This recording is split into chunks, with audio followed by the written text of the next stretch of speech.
child that take me to a simpler time when things weren't quite as wild. And one of those very special things that does it every time is a donut and a glass of milk. It makes me feel so fine. Everybody loves donuts, Lord knows I do. Everybody loves donuts, so let's eat just one or two. Everybody loves donuts, Lord knows I do. Everybody loves donuts, so you and I should share a few. Donuts, go nuts, oh donuts, go nuts, oh donuts, go nuts, oh donuts, go nuts, donuts, go nuts, oh donuts, go nuts, oh donuts, go nuts, oh donuts, go nuts.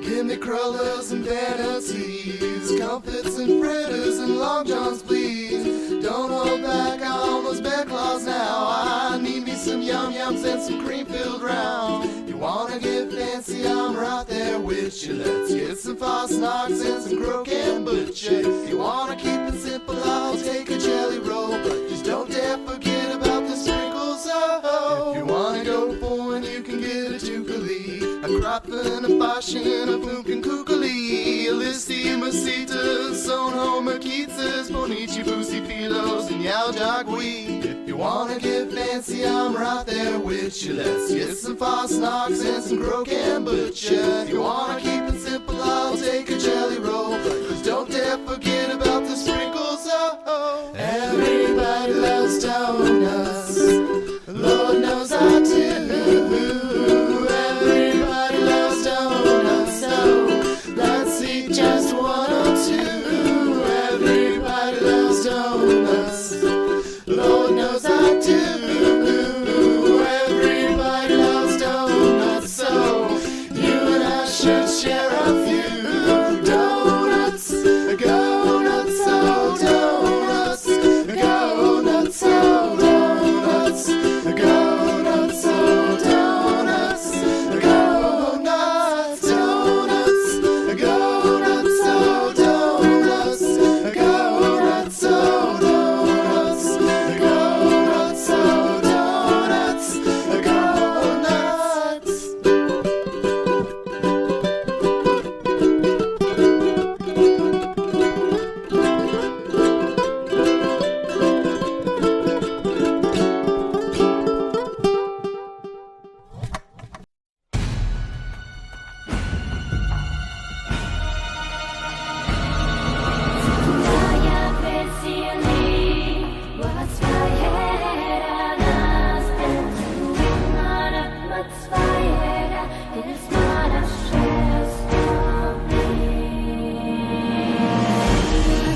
non-binary bros. It is a huge pleasure to wish you all a good morning, a good evening, good afternoon, wherever you're watching from.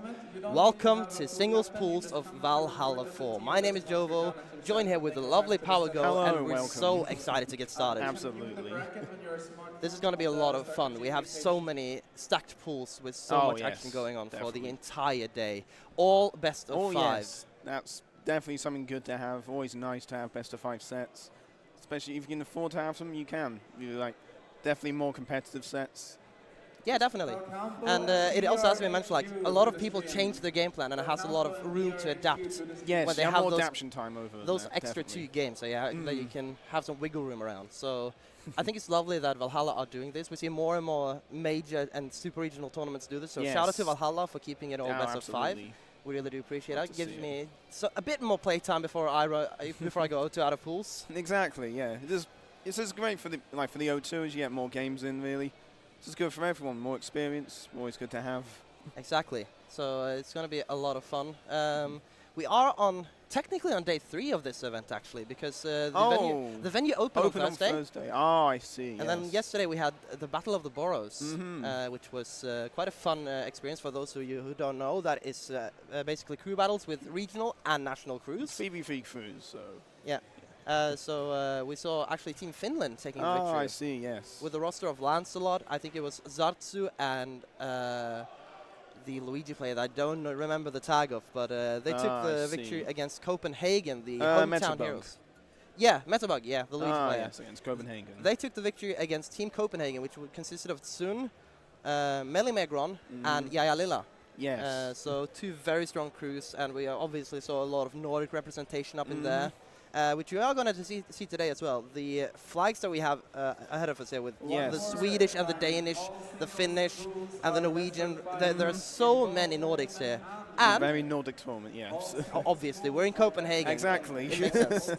But we also have quite a lot of UK players here, actually. Yes, a lot of UK players. So once we have in Wave A starting off, Crispy and Benji Bob in A1, then A2, Vespertine, A3, Hex's Bex. And then finally in A4, Brew, who I believe we'll be having on stream first. Yeah, I do believe we're going to get Brew versus bBelcampo. So we're most likely going to see the Duck Hunt versus Inkling Duck Hunt versus Inkling, okay. Yeah. Interesting matchup. 2 characters that I can't say I would know too much about, but it's going to be exciting to see how that dynamic works out. Because when it comes to Duck Hunt players, we don't really have any prominent in the Nordics. Okay. But of course, the UK, you have Brew. We have Brew, we also have Gimp Biscuit. Gimp Biscuit, well, he has lots of mains. But we also have a Champman from London as well. Right. I think he's the best. I would say he's probably the best one in the UK. I would say Brew's second best. Well, on the other side, we have actually a German Inkling, but Inkling is kind of a very Nordic character as well. We have a lot of Swedish representatives for the character with Melu and Risa, for example. Yeah. And obviously a Norwegian and Frisky system that has been traveling all over Europe recently with the Inkling and the Paramithra. So Inkling, I'm used to seeing that character, that squid running around, dash dancing. No one knows wherever the hell they're going. No, very low, goes very low whilst dash dancing. Exactly. But the Duck Hunt, yeah, I'm excited to see some setups here, actually, PowerGo. Yes, Brew is quite good at his setups, I believe, so hopefully we'll be able to see some of them from his. It's going to be lovely. I hear some menu. Yeah, I hear. Menu squiggling in the background. I think the players are just setting up their tags and getting ready. Well, we should be underway shortly. It's going to be a good set. Like in this pool, together with Brew and bBelcampo, the top seed is Hope. Yep, Hope. The Danish hero. I would say hometown hero, but it's not actually from Copenhagen. It's from Aarhus. Oh, I see. So that is, I think it's just an hour drive away, which is basically everything in Denmark because the country is so small. I see. But either way, we have Hope, we have Rykos, the Norwegian Jigglypuff. And then the Psyche, which is a Toon Link from Sweden. Yazbat, the Italian Min Min. Yes. Drape, which is a Finnish Mario. Egil, Samus from Iceland. Dovi, which is a Pikachu from Norway. And Dabmaster, a Falco from Denmark as well. So a lot of nationality representation. And we see 2 of the players on our screen right now. We see the Duck Hunt versus the Inkling. Yep. bBelcampo versus Brew, which is going to kick off this singles event. I'm really excited to get started here. It's going to be a good set, I feel. Now, these guys have a 17 seed differentiation in between them. I think, if I read that Fairly correctly. closely to each other, So it could go either way. I think we're going to get started now on small battlefield. Yeah, it's on small battlefield. And we're going to see just Inkling try to maybe create some space around this dog right here. Sure no. See, the thing with the duck hunt that I can imagine is that you want to create some space just to get the space to trajectory get of your the cam. cans out. Yeah. Nothing to keep in mind with duck hunt that. Well, can is frame 1, so that's a very good escape option to have. I have to say, with it being a frame 1 move, it's actually one of the, like, for duck hunt it works perfectly, but in a vacuum, it's not the best frame 1 move. But Brew makes it work. Yeah. Brew really makes it work. I think production needs to alter it because Brew is definitely the duck hunt. So we will get that fixed. bBelcampo with the blue Inkling, the teal or the cyan Inkling, my favorite color by far. Brew with the yellow duck hunts. Now this is something that I always look at when it comes to a duck hunt. They have one of the most exploitable up-Bs, which makes it really easy to actually go for the edge guards even when it goes low. You can add dodge out of it at the end, but before that you have no hitbox on it, so you're very susceptible to just getting hit by something. Exactly, and contrary to like characters like Pit, for example, theirs goes so fast and snaps the ledge so quickly. Duck hunts is sort of slow, takes time. Well, Brew makes it work though and keeps the center stage here. Nice setup to get the first kill with the can onto bBelcampo. Yep. Although, no, bBelcampo I think not in range for the Inkling up air kill confirm. That's the one advantage that duck hunt has though, because it can use the can to just cover the space and it needs to recover. Can cover the recovery. But unfortunate air dodge to the stage makes the down smash very easily available here for bBelcampo. We're back to square one. Yep, evening up both at 0%. Seeing now, bBelcampo's just getting a bit of a combo off, but no, you stay on the platform. Nice little string there from very Brew. nice string there. Yeah, the get-up attack is going to be important to get that can away from the ledge as quickly as possible because you don't want that explosive so close to where you are getting up. No, yeah, it can definitely beats neutral gap and probably jump as well, I'd say. Did Inkling's dash attack just low profile the frisbee? Yeah, that doesn't seem surprising. It's a very low dash attack.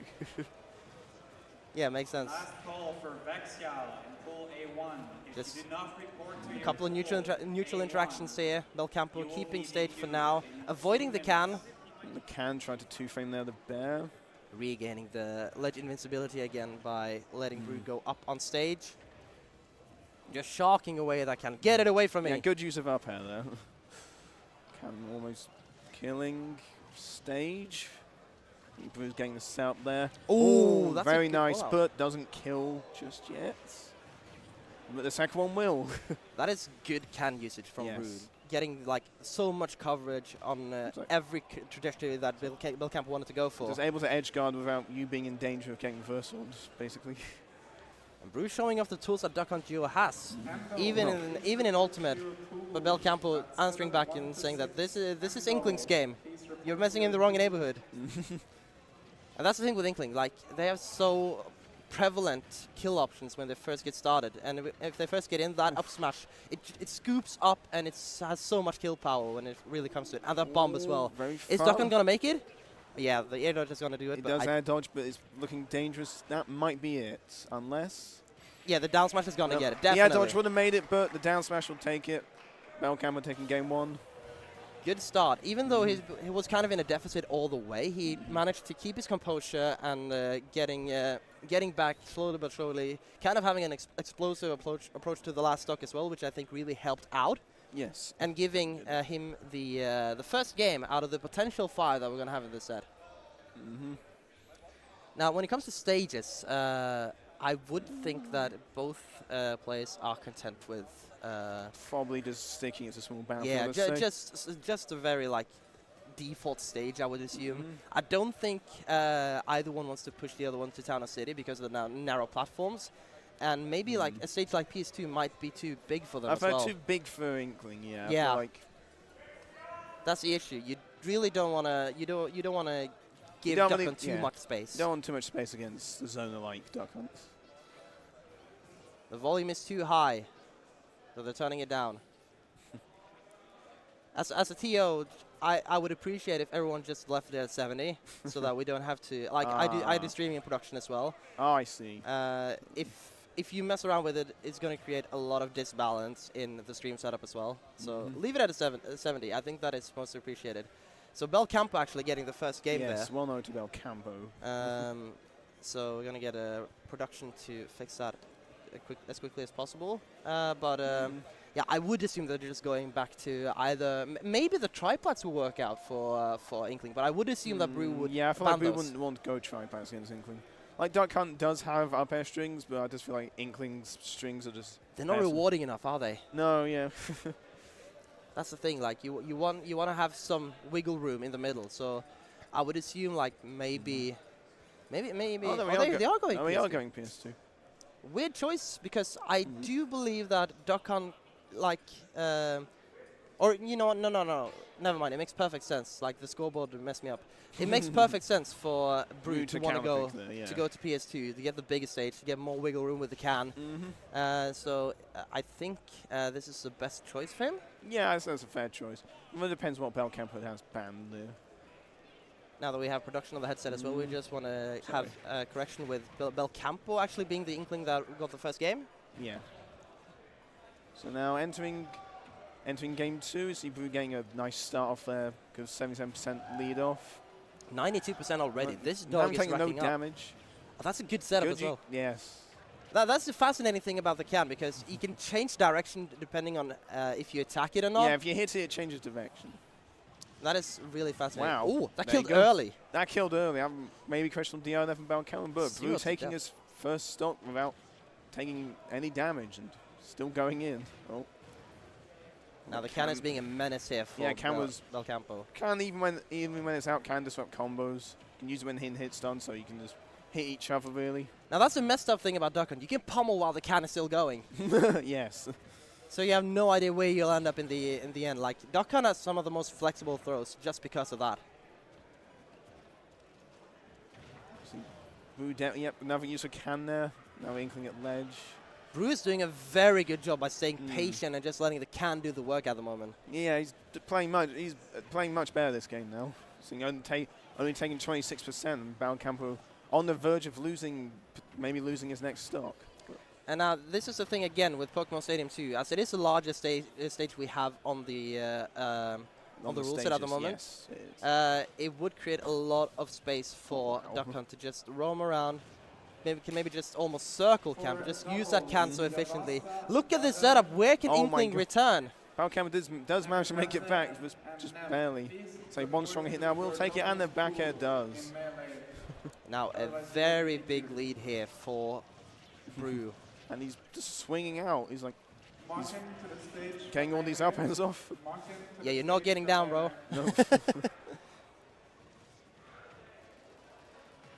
Getting a rapid jab there. Brew off stage for the first time this set. But again, you can't. When the can's out, it's a lot harder to edge guard.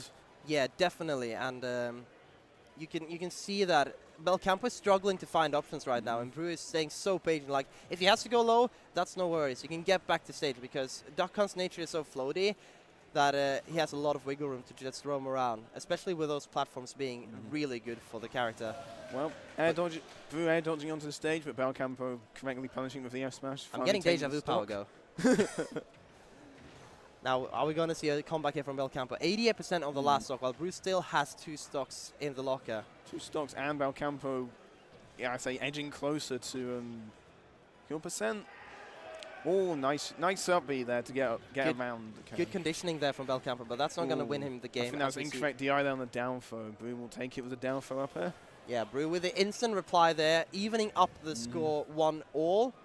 And now, let's do a little bit of prediction when it comes to the bans that Brew will come with. I think he's going to imagine triplats, Smashville, yeah. Yeah, because stages. He wants the wiggle room in the middle, right? Yeah. He want to be able to roam around. So, I think a good counter pick for bBelcampo would be a stage like Hollow Bastion. Yeah, Hollow Bastion, I was thinking, because you have a triplat in the middle is like a fairly small stage, so you can get around all of Duck Hunt's setups. Yeah, because you don't want to take Duck Hunt to those open stages. You want to avoid the flat stages with Kalos FT. I imagine that's probably that might be in the 3 stages that bBelcampo banned.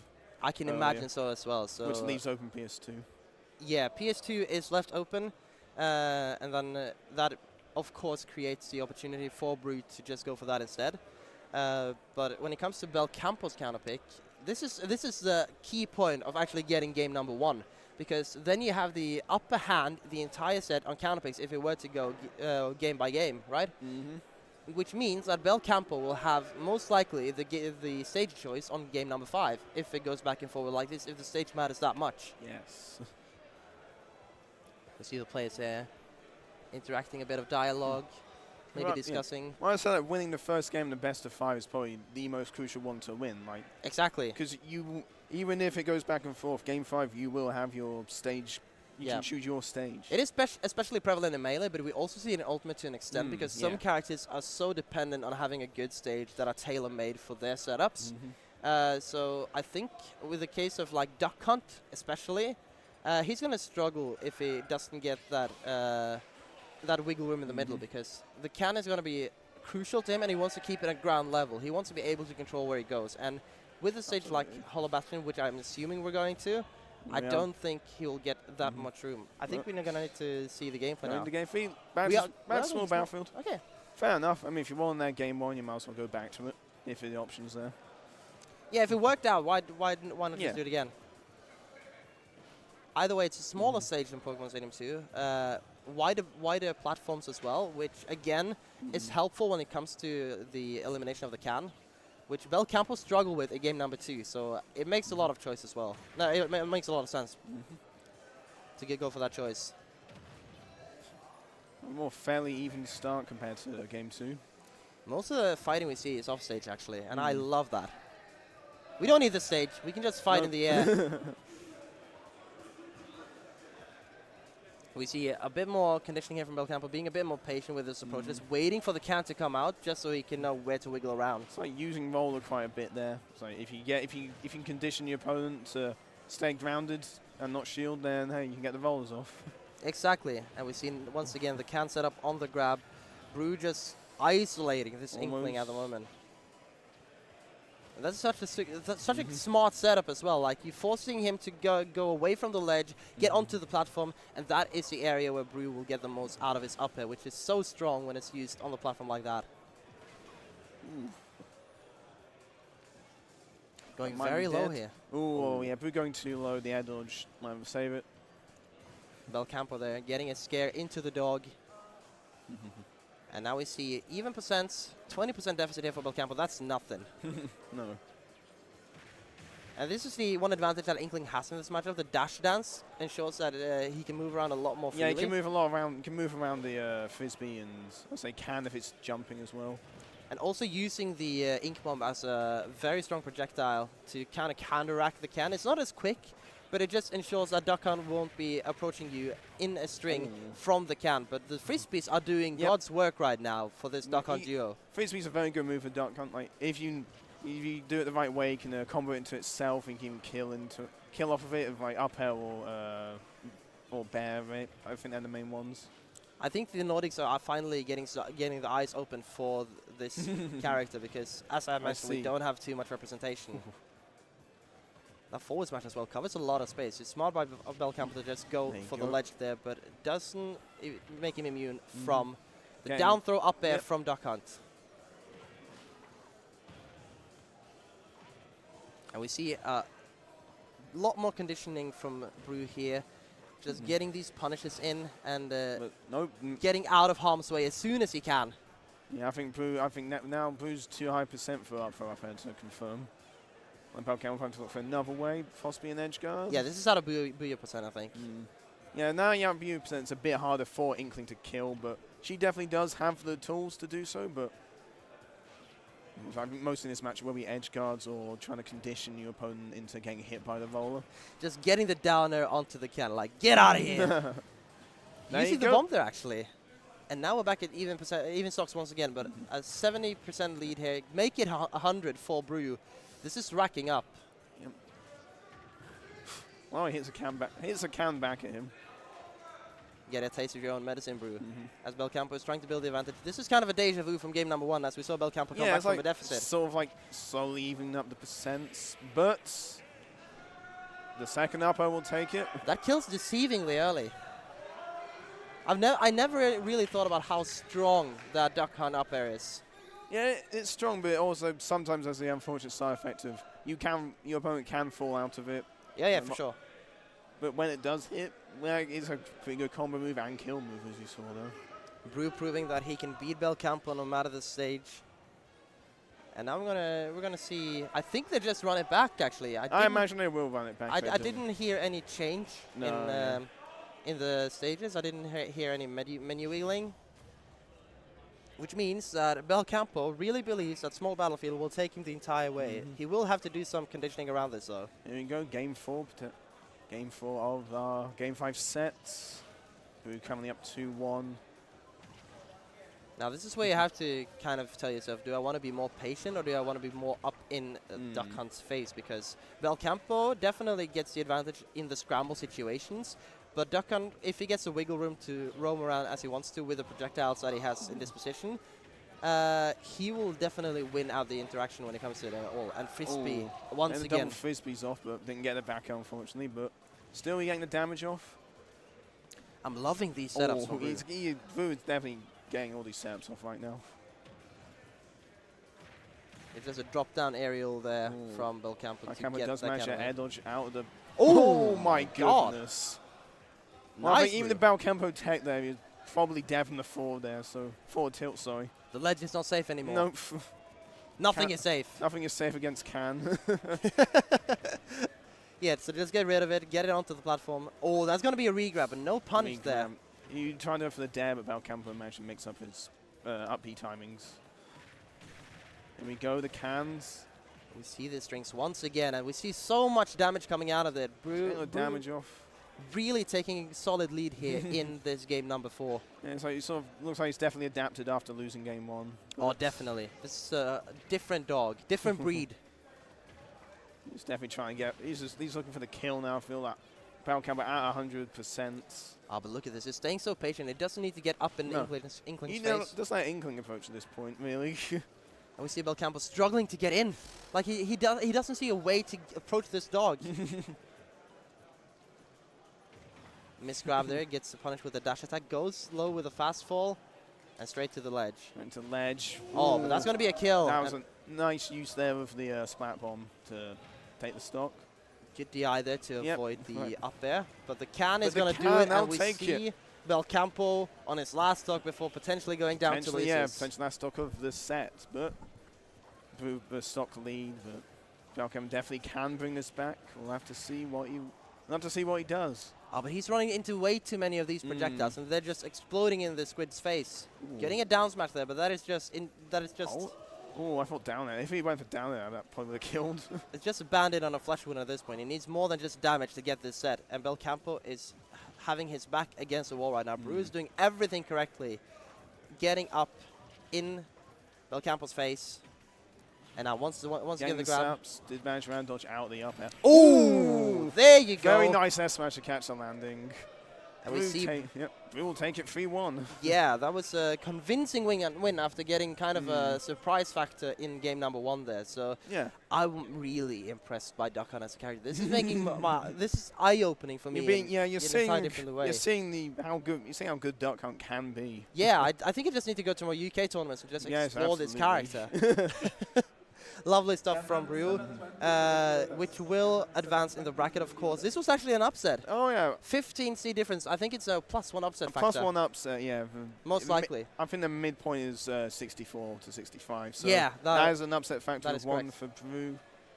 Now we're gonna see some Mii Sword Fighter action power. We're gonna see MM720. I saw that he took the stage, MM720. and I'm not sure who is facing. I didn't recognize the character, but MM720 is one of the most known TOs in Norway. Primarily here for Melee, but he's also a very prominent Ultimate player. The funny thing about him is that he doesn't attend the tournaments that he TOs. That's fair enough. Because of the stress factor. Yeah, that's fair. But any time he goes out of region, out of country, he just outperforms his seed so much. Oh, I see. Well then. Playing an obscure character, Mii Sword Fighter, which has way too much representation in Norway, actually. We have 3 dedicated Sword Fighter mains. And MM720 is going to be facing up against Crispy, the Meta Knight. Crispy, the Meta Knight also from the UK. Fairly Fairly decent player, also commentator. I believe he was commentating yesterday, and I'll be commentating the start of doubles with him later. So Yeah, right. Yeah. So primarily in that Meta Knight main, but he also has secondaries. He also likes to go for Ninja and ZSS at times. But okay, yeah, because that gives him a lot more wiggle room and flexibility when it comes into this matchup. Like, I know that UK has some sword fighters. Yeah, we have. There. Only one I can think of is BMW, who's also at this tournament, I believe. Exactly. He's from the north, so I don't know how much experience Crispy will have against me sword fighters. So and we see the Brult tag from MM720. I don't know where that originated, but that has just become a Norwegian thing, the Brult, which is basically cool tag, just a like combination of Rose Ultimate. Oh yeah. And we use Brult all the time to just replace saying Ultimate. So if we're running tournaments, we say, "Are you playing melee or Brult?" I see. It even went so far that it was mentioned on Summit when Prism was there. Oh wow, that's nice. So we just heard the commentators go around screaming Brult. Ah, right. And same for like when they did the Summit sketches. Like Prism had one voice line, or one line in the manuscript, and that was Brult. So I have no idea where that originated, but nice. I can appreciate it because at Norwegian events we always hear the Brult, which is where MM720 gets the tag from, obviously. Now this is the 64th seed in Crispy versus the 65th seed in MM720. Okay. So I think we're going to expect a close game here. Yes. I guess if MM720 wins, it's technically an upset, but they're basically the same. Basically the same season, it doesn't matter too much. But Exactly. So it wouldn't be too much of an upset factor, a +1. So we should hopefully have a close set here. But yeah, as you said, MM720 has made big runs at other tournaments. So exactly. We're going to see the Mii Sword Fighter. He does have a K-Roll and a Dark Samus, but he prefers the Sword Fighter. So okay. We're going to see the Meta Knight as well from Crispy. We're starting off now. Not sure what moveset MM720 uses. I think he's using the 1-3-3-2. That is very, very much used in Norway in general. Yeah, we see the Chakram instantly, and I think the Tornado as well. Tornado. Okay, so it's the optimal one. Yeah, and then the Link Uppy as well. So it's going to be an interesting set. Like both Meta Knight best known for all the ladders and bridges. Then, as we see now, but MM720 managing to get out of them. Then we see Mii Sword Fighters, I guess most well known for the tornado combos. This is good coverage from MM though. Trying to catch Crispy out there with an F smash.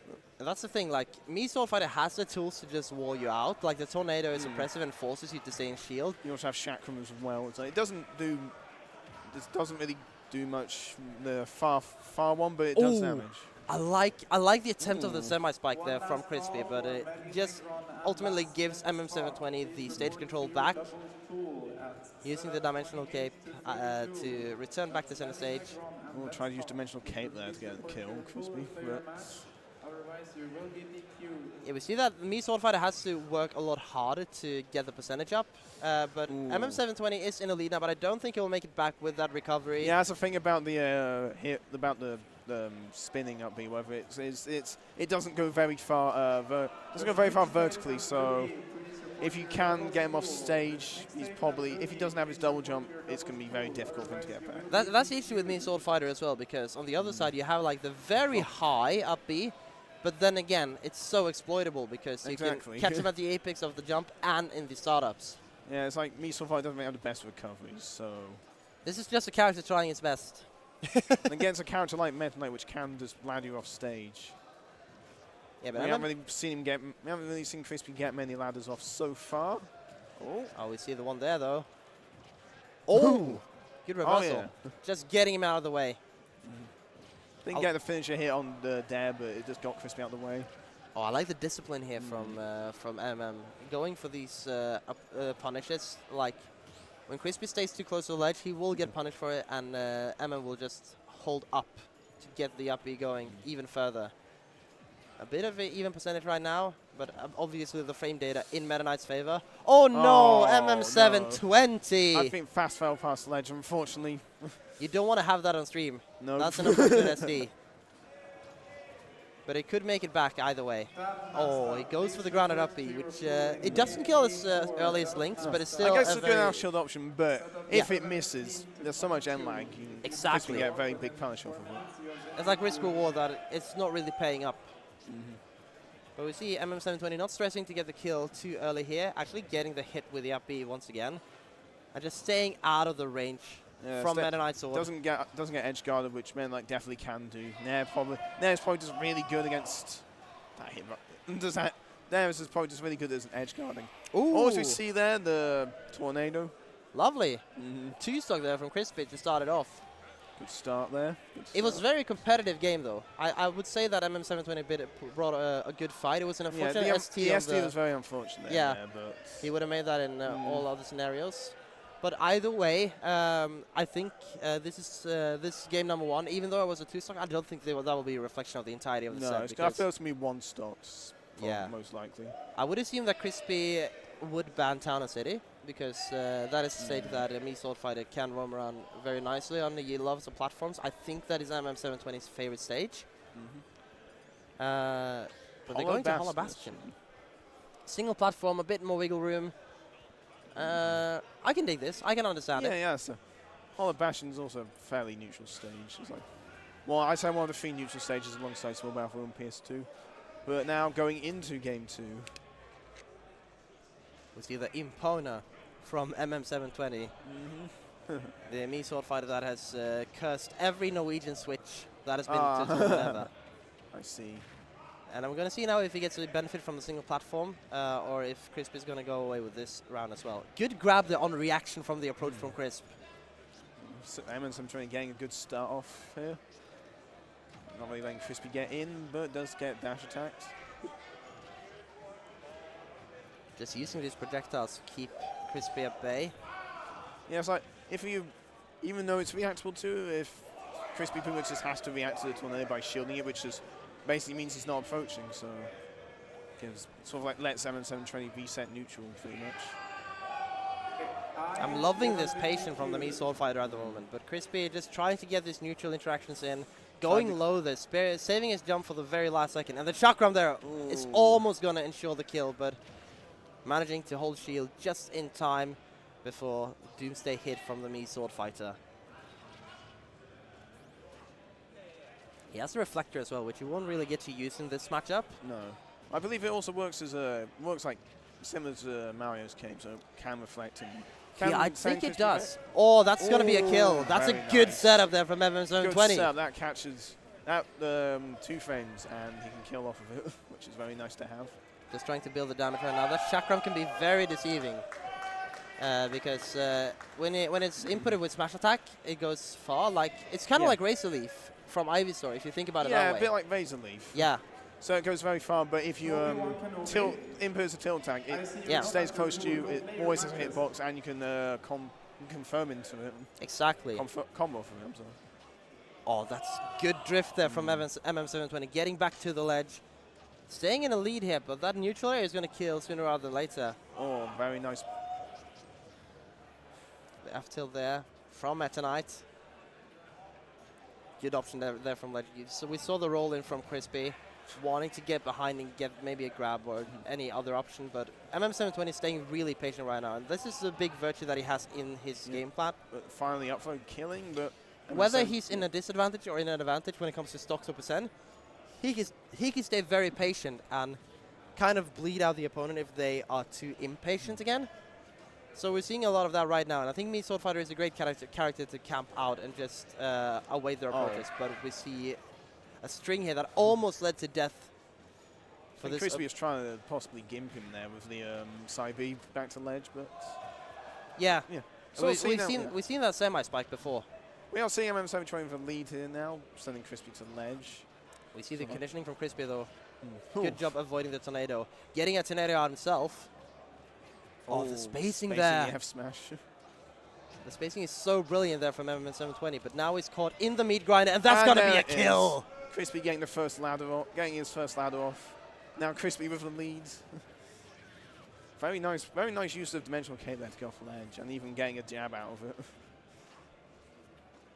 Just using the down tilt to try to poke, try to get some space. Down smash there. MM720 only needs one conversion, and then it's back to square one. Another thing about this stage is, due to having one platform in the middle, you can't really. It's like a lot harder to go around. You can't really use the platform to go around the tornado, I feel. Compared to Small Battlefield, I saw Crispy like use that platform a bit. Yeah. It's like makes approaching a bit harder, but yeah, this stage makes a lot of sense for me so far in that sense. I love seeing the gimp attempts from Crispy. Attempting, yeah, I respect that. Just trying to cover the high ground. Oh my god! No, none of the F smashes thing, they didn't even clank. Sword Fighter doesn't have kill throws, right? Yeah. No, back throw did kill smart, but good DI there from Crispy. Oh, that's. Oh, he flubbed the kill confirm. That would have been an easy kill with the up B. And the thing with Sword Fighter is that he doesn't really have too many good out of shield options either, so he will have to go for something on the shield again. Oh, good air dodge there from MM720, and Crispy was good as well to respect that. The spot to try there, giving him center stage. He's just waiting for the walk into the F smash. That's not going to happen. I think about Man Knight F smash, he has basically no end lag for an F smash. So you exactly. Can just like, unless it's hitting your shield, you can't really punish it. This guy is still left in Brawl. True. Maybe. Okay, gets back there with the up B. And this is why I think this is the best up B for me so far. Even though it doesn't have too much range, it's not too exploitable. Which means that MM720 often is safe from edge guards, at least, when it comes to using the up B in a vacuum. On off stage in the corner. Going for the up smash there. That jab is not punished, but we see MM720 keeping the center stage right now, making his way back in this game. Yeah, it's like Crispy trying to get in, but MM720 doing a very good job of keeping that and building up damage at the same time. There. Covering every landing with the chakram, the tornado. The chakram once again. What is it going to be this time? These dimensional capes are not working out for Crispy at the moment, as he's just regaining this advantage and giving MM720 an opportunity for these neutral wins. Ooh. The dimensional cape once again. MM720 doing such a great job to avoid them. And we have 1 minute 20 left on the. We do have 1 minute 20. This could make. There's a chance it could go to timeout. You never I don't know. think we do. I don't think we do. No, I feel like someone's getting hit by a smash attack. That's going to be a throw. No, down throw. Sends him above you if you try and catch a landing option.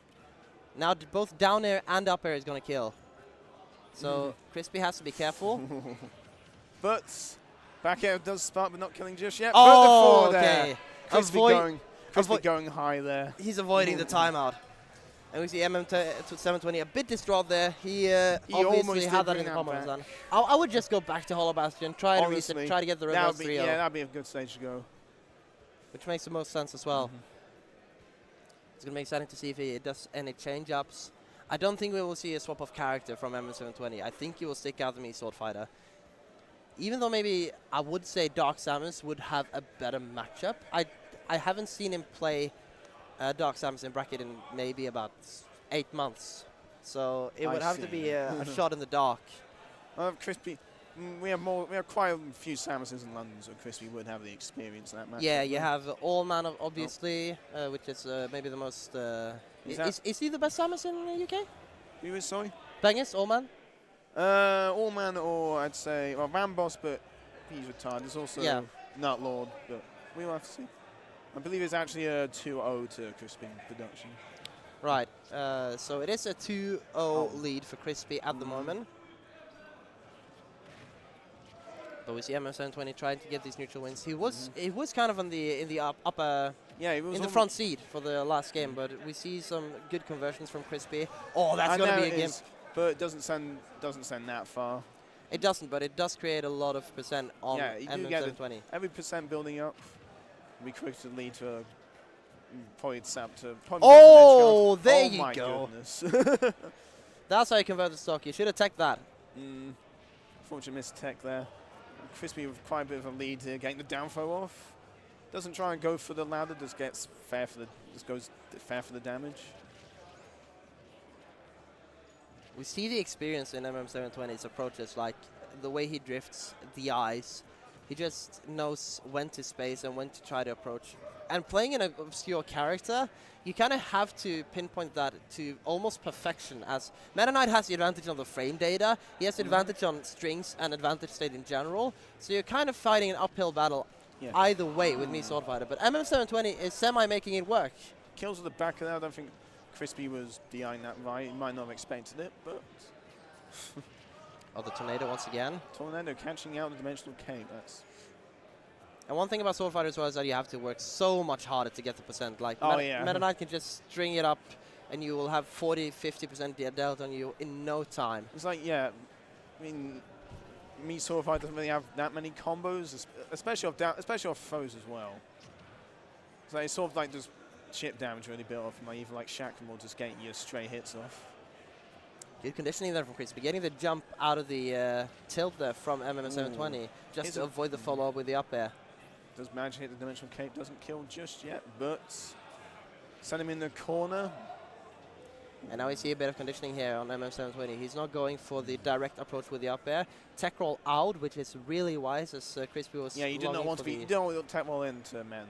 He'll just be probably just F smashing or down smashing. Yeah, most likely, as seen as how lagless that is. And we see the Gimp once again, and that's gonna be a stock. I love it. Oh my goodness. Yeah, he makes it work. It's like very nice to have in this matchup. We see maybe MM720 on his last stock of this set. That being said, he has created the deficit a bit more narrow. We see 104% there on Crispy. A strong smash attack, if he can get into that position, will turn the tides.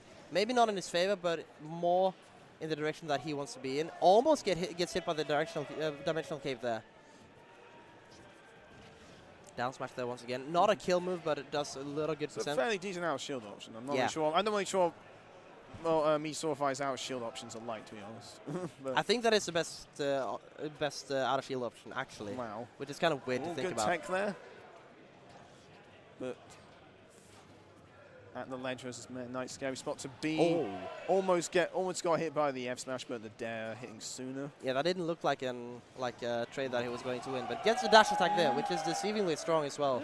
Oh, but he walks right into the F smash. He right into the F smash. That's gonna be. Will take it 3-0. That's gonna be a 3-0 win there. No upsets for the Norwegian, as he is down to the losers bracket. A good set though, and I think given the given the prerequisites of this matchup, I think MM720 did a great job. It's not easy to fight me Sword Fighter against Meta Knight. He took I believe all the games were last stock, so he did a good shout, really, I'd say. Definitely, and I think that it could have swayed either way, but Crispy maintaining these strings and doing a great job with the call-outs on where MM720 wanted to land.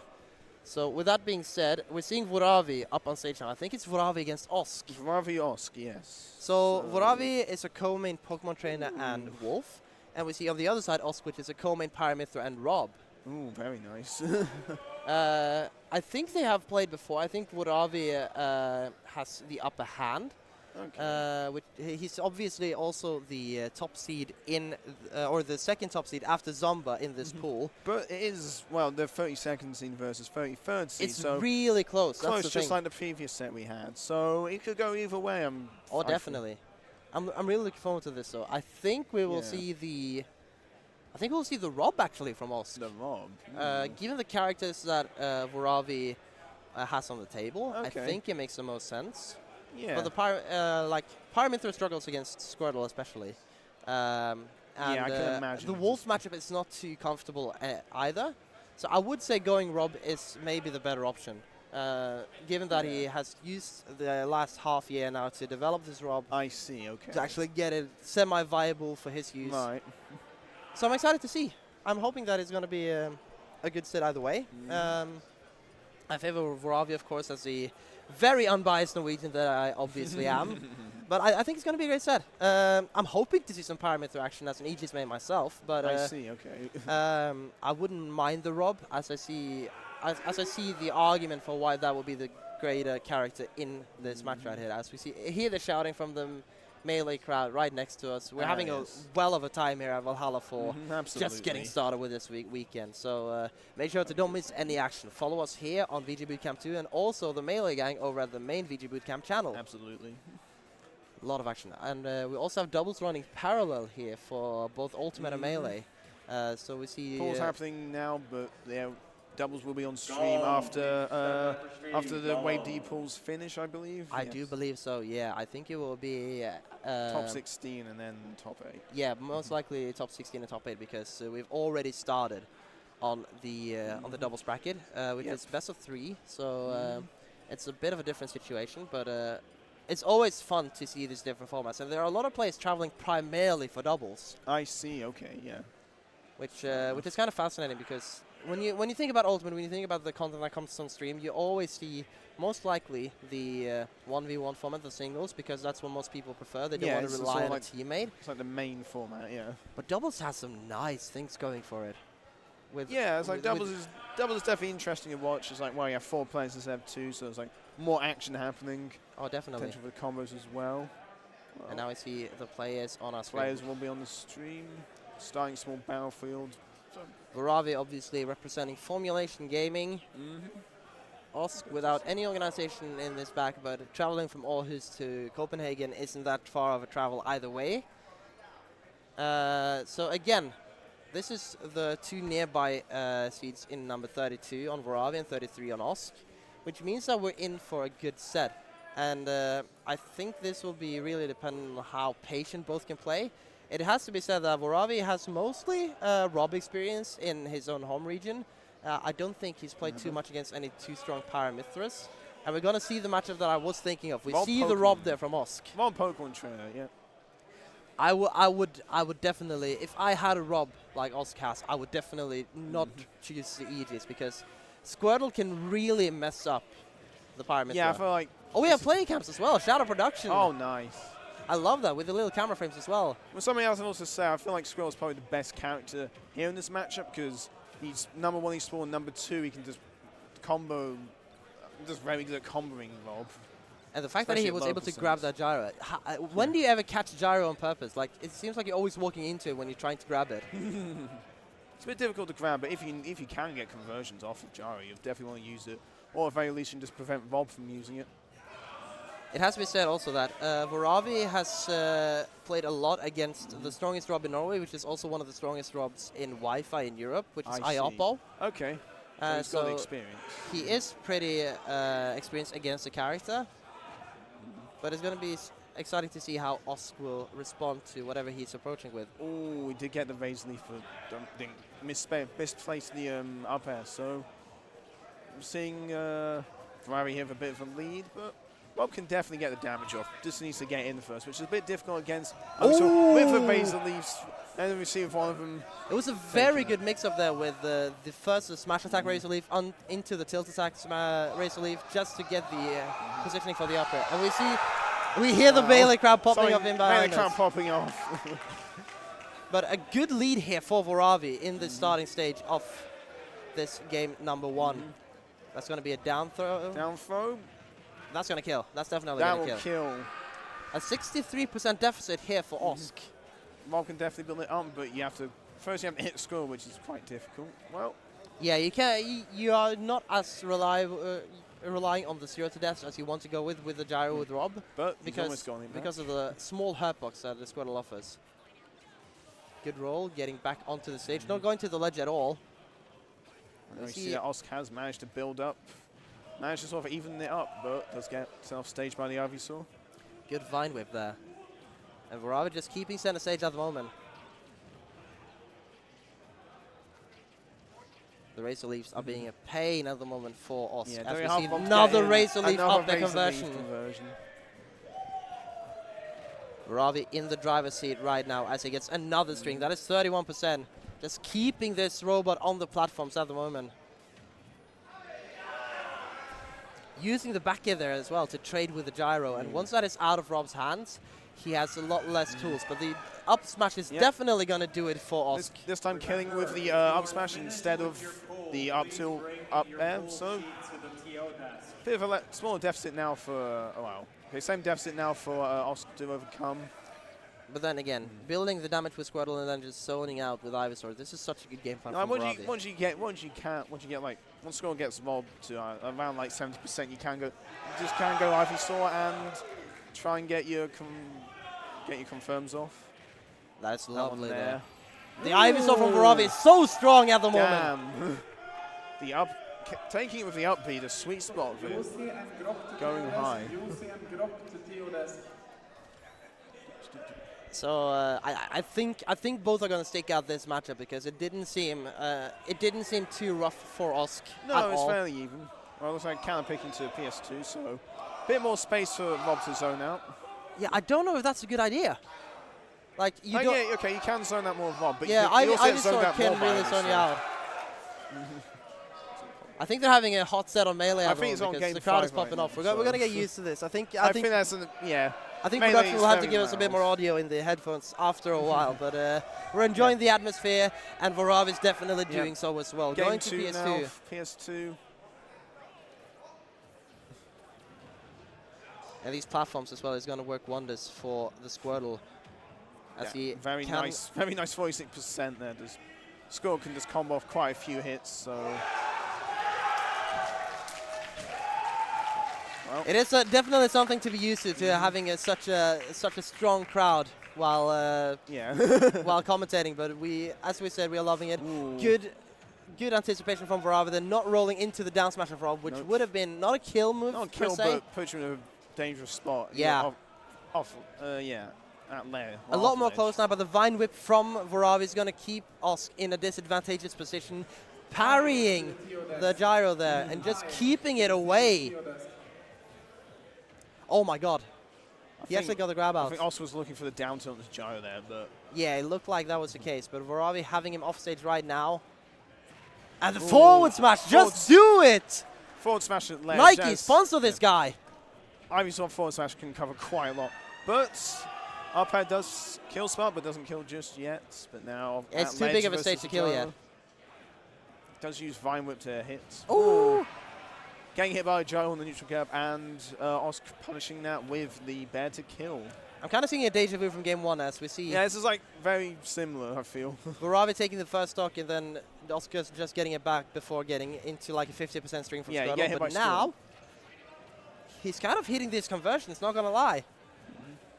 Sends gyro up. I think he's trying to get something off of there. Just staying patient on the ledge here. I don't think that's a call against Rob because he has the tools to deal with you. Yeah, Rob is very good at ledge. Ooh. Does try to get the up smash off the gyro, but that would have definitely been a kill as well. Killed. It's like at ledge against Rob when he has gyro out is very hard to get around. So props to Oscar, well, props to Vavi for eventually getting out. But he's doing such a great job avoiding the gyro in general as well, and just using that back air to create some space. Oh, whiffed grab there from Oscar, and it's not patient enough. Smash. I was thinking, I think he's going to go for the up throw there. That might kill him for platform, but it's sort of like the first time we've seen Vavi use Charizard, but we'll get down throwed. The first time we see Oscar in the lead in this set. Yep. See if we can get any extra credit off there against Vavi. And this is definitely a favorite matchup in general for Rob, but when you struggle to get in against Ivysaur, it's much more difficult. The Vine Whip once again burning up the fuel here for the robot at the moment. That is so safe as well. The landing up there. How does this character get away with it? Good tech from Osk. Really good tech. Like Osk has slowly been building up the damage, but no, not Ivy back end. Ivy back for not killing. Just Osk barely living that. Now the key is just to be patient and shield and wait for the approaches that go. Vavi wants to do, but the back throw is definitely going to do it. And 55%, that is nothing, because Squirtle can build that in 2 seconds. Just needs to get one hit off pretty much. Ooh, almost got the dash attack there.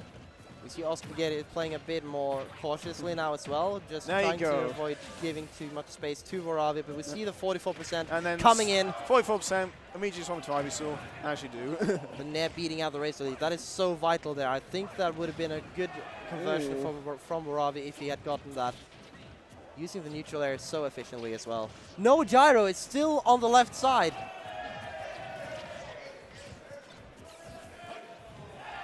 We see them just spacing around each other, feeling each other out. Both trying to get their kills off. It's like going for Ivysaur going for the Vexil and Rob going for the gyros. Ooh, almost getting the back air off. Good roll there to avoid these very strong attacks coming out from Rob. Vavi back in the driver's seat. Rob is above the stage. And all Vavi has to do is to catch the landing. Gets hit by the laser, but still not in a disadvantageous position just yet. Just trying to wait out the gyro. Very safe space bears. The forward air, once again, picking up the gyro. Razor Leaf, just creating this space again and again. Very good shielding the laser, avoiding the gyro. And the forward smash there from Osk. Where is the forward smashing? That must have been the misinput. Nice one to Zard now.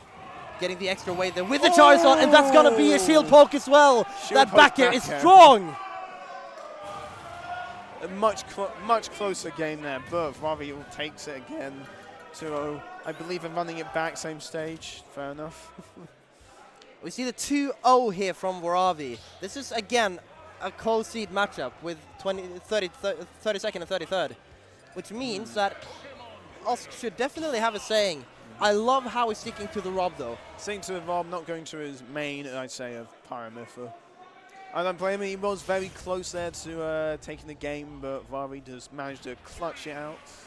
Yeah, did a really good job playing patiently on the end there. Going back to Pokemon Stadium 2, I think this is a good stage for Pokemon Trainer as well, so I don't really see the benefit that Rob could get from this stage, but maybe also know something we don't. Either way, he has to pull it out now, or else he's in loses.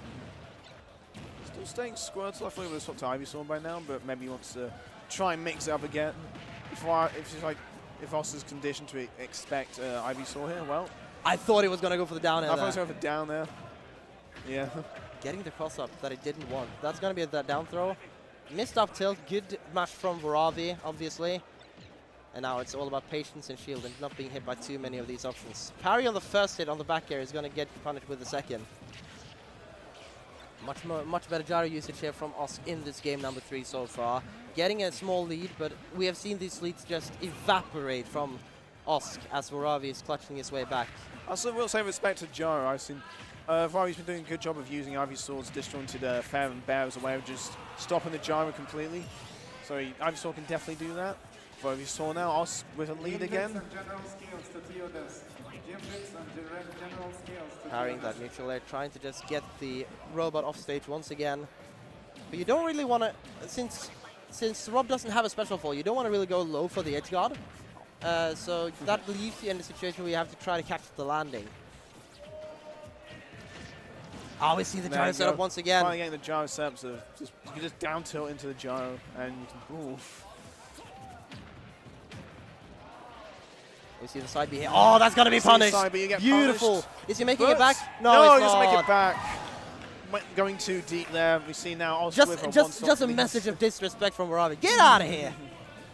Now we see Osk in his best spot this game with a one-stock lead.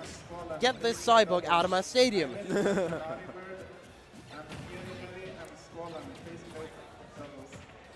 Has to make his way back from a very big lead for Osk now. But again, we've seen him do this before, and this is all about Osk staying patient with his kill options and not going for anything prematurely. That's going to be a good string from up tail to up air. Vavi doing a great job staying out of it though, and the Nair once again. The big laser, but that's not going to be enough to get the stock in any way, shape or form. A lot of damage stacking up now onto the Rob, and Vavi is just keeping this center stage. He might be at a stock deficit, but is still keeping it close. The mix-up there with no tech on the platform, making Osk wait.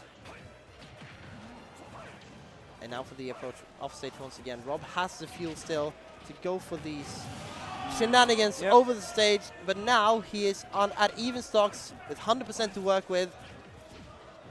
Yeah, I think Vavi will be staying Ivysaur. You could go score and try and get himself, but if you get hit, you'll probably die. But no, you'll die. You'll just die as Ivysaur to the side B. Gyro doing wonders there. Gyro does so much work at ledge for Rob. It's an amazing tool to have for, well, yeah. Definitely. It's an amazing tool in general. And it's so good to see Osk actually getting some efficiency out of the gyro at the end of that game. A bit of conditioning there from Vavi, who's been very good at both shield grabbing and just getting it out of the way in general. But now it's Varavi's counterpick, and we go to a smaller stage, which makes a lot of sense as well, because these scramble situations, they will favor Vavi around the platforms if he gets up close. Seeking out with the same matchup, both of course being co-mains as we mentioned in the start. Yep, going back to a small battlefield where he won game 1. As you said, smaller stages is better for, really good for Squirrel to get in. And you also get around all of Rob's zoning tools and laser and gyro. Yeah, these platforms on a narrow stage like this is going to be very beneficial for Squirtle building these combos. What's also advantage here is that he has the space in the middle to create something with a gyro and use these platforms to use Nair very oppressively. Like, Rob's Nair is deceivingly big. Good approach there with the Nair from the Ivysaur. Vavi just staying patient right now. Once again, the parry on the first hit and getting the second hit in as a result of that.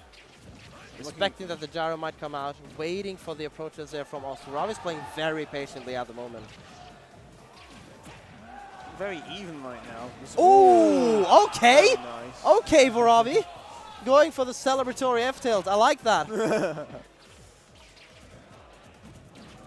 And now we see, once again, the stock deficit here for Osk. Down throw.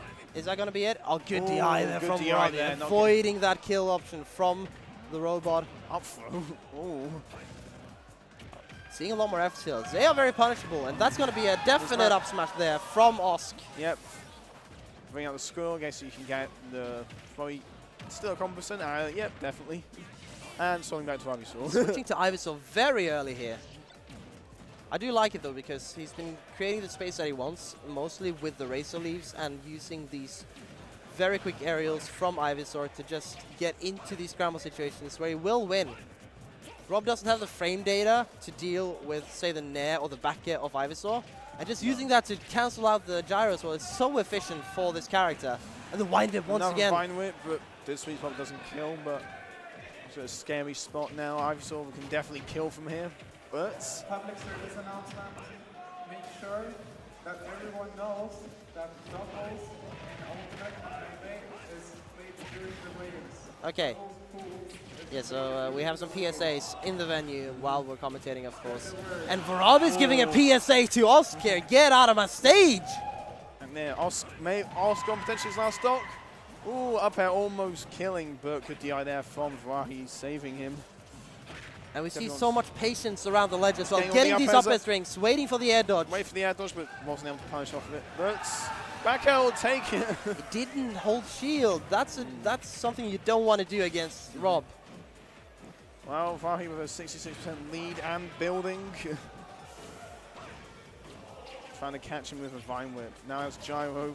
Going to be a lot harder for Osk to approach. Using that to his advantage as well. The laser in return. We see some still damage building up here. He's going to Charizard. Well, he did win last game. I'm just waiting for like a Hail Oh Mary no! flameless. Oh, he almost hitting the gyro. Yeah. Yeah, DI that in to avoid it. That's a good down smash though. Down smash, very The close damage now. has Now been he's at ledge again. very patient here. Very patient there. He's definitely looking for, definitely wants to get a kill now. That's a jab. Jab. Does send him. Are we going to see a kill option on the ledge here? Oh, Ooh, avoiding the F-tilt. Managed to get on the grab as well for another F-tilt. Very dangerous for both players. Yes, the roll behind. But no gyro. It's on the stage. I thought they're both looking for a grab now. I can feel it. Oh, definitely. Up throw is going to kill. Oh! Oh my god. Down is that going to kill? Oh! There you mash! The mash. Oh, he falls Vavi. up. And he's still in this. Avoiding these back ends. Avoiding the gyro. Vavi is feeling himself at the moment. The spot dodge. Oh my god! Gyro bear. That's the way to do it with style! Oh my goodness. And we hear the Norwegian shots. We're loving it here. Oh my Vavi getting the huge win on Osk. Finishing out the gyro into bear. We love to see it. That got me hyped right there. That's my boy. Oh my god. That was a hot set and both played so well. But Vavi ultimately with the outplay there, being so patient with the Ivysaur, just doing every right approach at every right time. Osk put up a great fight. I loved seeing the Rob. I've only seen him play the Paramithra before, so it was refreshing to see the robot in action. Definitely put up a good fight there. Yeah, it's been definitely worked on. It's been labbed. a bit more time in the lab, and then we can maybe challenge Vavi for the next occasion. For now, Vavi is advancing in winners, and we're going to see another set. I'm not familiar with the two gentlemen that we have on stage right now. It is Linox versus Dragon, so Mewtwo versus Snake. Mewtwo Snake, interesting. That is going to be a good set. So Like we've seen a couple of examples of this in Norway with Hudet and Ambil and Mo that usually bears the mantle of the Snake. So this is our second versus third seed set. Third seed. Yeah, Dragon. It's not a name that I was familiar with, but 41st seed here from Finland. I think he's the third or second highest seeded Finn in the tournament after Lancelot and Zatsu. It's going to be exciting to see. And Mewtwo, obviously, Linox is one of two Mewtwo's in this entire tournament, with Ambil being the second one. The other one. Only missing Grecius, and then we have all the Mewtwo's in Europe. Yeah. Shout out to Grecius. Yeah. It's going to be an exciting set. This is definitely going to be based a lot around... a bit around camping, just avoiding the grenades and the projectiles. Grenades, Mewtwo does have a reflector, but it is a bit slow and sort of like stops his momentum, so he might see it, might not, but... It's going to be exciting to see either way, because this is usually a couple of hot sets that comes in with this, because Snake has some ridiculous hitboxes, and Mewtwo has some ridiculous hurtboxes. Yes, the tail, absolutely. Yeah, exactly. We see the players preparing on stage right now. So Linox is going to be representing the Mewtwo here, while Dragon is the super soldier from Metal Gear Solid.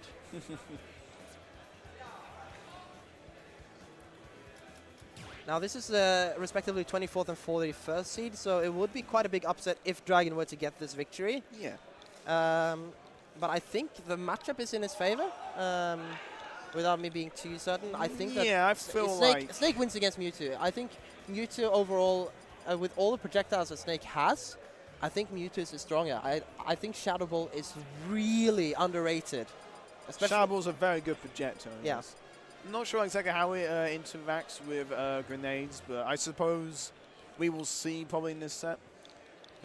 I don't know if like grenades just stop it completely, or if it's like more fully charged, it just goes. Yeah, I think it's dependent on the charge. Yeah, that makes sense, I'd say. Because we've seen Shadow Balls do a lot of damage when fully charged, even hitting the ledge. So I don't think a simple high explosive grenade will prevent it from prevent it from actually going through. We see the rock, paper, scissors interacting. We are using the European rule set, so that means Yoshi's Story is legal, which makes me happy as a Parameter main. Definitely. When it comes to stage, though, I think we most likely will be seeing... I think we will be seeing Town and City, at least once in the set. Yeah. They both like that stage. Snake for the just for the space, and then Mewtwo also for the like closer blast zones to the ledge, so like stuff like fair, back throw. Exactly. Sooner. And even though up tilt is an entire win condition for Snake, he has so many tools to kill off the sides with Nikita, with F tilt, and with back air. So it would definitely be a good stage for Snake, but maybe they would like to go for something a bit more neutral. I can imagine with the space they want to create with the projectiles that PS2 will be the starter. Yeah, PS2 will probably be. It's going to be exciting to see either way. We see the players have done their preparation. The earbuds and the headphones are in. Yeah, ready. I am favoring Linox for this matchup. Yeah, we're starting Hollow Bastion. I am favoring Linox, but I would like to see Dragon put up a fight. I could definitely see him doing it, especially with, as we said, this matchup probably being slightly Snake favoured. I'm surprised they're going Hollow Bastion. Like, Snake can control the centre stage very well if he has the C4 like stuck there. So. I think single platforms are very good for Snake, considering that the C4, it can explode on either side of the platform, and you can create so much space with the grenades as well, and just be a menace. Because Snake, he is a zoner, but it's also a brawler archetype. Like, if you get up in his face in a scramble, you're gonna get the worst out of it. Yeah, he has like very good frame down up close as well. So. Yeah, but we'll be starting off now. To the realm of Kingdom Hearts we go, as we see the Mewtwo and the Snake hit the battleground.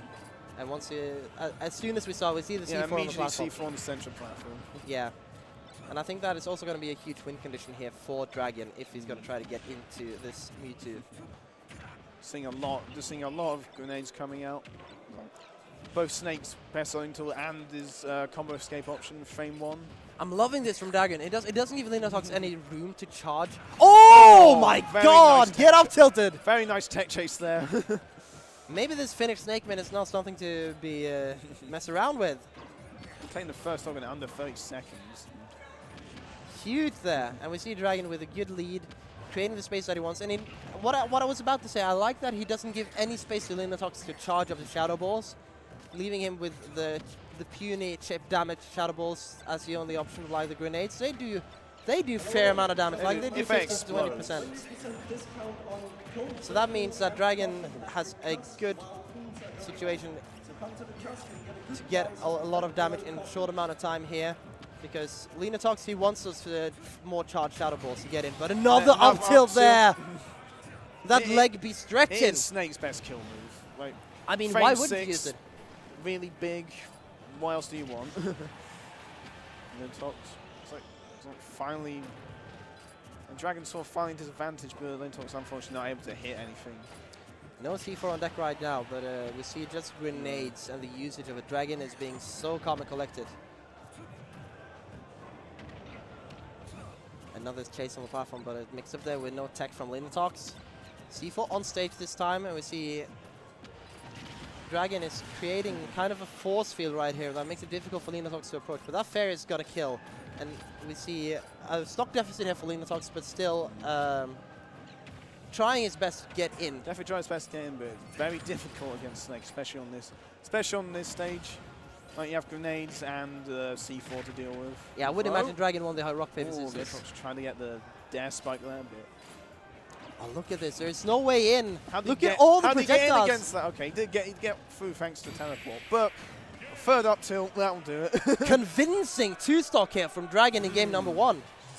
I did not expect this. I know that I said before the set started that Snake wins against Mewtwo, but I didn't think it would be this prevalent. And we see the Finnish crowd in the chat hyping up the boy as well. Now, when it comes to counter picks, I think as a win condition from Mewtwo, I mentioned Town and City prior to the set starting. Yes. I think getting like the bit more weight to not get killed by forward tilt and actually getting these options on the stage itself, I think that is going to be the right move, but we'll see what Linox goes for here. I would assume that Town and City is a viable option unless Snake bans it though. Small battlefield. Yeah, that's fair. You got 2 platforms, so you can at least have one of them that doesn't have a C4 on. Oh no, we're back. We are definitely back. We are so back, and Linox hopes to be back as well. As we go into game number 2, a game deficit here for the German Mewtwo player, but nothing that he cannot return, of course. Using the confusion very effectively here. And having the double platform, I can see why it's beneficial for Mewtwo, because the single platform was just messing him up. Yeah, single platform was with the C4 was made it better for Dragon to just camp him out, really. But then again, we see the stage control that Dragon takes. The get up attack there once again. Using the upwards air dodge to try to avoid the options and just going to ledge comfortably. And again, we talked about duck hunt this on earlier, about having an air dodge. Like Snake has the exact same option, which makes Nikita such a great recovery tool. Not finding anything with these up airs, and the tech from Dragon on the platform as well. Trying so patiently to just get in. That would have been the up tilt territory. We see the Nikita come out. The C4 on the platform once again. There is so much to pay attention to right now for this Mewtwo. Oh, the grenade avoiding the throw as well. That was gonna be an up throw kill, but the up tilt instead from the Dragon. We see Snake in the lead once again. And then Linox taking it back though immediately with the F tilt. That's the advantage that Mewtwo has. He has ranged tools that can kill you if you are on that percent, but if you don't get in. Linox doing a lot better this game. It also has to be mentioned that Mewtwo has 2 kill throws. Oh yeah, up throw and back throw. Yeah, back throw can kill on ledge, and up throw kills center stage and wherever you want it to be. The C4 again causing trouble here for Linox. We have Dragon out the deficit right now, so Linox to get something here strong at ledge. We know how quickly Snake can rack up damage though, so even though it's a stock Punishing the lead here. neutral get up with the Zomba. Yeah, as you were saying though, Snake can definitely build up the damage and probably try and look for an up tilt kill. This is much better from Linox though, playing so much more patiently and using the confusion in a way that kind of neglects the grenades that Snake wants to throw out. But he gets hit by these projectiles either if he wants it or not. So the setups here are so strong from Dragon. Nice up tilt there onto the stage, just skipping the ledge completely.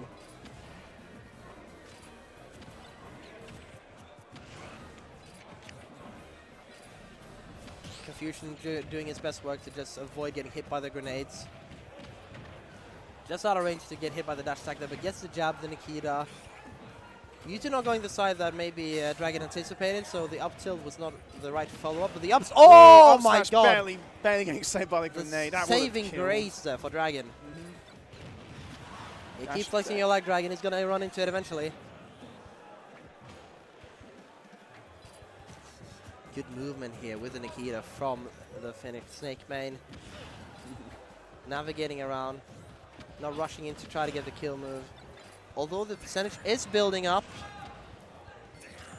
so it's kind of running out of time. And if he outspaces that dash attack again, Linox will get that F tilt any day of the week. Good patience as well. Linox is standing there waiting for Dragon to be in a disadvantage, and we'll take game 2 now. Now, I'm not going to make any predictions on the stages because I've been entirely wrong so far.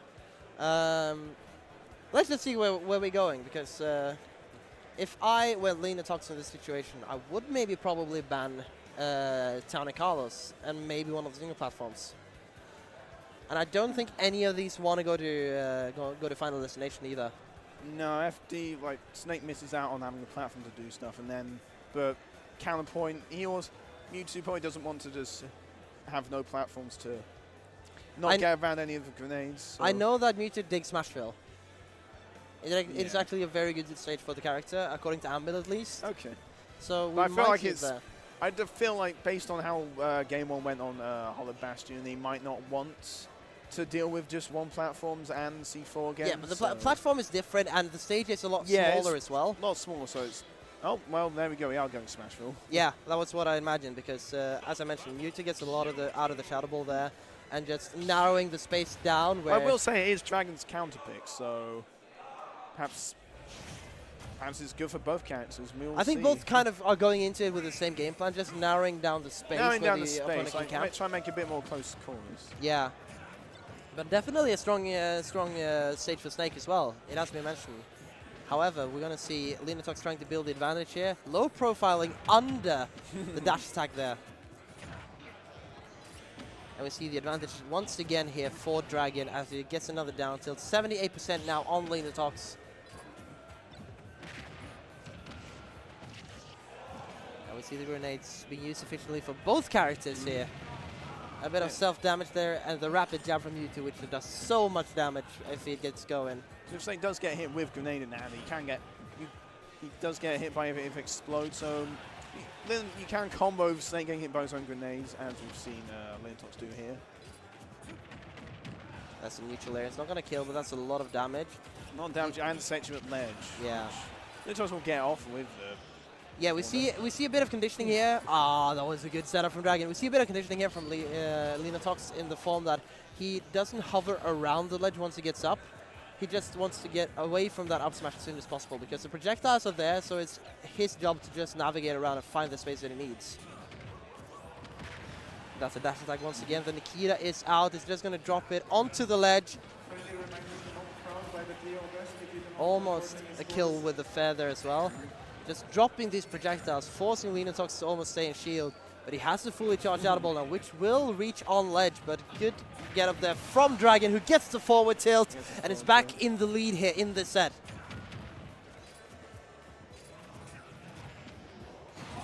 There you go. There's the other kill for him. Instant reply. That's the thing about Mewtwo, like, he can brawl up close as well. Yeah, definitely has the option to do so. It's so fascinating because these are two like traditional zoners, right? And then still they are so good at up close Still travel. they have the tools to battle up close. And if you're playing friendly And we see the down tilt to dash attack there from Linox. So bread and butter, as you would like to call it. Confusion. No disable from it, though.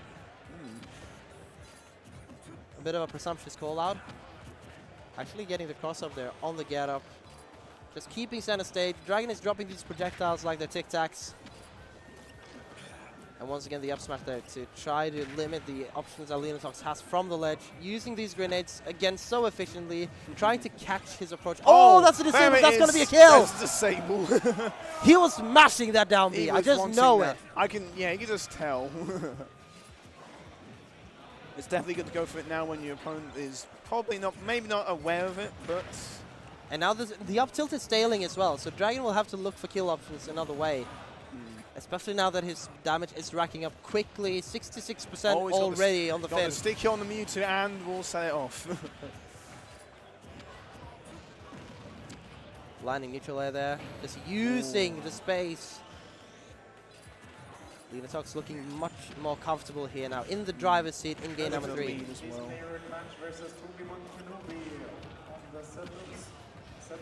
No follow-up there from the grenade explosion. Dragon just navigating around the platform. This is working out for Linox, I have to say. Even though the platforms are granting more options with the grenades for Dragon, I think that just having that narrow space creates a brawling situation where Mewtwo wins out. But we see Dragon now setting up Linox in another disadvantage, trying to go for the Tomahawk grab there, which was a good thought. Dragon definitely having. Oh, that's a C4. Dragon making the comeback there, and we'll now take game 3. Yeah, even though it looked like Linox was in the driver's seat for the entirety, almost the entirety at least. Dragon won it back with good projectile play, and the C4 came in clutch for him right there. So I didn't see which stage we're going to. But I believe we're going back to Small Battlefield for game 4. Small Battlefield, right. Yes. There we go. Yeah, makes sense. That was a stage Linox won on initially. If it worked before, it will probably work again. It's going to require a lot of conditioning to use the single platform's 2 snakes advantage for Dragon. But he's doing a great job trying to avoid self-inflicting too much damage on himself. Dragon definitely getting a nice start off here. Already getting Linox to nearly 100% under half a minute. Oh! And it will kill. How do you have time for that? There's no way. There might be Linox stage camping, but Dragon is leading very strongly now. 180 IQ on the character he plays, but also 180 IQ on the plays that he's doing. Dragon is really pulling the weight now to get this snake advancing on the winner's side, trying to send Linox into losers. You guys will play in row 3, that is set up 7, 8, and 9. And again, we see the force of the usage of confusion there for the Mewtwo. It kind of leaves him in a bit of a hit stun or hit lag, obviously, which makes it easier for Dragon to approach. Yes. But again, Mewtwo needs that confusion to be able to keep up with the projectiles that Snake wants to throw out. Down smash call out there. It's a strong kill move, but it's a bit of a gamble. Oh, there's a disable. That's going to be a stock at least. Disable. Bull B5. Nikki, Lasser, Baron Brody. And we see it now just trying to create the space.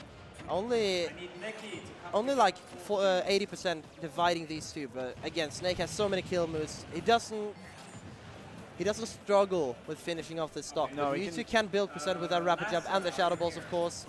But again, the air is entirely in the property of Solid Snake at the moment. Oh, the call out there with the up tilt as well. Oh my god! He got the turnaround with the Nikita. That was so big brain. I don't know if it even was intentional. I'm not sure if it was, but it worked out in the end. Oh, that's such a good setup. And we see Linox with the back against the wall. Linox potentially on this last stock of winners. Dragon is doing so well to move around this legendary psychic Pokemon. The grenades being a thorn in the side of Linox at the moment. who's definitely not looking to get upset. Will be 5 will be on setups. 13 And we see that Linox is struggling to get in. There's no way in. He's trying to get in, and he's being punished for it with his grenades slowly building up. We thought this was a good stage for Muta because of the platforms, but Snake is utilizing them so well at the moment. And now we're on up tilt percent. We see the down smash here from Linox, but Dragon has built himself such a good lead that just a single kill move will do the job for him. And this will be such a good upset if he were to get that. Now almost killing, but Again, ledge against Snake, it's very scary. Where is he going? The down air. Down there, and the keys are out. We see them just being patient in shield. 0% on Dragon. It's such a long way here for Linox to get back into this game. Dragon just trying to ignite the C4, igniting the action, igniting the run with that up smash, making it into winners, into the next round, sending Linox down. Dragon getting the upset, very well played there by both players. Hot set, and Muted Snake brought the action. That was so lovely to see. Love to see it. So I think I have to get confirmed with production first, but I think we're swapping blocks now, or do we have another set? Yeah, Yes, of course. Right, that's going to be it for us. Power Goes, it's been a pleasure. It has been, thank you. So before we go off and give the mics to Up and Trap and Taylor the Toaster, make sure to follow VGBootCamp, both on the main channel and here on the secondary channel. And if you want to support the Smash scene and VGBootCamp doing work everywhere in the world to provide the best action for you, consider dropping a sub. It's only $4.99 a month and free if you have Twitch Prime. And yet all these fancy emotes. Very nice emotes. What is your favorite emote here? Shield break. I love the JV and the jab Oh block. yeah, Those all are very good, I must say. Yeah, the classics right there. So we're going to leave it now to Rotarians Up and Trap and Taylor the Toaster to take Wave B here. It's been a pleasure. We will be back for Top 64 tomorrow together, so that's going to be a lot of fun. Thank you to Valhalla Stay for tuned, having us. watch the bracket, and we'll see you later. Take care.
Let's go.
晴れたり影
everybody, and welcome back to Valhalla. We are doing Wave B here today, and I'm your caster, Tale of the Toaster, and I get to be joined by one of Norway's most esteemed and prolific tournament organizers, and my co-caster for today. We got Oppentrap.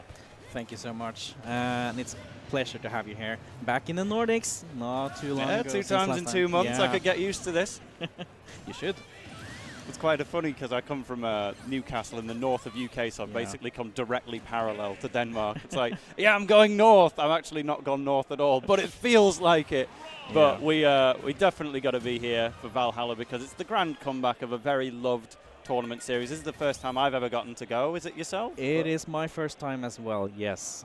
Doing the journey down from Norway, but we have to be here because what a tournament this is shaping up to be. We loved seeing Zomba out here from the USA. Yes. We've got the likes of Tarek and Lugi wanting to get their name out there on the EU PRs and such, especially with Lugi, I believe, potentially on the cards moving back to Canada over the course of the year. So he's got to get his Europe results in while he still can, and he will be in this wave, so I suspect we'll be seeing him a little bit later on. He's not going to be in our first set. We do know what that's going to be, but here it is. It's Alex OD from the United Kingdom against Astra from Sweden. Indeed, it is. And this is looking like Rob Byleth, or is it just hovering? Yeah, we haven't known too much about Astra's characters, but I can see Byleth. Alex OD is a bit of a co-main between Rob and Link, but I can definitely understand the Rob pick in a majority of matchups, shall we say. Definitely, like Rob has got some heavy-hitting stuff that works on most of the roster. But let's get it started. Here we go. Game 1 between Alex OD on Rob and Astra on Byleth for Town and City. Astra is slightly the higher seed in this matchup. I believe it's 51 versus 78, but Alex OD has been known to spring a surprise or two back home in the UK and is off to a very early lead. Yeah, looks like Astra is going to struggle with this one. Not really getting away into Rob's grippy claws. Yeah, just stuck between a rock and a hard place. Definitely offering the space, but Byleth, not the quickest character in the world and wants to rely on his own superior range, but that superior range was getting covered. Whoa, Alex OD was trying to take an early kill off the top there and just went straight back into Byleth's threat zone. Astra was about to reversal that man out of this world. Ooh, well, just pop the down smash. It could work, but the back air from Alex OD a little bit better. Gyro in hand, this is exactly what Alex OD wants to see, but as soon as Alex OD has an advantageous position, that's when Astra seems to come alive and get the hits in, but stuck at ledge now. Needs to get... no. Needs to get some more hits in really fast. The mini laser almost enough to take it, but Byleth will come back from any distance. We are so familiar with this character's recovery at this point. The down smash just getting beaten out by the get-up attack, but Astra, I like the slow falling back air just to catch that little sour spot. Doesn't rush all of the fast falls on every single aerial. And these back airs from Alex OD getting a little bit greedy perhaps. Astra gets a back air of his own. The side B a little bit more greedy, but Rob's hitbox can be so hard to grab sometimes. Getting a down smash kill, Astra's grab whiffing at point blank range. Back in the early days of Smash Ultimate, it was impossible for the likes of Marth and Lucina to grab Rob from a standstill. If he was in shield, because his arms were just too high up, they had to patch the game to make him grabbable, but apparently there's still a little remnant left. Yeah, definitely. And the entire stock lead going for Alex OD here is quite hard for Astra to get back from. He's just chipping away, drifting Byleth along the stage with the likes of down tilt. But, oh, that's a good dash attack. Astra putting himself right back into it with that one. We've seen Byleth kill at likes of 35, 40, 30. Yeah. So this might not be over just yet.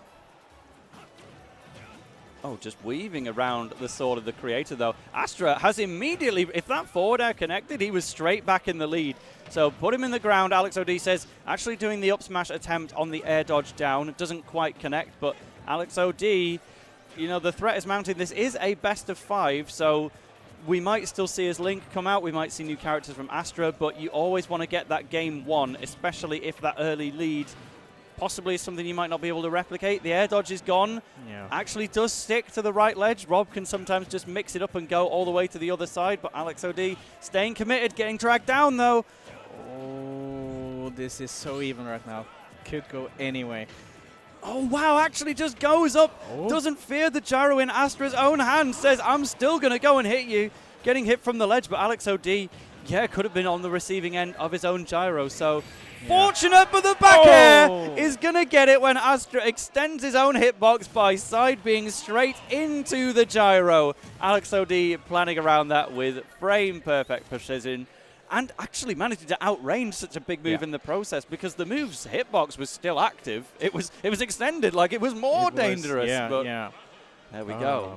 But the precision, though, I do believe every Rob main is a robot inside. Yeah, there's no way they can do the things they do without machine-like precision. It's like he doesn't know there's another Rob main on this caster's couch. Hey, we've got game 2. It's Alex OD versus Astra. We're going to be sticking with the robot, taking on Byleth. We've got the MK Leo skin. Might be a bit of a power up here, but straight back to Town and City. Just charge up your projectiles, and let's see who can win the first interaction. It is Alex OD once again. Oh, big stuff. Doesn't get the trip, though, on down tilt. It's a slightly random-based move. Sometimes it will trip, sometimes it won't. So the F smash is true if you get the trip, but if you don't get the trip, well, it might still hit. That side B is going to hit Rob, though, purely on account of Rob being so huge.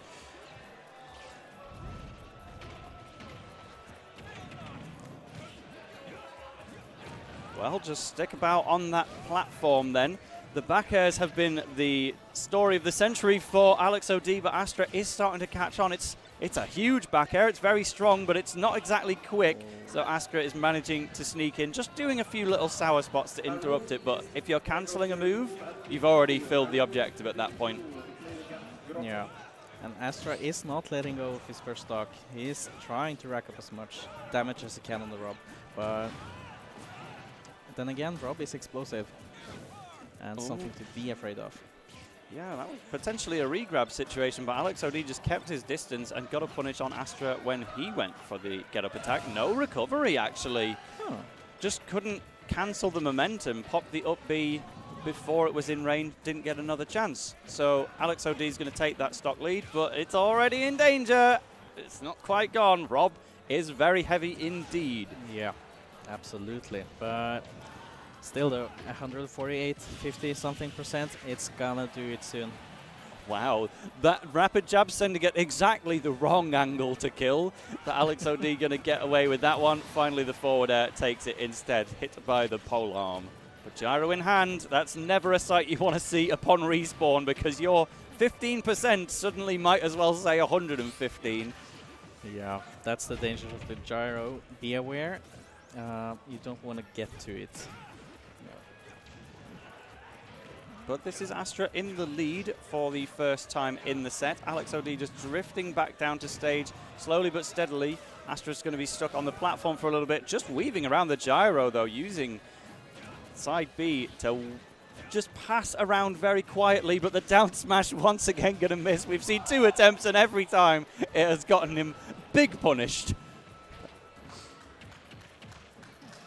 Still though, we saw Astra in the last game really driving it home almost by the end, but Alex OD just got it.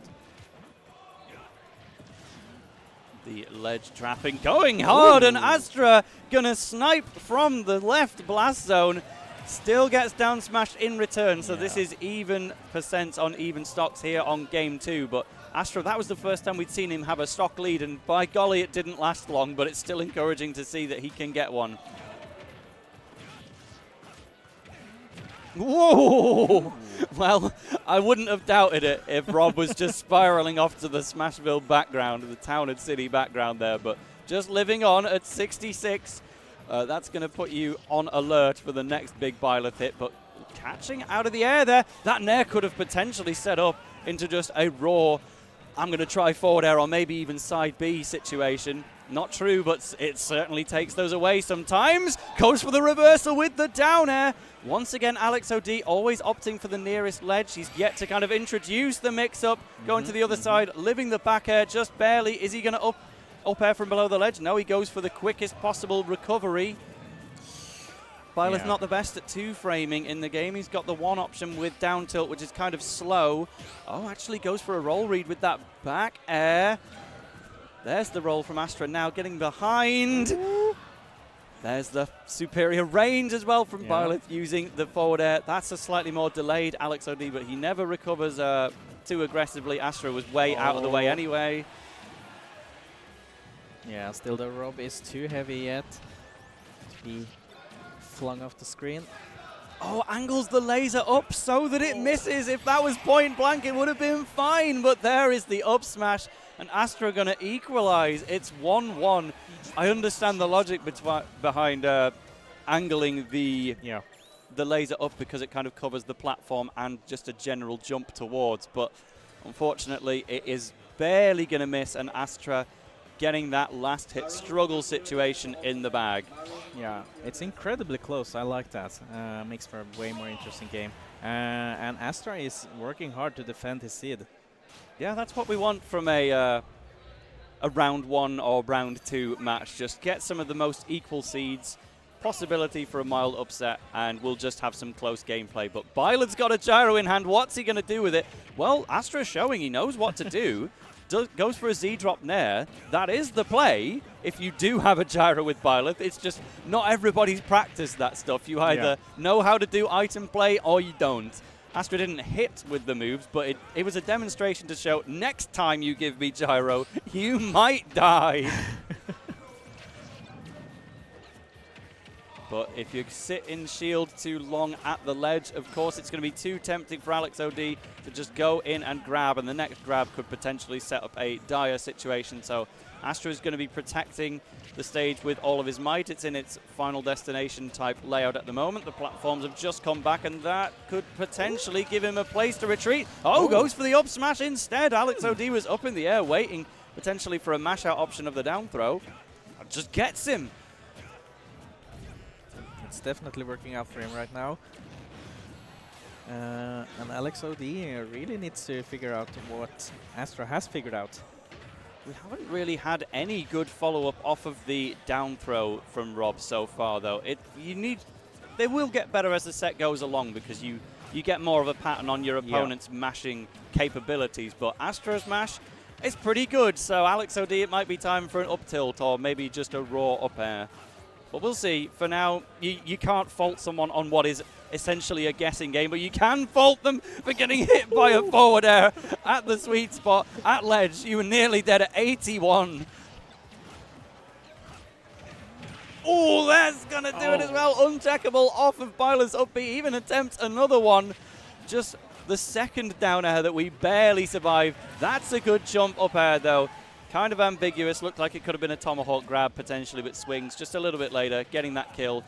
I don't want to call it even stocks, though. We need a Rob moment to make it truly even. Tries to go for the down tilt forward smash, but once again doesn't get the trip, so it's not going to happen. Betting on chances has not been Alex O'D's forte in this, whether it's the down throw setups or the down tilt trips.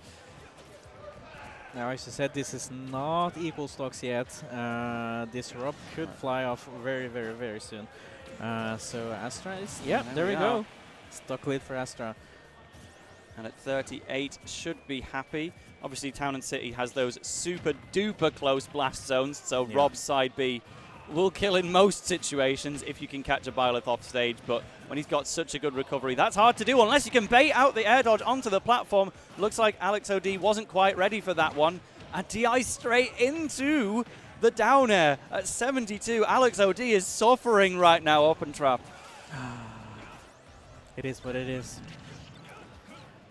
There's another item catch as well.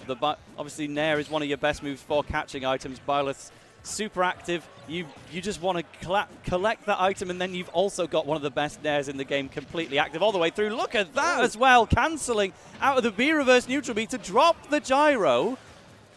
It didn't lead into too much, but it looked fancy, and then that was just, you know what, I've had enough of this stock. Go away. Up smash is going to do it, though. 2-1 to Astra.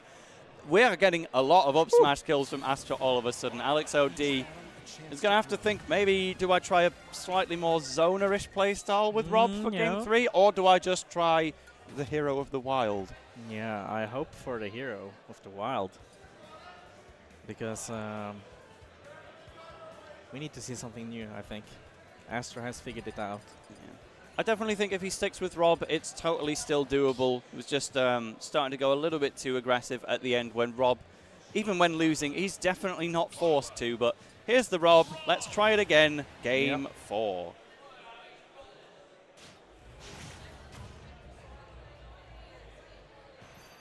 Pokemon Stadium 2 is going to be a slight change of pace for us, and immediately backs off to put that gyro in the proceedings. Oh, parries the forward air, but it doesn't lead into anything from Astra because you have to use up those frames just to get down from the platform, and by then Rob is already fine.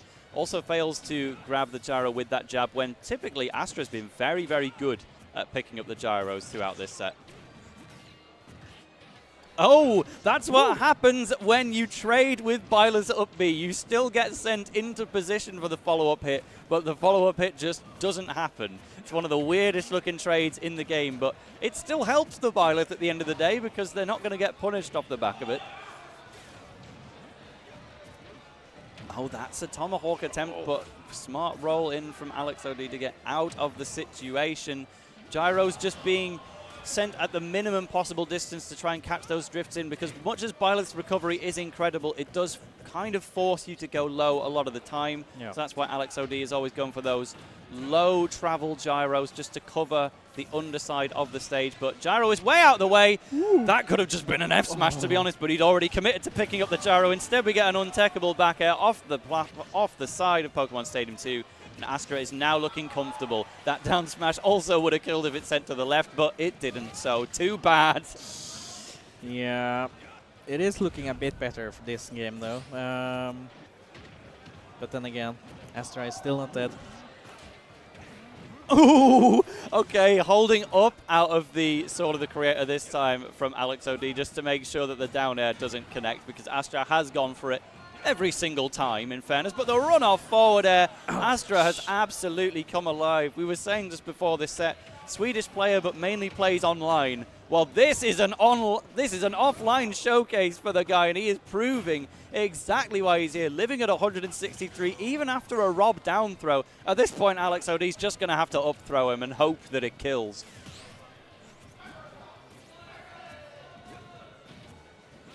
Wow! Oh. Just waits till the last possible moment to pop the side B again. If it was parried, he was gone. But Astra knew, yeah, you're gonna fall for this timing. Fighting at the ledge and quite happy to be there because any hit's gonna kill him from anywhere anyway. So you might as well be at ledge. There you go. Rob's Nair will do it. It does kill eventually. I think Astra would truly win the set if we can hit one down smash. He's tried and failed 3 times now. You just want that for the satisfaction at this point. Oh, actually, that was going to be the start of something. Alex OD, I'm not sure if he can chain Byleth across the entire stage, but he can throw himself into Byleth's up smash, and that is going to be Astra taking the set. Very composed to say, hey, game 1, I kind of got blown up. Game 2, I just about clutched it out. Yep. But then, we were fine. Very fine indeed. Game 3 and 4, much, much more comfortable for Astra, but no regrets from Alex OD. I'm sure that was a good performance, and we'll still have a plenty nice losers bracket run ahead, I would think. Yeah, absolutely. Let's see. There's not many matches ready there yet, but we'll see. The next match we're getting apparently looks like to be Soon versus Penny. Yeah. Unless they've queued up a lot of things on the other brackets I cannot see. No? Yep, we're having Soon versus Penny. And that'll be an interesting one because the winner now does go on to face Astra. Yeah. So we're sticking purely within Pool B4 to give you the highlight reel of it. But we'll be fighting Penny, who defeated their first opponent by DQ, but was seeded to make it there anyway. Sun, the top seed for the entire pool, so potentially expected to get past Astra, but we'll have to see if they can get there first. How much do you know about these players? Well, Penny is a friend of mine, stays on the same Airbnb, plays Wolf, does fairly well in Norway. Soon is from Copenhagen. So he's local there. He's going to have the buff from just being here. Yeah, if you're watching on VGBC, Copenhagen is precisely where this tournament is being hosted, right in the capital of Denmark, which makes for a good hub for all of the Nordic countries like Norway, Sweden, and to an extent Finland to attend, but also directly connected to Germany. They can make their way across pretty easily. And we've got a big UK delegation here as well, mainly from the Northwest. I'm a Northeast player specifically, so the only one from that region, but the Northwest just brought about 12 people across 2 hostel rooms. It's crazy, but they're incredible. One of them actually nearly made the upset of the tournament so far. PTR Logan going to Game 5 with the 9th seed of the entire bracket, Nibodax. Nibodax, the Bayonetta, did pull it out in the end, but was 1 stock away from dropping that set. And Nibodax, I think, is one to keep an eye out for in this tournament, because if Nibodax can make 1 seeding upset in the 8 versus 9 matchup against Hope, would get a showdown with Zomba.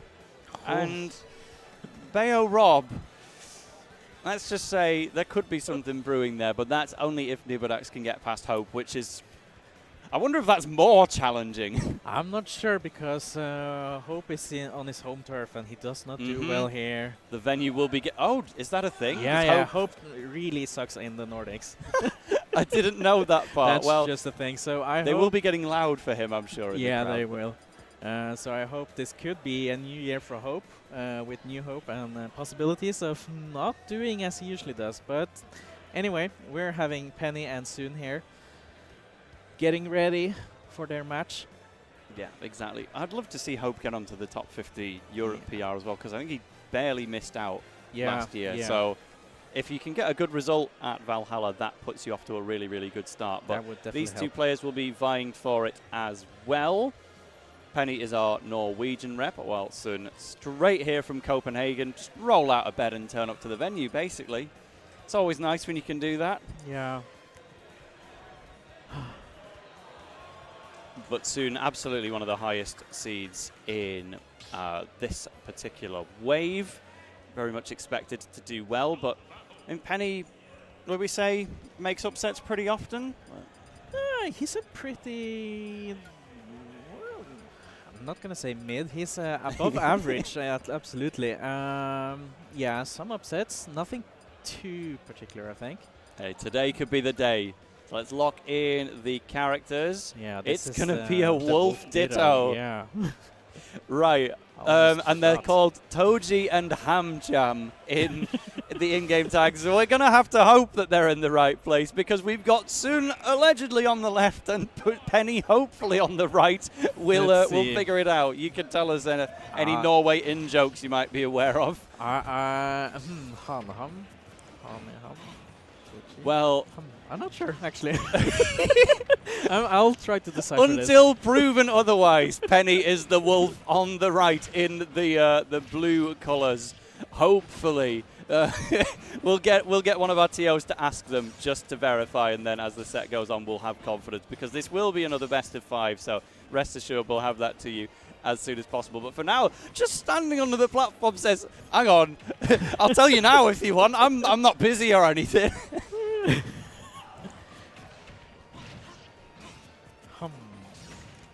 All right, well, Blaster straight from the left. On some of the stage, there's the down smash already. Off to a good start for Toji. Yeah, I'm starting to believe that they are sitting correctly. Cool. Yeah. So Toji is Soon. So currently living up to seeding expectations. Sun off to a good start. I need to check where exactly Sun is on the Denmark PR, because there's a lot of interesting players on there. You know, Hope and Melly Magron are probably the 2 most well-known players, but I love watching Let's Talk, the Jigglypuff. That is an insane player to watch. And Sun, I'm already liking what I'm seeing with that reverse nair into F-tilt combo.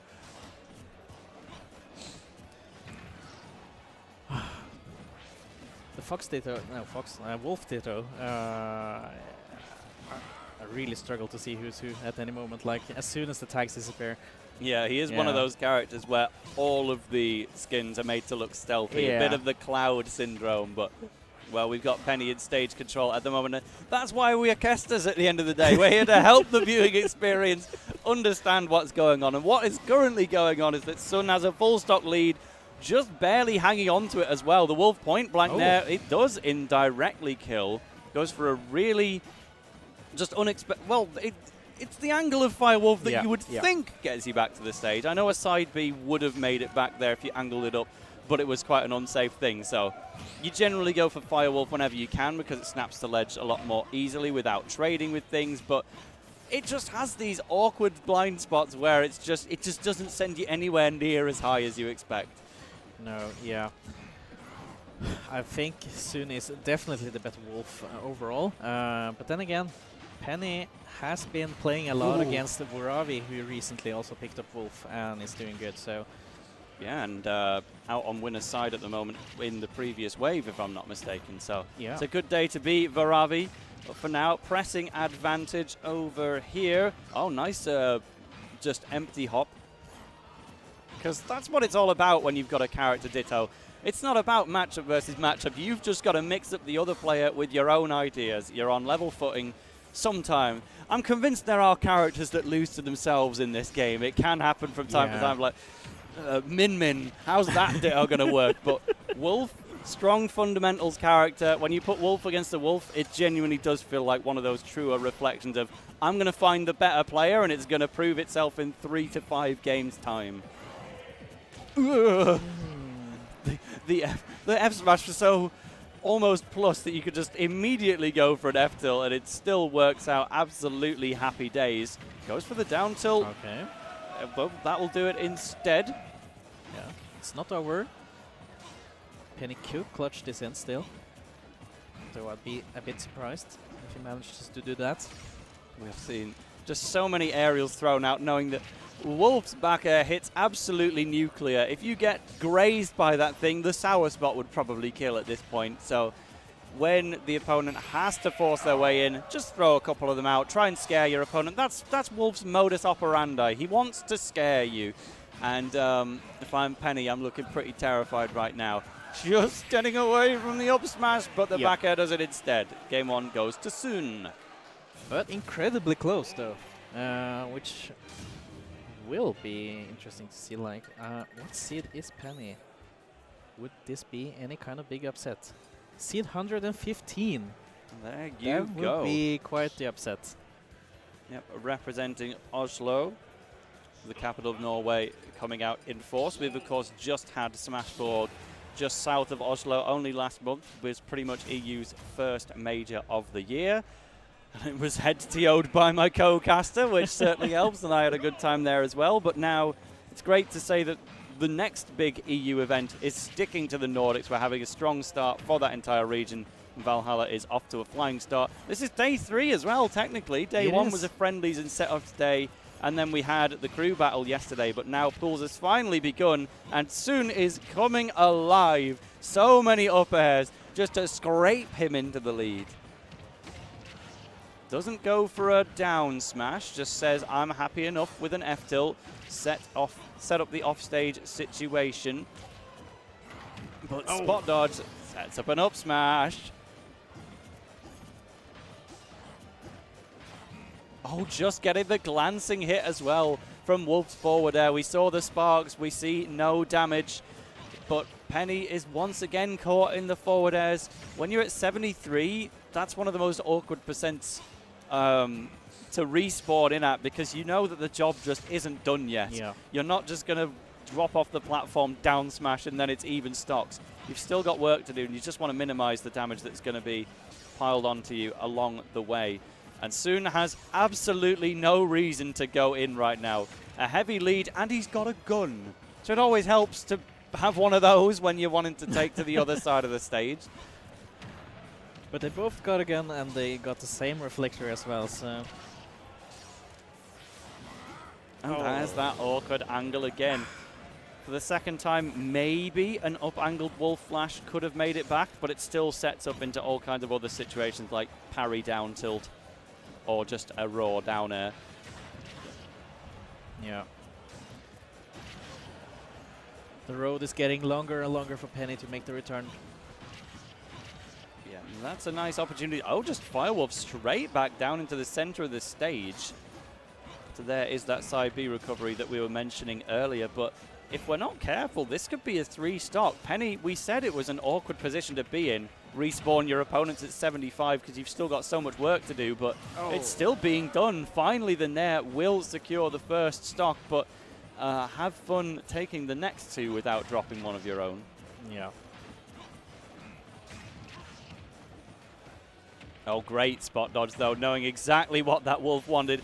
Running towards you, of course they want to grab at ledge. But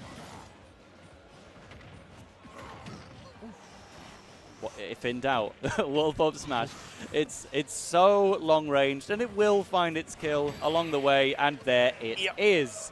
Soon going to take the second game and potentially moving on to face off with Astra, the bBelcampo from Sweden, very, very soon, if you can get just one more game to ensure it.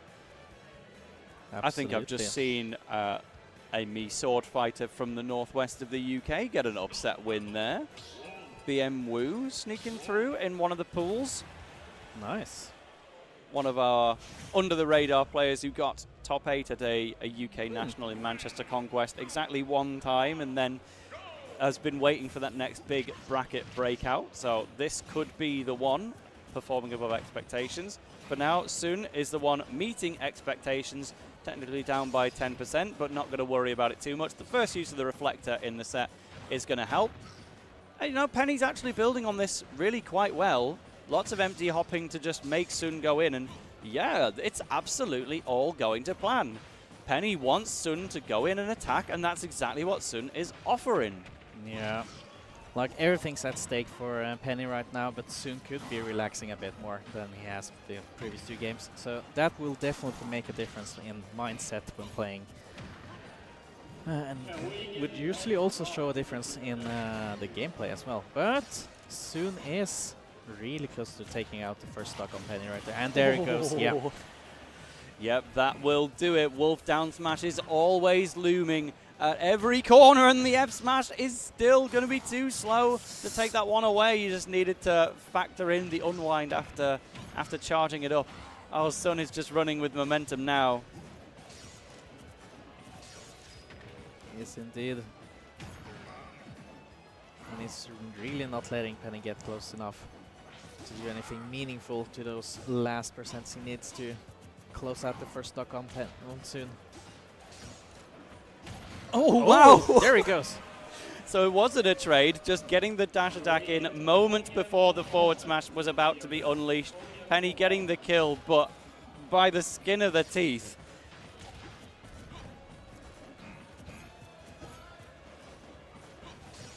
Absolutely. I've also just found out that our originally intended stream set, Jimbits versus Airly, Jimbits does get the upset on the number 2 in Iceland. So we'll be moving on to face either Lugi or Josie. So Airly got to go the long way. But it's looking like an even longer route for Penny right now. You've got to recover about 100% and then also win 2 games after that. It is down to the final stock for Penny. We are in trouble. Trouble it'll be, because Sun is, as mentioned, a really, really strong Wolf. And he has been playing Wolf on a high level in the Nordics for many years already.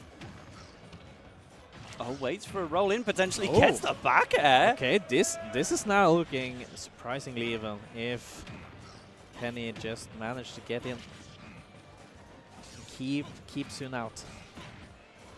Yeah, just stay composed. Don't worry about the numbers too much, because Wolf back air might just detonate your stock maybe, and F smash will instead though.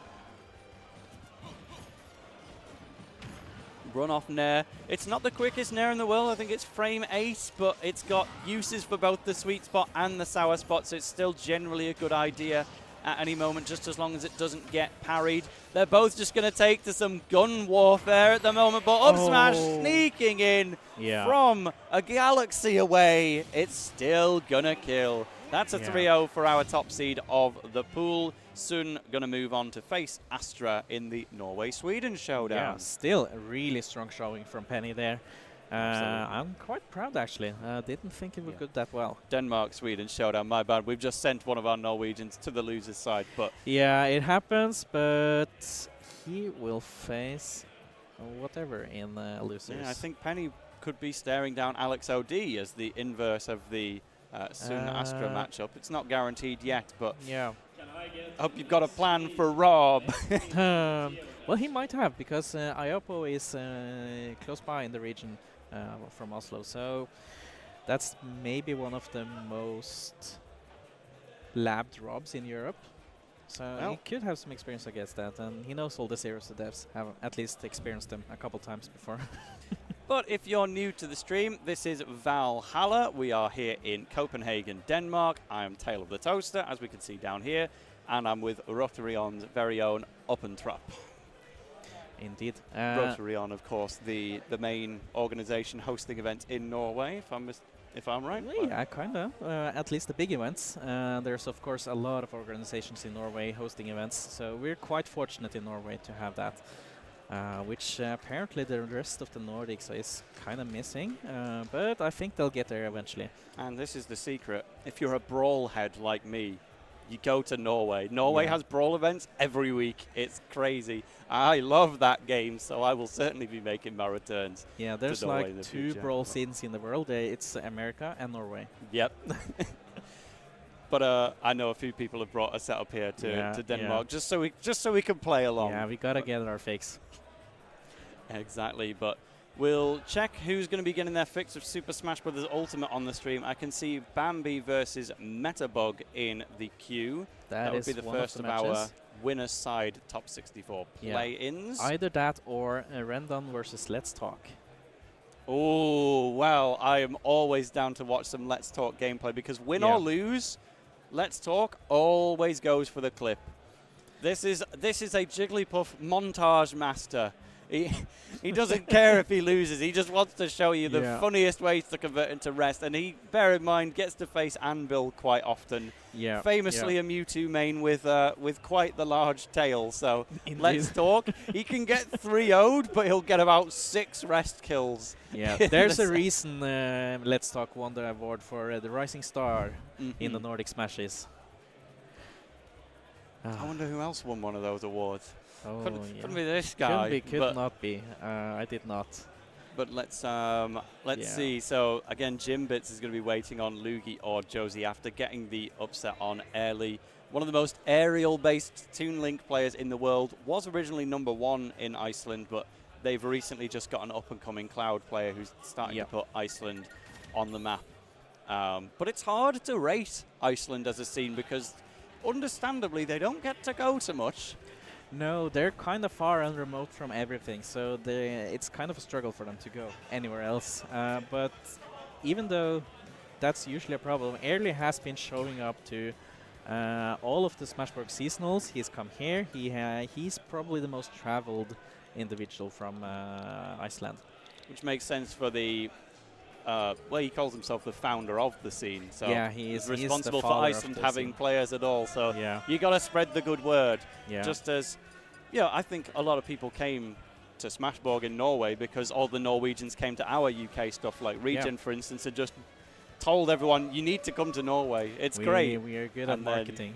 Valhalla, meanwhile, has always had that legacy rep because it's one of EU's longest running majors at this point, we can say, now that it is back on. The likes of all of the UK events from those kind of years are kind of in the past now, and Syndicate in the Netherlands is one of those long running ones that's not around any longer, but Valhalla is still here, still putting going. Europe on the map as it has been doing for a very long time, and now I think this is the first time it's ever had a major US top player in attendance like Zomba, and also the likes of Lugi from the UK didn't even exist at the time of the last Valhalla, so it's a whole new generation of players. Tarek as well, I think this may be his first time at Valhalla, but recently got #5 in Europe and 55th in the world, overtaking Lugi in the process to do so. Still doesn't have the winning set record on Lugi, but did win for the first time between them at Smashborg before Lugi got the run back. So I'd be interested to see if they face tomorrow. They are projected to meet again, but for now, let's talk. And Rendon.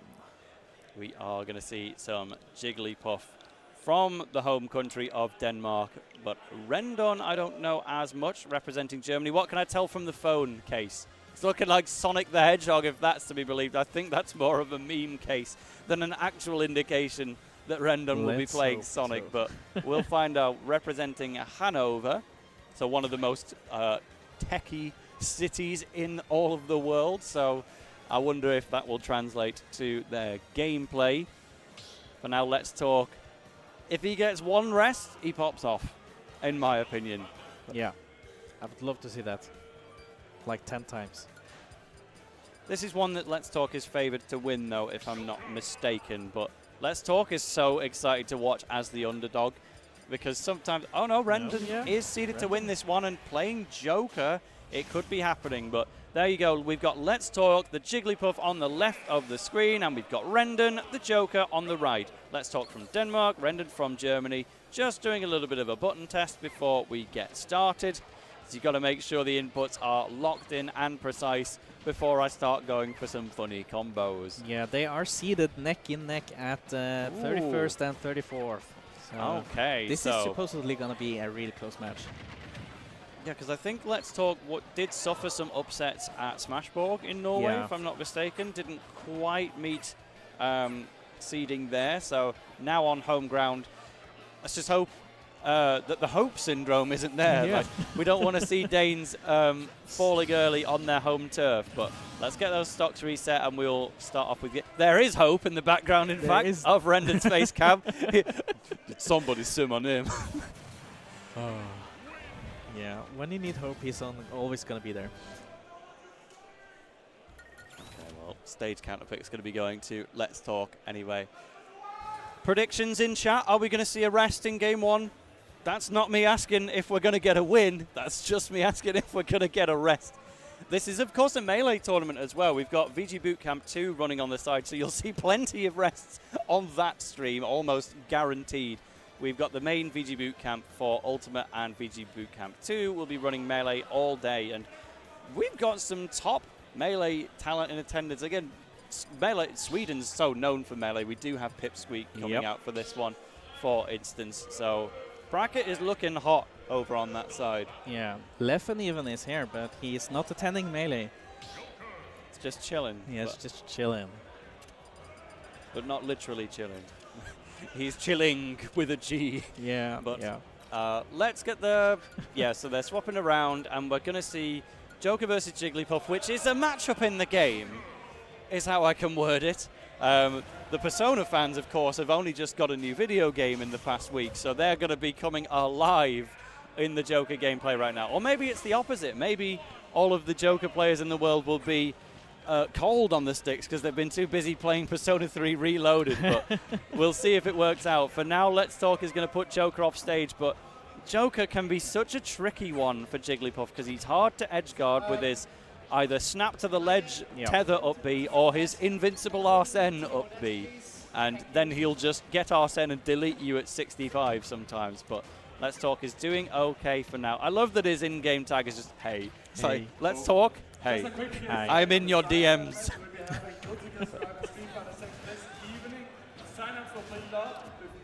But we see a little bit of gun camping for now. No shame in it whatsoever from Rendon. Just ease yourself in gently.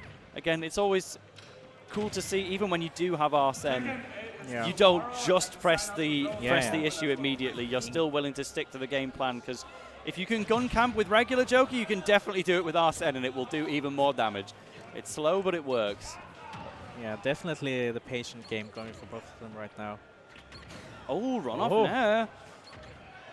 That's gonna do it. Yeah, just the little sour forward air. We were saying Jigglypuff can struggle with Joker's tether recovery, getting him back to stage so quick, but it, in the inverse, will get him back to the stage in exactly the same way each time. So if you're already there before he's popped the move, you will catch him on the retreat. So it's not like you can go off and nair on reaction, but if you go for it as a read, it's fairly often going to work.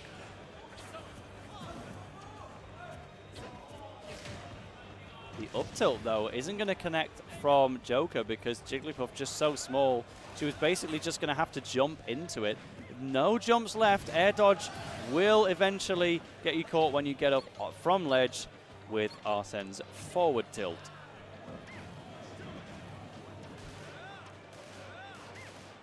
I saw an up gun on landing, just a singular upward gunshot. Just say, hey, I can go exactly the Mega Man angle! That's what we wanted to see. Yes. If in chat you predicted yes for the rest, congratulations. Because Rendon offered that one on a plate, just jumped exactly to where Let's Talk was going to be. That's the thing about rest. You can do it out of disadvantage because it does activate on frame 1. It just, if it misses, you might die. And at 83, you definitely will die. Arsene or no Arsene. Oh, well, Arsene is going to make his appearance, but Let's Talk is just toddling on in. I love seeing the Jigglypuff walk because it's practically the slowest walk in the game. Only Incin and Robin can contest. Yeah. And she just looks delighted. And then she'll go and throw hands with Joker from Persona 5, and sometimes she wins. And she's definitely leading the dance right now. Taking the first game. Let's talk.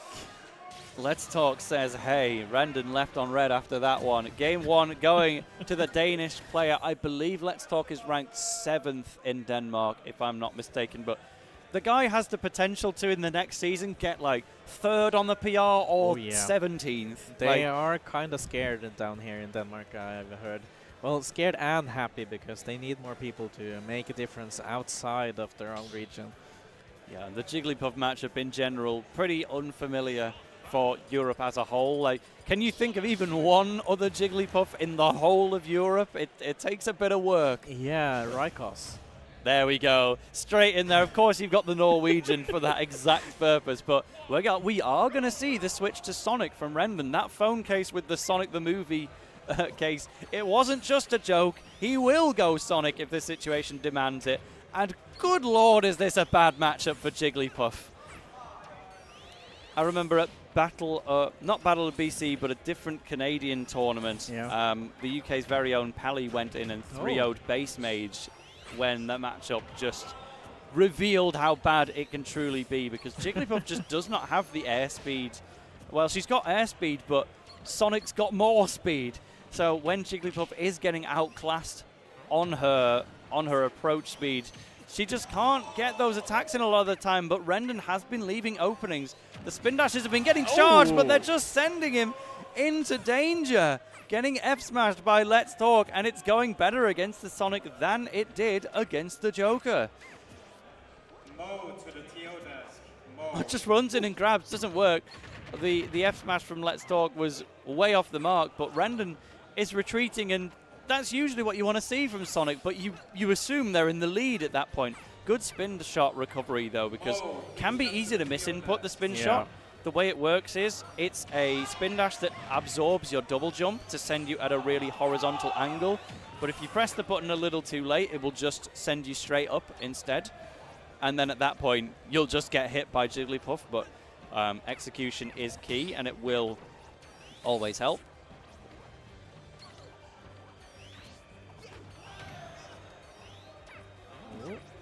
Let's Talk, looking more like let's wait at the moment, because why would you do anything else?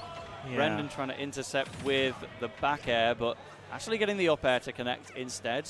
We're seeing the start of something here, but it's a slow road. What do you want to see from Rendon here to bring this back? Well, that might be the answer. Well, you might not be out-camping the out-camping of out-camping here, but so maybe something more aggressive, more deterministic, like. Oh, homing attack though. That's going to be the one to just combo break, because the weakness of homing attack is if you spot dodge it, Sonic will hit the ground and it'll become one of his only punishable moves in the game. But the nair, 117, that's going to kill. Jigglypuff with that legacy Smash 64 nair. So simple, but so strong.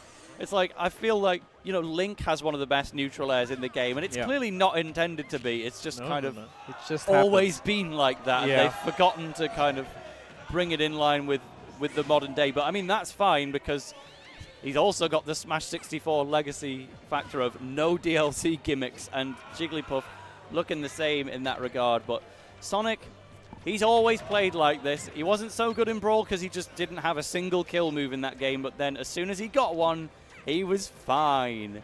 And Spin Dash, famously invincible on startup for 6 frames, and that just makes him so hard to contest when he's in that ball. Good high recovery, though, from Rendon when Let's Talk is fiending the bottom side of the stage, just makes it back.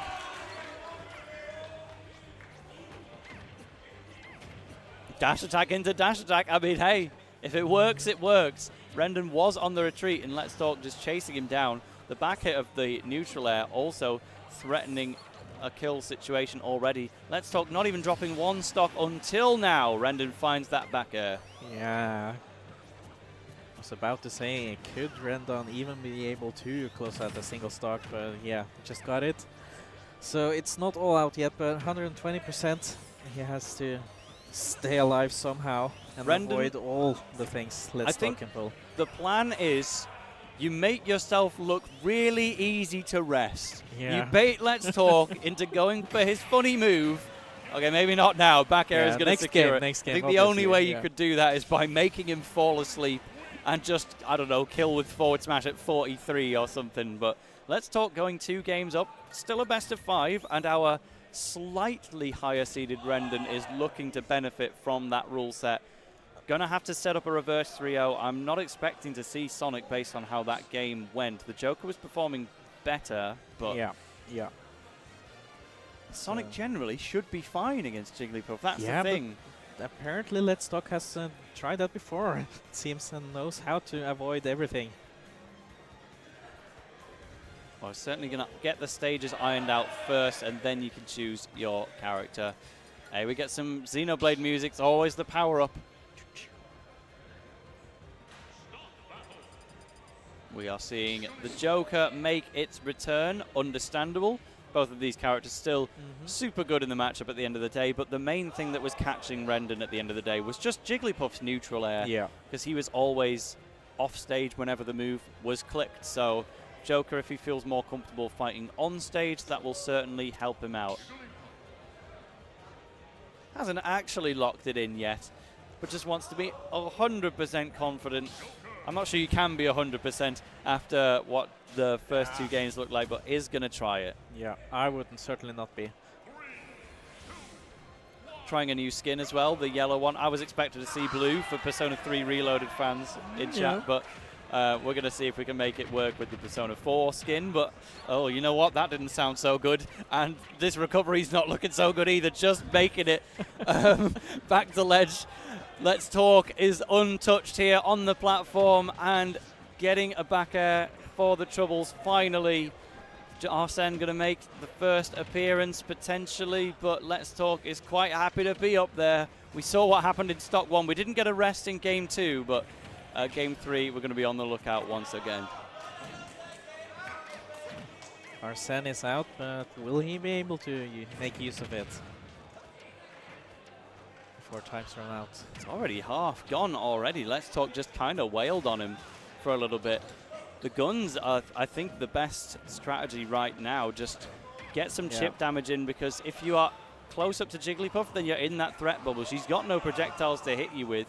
Just the guns aren't going to do much damage, but they might steal a jump when Jigglypuff is going in for the attack, or just frustrate Let's Talk a little bit. Rendon has actually brought this pretty much all the way back with the strategy we have described. Let's Talk goes for a dash attack, but the back air kills! I think Rendon maybe was going for a retreating jump or something, holds out a little bit. That just barely snuck it away. But now Let's Talk going to go for the extra credit and getting it started with the aerials. Low recovery. Jigglypuff can hang out all day down there if she needs it. Into rest! And Let's Talk has done it again, 2 for 2 and unpunished as well. Rendon goes for the up smash and Let's Talk straight back into shield.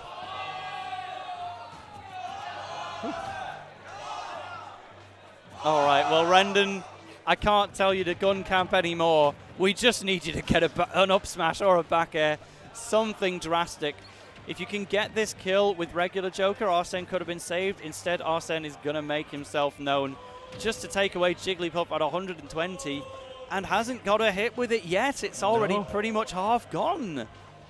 Yeah, Let's Talk definitely knows to wait this one out because he has been playing Joker a lot, being so close to Fyfra. Reach-wise, yeah. So I don't know where the Sonic experience came from, but that was looking mighty comfortable. The footstool actually is going to get Rendon back to stage safely, but there it is again! Oh. If your combo is not true, Let's Talk will down B you. Yeah. And that is the second time he's caught Rendon with the I'm going to rest out of disadvantage kill. Well, he came, he saw, he conquered. That was precisely what Let's Talk wanted to do. I want to get on stream. Yep. I want to get a seeding upset on the guy who's meant to put me in losers. And I want to kill him with rest. Yep. And he did it in a funny fashion on 2 different occasions. So well done. Let's Talk is going to make it to day 2 of the bracket, but day 4 of Valhalla as a whole, making it to winner side top 64 for the home nation of Denmark. Absolutely, like taking the slight upset 3-0. Yep, Yeah. 31 versus 34 matchup, but when you're playing Jigglypuff, everything's an upset, it feels like at times, because you can just get deleted for no good reason sometimes, but Rendon has got to take a slightly longer path for Germany. A lot of our top seeds in this wave haven't made their appearance on stream yet either. Lugi's still waiting to fight Jimbit, I think, off stream. The Schmixtape, the #1 in Sweden, or #2 behind Big Chungus at this point, will be playing in this wave as well. Soon we did see Anvil as well gets the Mii Sword Fighter matchup against BM Wu from the UK, but I think we're waiting on Bambi versus Metabug to give us another evenly seeded matchup.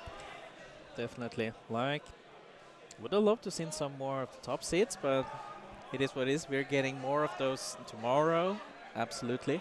Anyway, so I think you're not missing too much at this point. Yeah, you don't want to be missing the action tomorrow. Top 64 will have the likes of Tarek, Lugi, Zomba, Hope, and Nibodax, the Bayonetta as well, going to make some appearances to just make magic happen. We'll take 64 down to 1, but for now, this is Wave B. It goes up to Wave D today, and then we finish doubles in the late stages of the day. I'm not aware of any huge upsets that have happened so far. The Melee crowd's certainly coming alive right now. Yeah, in a Norway versus Denmark matchup. They're getting loud. Well, Melee scene has always been loud, but that's deserved. They have been staying on for like 20 years almost at this point, doing Melee. Yeah, and it's been Melee production running the stream for us here, even on Ultimate today. They're balancing both at once, so they're the GOATs. But Bambi in the Waluigi-ish hat. It is a Waluigi hat, just seen the logo. It's flipped. They're wrong names on the wrong sides. Yeah, so Bambi is on the right, and Metabug is on the left. Excellent. So Metabug, big Waluigi fan. Yeah. Hey, yeah, you can see it on the name tag as well, just in case you needed more. But Bambi going to be representing Sweden. Metabug is a Finnish player, so won the crew battle yesterday alongside Lancelot and the rest of the team. Finland couldn't come out to this tournament in big numbers because of the Finnish airstrikes going on. Pretty much everybody. In Finland and train strikes in Germany almost stopped a lot of those guys too. Making things harder for us, to say the least, but pretty much every player from Finland who is here, they basically had to travel down on like Tuesday, Wednesday, to make it here in time. But Metabug did do the trip because Finland needs some representatives here in Denmark to show exactly what the region's known for, because they're known for Lancelot and not a great deal else on the grand scheme of things. But they've got Zartsu as well, the Banjo-Kazooie player, who was instrumental in winning the crew battle. And this is what we want to see Nordic tournaments for. Put spotlight on Norway, Sweden, Iceland to an extent, and Denmark. Get all 5 of them just covered. And Wii Fit Trainer, meanwhile, is going to be an unusual one to see on stream. But I am so here for it. Bambi is our Wii Fit Trainer. Metabug is our Luigi. And this could be a bit of a Luigi tournament as time goes on, but he's repping the merch. So there you go. We have got Bambi's Wii Fit there on the left Yoshi Story platform, taking on Metabug Luigi, and deep breathing. If it fails once, just try it again. Oh, if that spiked, it might have been over already. Going for the trade, though, because Wii Fit side B, when it's not got the soccer ball available because it's already spawned, it's just going to be the header and nothing else, and was easily stuffed out by Metabug. But it's kind of hard to end up on Yoshi's Story for game one. I'm wondering what the counter picks would have been. Oh, turns around that up air into a back air. Metabug looking happy right now.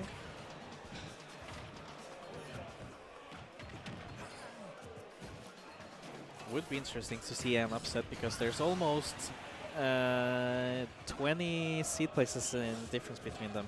Oh, really? So not as even as we expected. It is Bambi who's favored to win this, with his Swedish results making him known. But Metabug, Luigi's one of those characters where if you're not ready for it, you'll just get demolished. You know, we haven't exactly seen a 0 to death yet, but that's because we've only seen one stock taken. We'll see it at some point. In a best-of-5 situation, don't you worry, it's coming. Bambi's just going to have to play defensively with a lot of projectiles and get those deep breathing opportunities. Because if you overextend on Luigi, it's all over for you. But the down air off the side is enough to take it. And also, just hopping into that plunger to say, I don't want to be at 0% against Luigi. I'd rather be at 39. Oh, spot dodges the grab as well. Exactly knowing what was coming. Sun Salutation going to put him in the lead as well. Air dodge expended. And when those platforms of Yoshi's Story are so high up, sometimes you do need an air dodge to even get on them in the first place at an angle. So Bambi has got it covered, but Luigi's dash attack will zone break so effectively. Oh.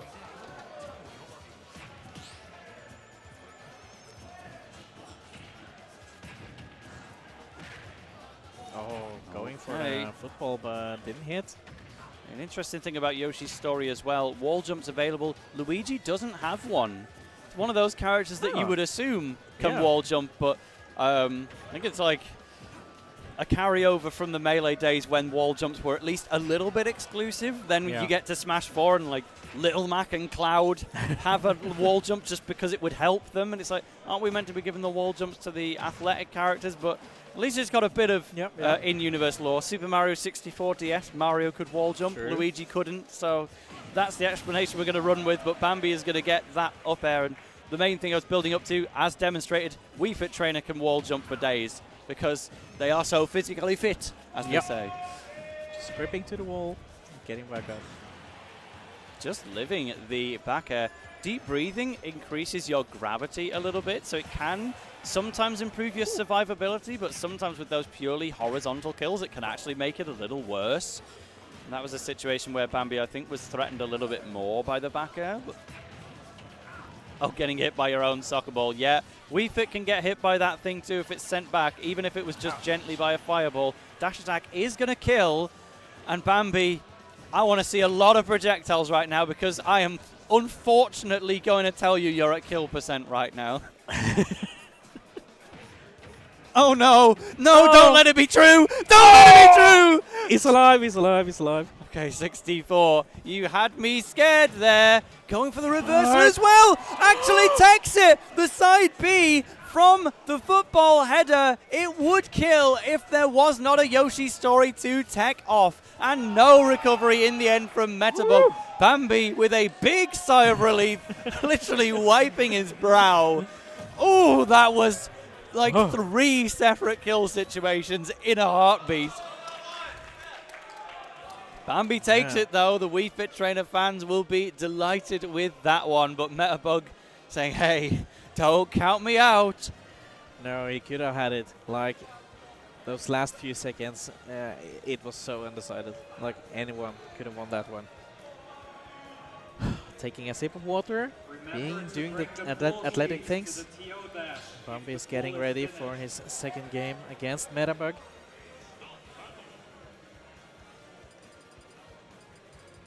Just get the Waluigi locked back in, the purple Luigi, of course. So Bambi is going to take us back to Yoshi's story. So clearly Metabug making that decision because he's quite happy with it. The platform height can be a little awkward for your combos, but Luigi doesn't necessarily need the platforms, and he could also just hang out on there with a Luigi Cyclone, one of those deceptively really, really good moves.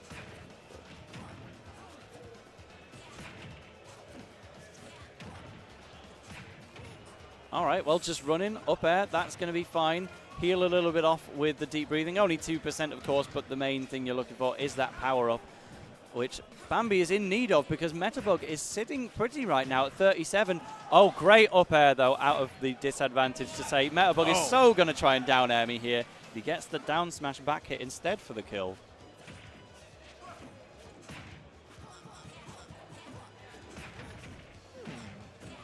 It's all going on. Bambi, get yourself out of there. Uh-oh! Grab time.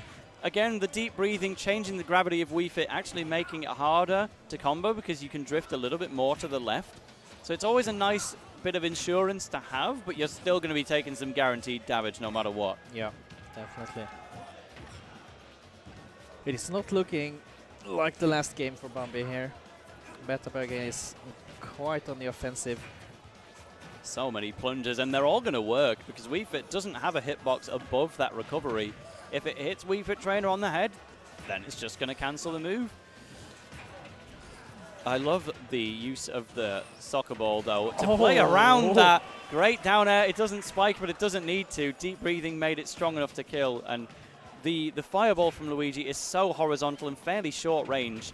Wii Fit side beat in return. Oh, well, dying to that Luigi Cyclone. I'm not sure that was meant to kill, but the fact that it's both higher range and hitting from above means that if Luigi pops Fireball and you go for Soccer Ball, then the Wii Fit Trainer just won in that situation, quite simply. Yeah. Too soon for another deep breathing, though. That's the long recharge time. I believe it's 30 seconds before deep breathing goes back to its regular charge time. It might be 45, but Bambi is just going to make sure that the next deep breathing is easy to get on deck by hiding at the ledge, because if you're at ledge, you can use your projectiles, and also Luigi can't grab you. So Bambi's perfectly happy to be there. Slightly too bombastic on the side B header, though, just missing its mark. Forward throw isn't going to kill, but a soccer will instead. That's fun. You do the dash attack with that nice low angle, and it will send at the exact moment of Luigi's recovery, because Luigi's only got so many options to get back to the stage. We're certainly not in danger of throw kills, but we could absolutely see a Luigi Cyclone kill if it's in the air.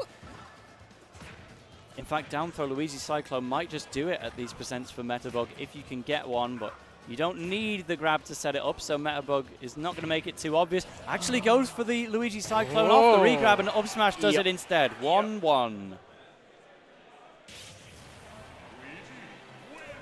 So, one game apiece on Yoshi's story. We now have the option for Bambi to select something else, and I feel like he'll probably take advantage of that, but Bambi was off to a slow start in that game, and he was gradually bringing it back step by step. I feel like Game 3 should be looking decent for him if that was anything to go by. Yeah, I believe so too. We get some more Xenoblade music. That's the second player on stream in this wave already to use it as a power-up. So let's try it. Game number 3 in the Finland-Sweden matchup. Can we do it Wii Fit Trainer this time? On Battlefield. Let's see if it makes a difference. Same vibes. Deep breathing on deck immediately. And the first hit is going to be delayed. First hit postponed. There we go. We have 9%, but deep breathing is gone already. Like, we got it, and it's disappeared.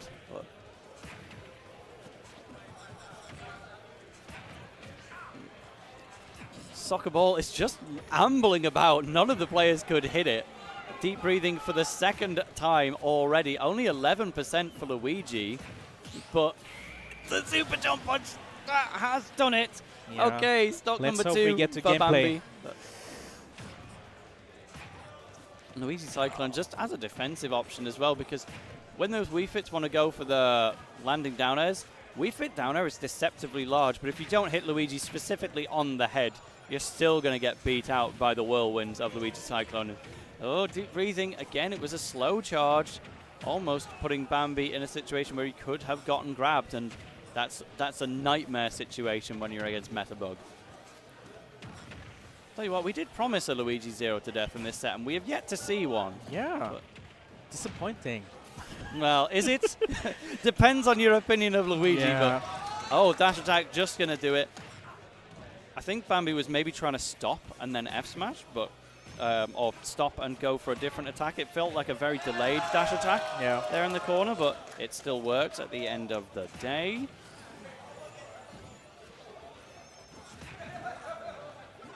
Go. We're going to breathe some more, but Luigi, the down tilt, I think it's like frame 3 or something ridiculous. It's super, super quick from Luigi and incredibly spammable. Short range, but if you're going to be at the ledge on purpose, Luigi has an answer for this, and it's going to beat out the header. That's the thing. Wii Fit spawns the football before they actually throw it at you, so if you can hit it in that initial spawn, then it's going to work directly against them, and it has for Bambi here. Going to get a forward throw kill with the bonus from deep breathing, but a whole stock down for the second game in a row. And now you're grabbed. Oh, but the down air doesn't spike. Does not, but this is not looking too good for Bambi.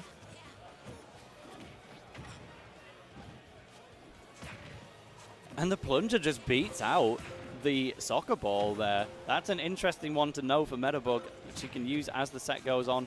Fireball wasn't able to beat it though because it was hitting from too high up, but Metabug is just sitting comfortably right now. One Luigi Cyclone in the air would easily do this, an up B absolutely would, and I think even an up smash would pretty comfortably kill. There it is though, down air into back air. Yep. So 2 one more games in a game to row go for Metabug there. Yeah, and that would be our second small seeding upset in a row, actually, as well, if Metabug is able to pull this off. So that's why we've been prioritizing those kind of sets. We've been seeing the potential for upsets and calling them on the fly. But Bambi, I think our only Wii Fit trainer that I can see on the sign-ups for Valhalla, so will be wanting to represent. If you can take 2 games in a row, the bracket is still super, super doable. Where are we going to head? Back to Yoshi's story. They're both clearly very happy with this one.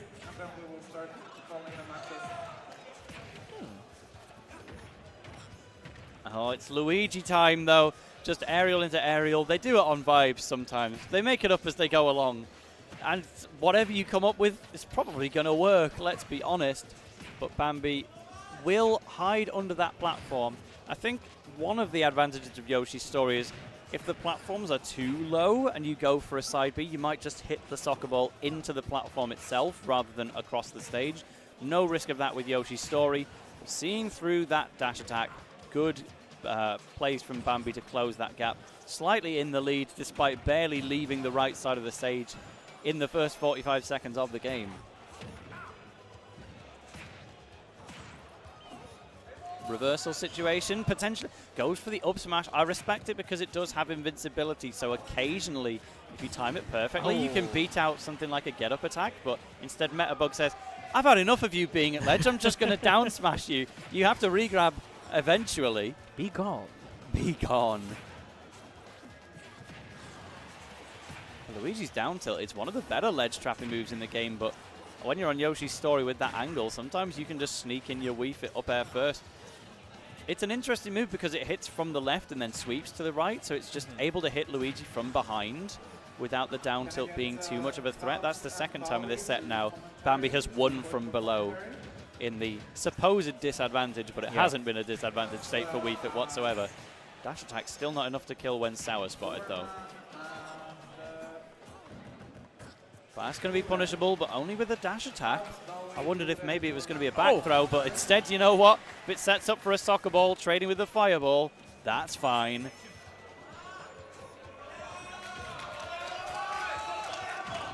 Okay, so Bambi's at 72%, and again, when you're used to watching a lot of Luigi in the UK, this is like the quote-unquote safe percent. He'll still sometimes get a down throw up B and kill you at 74 anyway, but it's kind of, you're out of the 0 to death window, but you're also not quite in down throw to down B kill percent. It'll still connect, it just won't necessarily kill, so I see. that region has now gone. You're at 121, and now you're back to just regular kill percent, but that's exactly what it's going to be! Super jump punch! Putting Bambi on his winner's side stock now.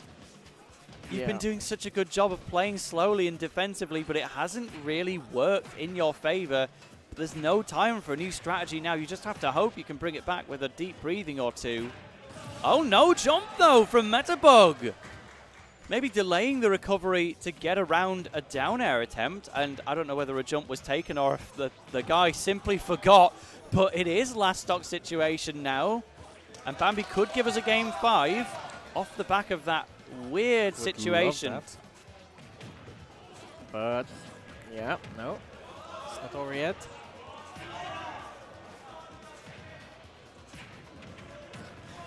Just barely holding on to the lead there. One hit from Bambi would have put him ahead, but the soccer ball is gone, and actually using the plunger to extend the time that the soccer ball will be spawned, so Bambi can't get it back. Really good stuff from Metabug, and again, the plunger will just win it outright. Down throw. Goes for the upbeat. I don't blame you. It would have won the set if it connected, and Luigi Cyclone was not going to be killing in that position. You got to try it, but the next situation might have to do it for Metabug instead. Bambi has deeply breathed once again. Metabug not even attempting to go for a down air because instead he's getting caught out by that soccer ball from the header. Regrab is going to be avoided with an expert wall jump to just weave around the ledge. Well, Metabug was actually nowhere nearby in that situation. Good jump read, though, with that forward air. Metabug, what is the answer here? Untechable back air is the answer, and that's going to be a 3-1. Finland doing a little stage rush there. Metabug going to make a small seeding upset and move on to winner's side of day 2. So Bambi has more sets to come today, but that is a big one. We are starting to call Wave C for Melee at the moment, so possibly going to be the same for Ultimate. We'll just wait until we've got the official word on that. But I don't think there's any more matches queued up for us today. I can see Schmixtape made it through without dropping a game, so that's good for Sweden's top 2. No rage at this tournament, right? That's interesting for... No. So just one of Sweden's top 3, but yep, that is going to be it. So thank you for watching Wave B here on VGBootCamp. Again, the main hub for watching Smash Brothers. If you watch Smash Brothers, then VGBootCamp is the place to be. They do tournaments from all around the world, and that is just what we like to see. If you subscribe, you can, of course, get these lovely emotes, and we're going to be rolling some ads in a bit, but you can skip them if you just hit that sub button. If you've got Twitch Prime, you can do it practically for free. And it's the place to be for both Ultimate and Melee, and that's why we're hosting Melee on VGBC 2, and we've got Ultimate here on the mainstream. But Wave C is going to be brought to you by the UK's very own Bowie and Fabs. So I, the fellow Brit, I'm going to bid you farewell. I will see you on commentary for Top 32 tomorrow. Are we going to see you again, Up and Drop? Oh no, I'll be hiding for the rest of the tournament. Well, best of luck in your bracket run, if thank nothing you. else. It's coming up right now. There you go, you better get gone. But thank you for watching. We'll take a short break, and we'll be back for Wave C. Get ready for la fiesta. La la la la la. Everything's perfecto. Oh oh oh oh oh.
Ladies and gents, everyone beyond and between, welcome back to Valhalla IV in Denmark. My name is Bowie, and I'm joined at last. I can say this. I'm joined Finally, by right? Copter here on the commentary desk. I mean, I've been away for a bit. I've been watching from home, but I've seen this man rise through the ranks of commentary and doing like a lot of excellent work, and it's a pleasure to finally be able to sit down and join you here. We're up to Wave C of day 1 of the main singles bracket. We've had, obviously it's day 3 of the event. Of course. We had the Battle of the Boroughs last night, which you wonderfully called. It was a good time. Yeah, a Really good enjoyment time. I think that was Finland who won. Finland won, yep. Obviously, yeah, Hugo I Farming. think they've been finally wanting to take a crew battle win for a long time. Finally get the one in the pocket, so, good for them. Excellent, but yeah, of course, like you said before, it is a good chance to obviously, finally commentate with you. Obviously, Bo, if you guys don't know, this is the legend, you know what I mean? This is the old guard now, coming in with the new guard with me. It might be exactly old time, but still, looking young as well, either way. And it's going to be a good time, guys. Obviously, Wave C, as Bowie said, best of 5 the whole way out, first to 3, either way you want to call it.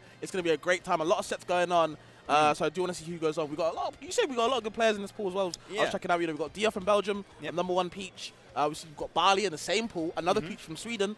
I believe Tarek's in this pool, but I might be wrong. We've got Melly for sure from Denmark, the Mario. So there's a lot of good people, guys. If you're not really familiar from the America, there's a lot of Scandinavian / Nordic people you really have to watch out for. And I'm glad, obviously, me and Bowie get to show you guys that talent. It's fascinating because, again, even being out for a few years, kind of coming in and seeing players that I've known all the time, like Hope, an excellent hero from Denmark, still playing excellently. I saw Canary Bird as well, still here, playing excellent stuff. That said, we'll get into our first game here. We've got General Scales versus Geistbox.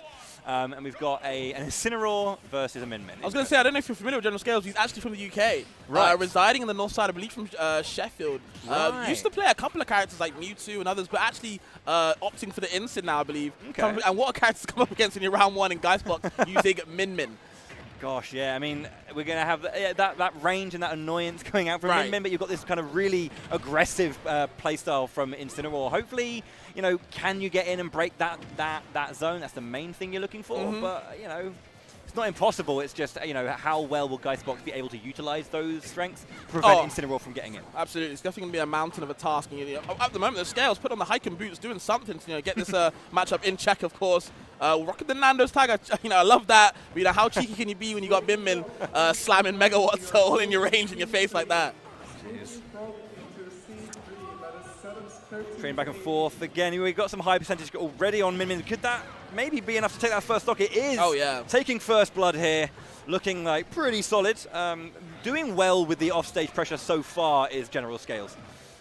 Yeah, I mean, Incin obviously is going to be getting walled out a lot. That's obviously the main thing about Min Min. But obviously with Incin, when they get in, a lot of good normals, right? So with good frame data as well, you can really kind of catch Min Min slipping and just stay in their face. Of course, easier than done. It was more of a hindsight kind of issue right now. And look at this. Just having to deal with, you have to go high, but still opting for that big up smash, a little bit overzealous. And General Scales with a decent lead still.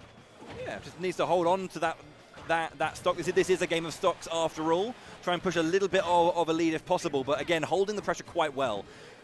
Going forward smash against another, and then another command grab comes out. Good percentage on that one too. 30% pushing up. Haven't seen Revenge, I don't think, just yet. Hasn't been able to pop that button. It's not as easy as just pressing the button and and rolling with it. But yeah, baited out once, you could actually explode for it. And just like that, the back throw again. Hitting over the German suplexes, pushing off stage more and more. Looking for the Revenge there, maybe on that recovery, but no hitbox is going to come out there.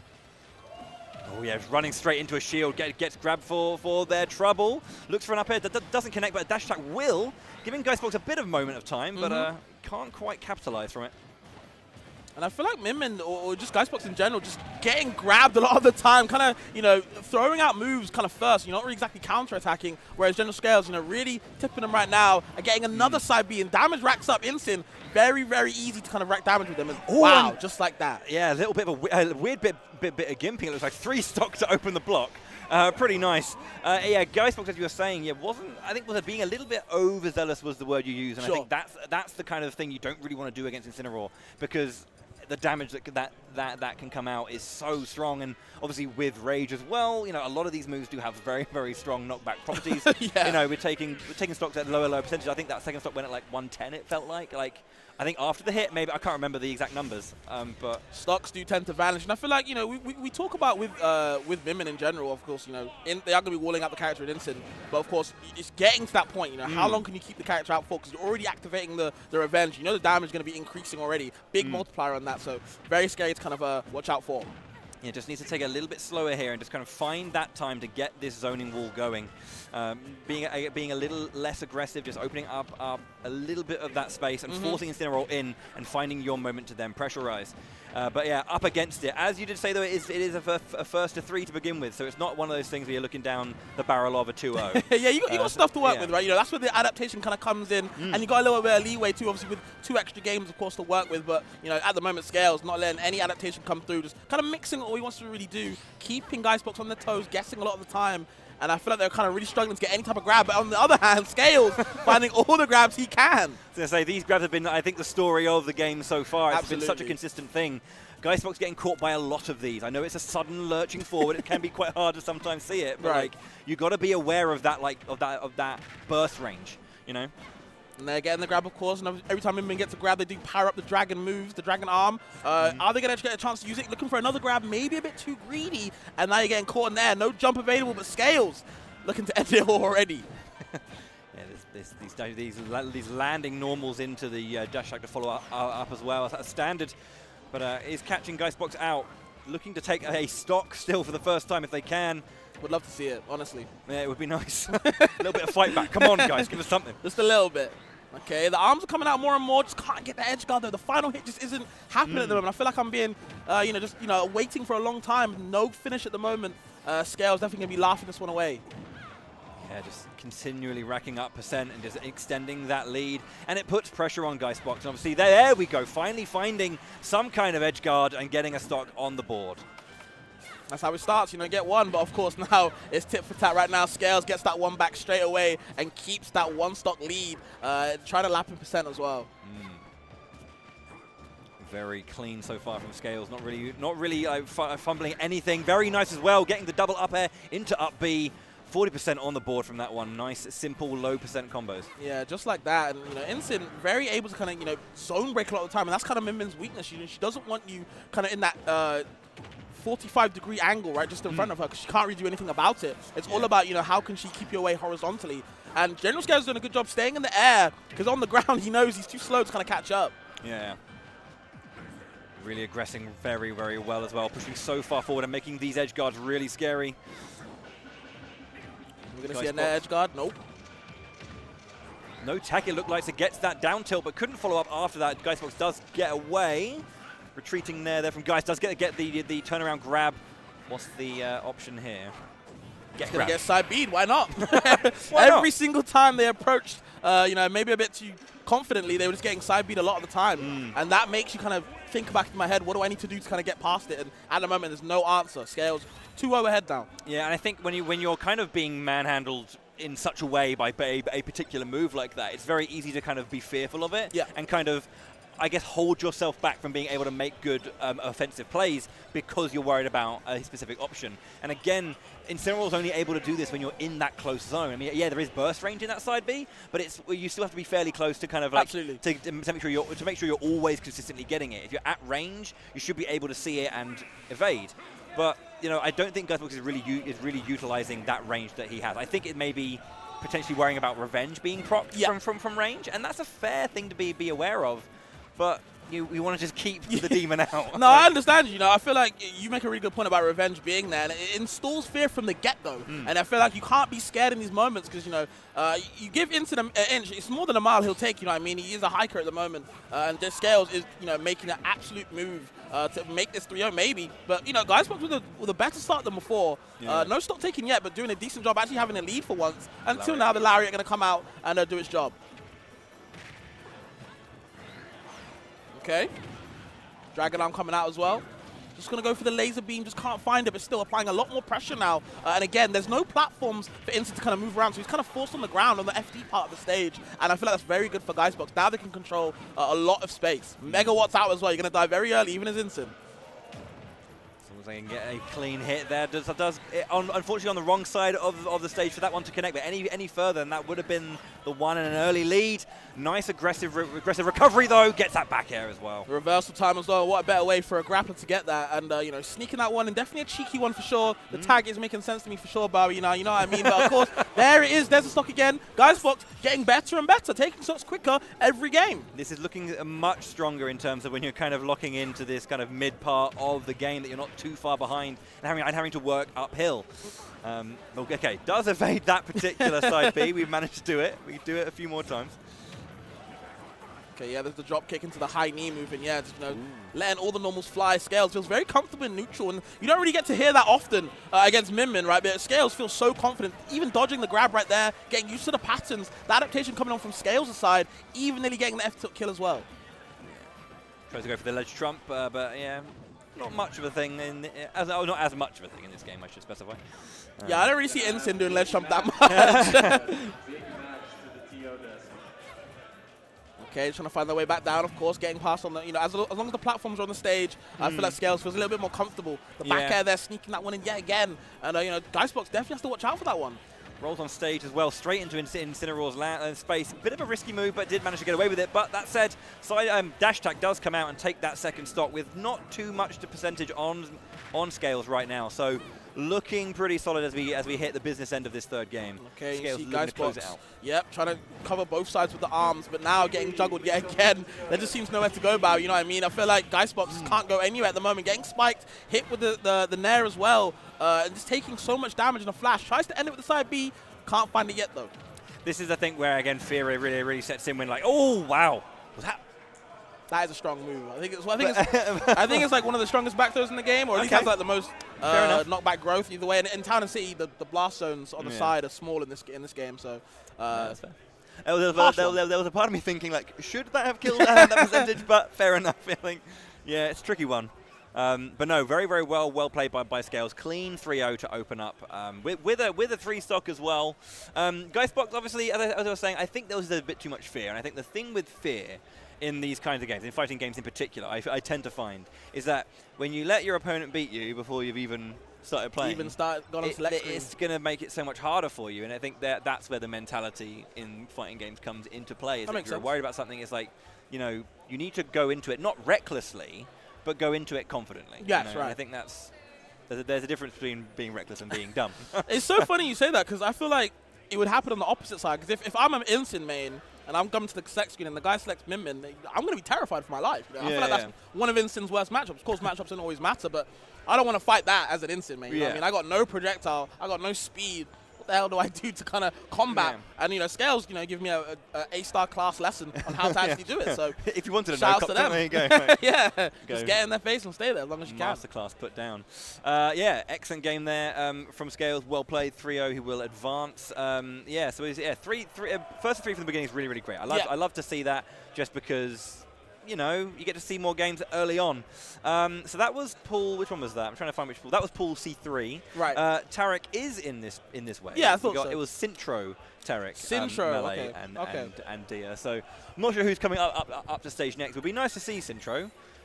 Still rocking the Rob? Yeah, he's rocking the Rob. Well, I mean, why not? Definitely why would getting you choose something else? more and more comfortable with these tech, because these techs are coming out like gyro stuff, you know, gyro trumping, and all these little things that Robs can do now that they're kind of realizing in the late game kind of meta of the game.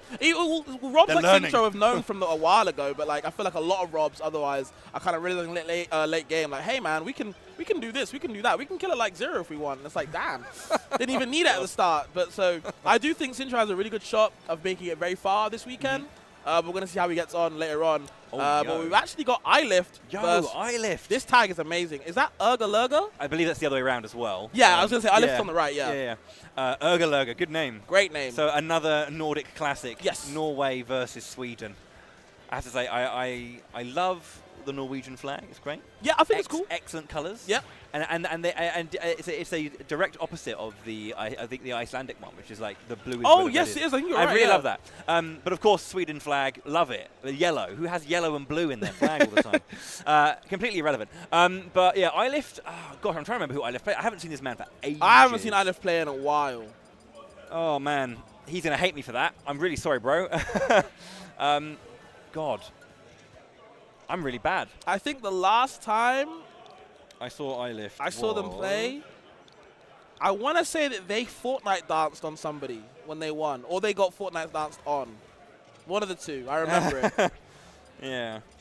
Let's have a look. Maybe I'm... Never heard of Urga Lurga in my life, but honestly, as much as I love iLift, I kind of want Urga Lurga to win. It's a great tag. Yeah, we want to see more of that. I want to know what it means in Swedish. Can anybody at me in the chat and tell me what Urga Lurga means, if it means anything? I'd love to know. What does Urga Lurga mean? It's probably something like really generic. Yeah. I find that sometimes, you know, when you have a language that maybe that's like not as represented. Some people like tags like to do that. I remember I was casting some Splatoon games, and they know that because I'm English, obviously my control of other languages is English. Yeah, sure, of course. It's very bad. It's very British, you know. We just speak our language louder to people who don't speak it, hoping it works. Yeah, yeah. So We're very ignorant. One team basically made a name that included every single unique letter in their language, just to screw me up. They're like, "We knew you were coming. We wanted to body you." I was like, "Thank you so much." Well, fair enough. All's fair in love and war. I just rocking the Joker. Okay, fair enough. And Urga Lurga on the Snake. Who else better to use as a name with Urga Lurga than Snake? You know, why not? Keep surprising your opponent. At the moment, can't even get any grenades working. This Joker doing its thing. iLift definitely doing some work right now. He does lift after all. Absolutely, you can tell. Yeah, you can tell. You really can tell. We'll get those character tag or character icons fixed at the top as well. Don't worry, that's going to get done. Gosh, is Snake still just as annoying as he's always been in this meta? Absolutely. Absolutely. Yeah. You see, with Joker, that Rebels gauge, the down B, is going to be swallowing up any hitbox just to charge our sentence that little bit quicker. And with grenades exploding all the time, it's just 3% for iLift to kind of just work it up. So you're just feeding him Arsene. I do like it when particular characters can utilize a very specific character like trait to their advantage. Ooh, double explosion, but it doesn't really mean too much. Joker can kind of evade it. Very skinny boy, very small hurtbox. And that character does when he runs, dips quite low. So you know, very low profiles, very big pancake character. Even we are in February, though, you know, so we might be seeing that soon. At the moment, iLift was having a big lead. But Urga Lurga is coming back right now. I can't say that with a straight face. I'm so sorry. No, it's fine. Urga Lurga. Enjoy it. Okay, a little bit of good control at the ledge here, forcing interesting movement and position. Good, very nice usage of the side B there. Just to force angles from iLift that are a bit unwieldy. Does lose his stock there, and then the lead is taken by Urga Lurga. Oh yeah, and Urga Lurga, you see them B-reversing back and forth, back down stage. That's kind of what the Snakes have to do in this game right now. They can't really recover too well. Kind of a sitting Snaker, shall we say, in the air with that Cypher. Of course, they have to B-reverse the grenades, explosions all the way down, and just create that really evasive hitbox as well. That kind of their opponents have to deal with. iLift, not exactly the best at it right now. Maybe they can improve as the set goes on. Yeah, is ideal. Just trying to find something against Snake. He is a heavy boy. He does live. He's got ways to stall, take time, and slowly just choke the game out. So you've got to try and either be patient with it or just find a way to get in there, get aggressive, untechable, takes that stock. Finally, iLift can kind of play the game again, but now you're trying to play Snake's game right now. So many explosions coming your way. You have to watch out for a lot of the traps. Definitely a mine field of you kind of have to walk through. You have to be very elusive on Joker's side. Luckily, of course, like I said before, the low profile is going to be helping. So is the Arsene as well, if you can catch Snake. Yeah, okay, does get an up tilt, at least trying to find up airs if possible on that. That is a risk of going high, but not many characters can reach you up there. So usually a way to get through, and that vertical pressure coming down as well. It does keep him safe on the descent too. So pretty tricky. Gets a couple of pummels out just to rack up a little bit more percent. Has taken the lead again here, iLift. But again, what we saw earlier is iLift taking an early lead, but then unable to really capitalize and get that stock, and then Urga Lurga come back slowly but surely and get the stock. But not here. Being stuck inside B allows iLift to get back up, forward smash, take that stock. And again, okay, now stabbing with the F tilt, the down guns are coming out, just kind of, oppress him on the ledge, keep him right there, and just harass him. And again, now has to use a Cypher, is stuck there on the ledge. And again, Snake might have some fast buttons, not able to push them out in the air though, as long as he's going to keep him on the ledge. Yeah, trying to upbeat to try and grab him down, but being aerial, obviously can't drag him. We've got the C4 on deck as well. That light blinking has stopped. Good luck. Okay, just charging Arsene. Has it already. Really good patience from iLift as well. The up air really high in the blast zone. Urga Lurga going to have to watch out. That's where it gets scary, if you're just trying to escape, but your opponent follows you up. Another up air once again. Can he finish the job? But no. And there's Duff Duff, the dash attack coming out strong, especially on the Arsene side. Going to be doing a lot more work. There's a drag down, no follow-up though. Okay, has the grab. Where's he going to go? Guesses correctly, just waits for it. Arsene is gone now. This is kind of the time where you want to kill. Just throws him away. Get out of here. Take your stock with you. Last one. Can Ergalerga use that weight to his advantage and just hold the line like he did in stock 1? Maybe drag this back from iLift. iLift here is the one who's probably going to lose this game. It's on him to lose this here, I think. Okay, guesses correctly on the down throw, but the Arsene is out now, so this is where iLift kind of has to kill him now. I feel like if he doesn't kill him now, it's going to be very, very vital. And there it is. There's the back air, finds it. And Ergalerga, not in the head, understanding. I nearly had that, but of course iLift had to come back here in the game after that. First stock lead was going over to Ergalerga. Yeah, there was a general predication towards using a lot of side B. Yeah. And I think iLift noticed that and found his time to get to speed up, get in within striking distance and punish it. We saw it at the end of the second stock and at the end of the game there, noticing that there was a lot of it being used, and it does have high recovery frames. And generally when you're active in it, you're kind of you're busy. So it's hard to kind of go, oh, I'm being attacked, get out, and then defend. Stop looking down the barrel of your bloody rocket launcher and do something. I mean, yeah, because the first stock when he actually first revealed the Nikita, right? iLift was so scared he SD'd straight away. That turned the game on his head. Obviously, you have to work really hard, come back, get Arsene a couple times, and snag a few kills. But then, side B is always ever present. Very scary moves to kind of maneuver around. As long as Ergalerga can keep that up, you can be very, very scary. And okay, iLift saying, you know what? I don't need Arsene. I've got my ZSS now to do the work for me. I think, yeah, maybe if he's feeling comfortable, I've got a lead, I've got a game in hand, I can play with that and feel comfortable going forward. So it's nice to see ZSS. I know that's maybe a weird thing to say, but after being so prevalent in previous iterations, You'd think she'd be more, used in this game as well. But yeah, there's generally less of them these days. I guess it's because there's just so many. It's the prevalence of just a lot more stronger characters. Yeah, it's not inherently that she's bad. I guess it's just that there's better choices. I think people say power crept is the phrase I've been hearing a lot. She gets power crept a lot by these other, with these actual top tiers. Yeah. Power creep is real, even in fighting games. DLC, it does things to you. Oh, it yeah. does things to you. Just part of the meta, of course, like we said before, the late game meta. The game's been out 5 years now, guys. It's time to pick up a top tier, and I don't think ZSS is that option. iLift, though, proving me wrong. I think what I like about this is generally, yes, Joker is very lithe, but I feel that ZSS has a lot more kind of ability to kind of shift and change movement in the air, especially with her down B flip jump, the flip kick, excuse me, all those kind of nice things that can basically chase Snake in the air a little bit more. So you're going to get those situations where you saw earlier where Snake is kind of evading, using Cypher to get into the air, but then iLift can chase that, find the moment of the air dodge, and then punish it. I think as well she's very good at evading in general, so she can kind of just get out. I don't think Nikita even affects her. She can just flip kick past that. She's got a lot of mobility. She has the Zaire as well to kind of tether to the ledge. So I think this is a really good recovery pick option. Just to say, you know what, I don't care about Nikita. And that was kind of how Ergalerga was kind of finding most of these kills, was just the threat of Nikita. Okay, a lot of F-tilts coming up, kicks, the boot showing. Feels like there's not much teching going on in those situations, and iLift kind of just utilizing that, capitalizing on what he needs to. But yeah, just quick free jab there.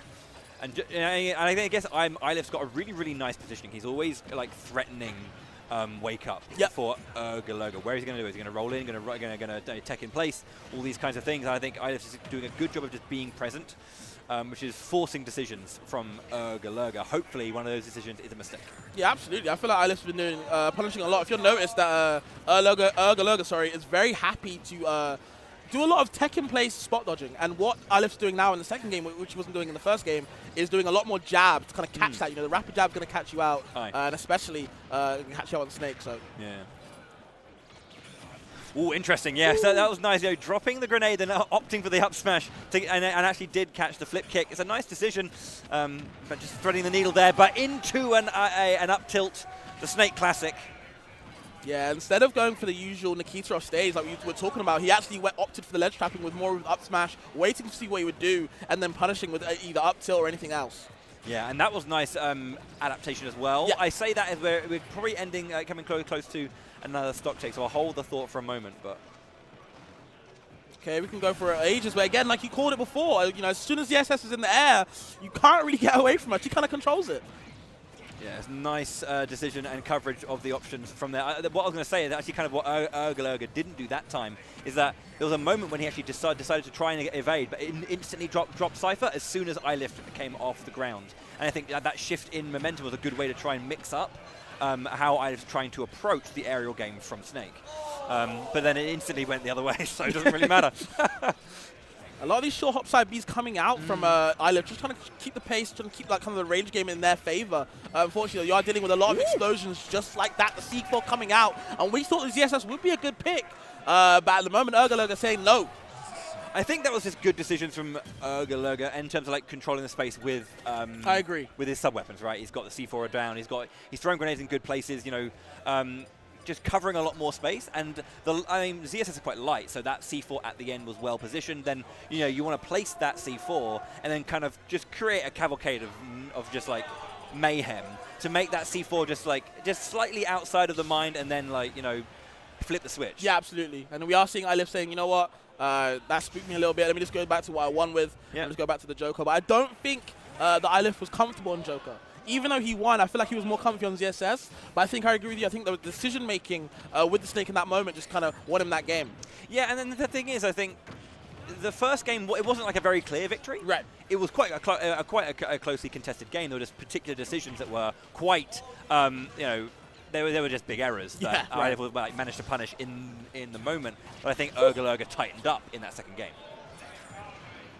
We might both be wrong because this Joker is already only taking 4% iLift back in the lead, back in the driver's seat. What a way to kind of take it as well. Yeah. Oh, okay. Yeah, but of course, Cypher going to Cypher. Really good recovery.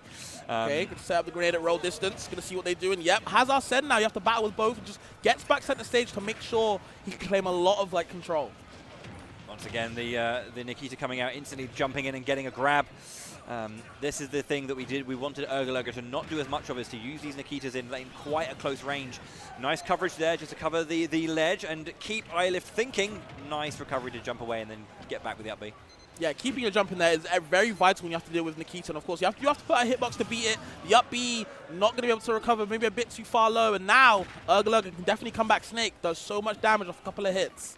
Into the grenade, yup. Oh, no fair spike, but Ergelurger definitely starting to get something going. But never mind. Let me shut the hell up, Bowie. Already getting dunked from the stage spike. Yeah, I mean, anytime we have some hope, it's taken away from us. No, that was a very, very quick decision to get underneath the stage and punish. And I don't think Ergelurger was ready for the tech. That was definitely techable, I think. I didn't see a purple flash. So, yeah, it's just unfortunate on that one. But iLift now just turning the screws. A stock up has taken the lead and is now trying to make these big reads, trying to get some good coverage. But no, nothing just yet. Back air on landing. Oh, gosh, that was so close. Yeah, that was super close. Even evading the back air. Ying on the down throw, doesn't want to be anywhere near him, but just takes another F smash. iLift letting these ones rip.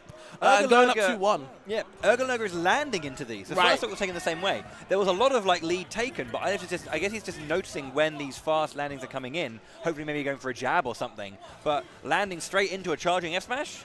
I mean, for me, it seems like the classic Snake thing, the very autopilot thing of, like I said before, Snakes will never usually like to recover low, right? They always like to go high and reverse their way back down, zigzagging all the way down. But the problem is, when you're zigzagging like that, you got what I like to call magnet DI, where you just magnet towards the center stage. You don't want to reset to the ledge. They just go straight down to the center. And iLift's got a very nice and pretty F smash waiting for you. So it was just a case of just waiting.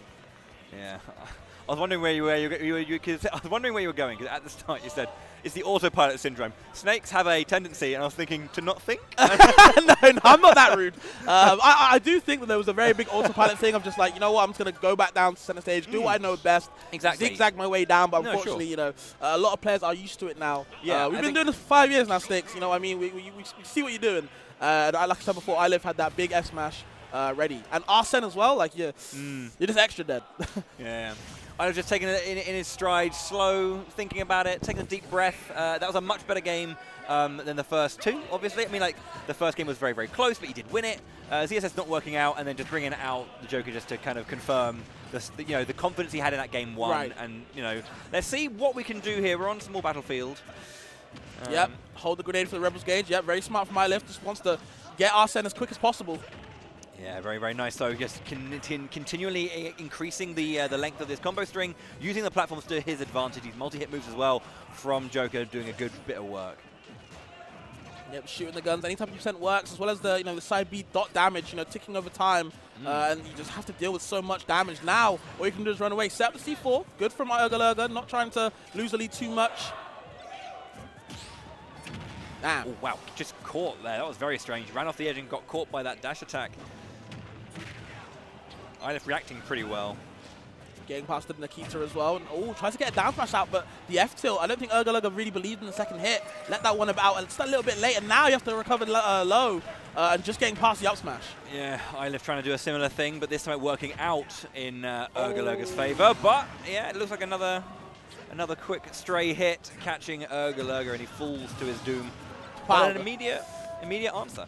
I mean, you got to clap back immediately, but now you're getting juggled, of course. The grenade in hand is going to Rebels gauge it. Yup. Catches him as well. And, really smart matchup knowledge from Ilif. Drag down, no. Goes to the up B. Very bit, say, unconventional. But still, Urgalurga has to do something now because I feel like he's bleeding out. Yeah, he needs to just... When the momentum's starting to run away from him, he needs to kind of just hold it, like dig his heels in a little bit, not get too kind of caught up in the momentum shifting and upping a pace to like something he's not comfortable with. Okay. Grab those few bits of extra damage with the pummels. Now you got to watch out for Arsene back end. Not getting a chance though, getting dash attacked off stage. The Nikita not doing its mark, and oh man, left another one rip. Doesn't hit his mark though. Oh, interesting. That was American air dodge. Into the Nikita, the up tilt does land, and once again, Urgalurga has the advantage. Oh my god. Look at a Smarty-sized shield there. Jesus. Okay, the Nikita, just not even, I don't think he's using Nikita to hit them. I think he's forcing an air dodge or a situation where it's favorable for him. Unfortunately, though, now you're getting pressured on the ledge. Where are you going to land? Like step before, they're zigzagging back down to stage. Ilif is already there. He's waiting for it. Yeah, the grab being usurped by the grenade as well. Very annoying when that happens. Another F smash being ripped. Yeah, you're right. Lift is just like throwing shots here. Yeah, charging the down smash on there as well. Just wants to end the stock quickly. And I feel like if you're getting desperate versus Snake, you're going to take a lot of damage. That's where the snowballing happens a lot. Urgalurga definitely going to be happy about that. This is the thing. Like Urgalurga does have these moments where he's just doing the right thing. Right. And he just needs to hold this all the time because the difference between it has been quite stark. We've had like very clean wins and very clear losses. Oh my Jumping God. in, that up tilt has got range. Yeah, he was baiting a lot with that crouching, just moving a little bit of micromanagement with the movement, and forced Lift to come in and then taking a big up tilt. Like I said before, that up tilt hits far and beyond. Big leg. Yeah. God. I feel like Urgalurga lifts as well because leg is strong. So we're locked in. It's 2 apiece. This is the final game. Wow, we had a 3-stock into a clean 3-0 into a game 5. This has been, I'd say, pretty dramatic for pools. Yeah, absolutely. Urgalurga impressing me now. I've never seen them before, never heard of them, but I'm a fan at the moment. Ilif has to do something. Though the SS pick, I really think that really hurt the momentum. And now looking at game 5. Yeah, we're locked in again with the Joker once again. We are going to Kalos though. Got some walls to play with, maybe? Yep, and a big stage. So Snake's going to live that a little bit longer, so I feel like this might be a bit advantageous for Snake themselves, especially on this type of flat stage as well. Nowhere really to run away on platforms or to hide away. Yeah, I think, because obviously this is Ilif's choice. Yeah. That I guess maybe he feels that like in that center stage, having less platforms in those particular moments might be a little bit better for him to kind of play around. Because I feel like having a bit more like space generally being covered by platforms didn't work for him as well. That makes sense. In that 4th game at least. So maybe he just wants clear space with the chance for a bit of versatility in very particular scenarios. Oh my god. Well, of course, with the sci-fi, when you have to go high, there's no platform to kind of mix up your recovery. You have to land on that flat stage, and I feel like that's where Ilif can let these F smashes rip more and more. Yeah. And of course, you can't hide away from the down guns either. There's, only these 2 platforms on either side, so you've got all this space to dance around with it. Very good. Observation for sure. Yeah, the guns is like every damage is damage, but Nikita does its job once again. The early lead in game 5 goes to Urgalurga. Drag down, yep. Down smash there, but it's Kalos, like I said before, but it's going to be surviving just a little bit longer until now. Good catch from Lift. Does find it. He was chasing that little off-screen icon very, very well. Getting a few bits of percentage again with those down guns. Every little helps. A Tesco combo. Absolutely. Yep, the gun going to explode the grenade. Oh, a little bit of an ill-advised jab right there. And this is where iLift can kind of come into the game and capitalize on it. A lot of pressure being added onto Urga. Can they deal with it, though? Oh, my God. Yeah, that would have been dirty if he got that. I'm proud of Urga for recognizing that and responding. Oh, gosh. That was... gosh? I'm sorry, what was that? Okay, just no. Wow. What? Just going to say they could recover to ledge, but now, real big lead for iLift. What happened there? Did he just like spot dodge really poorly? I just air dodge to his death, yeah. Because Cypher's got that, the weight, there's like a weight thing with Cypher where momentum does pull the Cypher around, so yeah, odd. Very, very odd. I thought maybe he lost his Cypher, you see, but no, that's weird. Okay, so that's a sigh of relief for iLift. You know, he was definitely up against it, but that managed just to somehow bring him back into the game. But now this is where Nikita can do something, though. Oh, good. Ooh. Real good setup. Yeah, that's nice. Yeah, good coverage. Good, slow and methodical. But again, 79% is the difference. And this is iLift with stage control. Yeah, of course. Urga forced to go high, managed to stay alive. And okay, the grenade roll away. Gets a little bit of percent. But now, looking at 100, Arsene halfway there. So you have got some time to work with. I feel like Urga needs to kill him now. Yeah. This is something huge to bring him back. There's a couple of stray hits here and there. Yep. Okay. Tries to get the forward tilt, but no. Back throw is going to be the one. iLift again. He has a dash attack once again. This is tight. There it is. Yeah, the attack comes on. Turn around forward smash. iLift goes for the handshake. Close game. It was felt by, I mean, Urga lost that, but there was a smile on his face. He knew it was a sick game. And that's what we want, is sick games. Yeah, absolutely, man. I feel like Urga played that really well. It was just certain moments. I feel like it was more the landing. You know, whenever they wanted us to land, they always took an S smash to the face. Yeah. And it hurt. A lot of the time, it hurt. So you know what I mean. So you know, when you want to land with Snake, of course, it's easier said than done. Like I keep saying, it's hindsight, guys. But can't always zigzag back down to the stage. The magnet DI is not going to help you all the time. The ledge is right there. It's healthy. Yeah. Get to the ledge if you can. Reset the situation, because the more and more you want to go to center stage, you got Joker there with these big F smashes that are just waiting. Especially when his you know, the elder brother shows up as well. He's like going into Pound Town. Like there's a lot of danger, and again, like as you were saying, it's just, especially even if you want to do it sometimes, it's okay to do it sometimes. But the key here is variation. Absolutely. Because when you have habits, this is the big thing about adaptation: is your opponent recognizing what you do, recognizing when you're going to do it, and recognizing the telltale signs of your approach, and just punishing you for it. And I think it's not a bad idea every now and then to maybe do that autopilot, but only when it's kind of thrown in, but not your go-to recovery. I can agree with that. Yeah, you know, Urga was showing some good things, but in the end, I feel like iLift played overall better. Of course, as we saw, they get the win. I just thought this ZSX pick I thought it was a better choice. Just couldn't really work out too well, and then obviously the Joker did clean up at the end. But I thought iLift was really good on these confirms. A lot of the time, really good confidence as well in the things that they believed in. And they were able to clutch out in Game 5 when it mattered. Yeah, he was always, what I really liked is that always, whenever he kind of got a hit, percentage would just be built. It was always being able to, it wasn't just like 1 or 2, 3 hits, it was always being able to get something into something else. Right. I think he was always confirming a lot, as you were saying. He was confident in his hit confirms, both taking stocks and dealing damage. And I think where Urga let him down was he, as you say, did some nice stuff, mostly offensively. But as we've been discussing, the defense is what really let him down. And like in a game where the last hit is kind of the most important thing, you haven't got a health bar that's going down. Imagine Smash if it was stamina. It would be a bit of a different game. You can't rely on just getting hits all the time. You need to get a decisive hit and a specific one. And I think, iLift just always found that, as you were saying. So, yeah, good stuff. That makes sense, yeah. Gonna have to be a tough one. Gonna have to move on into these next sets. These, kind of flying by at the moment. Like I said before, we saw a 3-0 at the start into and then we saw a whole Game 5. So very big variance on these sets. But of course, always good quality. Hope you guys are in the chat enjoying what me and Bambi can do for you guys. It's been a good, great so far. And I feel like we're gonna get our next set soon. Just don't know who we're gonna get. Yeah. We'd like to see Tarek or Sintro. That would be nice. It would be nice. I mean, Tarek obviously has been like working a storm for the last. He's always been excellent. Yes. But I think he's just been slowly but surely just like grinding out that quality. It's improving. You know, just on the whetstone, just going, going. I was saying that ever since he had that 3 months in America or a month in America, we went to like 4 majors in a row. He just leveled up out of nowhere. Yeah. And he just He came back to EU a monster, and you know, so I feel like he's definitely one to. He could win this tournament for everything. You know, you never know. Yeah. But we are going to see 2 players never heard of in my life.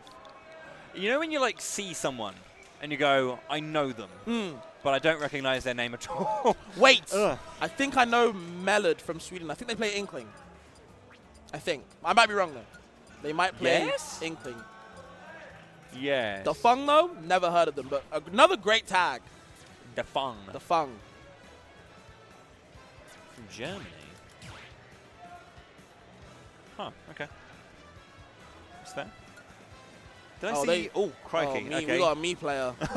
You sound so happy about that. Oh, I love me players. Yeah? Me brawler though, okay. 2-2-2-2, okay. I'm just going to guess they're going to be using Thrupper, because that move is scary. The one that just kicks you off the top. Yeah. Yeah. The cheese. Yeah. It's a cheese. Couple of down throws, couple of up airs, look at maybe an up tilt extension. You look at it, your stock gone at like 60, 70. Are they doing voices? You have to. Yeah, Nice. exactly. It's very important to get the right voice. I remember the thing that I remember back in the day, when like Ultimate, I guess, had roughly first came out, and GP was like using me sword fight. I know exactly where you're going. Yeah. I just remember that he had like the most dull voice, the most monotone so it one, was right? like hiya, boy, and it was like it was insulting to get hit by such a lazy bastard and voice. he had a really good me sword fire as well. It's really annoying. Yeah, I did watch a couple people get salty at that as well. So that was I think when people were first discovering like the tornado and the bloody transcendent priority, the chakram and its usage to kind of like it was just really annoying because you could do like different kinds of like throws with it, couldn't you? And it was just that monotone voice and everything. That was insulting to fight against. God, that is. You're saying the old guard. I'm just really feeling it now. When did this game come out? Like 2018? 2019. Yeah. Oh yeah, 2018. Yes, December. 6 years or five and a bit already. The Switch came out in 2017. And the game's changed so much, I feel. Yeah. So, but yes, they do play Inkling. Okay, I thought so. Yeah, it's one of those things when you it's like the name, it's like Mellard. Yeah, I can kind of see it. That's what they look like. There you go. Yeah, I remember seeing them in Norway when I was there in Smashbox a couple weeks ago, and I remember they played Inkling. No idea how good they are, but you know, I'm sure they're going to show us. Hopefully they're going to show me. Yeah. I wonder who the Fung plays. We just oh yeah, me brawler. Oh yeah, oh yeah. We just talked about this. we are definitely paying attention. Don't worry. No, I've done it before. Don't worry. I love that. It's my favorite thing. I have to think about that for We've been having a massive conversation about what we just saw, and immediately just like not caring. That's good. Okay. Inkling's been a mainstay for a long time. Oh yeah. You know, are they? I wouldn't say that they're considered still like absolute top tier, but they just never left. They haven't really changed much, Yeah. not too much. They've just, I think they're still a good character, but I feel like they are one of the most power-crept characters in the game. You know what I mean? They've got super good things, but the top tiers are just top tiers, and Inkling just isn't in that moment, in that conversation at the moment. A back air being a big thing. Oh yeah. Acting, what is it? It's got the old sword property where it's got that extended hitbox or disjointed hitbox. Confirms the jab that puts like a 1 point something multiplier on you. You take hella damage, and that's what Inkling's thing kind of is. Low profiling with a dash, and then when they get the grab, because they're gonna get the grab, they get that booyah, the up throw up air. But of course, how can you do that consistently?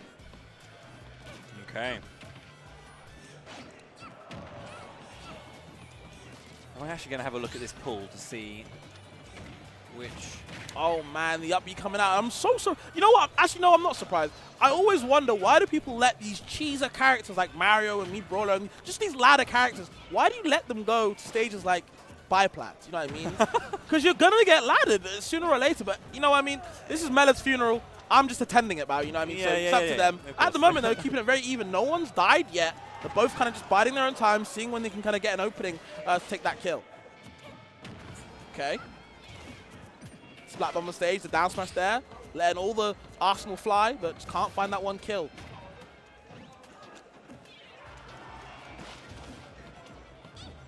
Just trying to find something, not able to connect much really. Again, as you say, we're just locked in this thrilling neutral. Oh, absolutely. I'm really surprised on no kill yet from the brawler side. But Nice. There's the kill from Melon. Okay. Drop back rising up airs. Yeah. If you're on the ledge and someone's trying to aggress me and you have an ability to do something like that, fine, work it out. Oh wow. Was that dash attack? Yeah, I believe that was up smash. Oh, up smash. Right. I was gonna say, why did it go straight up? Just pallet. Very unsafe jab, of course. Just want to get Ink on them just for that extra damage. Of course, Inkling is no slouch when it comes to damage side, but how do they get the kill? That is obviously the question all the time. And you see the Fung just looking for any side B, just a command grab. Just want to put that 20% on them. Just can't find it though. And it's again back to neutral. Okay, there's the net start off. There's 2 up tilts. There's the up air. Looking for the up tilt extension. Like I said before, just can't find that one kill. Nairs again, the classic Nair. Oh yeah, everywhere that boot. And already Melod has taken a lot of percent. Can't get too much on them themselves. Yeah, they are struggling to kind of keep up in this game. Does get a little bit of ink on. Yeah, that is nice with that with a little bit of shots, a couple of rapid jabs, and this is where this is the thing. Again, a lot of the damage, multiplier being a huge part of their kit. If you aren't able to capitalize upon it. Yeah, nice. Just holding that presence at the ledge and forcing an option from Melod, getting caught in the end, and that's a 2-1 lead. Yeah, and I think this is kind of where Inkling's problem kind of shines, right? Because obviously, like a support, they can get that damage, but their kill percent, the windows are very small, very tight with these up airs, and then you're kind of looking for a roller, and that's very telegraphed because it's only on the ground. So you know what I mean. So obviously, Dafeng is a lot of options to choose from to kind of evade all these things. Meanwhile, they can get a kill out of nowhere just off one up tilt. That's just me brawler, cheeser. Okay, back throw there. Something. Splat bomb on the ledge. Where do we go? Into the down smash. Doesn't hit its mark. Is it going to get the up throw up air? Nope. Not inside the window anymore. And now you have to work with either a back throw or a roller. Both telegraphed options. I think it's definitely one of those things you have to really be aware of, not just when playing a character, but also playing against a character, knowing their options. As you say, there's a very particular window for for the old up throw up air, but yeah, if you kind of know that you're no longer in that, you can turn up the heat a little bit. Sure. You can be like, right, well, I know what their options are, so I can definitely play around that a lot better rather than being so scared of being grabbed. Okay, dash attack going to put him off stage, and now Dafeng in a really good spot. Where are we going to go? The Nair just staying up there. So now you have to go up, jump above, but of course I've got this big thropper ready to kill you. I think one more of those. Oh, God, that was close. Jesus Christ. Yes, once again, that should be it. Or are we going to or is the game going to lie to us? It's not going to lie to us. Game 1 going over to Dafeng. Okay, yeah, Melod having a little bit of it. It was a really closely contended start. Momentum slowly pulled away from Melod. Couldn't quite wrangle it back, unfortunately. But good stuff from Dafeng. Hello, mate. You all right? He looks really happy about that. Yeah. Overwhelmed with emotion, as only a German could, Of course, I would be happy too if I was killing an Inkling just like that. Very comfortable first game for them. I feel like they were really commanding. It was always on Melod to kind of catch back up. I feel like the lead was just too far gone for Dafeng. It's never really over, but sometimes it's just a little bit too much, Okay, tries to get the backhand to jab. Usually that it kind of connects. Maybe not opting for the jab that time for whatever reason. And now Dafeng, again, trying to extend the lead as much as they can. There's the rapid jab, push them off stage for the ledge guard situation. And they've been throwing a lot of nairs out to kind of force these jumps, force these rolls, and they still cover them. So really good option picking from Dafeng. Good timing just to get up to avoid the splat bomb. Okay. Gosh, yeah, you're using neutral B in neutral, getting caught out. Goes again for the back air. Does get it. It does get teched by Dafeng, so can't quite follow up with the roller. Yeah, and these rollers are 0 for 7, by the way. They have not hit any of them so far. It seems to be just a telegraphed option, and if you can't get you up their up air, you just take so long to kill. And this is where Melod is really struggling to kind of get a firm grasp in the set so far. Yeah. I just think that Dafeng is playing around Melod's options fairly well. Right. And yeah, I think Melod's just struggling as you get again. Oh, there we go. There's the first one. 1 for 8. Okay. 1 for 8. Let's go. I do like the decision to know that they're going to be that Dafeng was going to be breaking out, opting for jumping and getting the back air. It's guaranteed damage that you're going to get.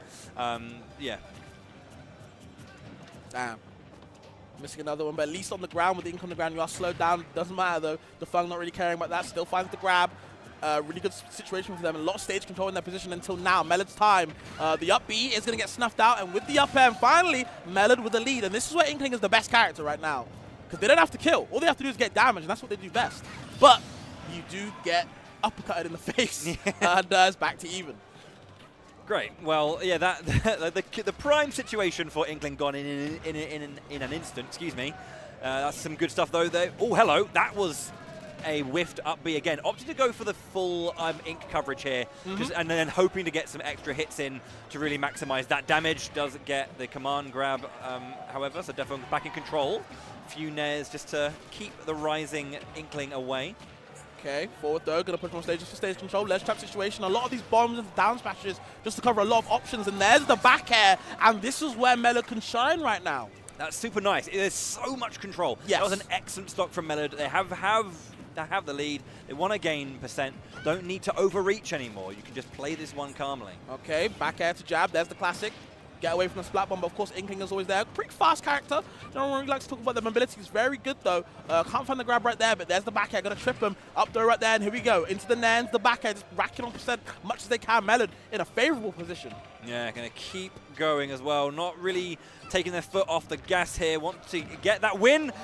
That should be it. Nicely done. 2 for 9. They mattered both. Oh well, yeah, I'm with that. They mattered. We got stats now, guys. Let's get the graphs going. Absolutely. I love a pie chart.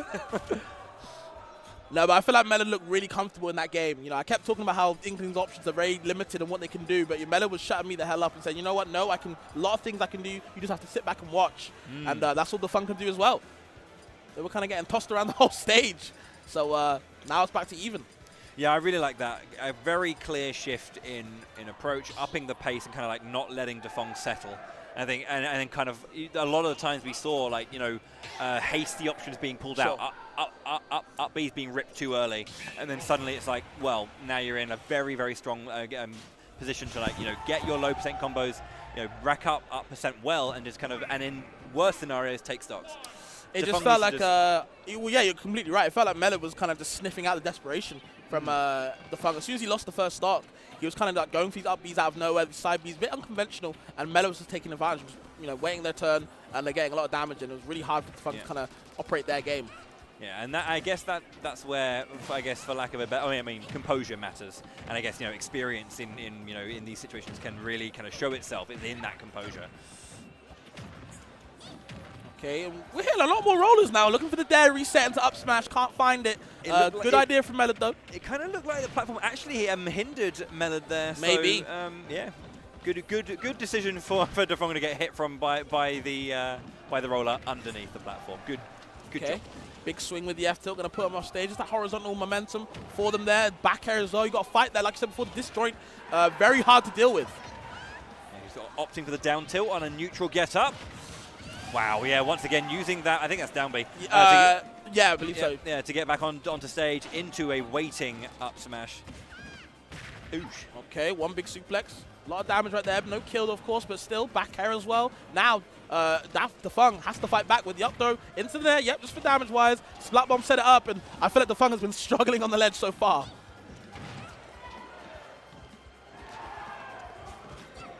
Trying to get the side B, the command grab, going to catch him in shield, but nope. Melod said no. They still have time to work with. It's going to stay on that ledge. Splat bomb as well.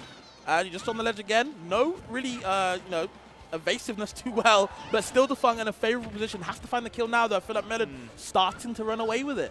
Yeah, it's interesting. Like Defong hasn't really, can't really make a decision on how he wants to actually punish Melod there. Oh and my God! Couldn't get anything from it, and just letting Melod slowly but surely make their way back on stage. Anything here potentially? These back airs being caught and up B being thrown out. Yep, just wants to kill again. The desperation being snuffed out. Just can't find anything. Inkling, one of their big strengths we didn't really talk about is how they're just so hard to hit. They're a small character. Their dash literally goes into the ground. It's intangible for a bit. So how do you hit this character a lot of the time? Okay, Splat Bomb just trying to control. Rolls in, nothing happens from that one there. Goes for another up B. I think there was like a stray hit, but not anything that's actually mega there. Melod still with control here. Roll on. Interesting choice, but yeah, didn't get punished. Trying to get an F tilt, but finally, you know, the Fun getting something. Only an up throw, though, and that's going to be no kill for there. And now they're struggling to kill. If you're outside of that window that they get, it's really hard to kind of throw out these moves, finally get something, but, you know, you're 100% down and counting. Yeah, finally gets the stock, though. But the thing is like, if we're in this situation where, you know, there's just so much back and forth and there's nothing really happening on either side, that does favor the person who's behind in percent. Right. Where there comes a point when you just, you know, 160, 180 probably doesn't make a difference. Right. But every percent does in like the other way. That's a good point. Okay.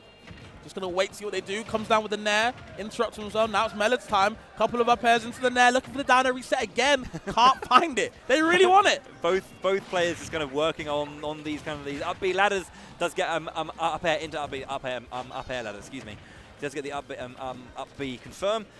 110% on Melod. If Dafeng can find something meaningful now, this is an interesting game. The down smash couldn't find its mark now. Dafeng right back into it, and they were down 100 and something before. They're already down 80%. It's a little bit of an improvement, but of course, looking for the up air. But now Dafeng can kind of creep back into the game. You've given them a chance to come back in. You have to shut that door shut quickly.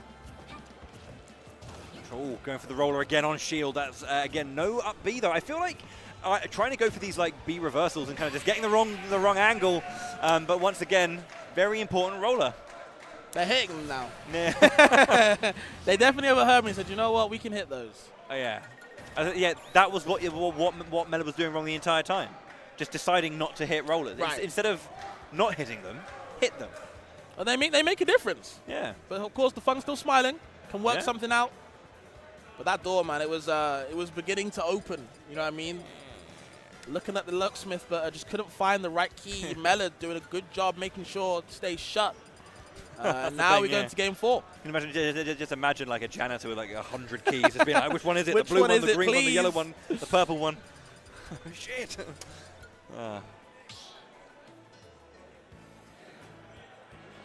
And yeah, even though Inkling is exactly the quickest character, of course, to get these kills, Melod doing a really good job of showing why Inkling can be a good character, dominating neutral. A lot of the time you see when they have these ledge trap situations, they're keeping Dafeng on the ledge for such a long time, and Dafeng seems to always guess wrong. And even though they don't die, they still take so much damage, you're going to die eventually, right? Seems to be the motto for Melod. Okay, we were going back to the same stage though, and it worked out very well for Melod as we saw. Opens up with 42% unanswered so far. Yep, not been hit yet. Great start for Melod, just, you know, bursting out the gates. Okay, the platform ledge is what I was talking about. Where do we go? Good patience from Dafeng. Finally going to get something side, but nope. Down tilt, a little bit unsafe. Right up close, has to do something. Avoids the down smash. Yep, into the command grab. It's 22%. Big damage. Yeah, that was a little bit, let's say, confident of Melod just to be throwing out the charge down smash there, allowing Dafeng a moment in. But again, yeah, landing up air into up air strings, does catch the air dodge, or find the air dodge into that dash attack. Okay, the forward air. No down air spike, looking to kind of two-frame the recovery. Can't find it right now, and now you're getting grabbed. A little bit ill-advised approach against Melod. Opting for the S smash. They're both confident. Okay. Okay, charging a little bit. That's a little bit of time there just to charge some ink. It is a resource that does matter sometimes. We don't really see it. It's very rare to see them in a position where they aren't, you know, healthy on resource, or at least have some to deal with it. But back to the ledge for where you go. You know, the splat bomb's just there. You're just stuck in gel at the moment. You got to roll the dice to get something out. How do we get out there? Never mind the F tilt sealing your stock, and now you got to start all over again. Yeah, various options available there, but opted for the roll in into a waiting Melod. Yeah, they did a good job of just choosing a variety of setups, and yeah, had the right one. The landing hitbox, it has one. Don't be caught slacking. It's deceptive. Yep. Now again, how the hell do you hit Inkling? You know, with a strong hit. Finds the back air, can't find the kill though. Inkling at 140%. You know, they can get something. It's just hard to find, you know, consistent damage on this character. So mobile.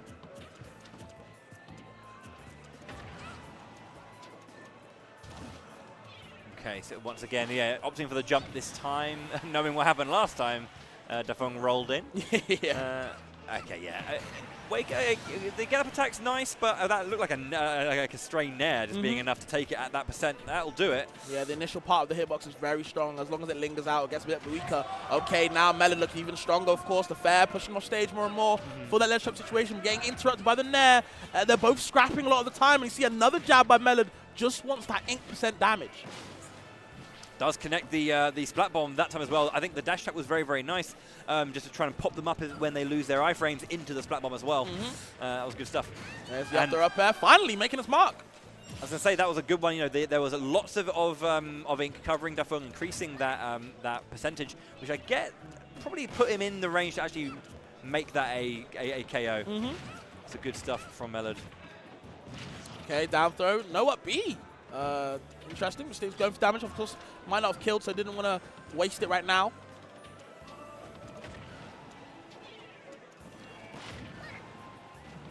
Okay.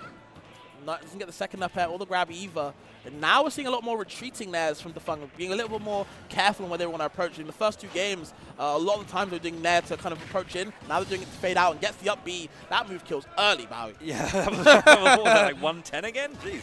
And that's really nice, because that was at 47%. So that's, well, I mean, unless, you know, Melod here just does what they need to do. Yeah. But yeah, that's almost a point, a moment in time where Dafeng can bring this back potentially. Okay, interrupting the roller with the nair. The air dodge, they have got a good recovery, so they can recover. Yep. A little bit of a scary situation. Dafeng, again, starting to creep back into this game. It's not over yet. It's last stock. They are down a little bit, but not out for sure. Trade definitely in the favor of Melod. Yeah, and they are hugging that platform, absolutely romanticizing it. They do not want to get rolled. They know if they get rolled, it's over. What once was a thing that elegantly danced around is now, sadly, a dangerous potential. Oh, doesn't get the pickup, of course. Chases the roller with the dash attack, a good option. Now, Dafeng, a little bit of momentum right now. Oh, God, that's scary. Super scary. I'm expecting the roller going to come out soon. Yeah, going to probably charge it in. Yep, there's the roller.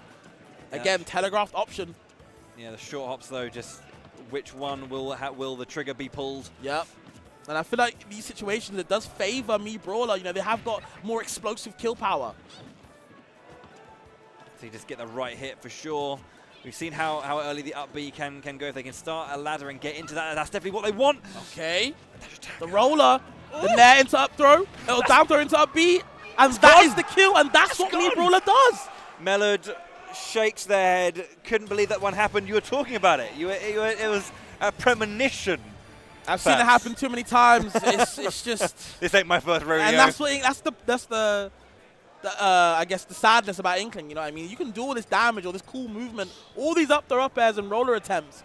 At the end of the day, I got my Brawler. I can just down throw up beat you. Yeah, simple as that. So remember, this is winners semis of this pool. Yep. I should mention that Sintro's on the other side of this pool. So okay. I don't think we're going to see Sintro. They've actually already qualified for the winner's side. So the winner of this does go through to that kind of tomorrow's bracket. Yep. Yeah, in winner's side. So there's a lot on the line here. And I feel like Melod's not going to be happy with that. And that might be, you know, altering the momentum of how you feel. I feel like Dafeng's got a burst of momentum at that later part of the game. And that's super crucial, you know what I mean? It really helps a lot of the time to kind of get back into the game and sneak it between your feet.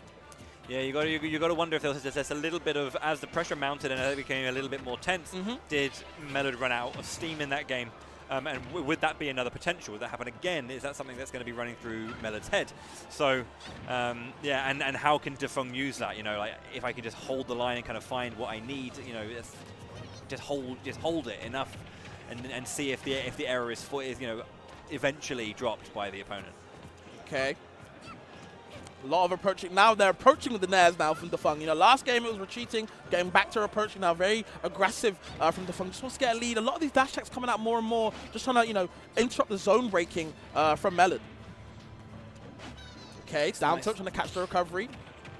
It's nice to see those changes in momentum and confidence from players from moment to moment. Oh, the up smash is the weak hit. Probably one of the different part. Very even right now, yep. In percent. Nothing in it pretty much, apart from that back air. That bomb, again, very well timed on that get up, just to make sure it's not Not going to catch. I was going to say they're timing their recovery more and more now on these recoveries. And now you're getting past the neutral B. Finally letting that one rep and actually hitting its mark. I was going to say, you know, a lot of the time on the ledge, they were forced to fight that splat bomb. And finally, Defung's kind of found the answer to the timing. And they're recovering back to center stage very well now. No rollers coming out either. Okay, the jab. Yep, why not? Jab into jab. Singling classic. No command grab for them, but of course it's going to keep that on the right side. There's dash attack again, interrupting the zone. There's the grab. Oh yeah, you can't stand still with me. You got to press a button. Every interaction here is so good for Defung, slowly increasing that lead. And again, we're at the point of diminishing returns. Every stray hit doesn't matter to Melod. They need to get something meaningful. Okay, there it is. There is something meaningful right there. The back air. It was the only way it's going to kill. And finally, we are back to 2 stocks apiece. But, you know, I feel like the game is starting to run away from Melod right now. They need to get something started. There's dash attack, runs in, runs out, gets back in. And now Defung getting a little bit comboed, but again, breaking the zone with these dash attacks, with these nairs. You know, the feet doing work. There's a down tilt as well into the up B, but no kill. Melod hanging on a thread. Yeah, just about. Maybe there was a bit more. Oh, my God. Christ. Melod shakes their head down a stock, and it's not looking pretty. There's a very good and healthy second stock for Defung right now. But it's not over until the game is over. Absolutely. They are attacking on a lot of percent, but now you're getting double up tilt, looking for something. No command grab either. Defung getting back into this game immediately. Doesn't want to give Melod any chance to come back. Doesn't want to reverse. Okay, just dancing at each other. Why not? Defung feels so much more, I guess, composed right now. There's a lot of emotion from Melod that I feel like might be just kind of at least affecting certain moments, whereas Defung still seems very, very calm right now. And I think to his favor, basically. Right. Okay, and again, it's hiding on the platform, romanticizing it, treating it as your best friend. Don't want to be anywhere near his opponent when the roller is present. Yeah, there's the roller. No up smash, though, and that could be costly.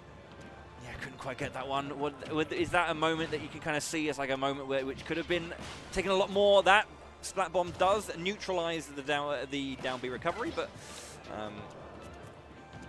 And again, we've seen that down smash option from the ledge after they've got past the Splat Bomb. Not really, worked too well. Maybe if they're too far away or not, either way. Okay, there's down smash there. No kill, though. And all of this is just extra damage for Defung.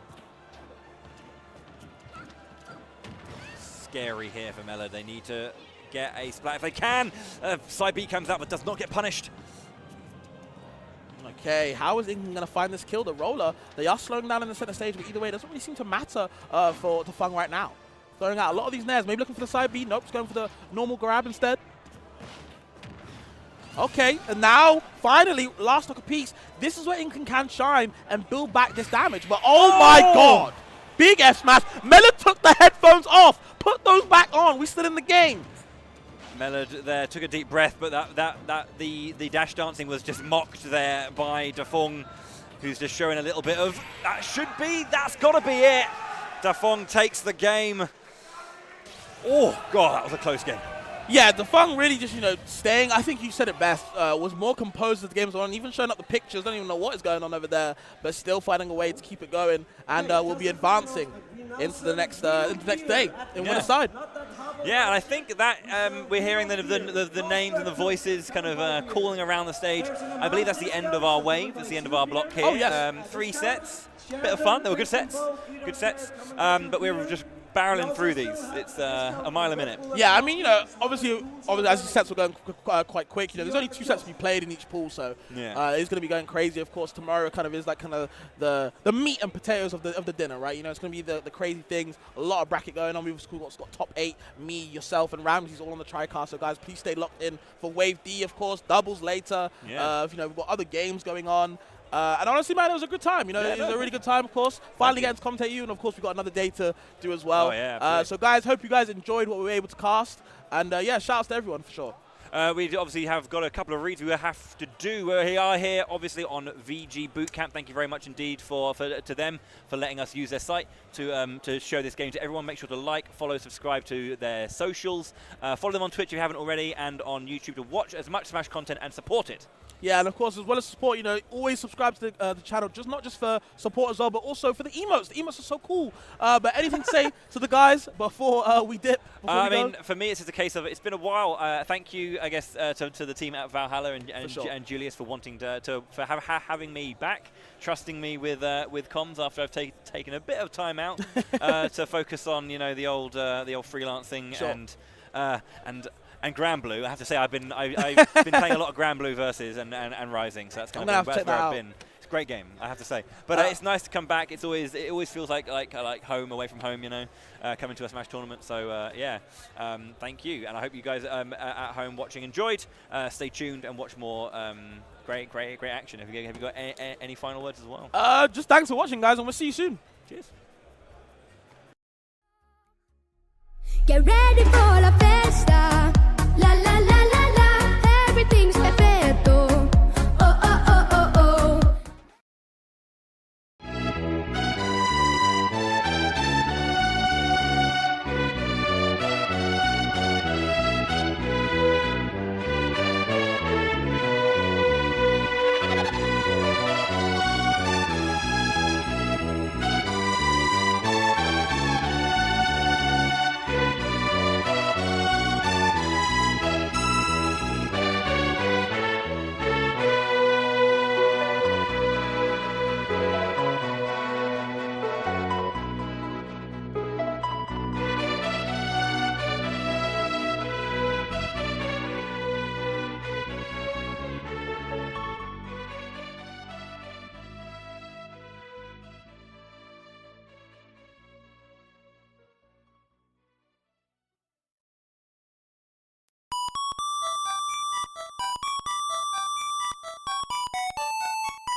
Check this out. Somebody say ho, ho. Say ho, ho, ho, ho. Say ho, ho, ho, ho, ho, ho. Scream. Say ho, ho.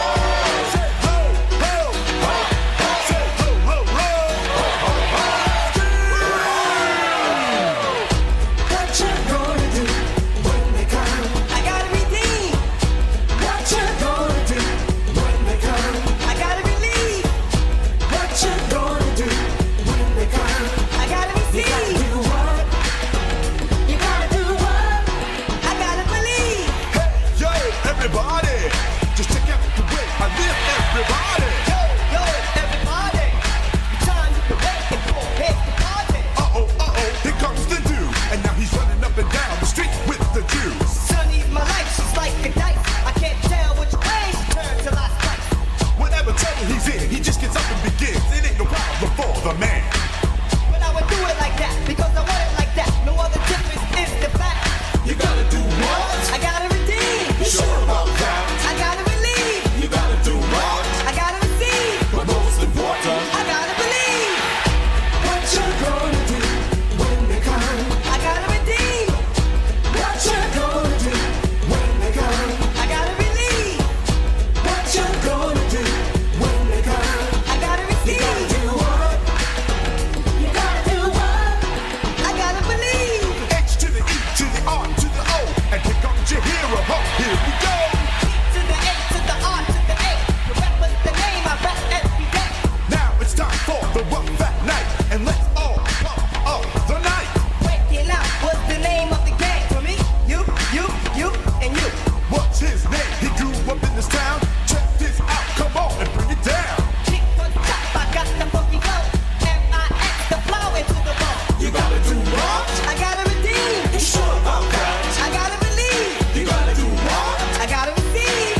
Welcome back to Valhalla 4.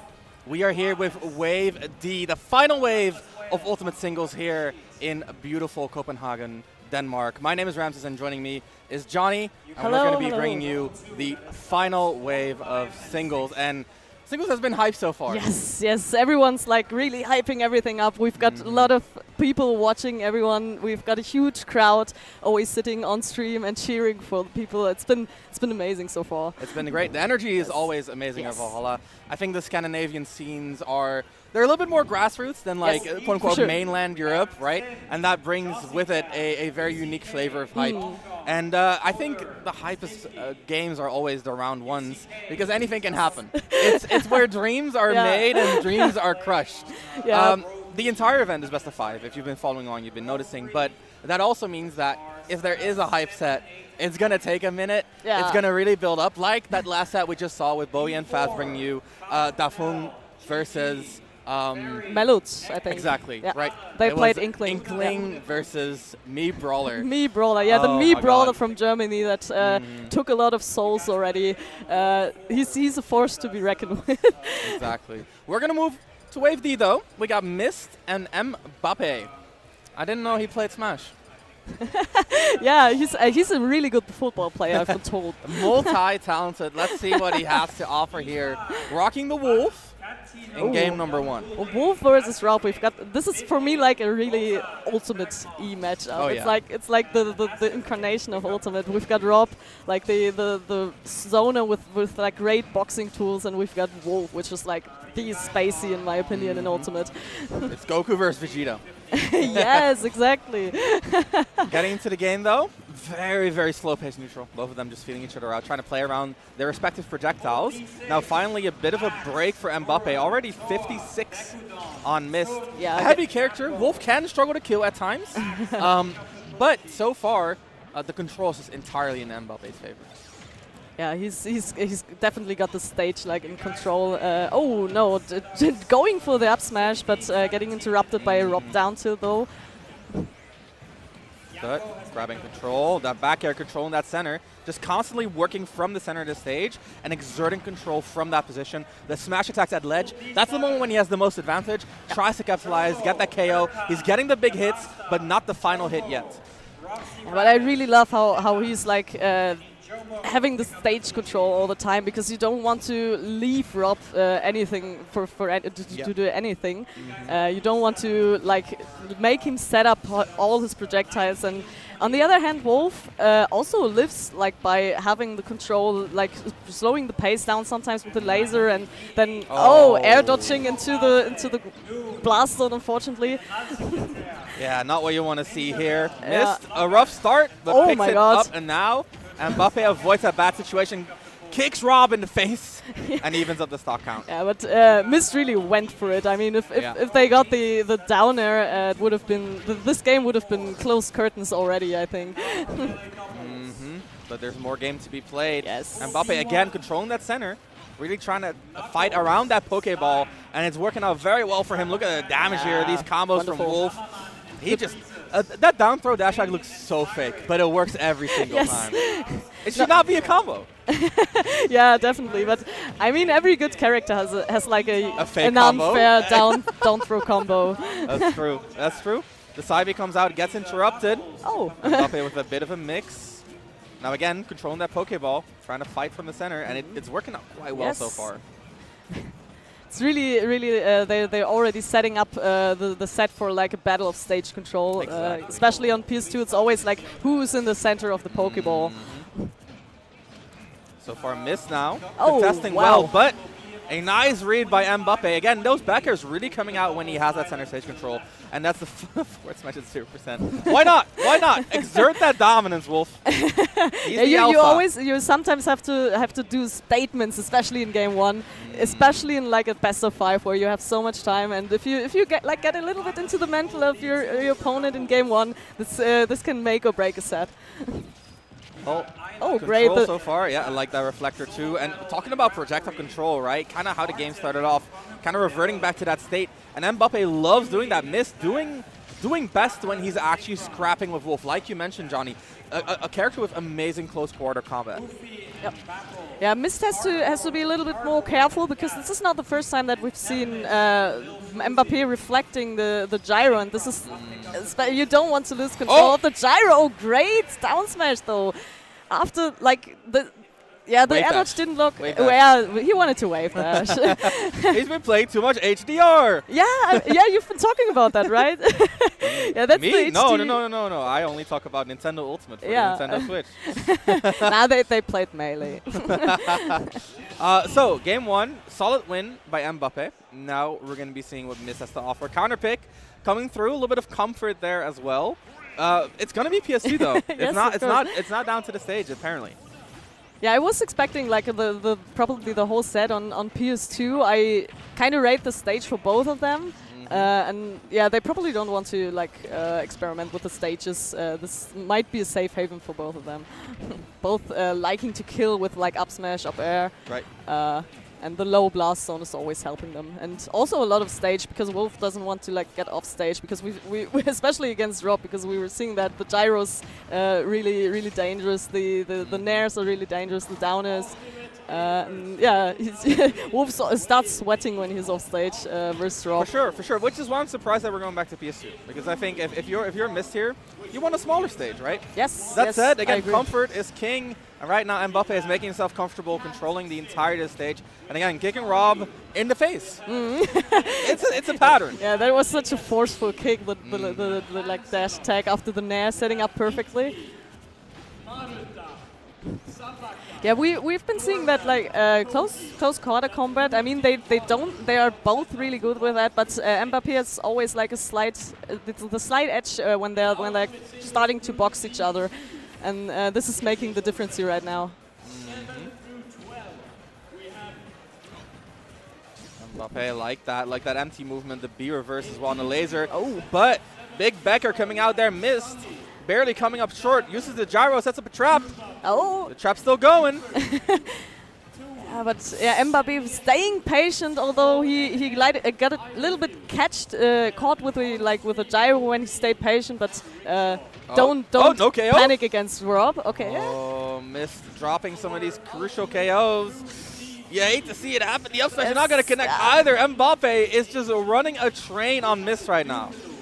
It's starting to really snowball right now, and Miss is probably aware. That's why they're like pulling out all these kill moves. But unfortunately, this is not quite working out right now. But the upper is gonna seal the stock.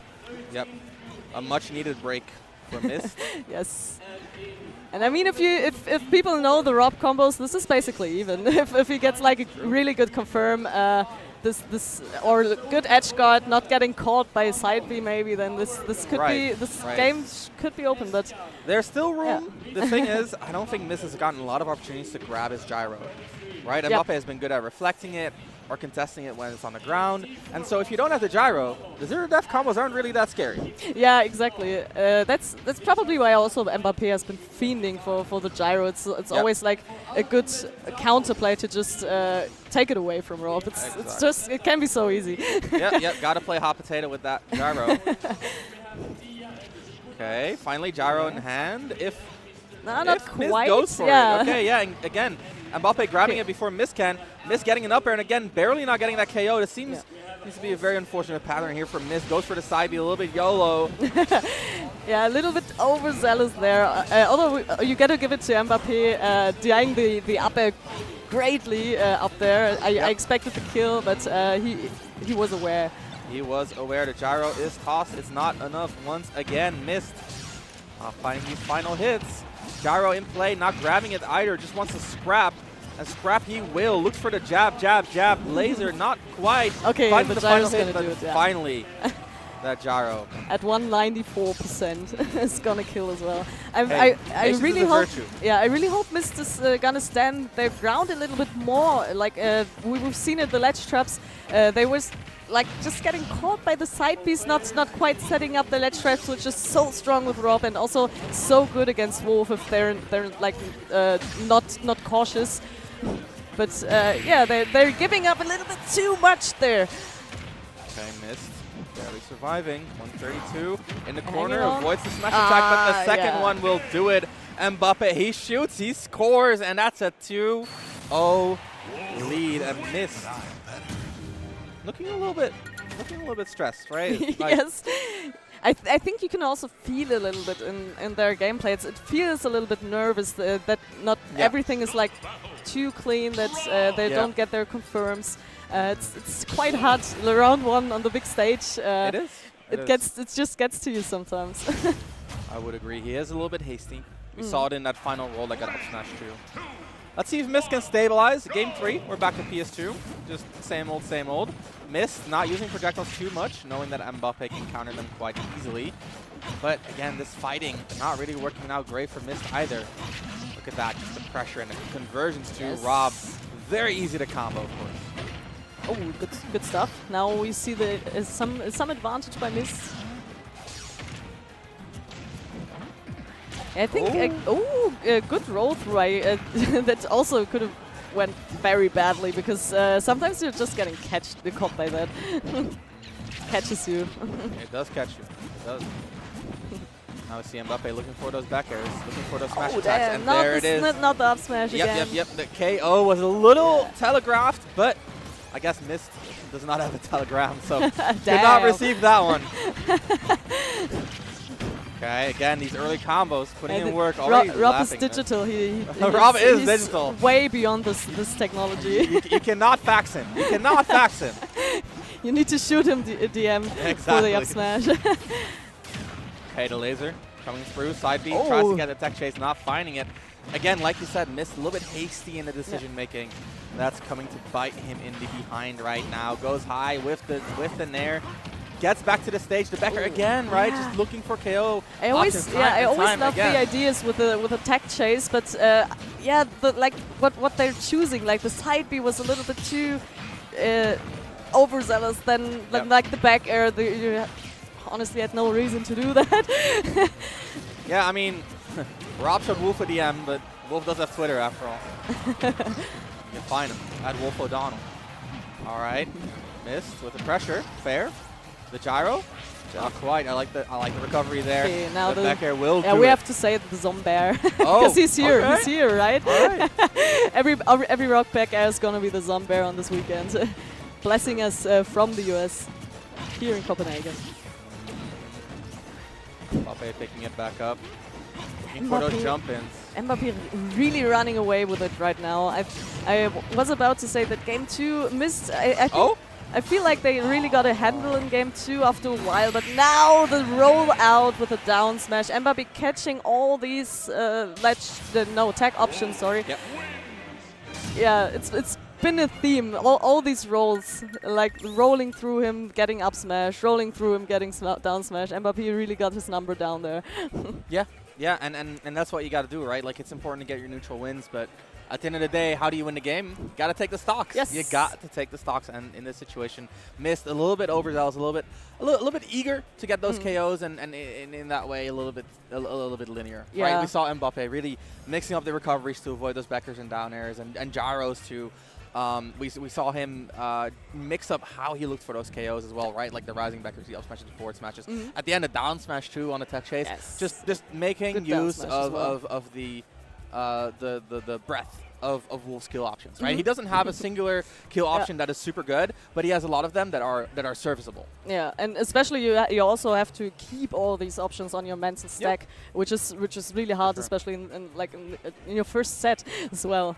And yeah, Mist on the other hand should have pushed a little more safely the advantage. I mean, they won neutral a couple of times, also won like these close quarter combats, but always went for like the high risk options where they wouldn't have been needed. Where Rob also has tools and enough tools to like just push the advantage and maybe get safely. like a great edge guard or like an up smash as a ledge trap, so on. Yeah, for sure. In general, I think it was more a matter of composure than a matter of like actual gameplay, because if you look at Mist, it wasn't like a hyper optimized Rob the way that Zomba would be. But in the neutral interactions, you saw that he had a clear idea of what his game plan should be. He had a clear idea of how to progress his options, and then when it was time to kill, he just went ape. Yeah, He just went haywire, right? And I think just keeping it together at that moment. It's a very hard thing to do. And I think it's a tough lesson to learn, but it's a lesson learned regardless. I've been realizing throughout my own pool that I feel like the Nordic players are all a little bit like that, that they're always like feeling a little too much for the kills, that they have a great neutral, great advantage, good disadvantage, but as soon as you're like high percent, they're pulling out all the kill moves, and if you're like just a little bit safe, stay a little bit back, you can really play them with their own. Just bait them in. Yeah. Yeah. Exactly. Makes sense. Makes sense. Okay, we're getting the next players on stage. In the meanwhile, of course, you are watching Valhalla IV here in. Cannot see them, unfortunately. Cannot see them. Here in Denmark, we're having a great time here. Very grassroots event. I said it in the intro as well. I love that. I love that about the event. I think it's. The European scene has been so saturated with like French events, which are great events, right? But they are very esports. Yes. So having an event like this that's kind of like back to grassroots. The last Valhalla was 4 years ago. Yes, I was actually there. You were there? Yeah, okay. it was really great as well. And I gotta say the organization from this Valhalla is even a little bit better than the last one. Even tighter. They learned from I don't want to say mistakes, but they learned from what experience. They just learned from their experience. And yeah, it's really good to be here again after 4 years. Yeah. Oh man, it's been a while. It's as cold as it's always been here in Scandinavia. But as soon as the sun is out a little bit now, it's getting great now. Hopium. Okay, we're getting some extra music for the stream. Oh damn, good job. Oh, and the me headgear, the Vario hat, very important. Wait. All prime. He's going ham. Oh, another outfit. Let's go. There's someone that didn't like grind all the spirits and stuff out. Someone on the staff is gonna get their pay cut. Maybe they're like playing me and searching for like a specific outfit, but I hope they don't want to like search for it until it's. Oh, Steam Gardens, great. maybe they were searching. To the tournament. Thank you, Yogui. Thank you so much. Maybe they were searching for Steam Gardens because it's a good track. I believe it. We have Rickshaw. If memory serves, Rickshaw is a Peach player. Oh, I love Peach in Ultimates. Versus Yogui. We were in for a treat, but I gotta admit I don't know about Yogui. Obviously a French player, so we can expect good gameplay. I mean, because of the flag? Yes. I see. A little Freudian slip right there. Interesting. So Yogui, obviously a French player. You can see it by the flag. Yeah, are you like kidding me? I am trolling. Yeah, okay. You're trolling. Don't worry. Rickshaw, obviously a Finnish player. I was getting really self-conscious right now. You can see by the flag. Obviously. I was thinking maybe, wait, did I like mess it up and it's Dutch flag and no, that would I'm be more so mean embarrassing. like if you say, oh, they're obviously French, that makes it seem like there's something about their like physical appearance. Yeah, fair enough. I didn't mean it like that, I swear. We're missing some gameplay for us. Okay. Yeah, the stream is fine. Okay. Maybe we can look a little bit over our shoulders. Okay, it's Peach versus Daisy. Oh, we got Peach versus let's Daisy. Go. Yogui versus a Rickshaw here on Hollow Bastion. Rickshaw rocking the Peach and Yogui rocking the Daisy. Oh, that's such a great matchup for me personally. I love Peach like in every Smash game. She's always like so cool with the if you're like having really good advantage state. She's so fun to watch. Okay, and early coverage, yeah. You want to talk about KO options in the corner? Yikes, Yogui with a good early lead right there. Yeah, I mean, Paisley's usually famous like for if they're doing like combos until 80% and then struggle to kill you. But if you're getting fair in the corner, it's so over so fast for you. Oh yeah, that's a different story. That's a different story for sure. Rickshaw looking for a fair of his own, not finding it. Yogui I'm not sure if I've ever seen the Ditto, to be honest. Might be the first time. Wasn't there Umeki versus Mutes? Oh, very you're right. recently. Very Umeki also even plays Daisy, right? So it was like a it's Daisy exact Ditto. same thing. Yeah, now that you're saying that, I remember. Okay, so Rickshaw trying to recenter, but Yogi's pressure is just continuous. Even going out very deep for the edge guards. Unfortunately, getting a little bit mixed up by the good drift that Peach has available. Oh, they're going out. Yep, Rickshaw finding these hits, not finding the final one. Weak there, looks for pressure. Now Bear's doing it, closing the stock. Wasn't Nair? It was a good Nair. It wasn't Nair, sorry. It was a good Nair though. It was a Nair that hit so hard it looked like a forwarder. Yeah, it really did. I'm sorry about that. Don't worry. You're fine. Down air 1 into a cheeky little mix-up. Rickshaw not finding it. Yogui not getting these floats out of shield. You need those to have proper out of shield game with Peach. Now, finding a back air. The pressure is on. Ooh, I think no that's double the jump. jump. Yeah, that's gonna be it. Ooh, unfortunate for Rickshaw right there. Yeah. Peach having a quite decent recovery, but as soon as the double jumps out, you're gonna have a tough time off stage. Oh, getting the Nair to grab. Two back air into Cute little turnip, string. but not finding much more. The first 55 is already on Rickshaw though, and it's counting. I feel like Rickshaw is still thinking a little bit because after like the back throw, for example, they were looking, okay, what's Yogui doing? Hopefully they can use it for like coming games, because this is looking quite tough to come back right now. But nothing's impossible. It's not game over yet. But wow, this is gonna do it? No, No, but that one will. No, it won't. But Wait. I'm not sure if it. But that one will. But this one will. Oh no, never mind. They're back. Rickshaw made it back. 178. Rickshaw looking for a final hit here to even up the stocks, but not finding it. 178. He's still fighting that jump back, drift forward air. It's a Peach classic. Yeah, right? exactly. Go back a little bit, start your fair, and then drift in with that huge hitbox. First game goes to Yogui. Would have been great if Rickshaw won that after like surviving all of these turnips. All of the turnips. He ate his veggies and he became stronger. But not strong enough. Not strong enough. Yogui, yeah, obviously French. Obviously. Winning the first game here. Based on the French flag, maybe the stream's lying to us. Maybe someone's messed up. Dude, but he even has his little name tag there. You see that in black? I think that's usually like for the pronouns, but maybe I don't know what his happened. His pronouns are Yogi. Yogi. That's raw. Let's get into game number 2. We're going back to Hollow Bastion. Oh, I love that stage. I'm such a Kingdom Hearts fan. I'm always in awe when I see the stage. It's a very nice stage. I like that it's a purple stage. We haven't had a legal purple stage in a minute. You know what I mean? Yeah. Bring back Melee Battlefield. Oh, that's true. purple. Yeah, Melee FD, Melee Especially with the ledges. Oh, no, don't bring back the ledges. Not the ledges. Come on, John. All right, talking about come on. Rickshaw turning it up. Saying, come on, Yogi, let's fight. And fight he will. Already 100 on Daisy right now.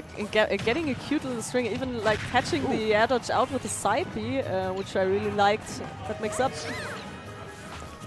Okay, Rickshaw on the corner. This has been a rough spot for him in the past, and it continues to be so. Float used. Won't have float for this recovery. Has to get back on the stage. And there it is. Getting this small wiggle to like just dodge the F smash. I love that when Peaches do that. Oh yeah. Oh yeah. The up B control. Lovely. Fourth throw comes out. 144. Rickshaw in a bad spot. Nice catch.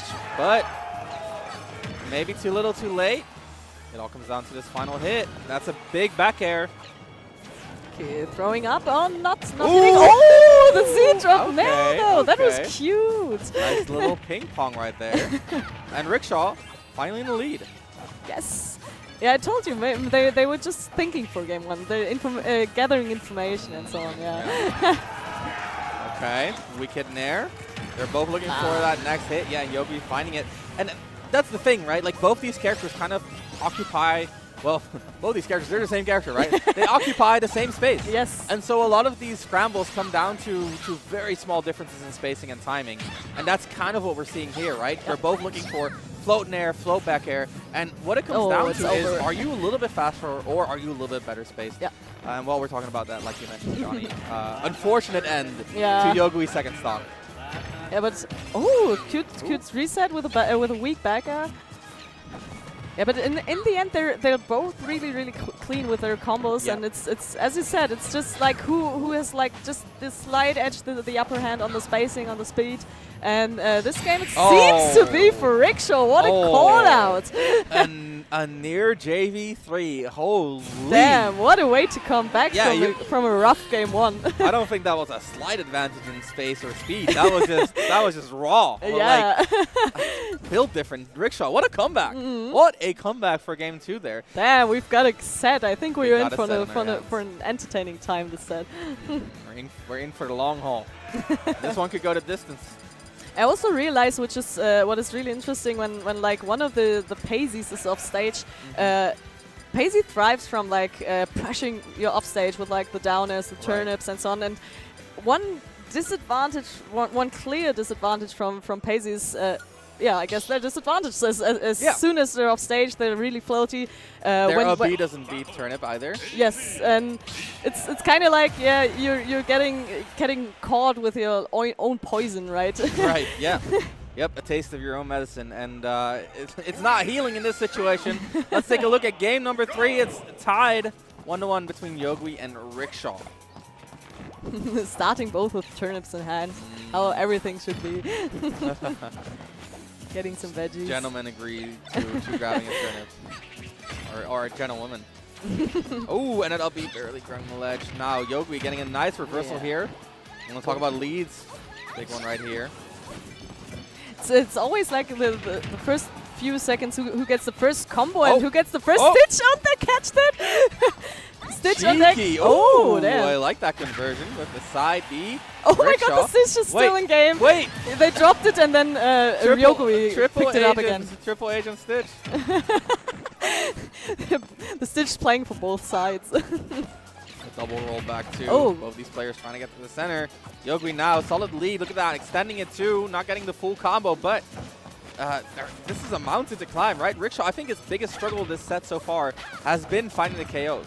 I think he does a decent job racking damage. It's just, how do you find that final hit? Yeah. And Yogi finding these earlier kills does it so much to get him in these leads. Yogi wanted to like give a payback for the up smash in last game, charging the up smash. Unfortunately, not getting the tech chase. Although Rickshaw is now in the advantage. I love how. Oh, damn! Okay. Yeah, I feel like Rickshaw's like searching for the kills by callouts. We've seen it with the up smash and now the Toad. They knew exactly. Oh my god! You're cooking. Oh my god! And now dropping the advantage. Unfortunately, that was so cute, but unfortunately, Yogi is staying calm, not going for the panic options and connecting the fair in the end. Yep. And again, Yogi is so solid in finding that final hit. Rickshaw, again, look at these combos. Yeah. He wrecks damage. He does his job. That final hit has been so elusive to him. Patient in the corner. Giving Yogi the space to just ledge trap, but not getting bothered by anything. Slowly crawling back into the center stage because Rickshaw has to be really careful now. Because every hit can be curtains now, and we're going into game 4. Well, Yogui kind of reestablishing himself as the favorite here. Yes. That was the Yogui that we saw in game 1. Yeah, I'm surprised how much of a back and forth it is, but like every game they're dominating each other. It's not like really close, but it's still very close somehow. Yeah. Rickshaw showed a lot of fight in game 2. The issue is adapting once is easy. Adapting twice. Oh yeah. That's not just twice as hard. It can be many magnitudes harder, right? Because it's not just about adaptation. It's also about kind of like the mindset in terms of trying to stay in the game in terms of information gathering. Like, oftentimes people are like, okay, I understand my opponent. I got my adaptation.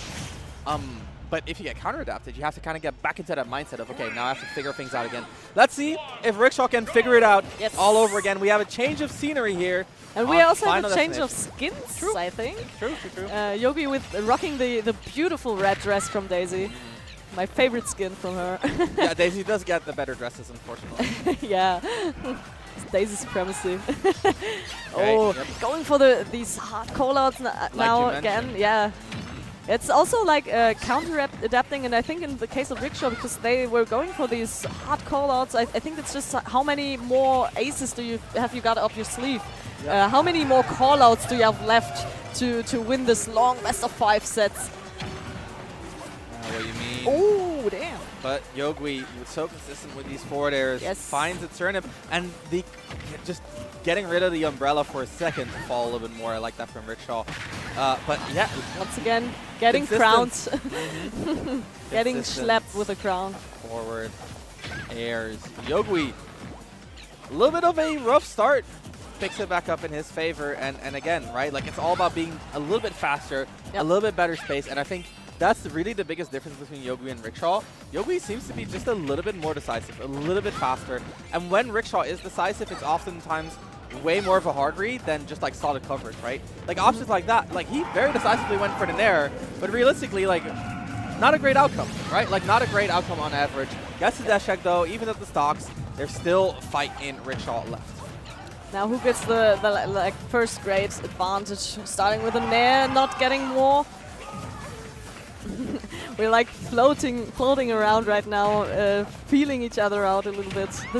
I feel like in this point, especially for Rickshots, this is always like such an important stock when you're like 2-1 behind second stock. This can make or break the mental of yourself or your opponent. Rickshaw finally giving the pairs back that they got before. Great stuff. Great stuff indeed. Turnip grab. Yogui down in the stocks, but look at the control he's exerting here. Looking for that forward air. Almost shield poking, double up air. Rickshaw looking for more. Look at the juggle. No. Oh. 5 back up airs. Good percentage. Rickshaw staying very, very patient in the corner. They really know what Peach or Paisley want to do in the corner. Not getting caught by any of it. Not getting caught indeed, Johnny.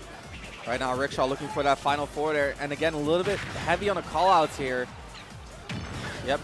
Gets interrupted. Yogui so fast with those float in back airs. There's the float. Ooh. Barely dodges it. Great micro spacing there on Rickshaw's side. Filled. Interesting whiff punish. Rickshaw. One more hit, and we're going to game 5. 162 on Rickshaw. Very smooth Z catch. Yeah, I really love the Z catches. And also, like, I mean, if anyone cannot do, if someone can do like item play, it's gonna be Paisley mains, right? It's really interesting to watch. And that's like game 5, and it went exactly as you predicted, Johnny. They dominate each other, but it's extremely back and forth. Yes. And it landed us in this game number 5. Now the question is this gonna be Yogui sealing it out, or is Rickshaw gonna kind of push that momentum that he just got for the win? And we've seen Yogui so consistent at getting those KOs, right? Like finding those forward airs, especially the forward airs. I think that's been his main move. Indeed. Rickshaw in that last game, finally finding more forward airs of his own. Yes. And I think that could be a huge difference maker in this game number 5. I mean, the story of the set would be probably Yogui is dominating this game 5, but from my experience, when sets like these are occurring, game 5 is gonna be a nail biter usually. Yeah, it's an all-out brawl. It's very do or die. It's the moment where you like pull out everything that you have. Yep, every read that you might have left, every call out, every like slight adjustments, how you could win neutral once more, and even more than your opponent.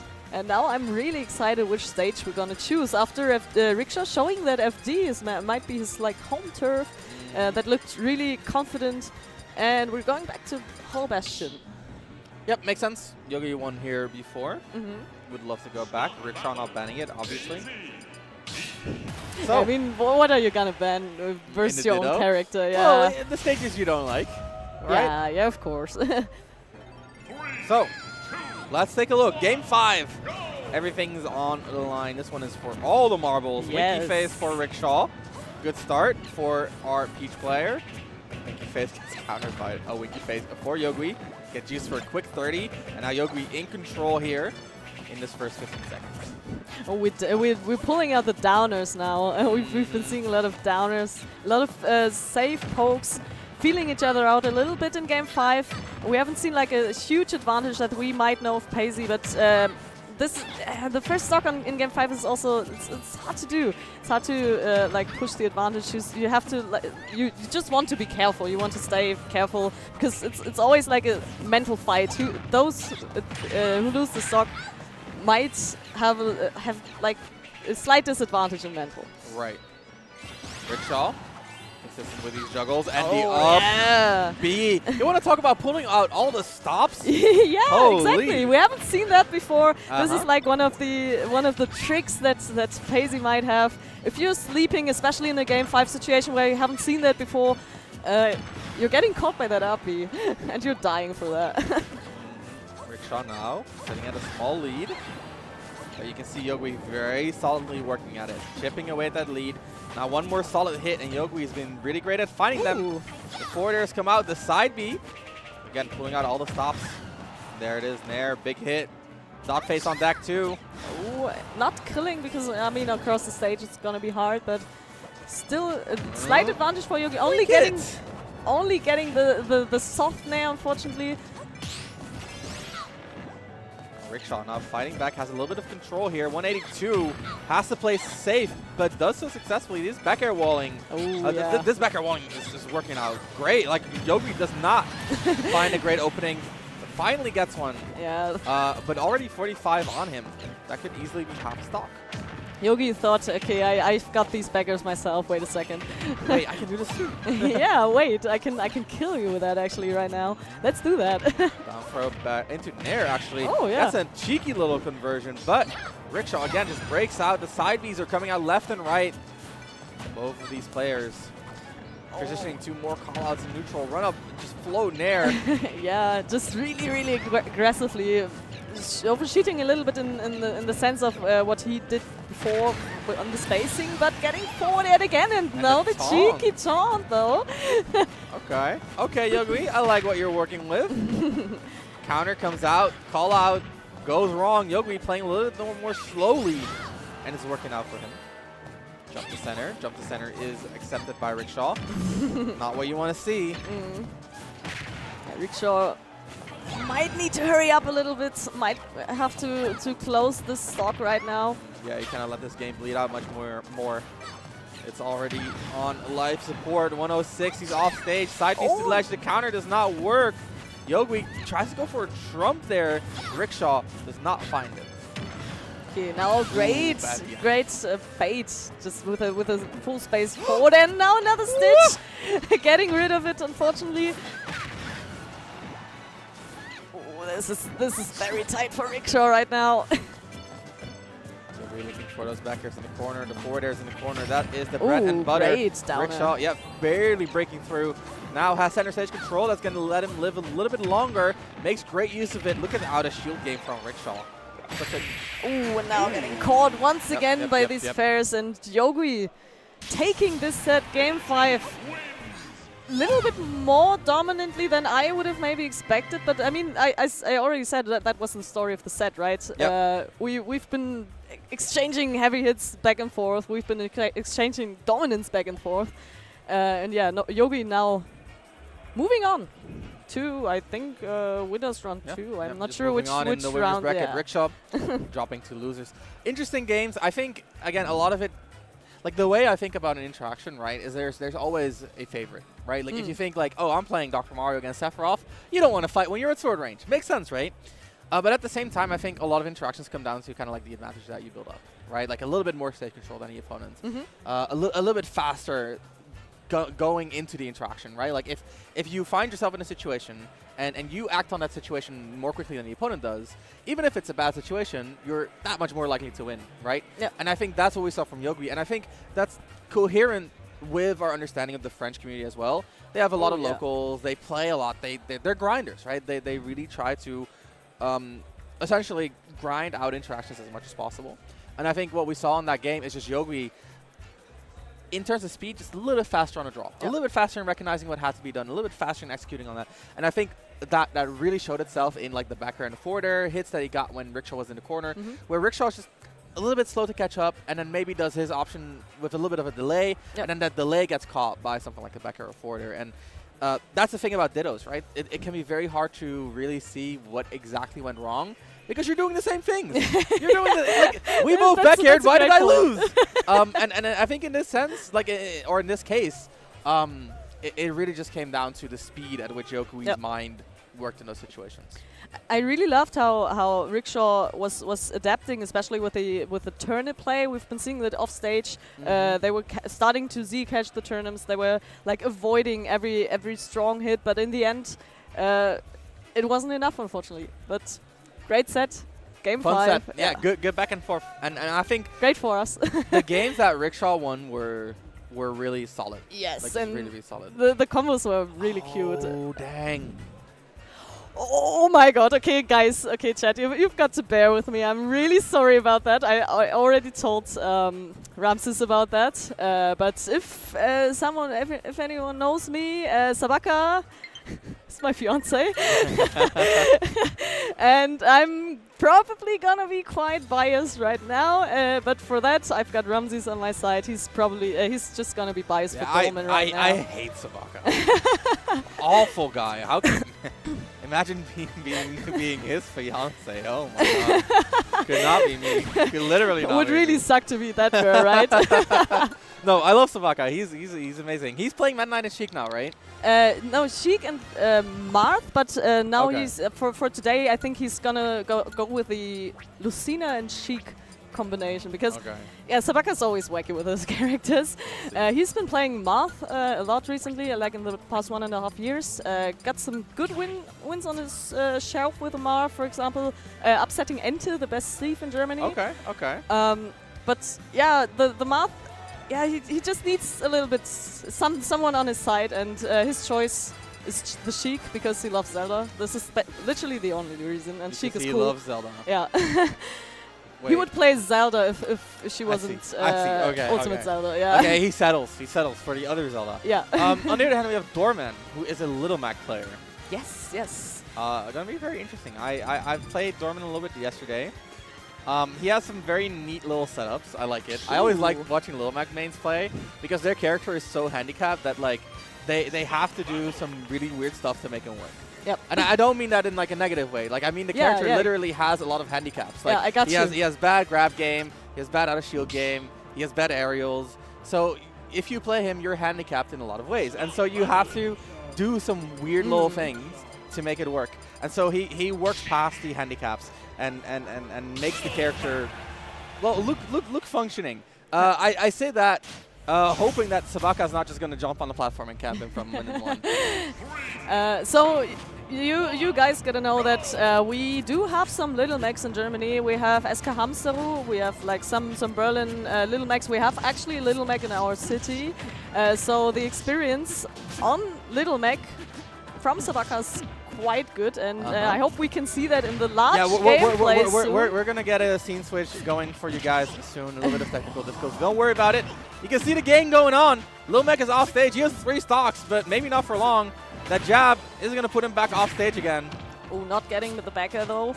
Sabaka's usually really strong with edge guarding the Little Mac. I mean, it's also like highlighted by the characters that he plays, like Lucina, Sheik, who have long disjoints, lasting hitboxes, and he's not getting caught by the neutral B, by the KO punch. It would have been a game changer right now. But Dor is still in the fight here. Already 82 on Sheik, even without the KO punch.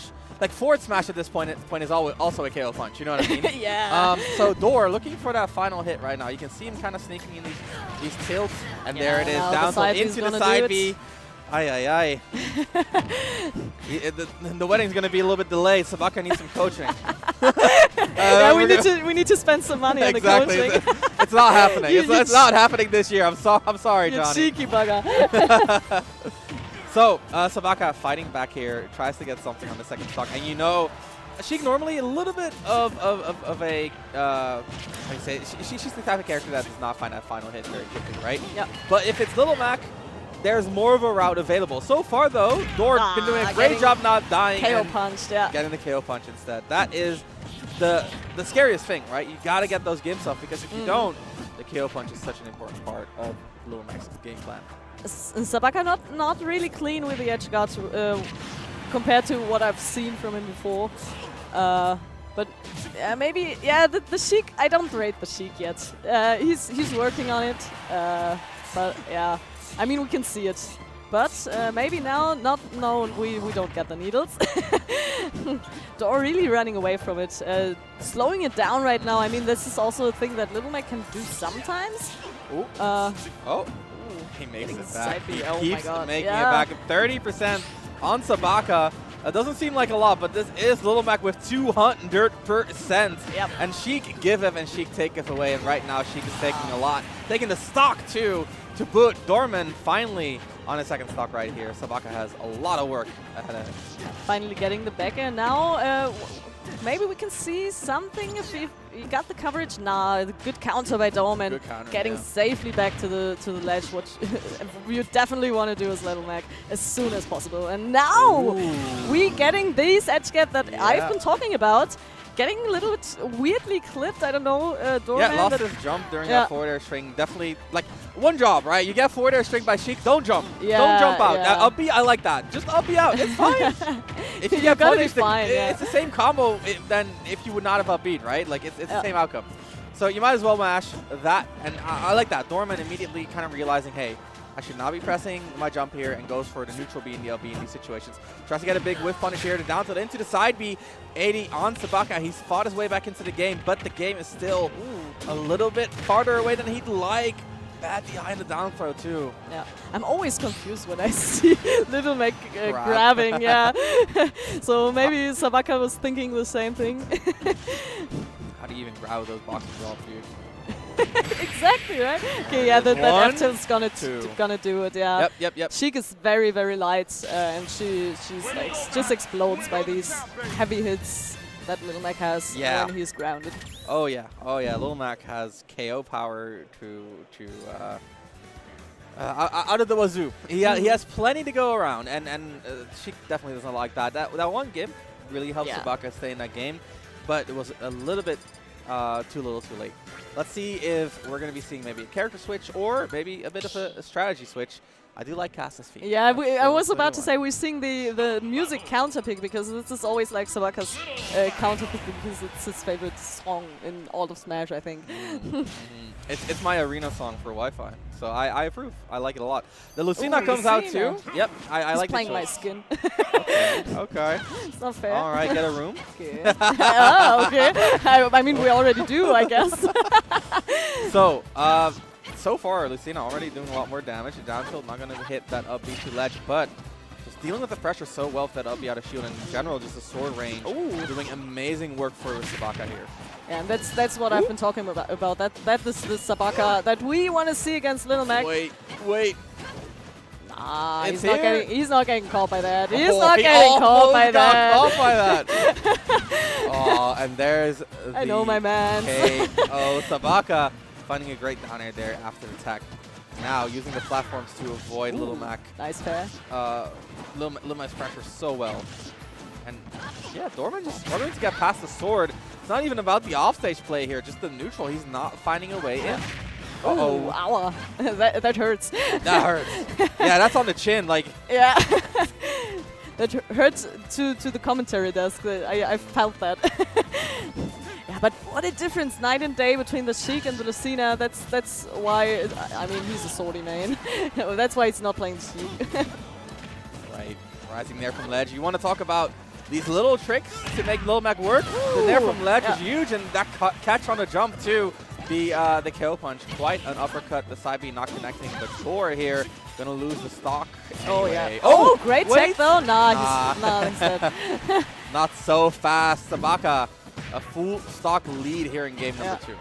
This is also like a really special day because the world hasn't seen the Lucina in almost 2 years, I think, because he like dropped Lucina and didn't play a single game with her for like 2 years. And great counter, getting the side B finally, trying that before as well, but not quite connecting. But this time, when it counts, he got it. He got it, and that's a huge move to counter too, because that side B does like what, like 20 damage. You counter that, and Little Mac just explodes. Nice adaptations from Sabaka, and again, something I want to highlight. I don't even think it was the offstage play really. I just think the neutral was looking so much more solid than what Sheik had to offer. Yeah, I mean, Sheik neutral as a character is like really good. It might be even one of the best neutrals in Ultimate, which is might be a huge call, but Sheik is just so good in neutral. But yeah, if you're not really comfortable with this character, she's precise. Yeah, she needs to be precise. You need to be like on fleek with everything you have, with like the spacing to the timings, and which is different for every character. And if you're not like very used to it, especially in the bracket environment, Sheik is gonna be rough. And Sabaka making a really good choice to instantly switch to the Lucina. I really like that.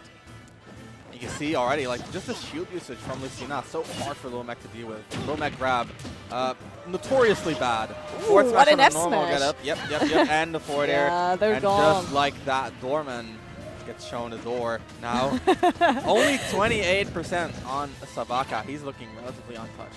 Yeah, that's what I've been knowing from him. He's been grinding it out with SK Hamster, like the best Little Mac main in Germany, and yeah, these edge guards are on point right now. And all these Bs are too. Sabaka. Oh, another one, yeah. Right? Like, don't touch me. A B comes out immediately, and Little Mac just struggling to find a solid hit here.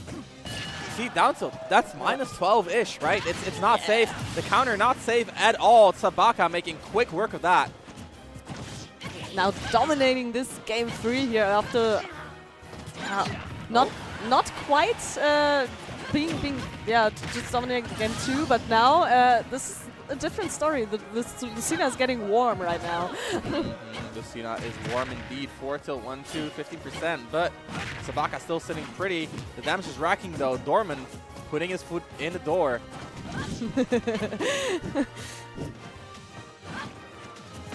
Okay. Good pressure here. Dorman end-to-land into the tilt. Ooh, but what a dash attack. Yeah, what a call out by Sabaka. You don't see that often. The KO punch barely whiffing. Sabaka not ready for it there. And Dorman, your biggest entry there, just got denied. Now has to find some sort of other KO. Maybe save up for a second KO punch for the final stock too. He's making a bit of a comeback here. Yes. Ooh. Second stock's looking clean right now. On the chin. Catching the landing, which is really hard to do against such a fast character that Lucina is. That's safe. Yep, that's a safe. That's how he deals with shields. He doesn't have a grab. He has the down angled forward smash. And Dorman making great use of that. The momentum here is looking very different in his last 2 minutes. Yeah. Dorman.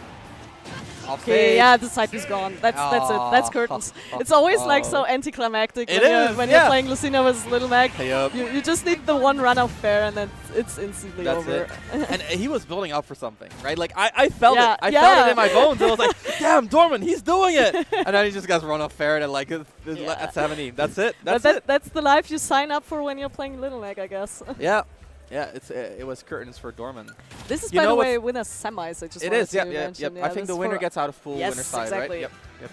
It's 2 rounds. If you're in winners, you win 2 rounds, you're out. Or 3 if you're like one of the bottom seeds of the pool. But yeah, small pools, which lets us play some other brackets here today. Of course, later today we're going to be doing the rest of doubles too. Yes, I'm excited. I'm going to be there as well. We have some Guilty Gear and Street Fighter for side events as well. I think we also got Tekken 8. We got Tekken, not an event, but we do have a setup. Okay, fair enough. Yeah. Yeah, but we've got the fighting game Gauntlet for sure. So if you're not only interested in Smash, come to Valhalla. We've got everything here. We've got everything covered for you. Literally everything. You can play tic-tac-toe if you want. Probably find someone to money match you in that too. Like, yeah, honestly. for sure. Smashers are always feeling for whatever money match. They just want to catch. Oh, we're going back to the Sheik. I'm not quite agreeing with that decision. But maybe Sabaka was also feeling like a little bit of change of pace from Dorman, and thought he might get behind that with the Sheik, but right now it's not looking too good on the first stock. Yep, Dorman already 90% on Sheik, and you know, with Little Max KO power, this is essentially the final interaction for Sheik right here. So Sabaka has to play very safely, very slowly, and Sabaka's doing a good job slowing it down. Yes, that was you're completely right. That was the problem, and misses the jump there. Yeah, unfortunately, buffered like the nair somehow. Yeah, I think he wanted to do tech jump nair, and then he didn't have the jump, and so it was just tech nair, and he just didn't make it. Dor now looking like a different beast. It might have been the momentum, it might be the character switch, but Sabaka just not finding any solid hits. Has to play around the KO punch, finds a soft nair, not enough to get rid of the KO punch, but the dash attack will. Yeah. That's a huge tool out of Dorman's arsenal, but good wait, not getting caught by the counter, which the Sheik did a couple of times already. Oh, just such an aggressive downer. I'm not used to Sheik being so aggressive, like out of disadvantage. Back over a good mix-up, goes for the side B regrab. Dorman respects it, very well done. Gets back, and man, how do you close this stock? He's not finding the gimps. And really, like, all other options were so risky against this Little Mac. Yeah, now the back air. The ding-ding activated, but not enough. Ooh. The up tilt is not connecting into the up B either. Dorman already looking for that KO here. You can see him fiending. You can see him looking at dash and dash out. And there it is. Now the F tilt. Pivot F tilt. Very well done. I'm sorry, but Sabaka's throwing right now. You should have stayed the Lucina. What you doing, boy? Make him sleep on the couch tonight.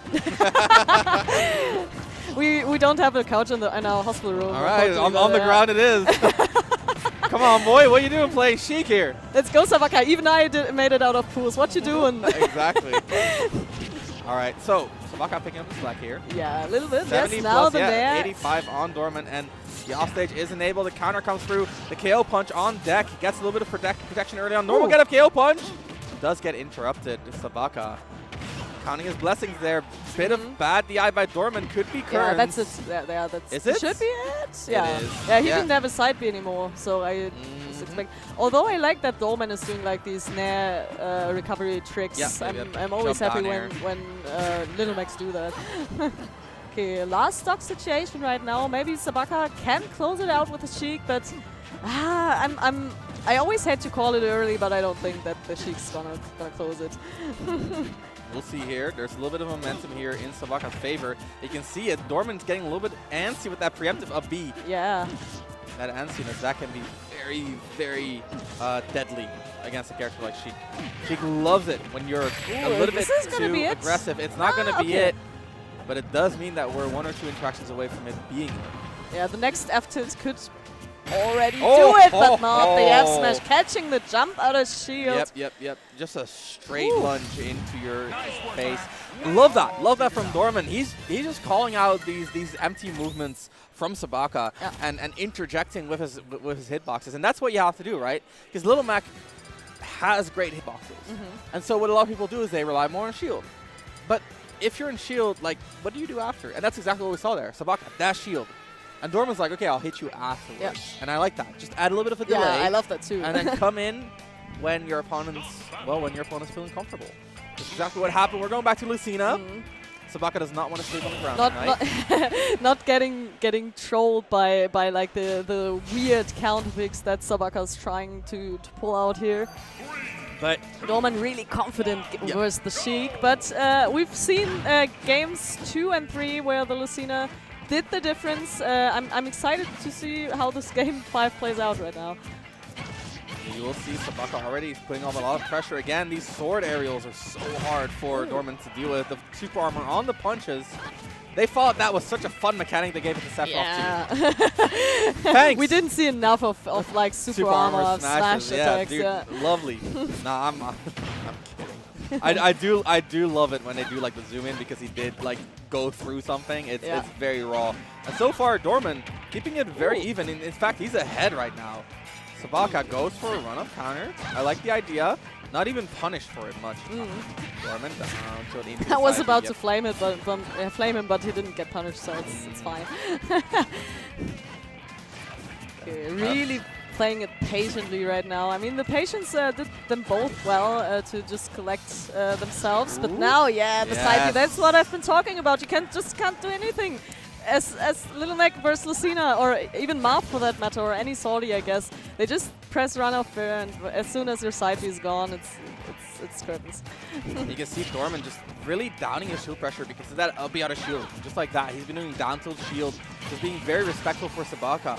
And respect is good, but too much respect means that you're not controlling the game. And right now, who's the one in control? It really is Sabaka. Run up down tilt. Ooh, tries to go for a second down tilt, doesn't find it, goes for a raw beat, and does not KO. What a loss for Dorman there. That could have been a huge swing for him, but this one will do it. Yes. Yep, Dorman evening up the stock Oh, the count. crowd's waking up right now as well. Yeah. We're getting all the game 5s, Johnny. Yeah. they wanted our block to be as long as possible. Maybe that's why Sabaka picked the Sheik. He was thinking about me. Oh! What?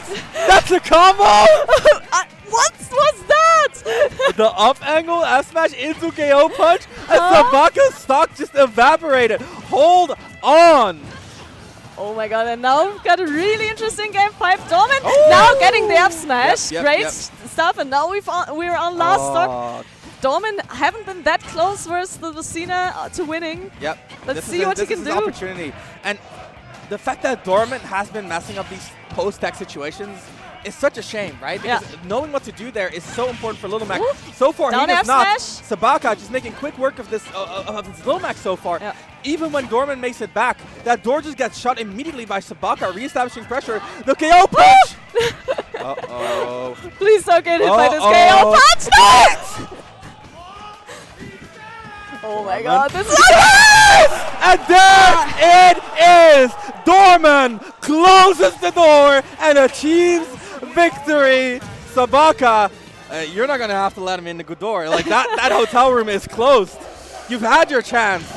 The doors win! The doors win! Sabaka taking a dip into losers, and Dorman with that Little Mac. Just putting on a clinic. I'm in shambles, Ramses. You are like shambolic. That's shambolic. Holy! But I was telling you, he fucking threw. What was that Sheik game for? He didn't really need the Sheik. It was content. It was content. He did it for the content. For sure. I mean, I'm pretty sure he was just stubborn. He probably thought, okay, I have 2 games now. I want to win with the Sheik. But stop being so stubborn, Sabaka. God damn it.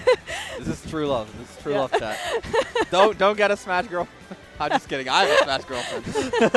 No, that was a really fun set. It was Sabaka versus Dorman, and Dorman taking it in a 3-2 victory.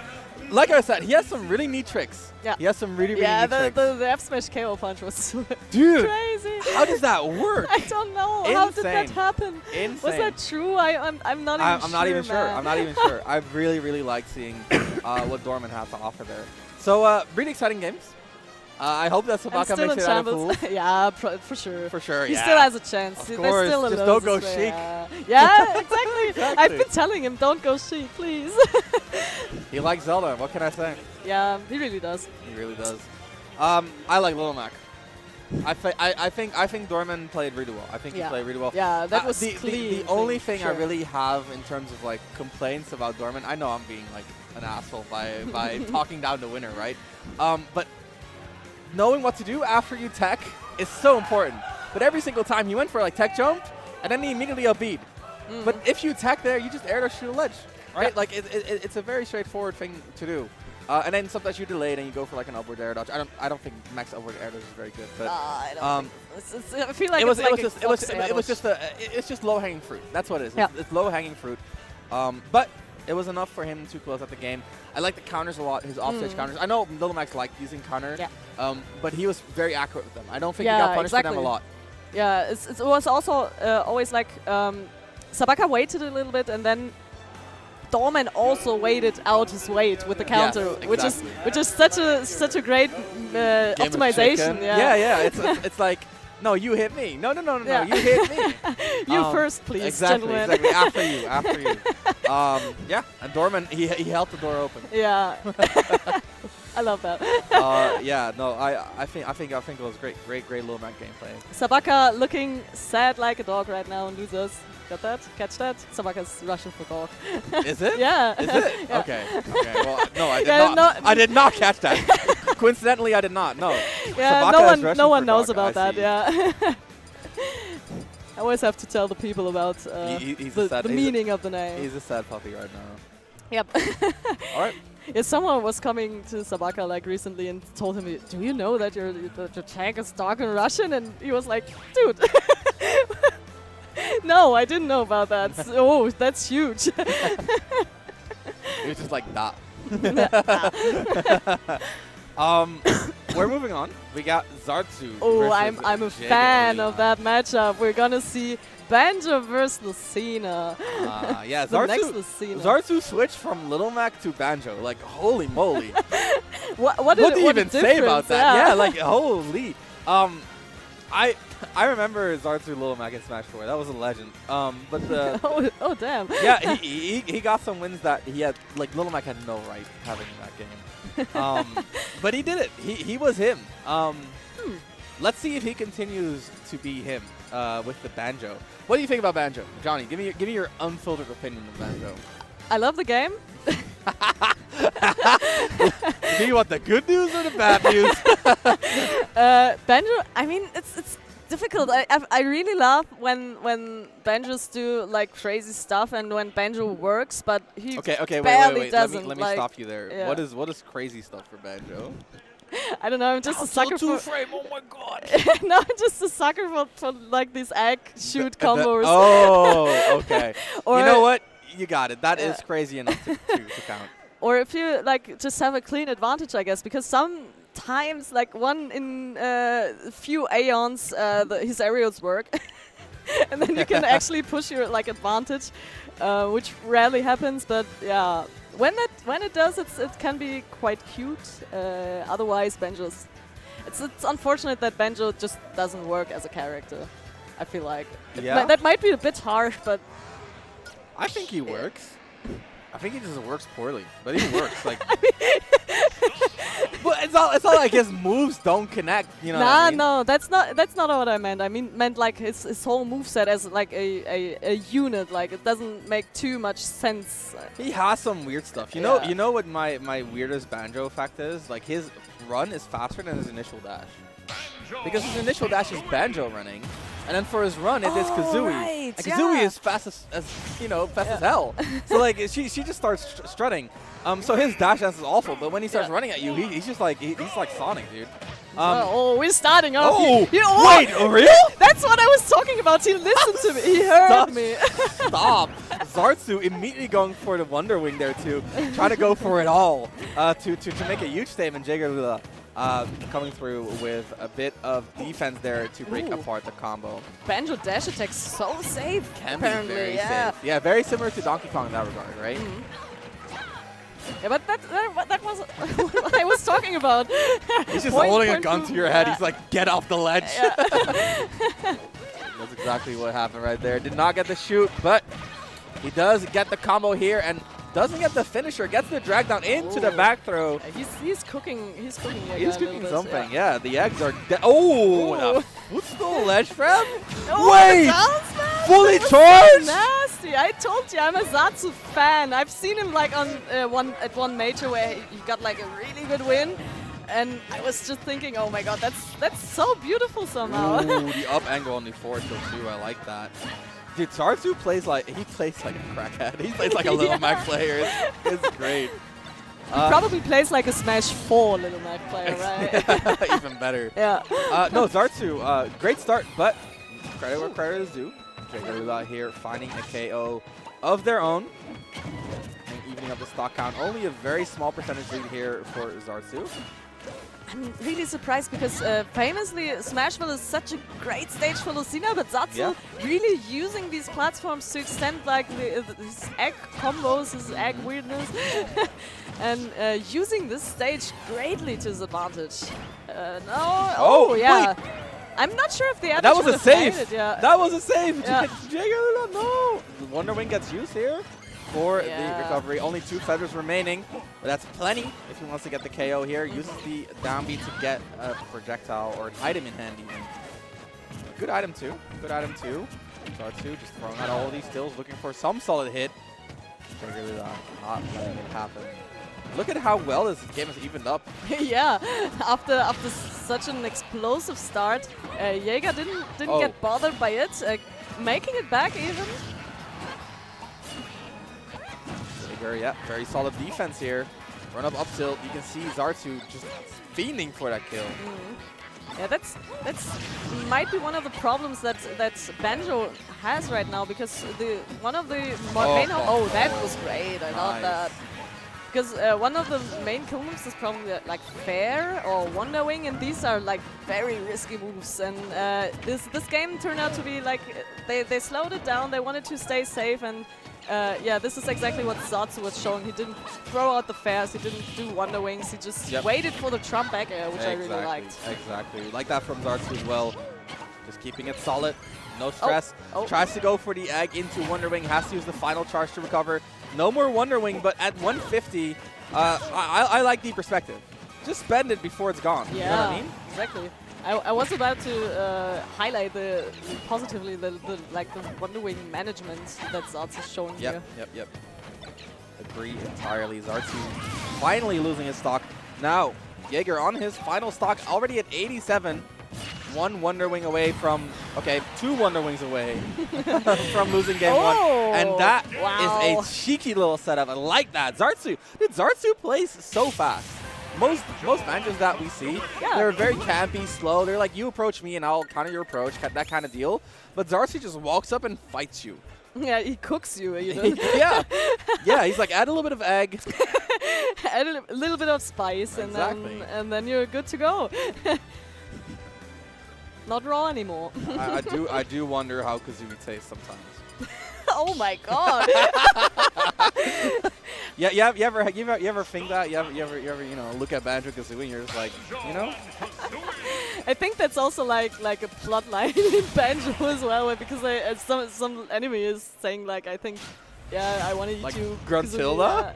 I'm not sure if it's Gruntilda, but I could also lie. It's been a while that I've played that. It's been a minute. Zartsu out here kicking his opponents. The down B, controlling so much space. I hate that the bounces are random. It's such a weird design element of the down B. But at the same time, the better banjos make great use of the random variability of that down B.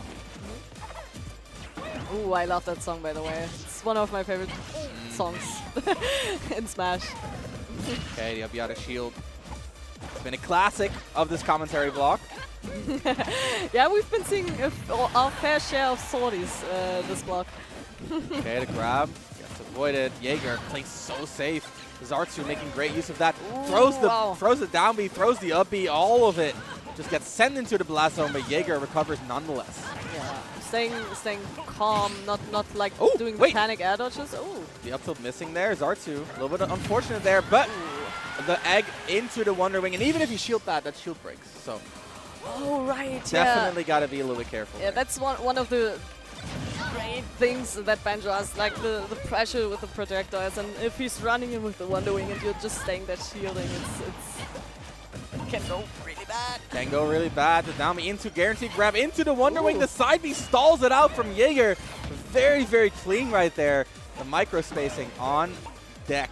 Zartsu decides to go high, uses the bomb to cover his descent. Jaeger with the Abiata shield, a small punish, but the pressure is still there. The double down B. Double down B. I wasn't even aware that he could do that. Like it's like gyro. It's like gyro. It just respawns instantly. Goes for the forward smash. Outspaces the down tilt, but a little bit slow in the reaction. Jaeger here. Ooh, great tech, great tech. Always gotta respect the tech. Wait. Oh, we're scramble. Like, scrambling a little bit right now, yeah. Yep, Oh, he's and the doing that? grenade. Yeah. Up throw. It's not Yeah, gonna do Benjo's is a heavy Heavy man. boy. He's a big boy. Yeah. Lucina's up throw, not exactly like a kill throw. It's more like a last resort option that we have left. Exactly. The down smash almost fully charged. Not again, says Jaeger. Goes for the pressure here. The down tilt. He finds the hits, but not the hits that he needs to get the KO. There's the forward tilt, and now there's Rage on Zartsu. He's a little bit angry that he got rid of the Wonder Wings. That could have come in great there, but yep, that forward tilt. I mean, that's just a testament to how safely. Okay, maybe not, but to how safely Zartsu's like approaching Lucina, and I mean he's fighting, but he's staying away from like the danger zone that Lucina has. Establishing a little bit of defense here and transitions into offense beautifully with the dash grab too. Look at that, just retreat, set up the down B, set up some eggs, and then use that to cover himself advancing. I like that balance of offense and defense. One Wonder Wing left on this stock already. Jaeger been doing a great job baiting him out, but does not even need it. Does not even need it. This is the bomb. That's like Dr. Mario Fair. You gotta be careful of the Banjo forward air. Oh yeah, big move, strong move. I've heard. I'm pretty sure I've heard a German banjo main say that's his best move. Actually, forward air? Yeah, but I mean that's an opinion. Okay, that's a take. That's a take. That's a take for sure. It might be his best normal. I can see that. Best normal? Sure. Sure. Whoever you are, mysterious German, I'll give you best normal. Let's get into game number 3. It's Jaeger's turn. Well, it continues to be Jaeger's turn to attack here. Oh, we're back on Smash God, as well. Starting with these combos, and oh, now we're no. finding a side B. Not in game 3, Jaeger. You've been so aware the whole time, and you could see him. He was like, "Oh no, not now." He knew that he messed up. A 0 to Daf. Zartsu's banjo is different. Yeah. It's different. I've been telling you. I told you this character works. Yeah. You said he was dysfunctional. You said I've been telling you. What have you been telling me? You told me that this character's bad. I told you that Zatsu's great, first of all, and I also told you that when he works, he's beautiful. All right, I'll give it to you. Zartsu making great use of all of these projectiles. So, again, he's not camping. He's using it to cover his aggression. And even though Banjo doesn't do a lot of damage, Zartsu finds these KOs early enough for it to not matter. Right, even that egg confirm, it's like 10, 15%. It's not that much. But if you die at 100, 110, it is a lot. Yeah, definitely, for sure. Zartsu now, down B to get back on the stage. And the side B, big move there. Big break for Jaeger, but not finding the KO quite yet. No more Wonder Wing. Forward smash. Oh, not like that. Don't yeah, Jaeger getting a little bit caught in his head right now, I feel like. All of these cheeky things, these like cheesy things, if you want to call it like that. Jaeger didn't get caught by that. He was so aware, but now in game 3, he's unfortunately crumbing a little bit. Now being 2 stocks behind, having such a mountain to climb. Yeah. It's looking rough for our resident Lucina player. Hey, I really would like to see like more, especially when Zatsu's out of Wonder Wings. I would like to see more scrambles from Jaeger, maybe in like this mid-range, where you don't have to be aware anymore of the Wonder Wings because they're unreactable in mid-range, right? Oh, that was nice. Oh, no, and not like misinput. this. But you hate to see it. You so hate much. to see it, but at the same time, that was a mountain. Not that was an actual like mountain. That was very, very hard for Jaeger to still overcome. It's a bad day for Lucina, man. It's a bad day for Lucina on this stream. Holy! Have you guys considered Shulk? Just a thought. No. Or Sora. Sora, yeah. Sora's great. Great character. Such a good swordie. Arguably the best swordie in the game. Thank you so much. Arguably. I'm not saying he is. That you even brought that up is Sora's so good. He's cringe anyway. though, unfortunately. Do we have another set? I'm not sure. We'll be waiting for the players to come on. Yeah. In the meantime, reflecting on that set, I think that's the best banjo gameplay I've seen outside of Torigiri. The Japanese banjo player, right? He is amazing. I think he played Zomba actually. He was here today when Zomba was in Japan just a while back. And he did some, like, he was really on point. Things like just parrying Rob Nair consistently, getting up smashes out of it. Just, again, that balance between offense and defense really seems to be the name of the game for Banjo. And Zartsu, maybe a little bit too much on the offensive side, right? Like, a little bit too offensive for his own good. But at the same time, we talked about this before, right? Tempo is so important. If you do something before your opponent's ready for it, you're that much likely to succeed. And I think that really is how Zartsu structures his offense. It's just like, I'm going to do it before you're even ready for me to set up this offense, to set up this pressure, set up this mix-up. And because the opponent's not even ready for it, well, there's a lot of chance of it working out. Yeah, agreed. And especially that was highlighted by just by this gameplay. All of what you just said. He caught Jaeger with just being a little bit faster, like doing especially the Wonder Wing from the first stock, a little bit earlier than he did the games before, and just catching him and off guard, and closing it out with such a dominant game 3. Such a dominant game 3, exactly. Yeah.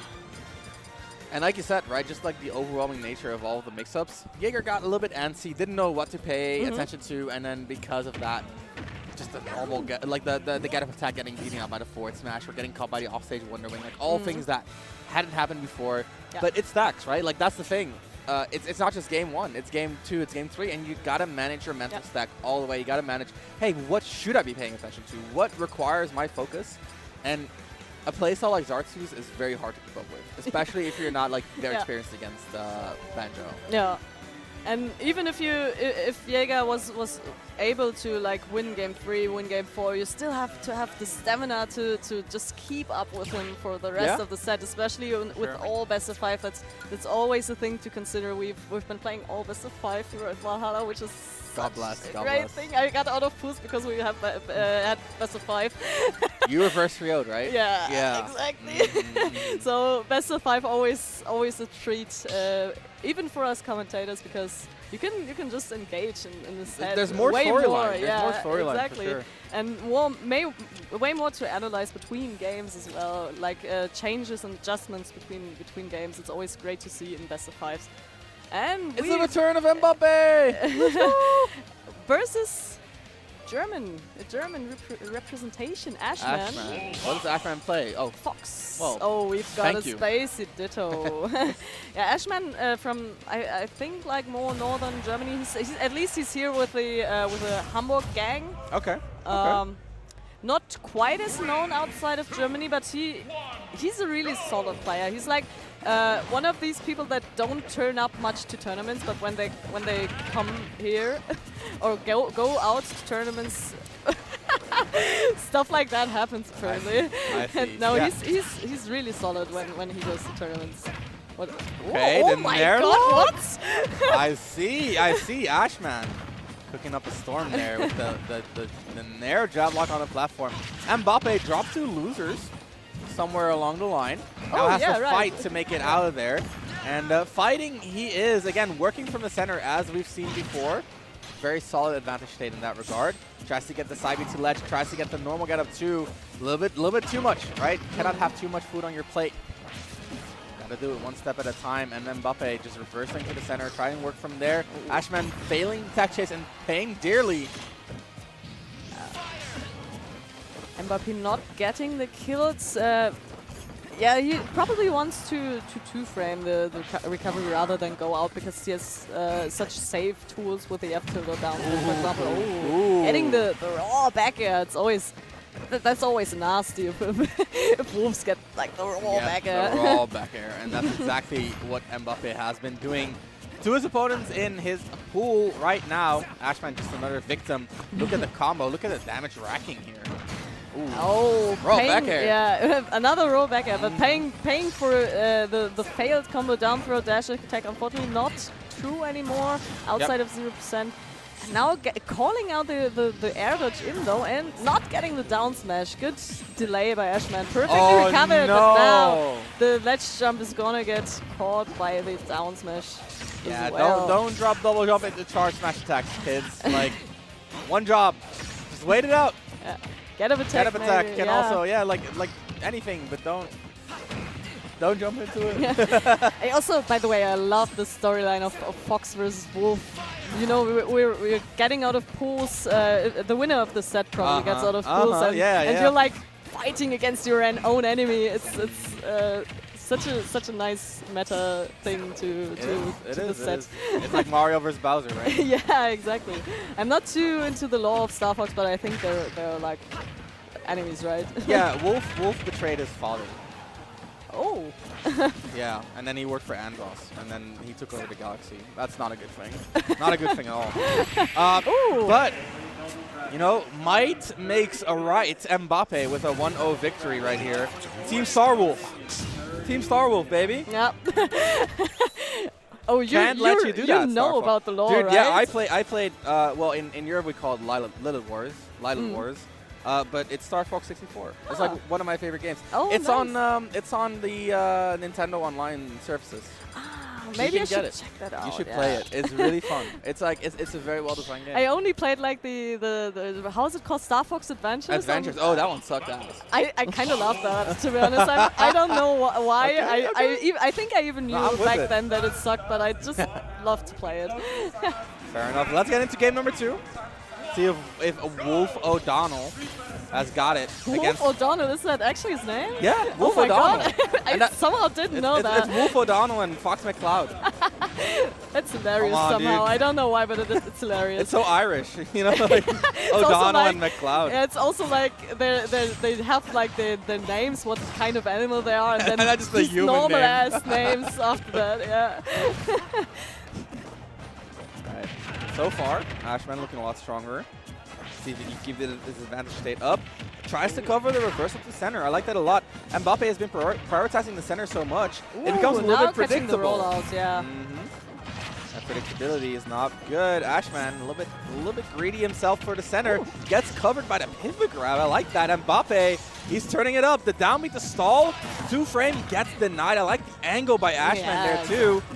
Look at the angles! Yeah, that's the mangle. Oh, yeah. Okay, don't say that too loud. We're right next to the melee crowd, all right? Like, they do not like that. Okay, and the up smash out of shield. Yep, such a...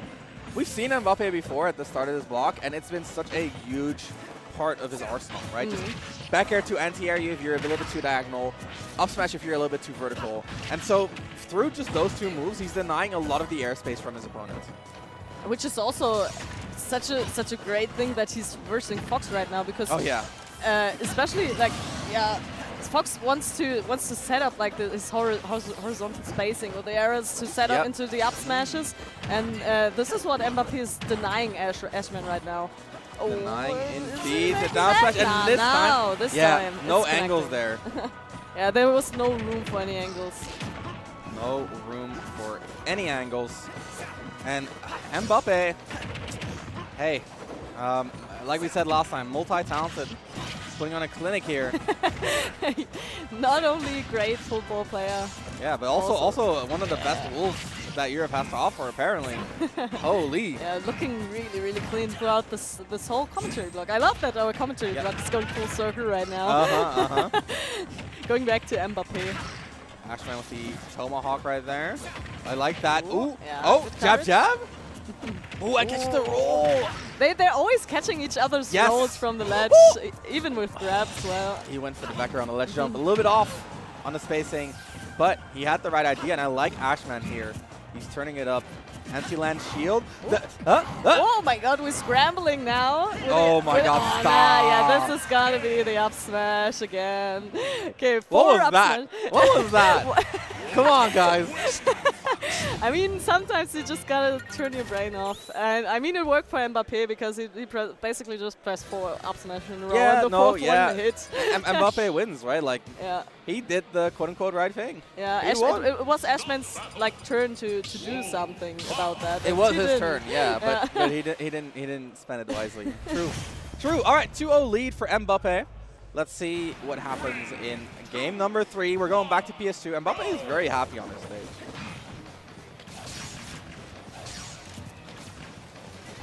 Yeah, I expected like a little smaller stage for the two spaces, because I would expect that they want to scramble each other. Their spaces they want to go in, but PS2 is has just too much space to sometimes do that. But we're still seeing like a really corner-centered gameplay these past 3 games now. And so far, I'll be fair, it's been working out great for Ashman because he's the only one really getting punished off stage. So a bigger stage means that he gets punished less, right? Yeah. But even with that, Mbappe is so comfortable here, so happy on PS2. He's doing a great job here. Ashman finally getting the punish on the up smash. Could have used that for the game for game 2, but it is what it is. It is what it is right now. Is all that matters, and right now Ashman is looking a lot stronger than he looked in the previous 2 games. The back air pressure is so clean with that, using the platform for a little bit of a delay too. Ashman, I mean, Ashman has always been starting off really great with really clean combos, really clean conversions as well, winning the first neutral interaction. Oh yeah. Then Oh now getting the parry up smash. Finally getting an up smash. This is where Fox is thriving. You always want to get these up smashes. Punches the forward tilt 2-frame attempt as well. Ashman coming alive in this game number 3. Bless the best of 5s, right? Yes, exactly. It's not one moment too late. Game 3 is the moment where you have to wake up at least. And Ashman is showing that he's doing exactly that. Okay, the jab comes out, the pressure is on. Ashman, side B overshoot. Ooh, not getting the down smash there. Back throw is not gonna do it, even at like 150%. Forward tilt will do it though. Mbappe evening up the stock count. Slowing it down as well. I'm always a little bit like speechless when the players are slowing it down so much that they're just like standing next to each other and like just breathing for a second, which is a really good thing to do mid-set, especially for example Ashman, who's like 2 games behind now. But it's still so confusing to see. Great bait, staying patiently in the center stage, waiting for Mbappe to overshoot it a little bit too much and getting the up smash finally as well. Finding that up smash. Critical tool for Fox. Finding early combos as well. Yeah. Just as critical as finding the KO is racking the damage to have access to it. Ashman so far. Ooh, what a tomahawk grab. I like that. I like this a lot. Look at the positioning here. Look at that pressure. Covers the spot dodge beautifully with the landing part of the nair. The anti-lands here are really dominating Mbappe. Ooh, I like that too. Mbappe going for a downer. Needs to find something big. Goes for something now big. The down smash connecting. Punished. Yep, Ashman back in the game. Back. Yeah, now we've got a set as well. 2-1 already. Don't get tricked by the overlay. Right? Yeah, yeah. I was doubting myself for a second. It is what it is. Either way, Mbappe, now it's his turn to adapt. Yep. Now it's his turn to adapt. And I think really what you need is you need to tighten up your defenses. Because what Ashman has been doing is just abusing like your spot dodge habits, abusing the fact that you shield too much, abusing how you drift with your defensive nair, stuff like that. You cannot let that happen. Yeah.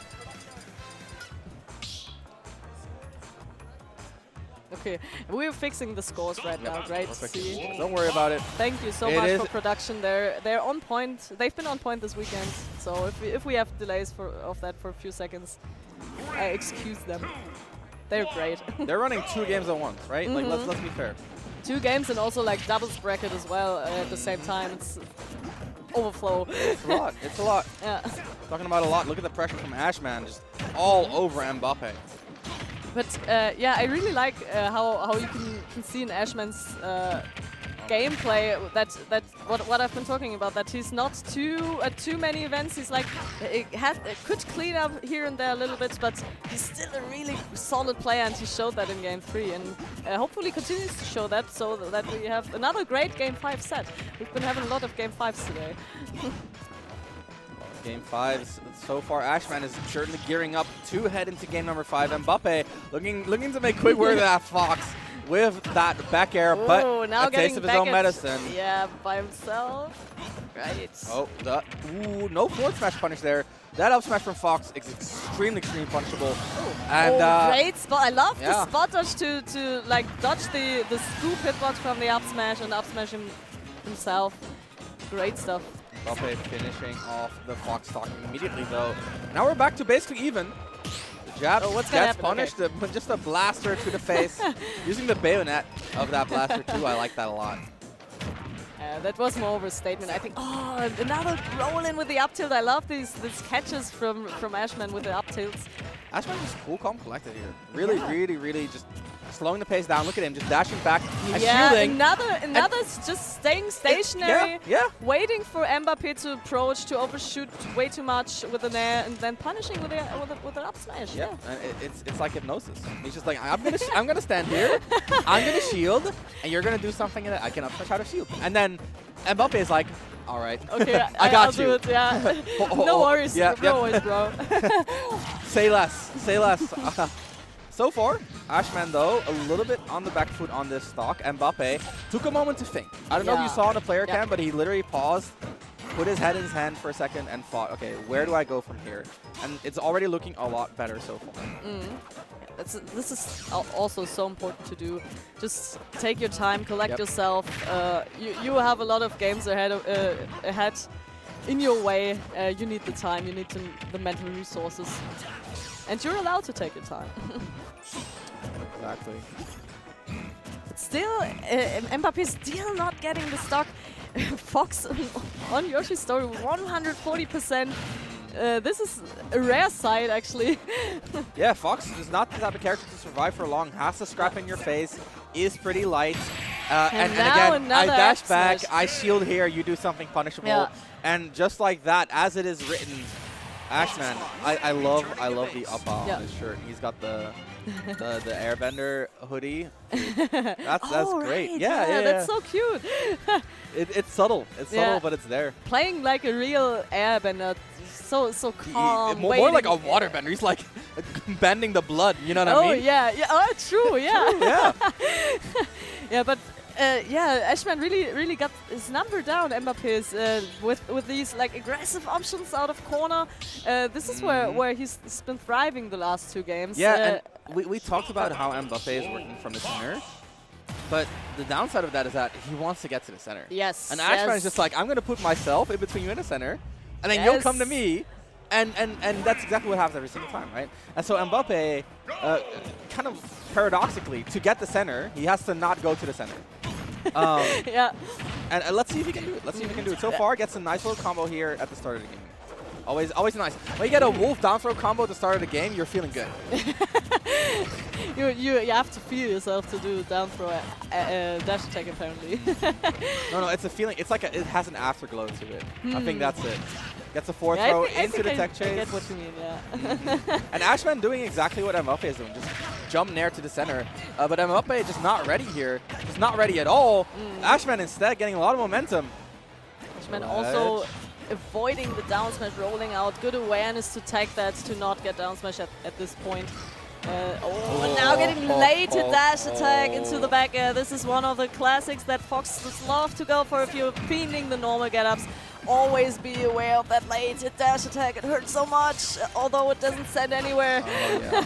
And Ashman just burning his opponent, turning Mbappé to ash. And so far, there's just no respite for our Wolf player. Ashman has been so strong throughout the whole set. Like in these ledge trap situations, getting so much mileage out of it. Oh my god, there's nowhere to go. Yes, he's in his head. Dude, what happened between like game 2 and game 3? Something changed. Now Mbappé is showing some signs of life, getting the up smash, evening up the stocks. Maybe he still has some breath left. Never mind, I'm sorry about that. Get cleaved in half by that Fox up smash. Yeah, that's also such a brutal move.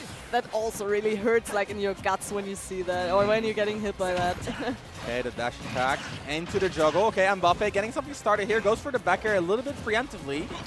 Jab 1-2, just a little boxing. Yep. I like a little that. interruption, a little disruption. Ashman not finding much more here, not finding the juggle either. Mbappé, look at that, just drifting away from Ashman consistently now. Very scared to drift in, and when he does, look at the defense, right? Yeah, jump in, spell dodge, and Ashman so happy to make use of that. Ashman also like turning it up even a little bit more. Like the last 3 games, it's been his pace is getting a little bit faster and every time, and Mbappé just struggles to struggles to get adapt solid, to that. Yeah. Sorry, get solid control here. No, don't worry. There are no words. Yeah, I'm just so shook by this Fox. Exactly. Okay, run up shield. See, he's looking for that spot dodge again. And Mbappe, a little bit of adaptation there. The up smash out of shield just barely connecting. There's hope. There's light at the end of the tunnel. And as a commentator, I love to highlight it. Last stock, game 5. 4 out of pools. 4 out of pools. Mbappe, can you stay solid? Don't run into the back air. Don't run into the up smash. Ashman, he's looking for it. You can see the dash shields come out. He's fiending. Another nair. This might be it. Up smash. Yeah. Wait, but no tech. Not getting the tech chase, unfortunately. He's been so clean with it the whole set. Oh, don't jump forward, Mbappe. Don't jump forward. If I had a time machine. Okay, and the up smash whiffs. Ashman, maybe Ashman's the one's getting a little bit hasty here. Now the back air. This is a good angle for Ashman. Oh, see, he's fiending for these dash shields a little bit too much. You're giving Mbappe the room to do what he wants. And Mbappe, when he gets to do what he wants, you know how much he can control the game. Slow down. Yeah, that's important for Ashman right now. It's a game of frames. The down smash. He misses! Thank God. Wait! Oh, now the back air. Greed. This is going to do it. And the greed. Mbappe, one step too far. And Ashman with a reverse 3-0. God damn. Representing Germany. What composure there. What composure. Amazing stuff well from done. Ashman. Yes. Very, very well done. Wow. I'm so impressed. I'm also really impressed by Mbappe. It was just like this. Just one step. One step too short. One thing that was missing. The one heavy hit. And yeah, sometimes that's how it goes. It's so cliche to say, but it's a game of inches.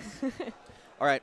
I think that's about the end of our block. I'm going to give you one final Star Fox fact, okay? Oh, yes. You know those like metal boots that they're all wearing? Yep. In the original lore, they had their feet amputated and replaced with like metal replacement feet. Oh, damn. Because that's apparently why the back air hurts so much. Exactly. That's why the back air hurts so much. But that's actually like that's why the up smash hurts so much.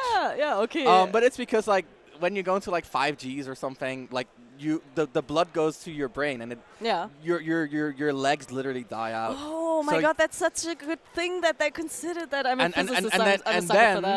And now they just have boots because that is way too metal for little kids. But in my heart of hearts, it's still the case. And if you look at Melee, if you look at Fox and Falco in Melee, they have metal feet. You should look at it. You should look at it, chat. That's why they're fast fallers, exactly. Oh my God. Thank you, production. That makes so much sense. Everything's coming together for me right now. We're going to give some shout outs before we go. Guys, we are on VGBC. Be sure to drop them a like. Be sure to drop them a follow. Be sure to subscribe to the channel. Supporting them is supporting us. And of course, if you do give them a sub, whether it's through monetary means or because you have a Twitch Prime, you do get access to all of these amazing emotes. What's your favorite, Johnny? I love the jump steal one, to be honest, because this is always like I like that one too. I like that one too. I love the jab lock one. Oh yeah, these are also quite new, right? I knew the shield break ones and the edge guard, but the jump steal is new to me. They're nice. They're nice. So consider supporting VGBC. If anything, be sure to drop them a follow. Check out their YouTube and their other social media as well. We are going to go into a break. It's going to be a bit of a break because we're going to give production a little bit of time to eat. We're going to be going into doubles when we're back. So take your own time to eat. Grab something. Grab a snack. Grab a drink. We'll be back in no time. My name is Ramses. Joining me was Johnny Banana. Hi. And it was we're a pleasure. Gonna be Thank you back so much. ASAP. Guys, don't go anywhere. We'll see you in a second. Goodbye. Get ready for la fiesta. La la la la la. Everything's perfecto. Oh oh oh oh oh.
Well, we're back into the fray. You know what they say, the more the merrier. It's time for top 16 doubles.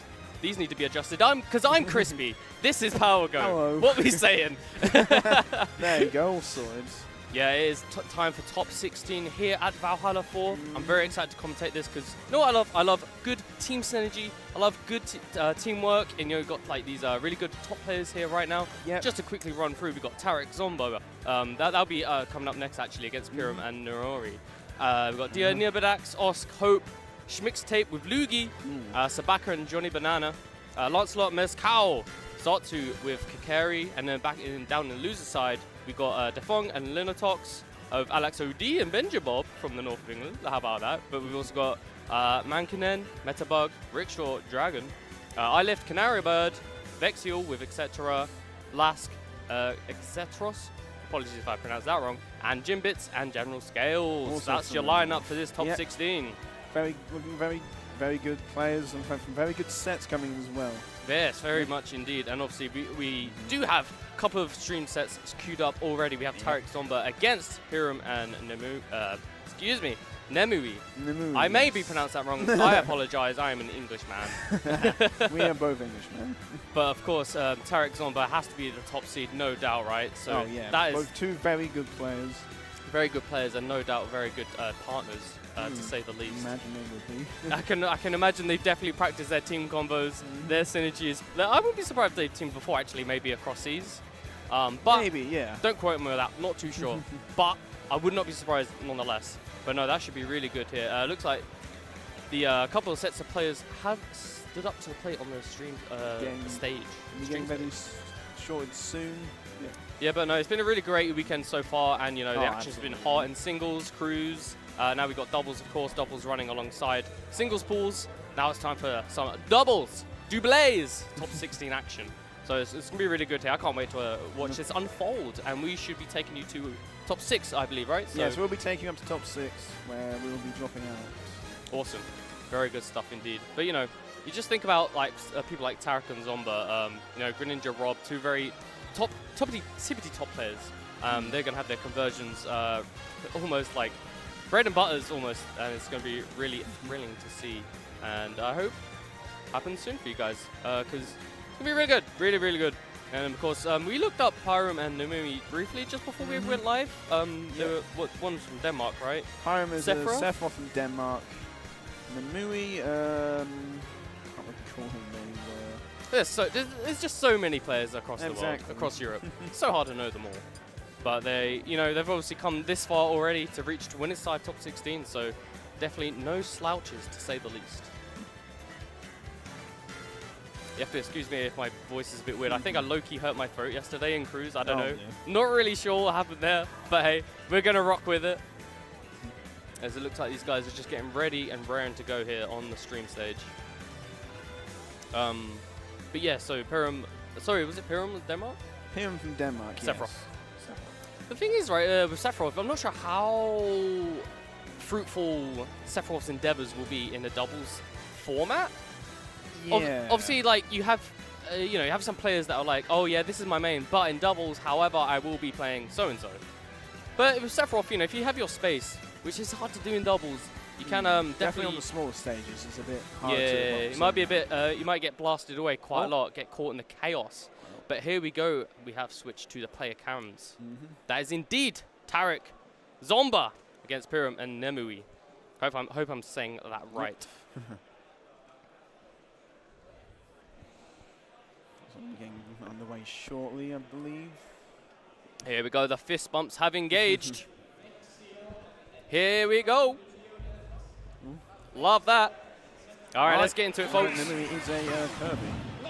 All right, so yeah, indeed, we do see the Sephiroth as well. But here's a blast from the past. Yeah, I was going to say, these are some interesting names. We have Zomba, I believe, going Joker, and Tariq going Squirtle. I was definitely not expecting that. When I first met Tariq at Syndicate 2019, he did have a Pokemon trainer. I see. A blast from the past, to say the least. But no, let's get right into it. Oh, I didn't. Yep. Team Tarek and Zomba coming leading at least percent-wise. Yeah, just the early stages going on so far in his first set here. Top 6 doubles, top 16 doubles. My apologies. Oh, that counter, just a bit too antsy with that one. Here we go, just a couple. Oh, that's going to be a whip, but not going to get punished. Actually, the Kirby on the part of Numui saving the opponent's partner's life there, potentially. Harry Gordy on Zard. I think Zard's probably the best character in doubles. Oh, for sure. He's going to live a long time. Got those big meaty hitboxes. Yeah. Bit of a coil against 2 characters. Bow. Here we go, but that F-tilt's going to send all the blue team to the right side. Zomba with the Joker, still barely living. They live and getting caught out by the... That's a bit of friendly fire, unfortunately. Trying to break the opponent's shield, but catching Kirby. Kirby's still clinging to life. Time losing their first stock to Zard Bear, and... There's the second stock on red team. Yeah, big, great start for blue team right here. Not losing any stocks just yet. High percent though. I nearly spoke too soon. There it is. There's the Seth there. Very good move. Yeah, tried and true edge guard. Yeah, that's for sure. Just works. Here we go. But red team definitely raring to get rid of this first Joker stock here, so they can be back to even. Stevens not going to get the spike on that Joker down smash, unfortunately. There we go. Finally getting rid of that a Joker stock. Joker. Yeah, there we go. Ooh. Arsene. Almost feeling like the Bebel's game for me too. Yeah, that's the thing with double. I know there's I think you can fill it. I think your opponent can fill it up for you. True. Well, like your teammate, right? Yeah, your teammate. Yeah. I know what you mean. I don't know if like the gauge works slightly differently in doubles. You know how like if you have a stock deficit and it. Don't quote me on that. Maybe. But nonetheless, there's many hitboxes for you to Rebel's guard. You know what I'm saying. But here we go. Kirby trying to get the edge guard on this Joker. Zomba going to make it back. He's got the time. He's on his last stock right now. I feel like he'll be targeted because of that. Yeah, that's a good point. You know, force your opposing team to take a stock. But no, the Kirby stock's going. Yep. Both of them are last stocks. Whereas Carrick and Zomba both still living. And they both have an extra stock of peace. Okay, back out shield's going to thwart away Zomba, at least for timing. But the back air coming in from Tarek. Swats away Numui with the Kirby there. Oh, that's very nice there by Numui. Using the self-off as a projectile with the Is that what that was? Yes. I missed it. Oh my word. Like, I believe it's the heavier the start character is, the more damage and knockback it does. That's nuts. So Seth isn't that heavy, but... No, but it packed enough punch, that's to say the least. There we go, with Zomba getting a drag down up into the up smash. Doesn't matter if your teammate got caught in the landslide of it. Nice forward smash there on that down throw. Yep. Recovering. Oh, Numui we got here. Gonna get an F smash, unfortunately. Zomba was ready for that. Yeah. That's just such tricky position to be in because, you know, you can't... Things that are relatively safe to throw out in singles, they are not safe in doubles. No, you will get, if your opponent is like nowhere near you, will get punished for it. Exactly. Just can't really avoid that, to be honest. Caught between a rock and a hard place. That was what Numui was. But putting up a hell of a fight there. They definitely put up a good fight, yeah. I think blue team still only had one stock each, right? So it was pretty close, if I'm not mistaken. Yeah, I believe they both on one stock. Yeah, so well fought for red team there. But it is going to be Tarek and Zomba winning that first game. I will say with these sets now being best of 5 will be like more times for adaptations and maybe potential character changes if That's they true. have any in the Very back. true. Obviously, Tarek and Zomba are not actually going their singles mains. No. But, you know, that Pokemon Trainer and that Joker working lovely there. Like 2 peas in a pod. I'm not quite sure what they're discussing right here. Well, hopefully we just kick it in right into game 2. Okay, looks like we're getting right back into it. But yeah, that was a really close game 1 here. So red team, Pirum and Numui have nothing to be ashamed of because they can take this game and bring it back to 1 game apiece here. Everyone going the same character, but different stage now. Smashville. Very small stage. Very so small. In doubles, I imagine there'll be just lots of... There's a big potential for, this least team attacks. Yeah, that's very true. Yeah, the smaller the stage, you know, the hitbox is going to cover more of the stage as well, so because there's less stage to be on. So yeah, it's going to be a bit chaotic here, but these top tier players know what they're doing, that's for sure. Here we go, back air is going to get parried. Up smash, not going to quite take Sephiroth to stop. Ooh. I've already ring now. Yeah, it's really quick. Oh, we do have the drag down, the neutral air. Team attack, friendly fire, but I guess the up smash. Oh no! Just not recovering. Oh no, Numu's in a bad spot. But Tarek was almost caught out by the up B strike into the dab. Unfortunately not getting the right position. Oh, that Kirby stock still clinging on for dear life. Both sort of focusing down on the Sephiroth. The Octo Slash coming in hard. Going to be a bit of friendly fire, unfortunately. Trying to throw out that Giga Flare, not going to quite work out with the Zomba's Joker looming. Oh, but the Kirby stock going. Unfortunately, not getting enough high up there on the up B. Oh, that's going to be a Rebel's Guard on that Octo Slash. Yep. And again! There we go. Well, our friend's out, and there's a counter. Essentially, bit of friendly fire on that one. But hitting both members of one member of each team there. Guns blazing and gets the forward air on the start of that Octo Slash. Very, very nice. There's an up smash, not going to quite kill, and he's stuck. Oh, but there's the spike down B. Oh, that's a lot of pain right there. Oh, flare blitz. Got to recover. Charles Overbase can be deadly if he survives long enough. Uh-oh. We dead? Not across stage, we're not. Across the stage. But we got a Lizardon living to 200%. Oh, the F-tilt's still not going to take it. Oh, no. And that blue team, you look at the stock count, they are at a very hefty advantage right here. You've got to say it. Oh, the back air! Oh, my lord! Very nice nab Tarek. there. Tarek taking it. Oh, finally losing his first stock. Jesus. Talk about making, like, you know, getting money, bang for your buck, getting the most for your livestock. Zero, unfortunately, but as we said that, Zomba having 2 stocks, meanwhile, Pyro with only 1. Very hard very hard deficit to overcome. It really is. Never 3 know. stocks to 1. There we go. Back air is going to send Zomba off stage here, but no, we're just going to get ping-ponged between the opponents here. And the grappling hooks sending him to the skies. Tarek looming with the F smash. He's really caught in a tough spot. Sad spot there. Unfortunately missing the tech there. We'll take game 2, yes. Yeah, it's going to be 2 up for the blue team, Tarek Zomba here. Yeah, obviously Smashville, low blast zone being quite not very low at all. That stage spikes can just kill you at any moment's notice. But yeah, that was a even more stronger showing for blue team here in game 2. I'm not quite sure, like, I don't know, that Smashville pick, you know, it's kind of a double-edged sword. It's like we said, it's a bit more chaotic, a lot more hitboxes to be caught by. And unfortunately, yeah, but unfortunately it worked a bit better for the blue team here, Tarek and Zomba.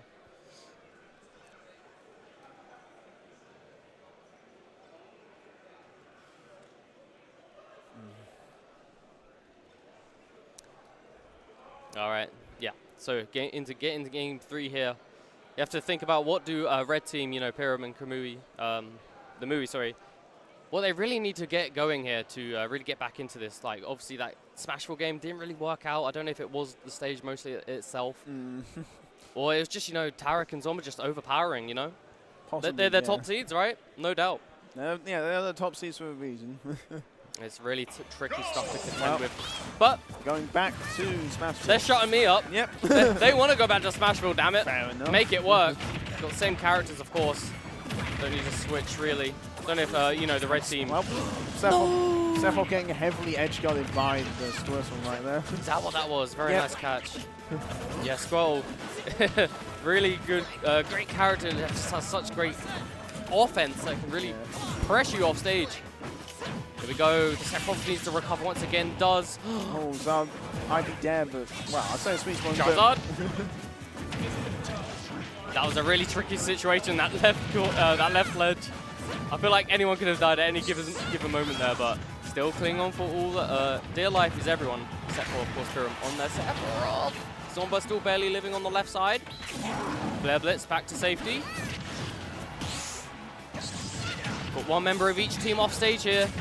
No, back to center. Zomba on the prowl for this edge guard here against Numu's Kirby. Oh no. Down smash was looming. Dash was looming, but Tarek actually saving. With the flame breath, right? Oh, yeah, there's the forward. Flame breath once again. It's a really good recovery option. Very hard to get around unless you anticipate it. There we go, up air, not going to be a sweet spot. Up smash, what coverage? Oh, and Zomba was ready to get that grappling hook. Not going to be the kill, of course, but great pressure nonetheless. Tarek still stock tank. Very good surviving. Yeah, exactly. What an absolute stock tank he is, but not enough to save himself from the Arsene there. I was at an Arsene here. Yes. That's unfortunate friendly fire. But nonetheless, blue team, despite, actually, you know what? Think about it. This is actually pretty even. Definitely a lot more close than the previous game was. But as I say that, the Sephiroth stock is taken and the Kirby stock is taken. Oh. It was going all right for red team until the last 30 seconds. Yep. That's unfortunate. Broken down the stock, but maybe if I can take the Joker out soon, but yeah, that's definitely a priority on the mind of this red team here. Pyramid. Dash attack still not killing Joker. But red team do have both of blue team on opposite sides of the stage. Oh, getting caught up. The whole blue team in that Ogdo slash. Back air is going to take it. Finally, Zomba's second stock taken. Now, a pretty crucial moment here. If red team can get rid of this second stock off of Tarek, they're in good shape. But until that happens, blue team are in prime position. Up pro not going to quite take it yet from the Charizard. Up tilt. There it is. Kill the Zard and there it goes. There we go. One stock piece for everybody here. Up throw, up air. That nearly giggling that poor little puffball. Oh my lord. Can be very light. So. Oh, that's a crucial stock right there, Power Go. That is now the red team potentially on the last stock of winners. It'll be very Hammer? Hammer. I mean. Uh-oh. Okay, blue team are trying to cook up a little something there. Oh, but Arsene's gone, but will the... Yeah, Arsene gone at the wrong moment for Zomba, but still in prime position to take this whole set here. Up throw? Oh, no. Okay, trying to get the set from earlier. Yeah. Oh, no! The clank with the... Oh, no! Whoa. No way! Oh, but that's it, isn't it? Oh! Yeah. Almost clutching it out. Yeah. Oh, I would have loved to have seen a 1v1 at the very end there.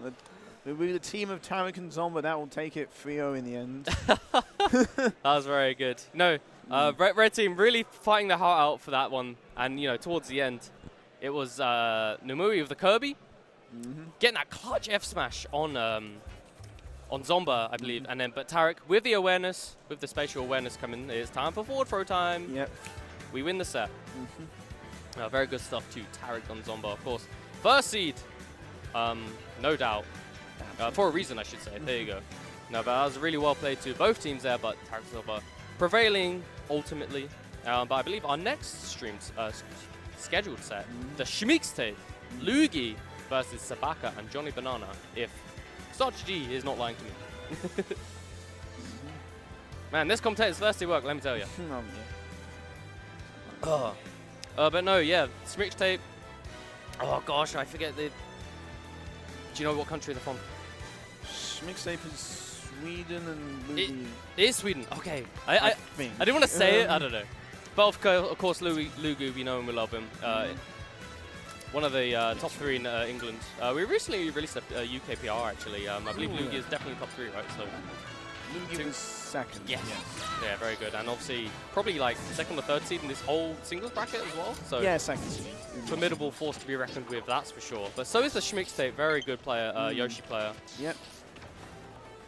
From does have some secondaries, but we'll probably go. Yeah. I think we'll probably going Yoshi. Yeah, and Yoshi's definitely tricky in doubles. A lot of airspeed, armor to tank through a lot of hits. God knows there's a lot of hits in doubles. It can potentially save your teammates. Good point. And of course, you set up with it as well. Yeah, very good. So yeah, gonna see. I wonder. I don't know if they've teamed before, but I'd love to see some crazy team synergy with that one. Good synergy.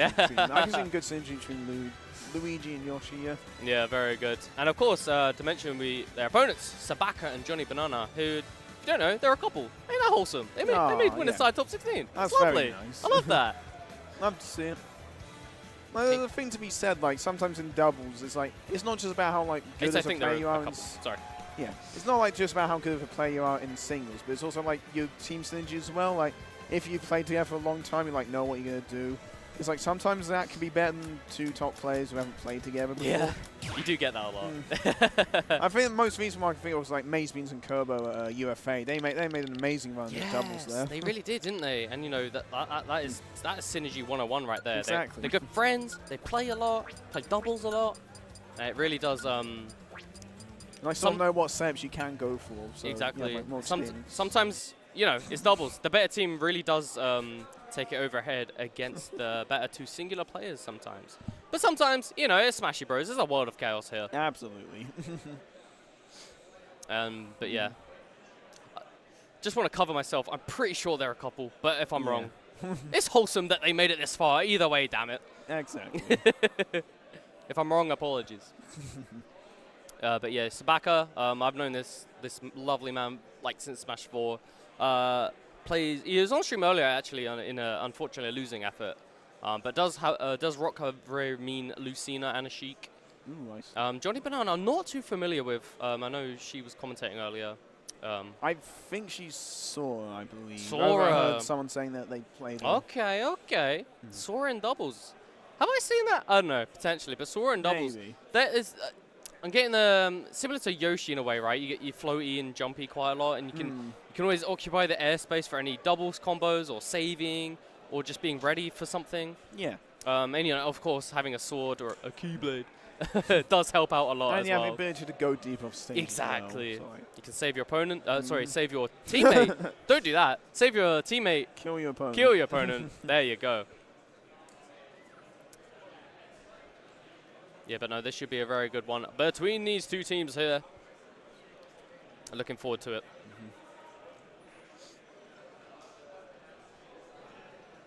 It's kind of interesting because, you know, we know Luigi, he's correct on the sticks. Yeah. But Luigi may suffer a little bit in doubles because he is relatively slow, but he may not be able to go where he needs to be at the precise moment sometimes.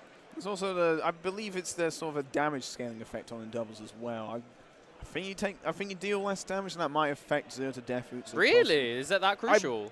I don't know. I'm pretty sure there is a damage effect. I don't know how much of an effect it would have on the. You know, that's a great point to bring her up. I actually always forget about the damage multiplier. You always forget about that. In 1v1s, right? Yep. Crazy. If that does affect the 0 to deaths, that would be definitely curious. Of course, that's definitely those 0 to death combos will be hard to pull off in a doubles format. But we'll have to see some adaptation on the fly, perhaps some teammate combos here and there. I have seen many times that Luigi can win without needing the 0 to death. Yeah, of course. Yeah. Oh no, there's no doubt. He is definitely not a one-trick pony. He's got more tricks than a magician, I tell you. There we go. The fist bumps have been laid out. Looks like we're getting right into our next set here in this winner's side top 16. Who's going to make it into winner's side top 8? We shall see. Let's get it. Okay, we're going to Lucina and Aegis instead. Okay, so that'll be, I imagine Sabaka on the Lucina, Johnny Banana, Aegis, Pyromither, of course. Mixtape, Yoshi, Luigi, of course. Let's get right into it here. Already a lot of percent packed onto Johnny Banana. Oh, are you dead already? Not quite. Getting saved there from your teammate. Very, very good stuff. There we go, there's the Yoshi down bomb. Oh my god, and suddenly a back air on the mid stage, tearing out Johnny's first stock. Almost edge guarding Johnny Banana. No, wait, Sabaka, sorry. Sabaka, yeah. Johnny Banana's stock, unfortunately, getting cleared off on the right side. Here we go. We sort of see Sabaka trying to support the teammate here, but also trying to stave off this menacing Luigi here. Does so successfully. You're going to probably try and help out teammate now. There it is. That's not going to help out your teammate, though, if you down air them. Dash attack.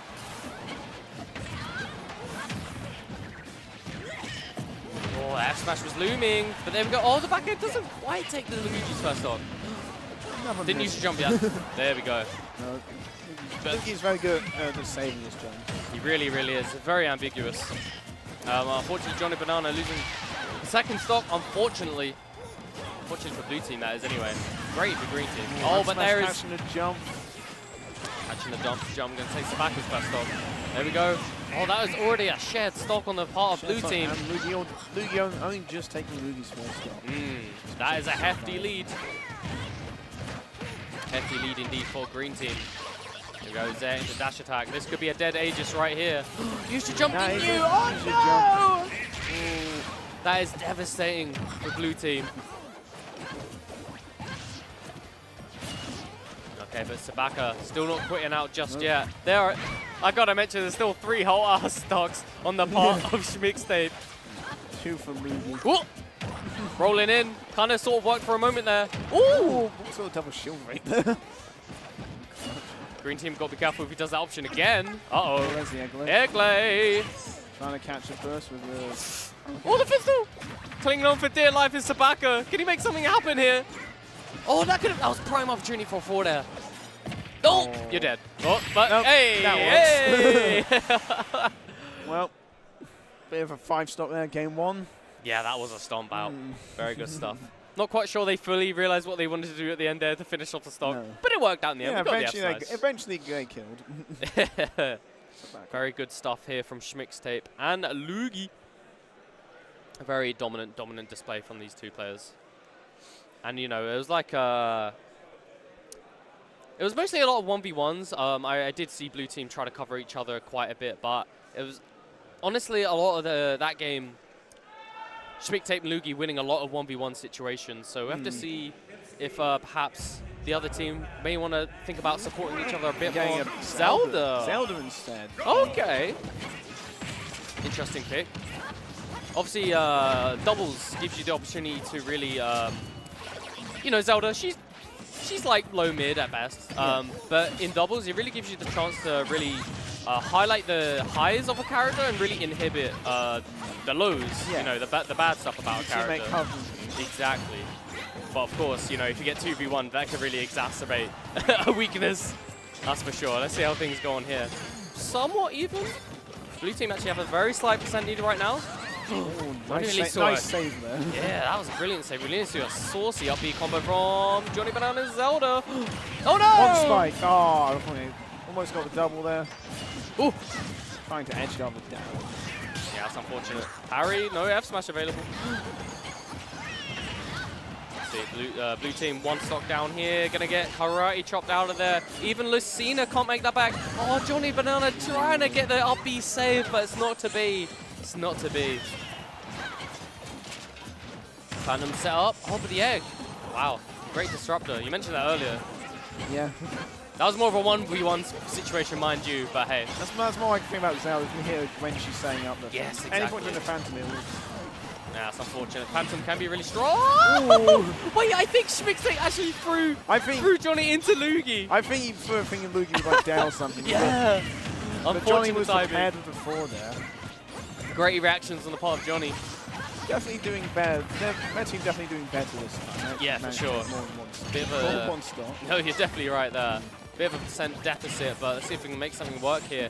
And Johnny seems to be playing the game off stage quite a bit here, unfortunately for her. Down throw, no sweet spot on that one, unfortunately. Looking a bit sour. Here we go. Neutral air, sends Luke to the right side, but trying to chase some Schmixtape now. That back hit does clear out the stock of Zabaka's, unfortunately. Yeah. They weren't expecting that and didn't drive properly. Down throw. Oh, nice. Going for like a bit more of a safe conversion off that one, not the 0 to death that we alluded to earlier. Oh, that's another lost stock from Johnny. But what's happening here? There's the F smash. I'll take. These stocks are flying before our eyes, Power Go, man. Here we go, neutral B. No, that was... Oh, no! Oh, Schmixtape. Hang on. That's huge. That is actually big. If I can get rid of Lugi now. Yeah, we're relatively even here. One member of each team on high %, the other on relatively low. Let's see what happens here. Who's going to take the most advantage of it? Upbeat into center stage. Does get punished a little bit. I don't know if that was a bit of friendly fire. Phantoms, dash attacks. But Upbeat's out of shields. But immediately taking back Smash, leaving. Here we go. 1v1 between Schmixtape and Johnny Banana. This is close. This is exactly what you want. I mean, not exactly. You want your teammate back on, of course. But you're in a better position than you were in game 1, damn it. Ah, the spike into the sweet kick. Twinkle Toes coming out. There we go. Neutraler coming in hot. Is going to stave off that pressure that Johnny Banana was applying. Scary, no, going high. Looking for a lot of these up airs is Johnny, but they're not working out. Trying to go for bear stamps on the field. Ooh! Corner pressure from Johnny there.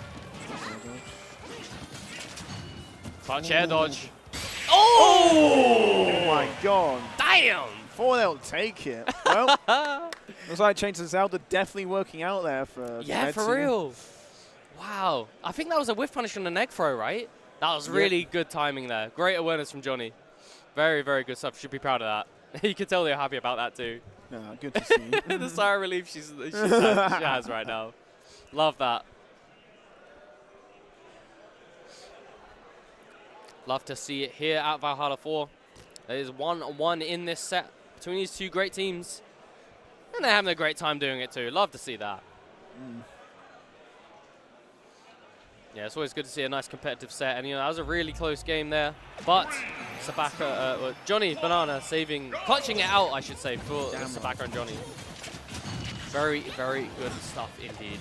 There we go. Just running it back, straight back to PS2 for this game 3. And of course, it is best of 5.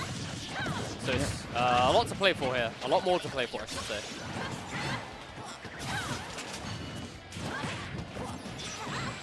Grabbing the teammate. Unfortunately on that one, Lugi looming for a down air. Sabaka gonna tech. Oh my! What the freak? Up B sweet spot into the fair spike. You love to see it. If that was on purpose, Schmixtape, you're a god. What of a first edge guard? What on earth? Comboing off that RB was nuts. Goodness gracious me. Okay, but that is an explosive first stock loss on the part of the blue team. Schmixtape Lugi slightly to start things off with. Do have high percents though, and you know blue team are looming to get rid of those stocks. Dash attack, not quite take out the plumber stock. But for green team on the right side though, this is where you want to be if you're blue team. Yoshi bomb. There we go. That's the up air in the skies. That's another stock loss for blue team. Johnny's on 2 stocks each. Oh my god, but oh my. Damn. I think he was sent over and he was ready for that. That was a crazy conversion in the left side there, or anticipation awareness. That's clutch. I thought for Mochi SD for a second. I was thinking they were going to be a punch. True. But fortunately, he does recover. Finally gets rid of that first stock from Schmixtape. Lugi still clinging on for dear life on this first stock. And that is an expertly timed counter. Countering the up is very good there.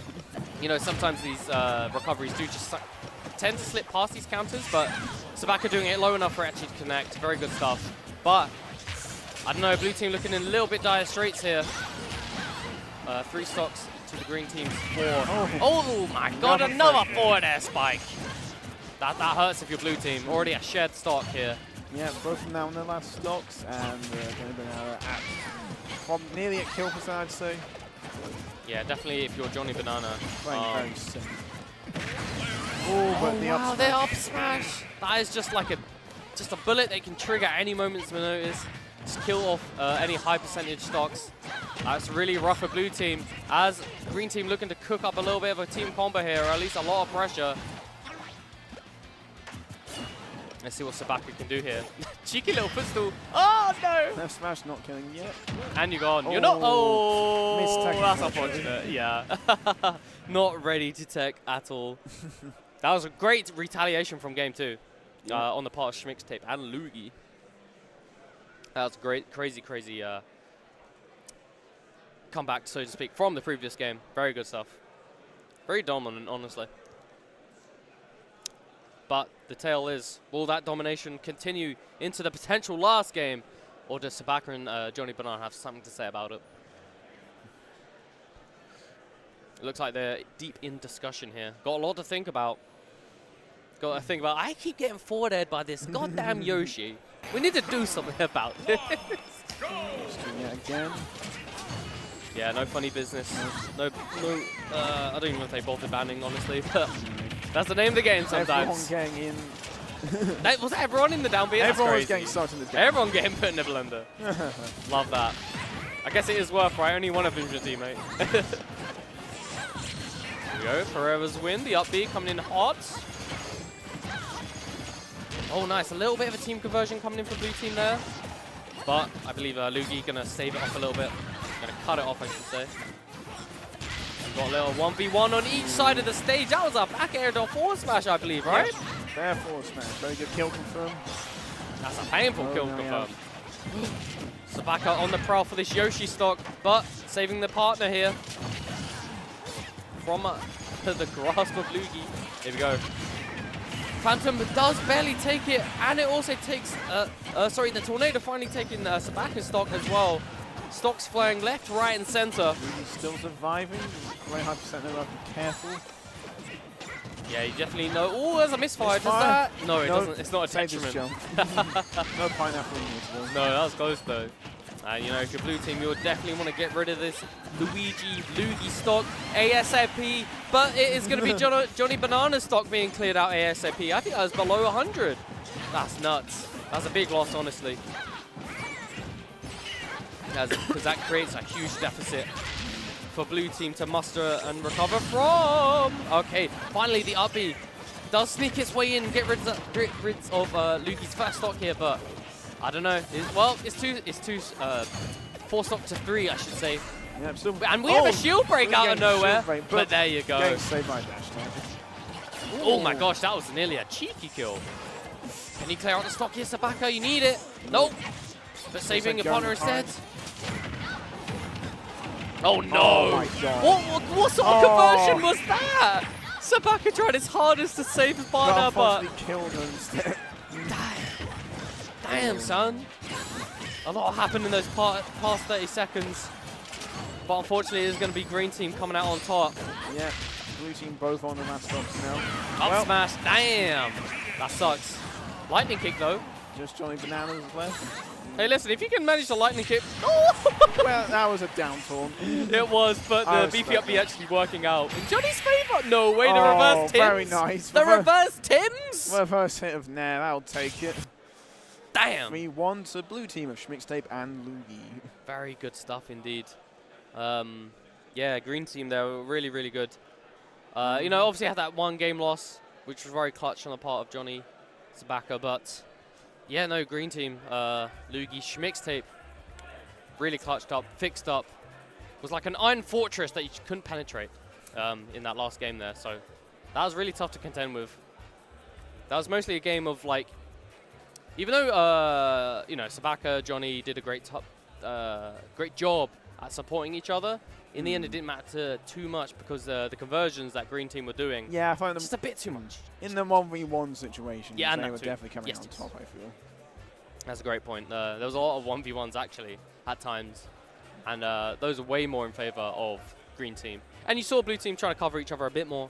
It did work out a little bit, but wasn't enough in the end. So yeah, that is going to be Lugi Schmixtape, I believe, moving to winner side semis. Winners semis.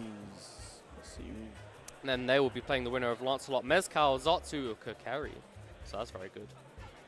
And I believe, I don't quite have a, no, we do. I think we are having Tarek, Zomba, Osk, and Hope coming up next. Yeah, I see Hope stepping up to the plate, the stage. So that should be good. Oh gosh, I've seen Osk play on stream like 2 times at least this weekend. Character escapes me. But of course we know Hope plays hero, bit of Dark Pit. Of course. And we already saw Tarek and Zomba being very dominant in their game earlier. With the Joker and Pokemon Trainer, no less, which was a little bit surprised. You're going to have to see if they stick with that team combination or change it up a little bit here. But I want to say Osk was a Rob. Osk Rob, yeah. Yes, there we go. We got it. I believe it's Green Rob. I think it's an Aegis main, but they went Rob today against. Okay. In singles? Yeah, in singles. Commentated set against. Oh, okay. Interesting. Yeah. Aegis can definitely work in doubles, but Rob definitely can. Sure, he's a big body. He can get hit a lot, but he's going to live long and kind of. Good projectiles, I'd say. He's combo food, but he's like a jack of all trades, master of nearly all of them. You know what I mean? Yeah. That's Rob for you. He can do everything. He can box you out. He can projectile. Damn. He can do everything. Projectiles, yeah. He's not even that slow either, relatively. Good kill, good throws as well. Yeah, and you're going to get a lot of like, you know, team combo throws off of those two. Even if it's not from down throw, it could be like a forward throw, off stage conversion. God, who knows what it's going to be, but I'm looking forward to seeing it. And of course, Hope. It'd be interesting if he actually chooses hero or Dark Pit. I'm not too sure what it's going to be. like What do you think? I'm feeling Hero. I feel like Hiroku's got some funny stuff in doubles. Hero definitely is always funny. Hero's a funny character. In doubles, it's going to be almost a mess, because like, imagine doing like Magic Burst or something crazy like that. Yeah, you're hitting catch everybody. Everyone. But I think, as well. you know, I think it was yesterday I was commentating Hope in Cruise. They opted for the Dark Pit, so I don't know if we'll see that again. A bit more of a consistent character, maybe? Maybe they potentially could be. Maybe not experienced in the highest of highs that a hero gets, but not experienced in the lowest of the lows that heroes gets, potentially. Obviously, Pit is a weird character. You see some players do really well with him, Zach Cray, even not Bloom Forever, for God's sake. Yeah, but Pit, you know, does like in some areas. But he's a pretty speedy boy. He's got a lot of nice hitboxes, projectiles. Okay, recovery. Exactly. He does have a reflector as well. I could do. Yeah, that might do some work. It's also like a free get down tool, so that might be very useful in doubles as well. So many hitboxes flinging around. That's almost a free get out of jail card, that down B, that's for sure. Yeah, but here we go. The fists have been bumped. Probably starting very soon. Here we go. It is indeed the hero. And no Rob, it is the Aegis. So we're going to see how this works out here. No, Rob, Zomba is going Falco. Yeah, so not going to see that Joker and Pokemon Train again. Do have a switch to another Pokemon, obviously the tried and true Greninja. Yeah. But Zomba on the Falco? Let's get it.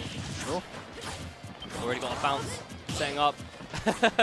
I saw him half over the blue. He was the intrusive thoughts didn't win.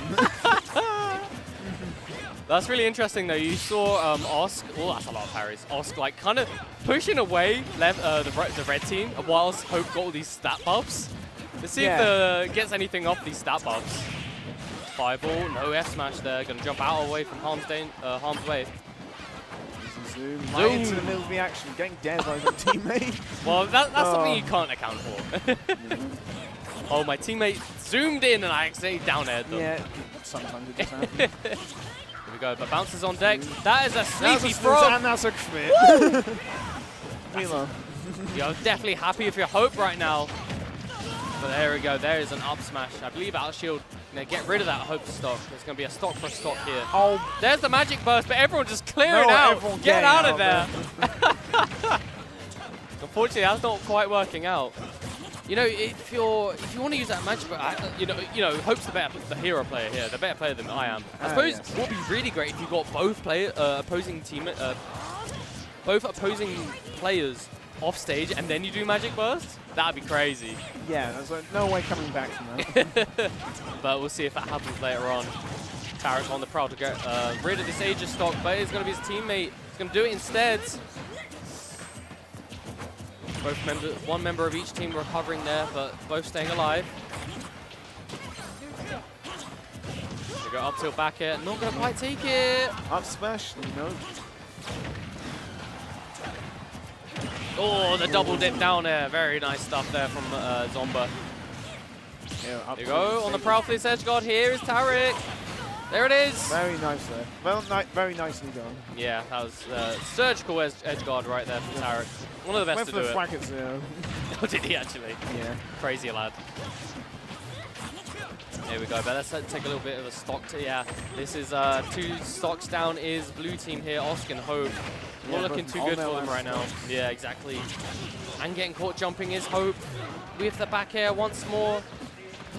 Grabbing ledge is Tarek though. Not going to capitalize on that recovering Hope.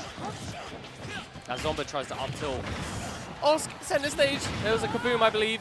And a whap, zangle, whatever you call that move. What is going on here? I'm not sure. Okay. Hope died. I think Hope got dead or something. Oh, okay.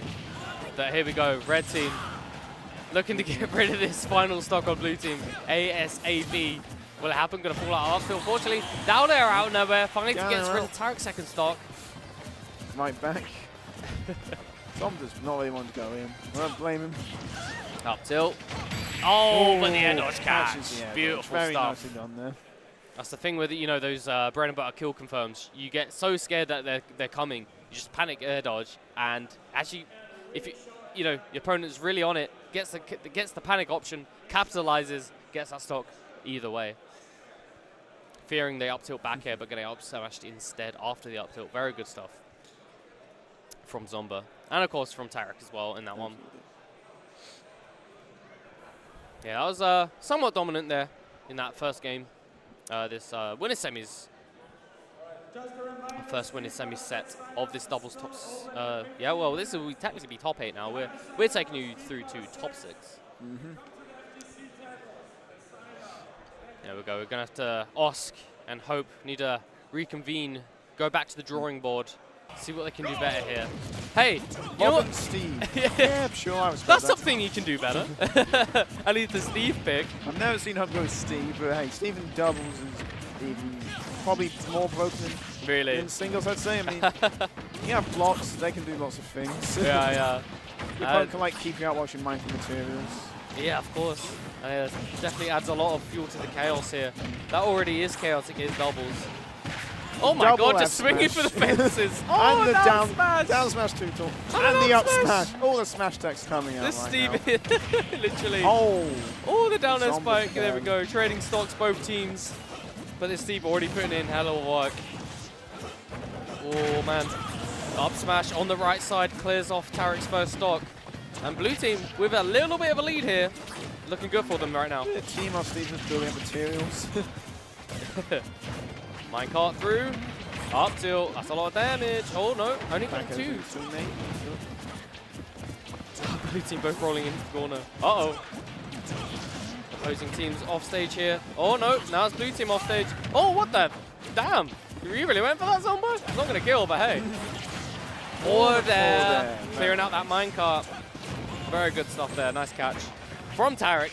So we're 4 stocks apiece here. 2 on each player. You know, very clutch tech right there. That could have been an up smash kill from Tarek. Wow, Hope is just swinging for fences here with these F smashes. Bro's not even got like diamond tools or anything. It's like a wooden. Yeah. Oh, the gyro actually interrupting that. Very good save from Oscar. Really good stuff, despite being off stage. This is what I mean about Rob. He can do so much from almost anywhere. Gonna reflect that. But Zomba not gonna capitalize. Does capitalize on that flying Rob though. He's gonna get hit into that back air. Really nicely scoped out. Sort of the lead the blue team to build up now. It's sort of like gone down with Oscar on his match stop. Yeah, Oscar on his last stock indeed. That could be it. Oh, pain up smash so does. Is Hope. Yeah, wow. That is a lot of pain dished out into blue team. 2 stocks on both red team players, but only 1 on blue team. It was looking so good until last like 30 seconds. Red team just so strong. Here we go, trying to get something going here, but red team on the attack. Back for in. This Hope Steve to say, Tarek, you take care of it. As he takes care of Osk's final stock all up to this Hope game now. 2. He's the last Hope. He really is, but this is a absolute mountain to climb here. Anvil. Oh. Hitting both players? Hitting both players. That's it. And I'll take it. Wow. Second fair taking it. 4 stock there by red team. That was, you know, Oscar and Hope had a really great start in that game there, but just unfortunately halfway through, just kind of lopsided a little bit, and just, you know, Tarek, Zomba, really taking over, asserting dominance. Just a lot of conversions, a lot of pressure, yeah, and a lot of edge guards too. And it really made the difference there. So any more character changes from probably blue team, I think, but perhaps. Obviously, Rob, Steve on paper, not a bad choice at all. But it just didn't quite work out. I don't know if it's a case of needing to cover each other's backs a bit more, or perhaps just trying to win these 1v1s a little bit more. It's hard. But here we go. Let's see if any change of game plans here, any change of characters. Yeah, we're going back to Aegis, but there's the Dark. There's the Dark. See how this works out for blue team. You know, the Denmark natives here really need something to not get 3-0'd here. Let's see if they can make it happen. There we go, opposing teams getting comboed here. Trying to get a combo conversion with red team, not going to quite happen.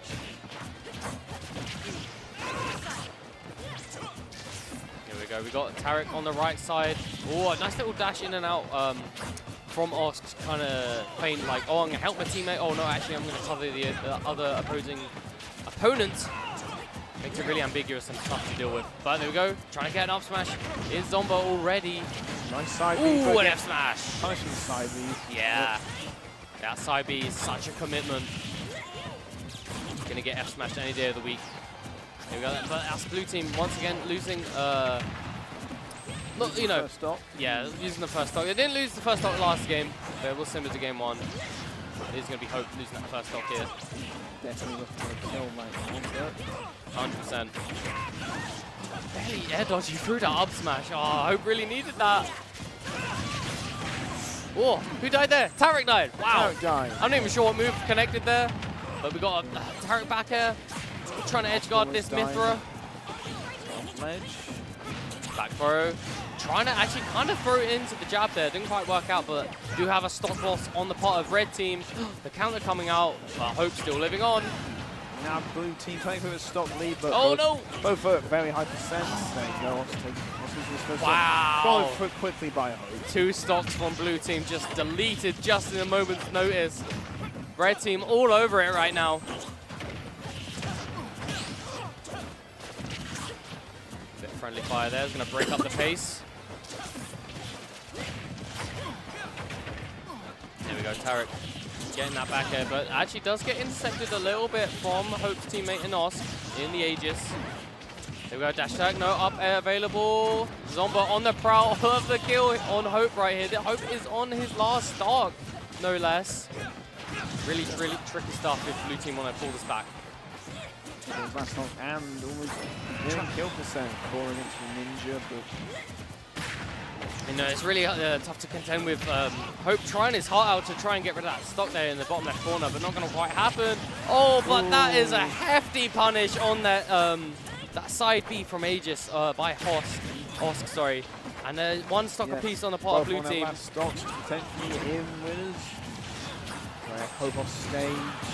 Okay, but the Tarek stock has been deleted on his last stock here. If they can get rid of Zomba's second stock, not going to be in a too bad a position. There it is. Shield. Now it's just up to Oz. Oh.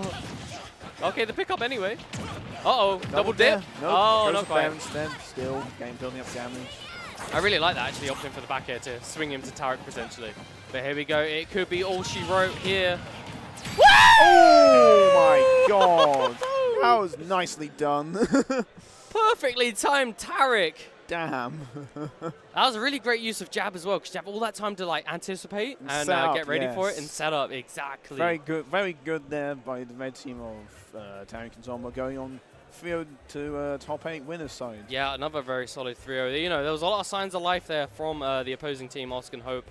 A lot of character switches, some of it sometimes working, sometimes not. But unfortunately, that is Tarek Zomba, #1 seed, advancing into women's finals, just as predicted. And they will be facing the winner of Schmixtape, Lugi, against Lancelot and Mezcal. That's going to be a spicy one. It's the first time we see Lancelot and Mezcal, at least in doubles today. Yes. And yeah, that looks to be like quite a lit team here. Obviously, Lancelot, you know him, you love him. Croy, extraordinaire. I imagine if I want to go Roy here, just because I feel like Crom's more easily just intercepted off stage. Potentially. But there's also, you know, what we were talking about earlier, where you can cover your teammates' weaknesses more. At the same time, Roy hits like a goddamn truck. So maybe just pick him instead. I think I'll probably seen the Roy Ridley combo. Yeah, exactly. And of course, Mezcal, French Ridley, if I'm not mistaken. An absolute powerhouse to be reckoned with here. I'm not quite sure the status on the singles bracket, but make it to winners semis of doubles with Lancelot. Nothing to sneeze at all. So I'm really looking forward to see this Ridley here in action and how it works with Lancelot and his Roy, or Crom. It's really exciting here. And you know, we saw Schmixtape and Lugi earlier. Really formidable team duo. Should be really good here, and it looks like they're already stepping up to the stage, so that's really good. We'll be seeing them shortly, I believe. Yeah, very good.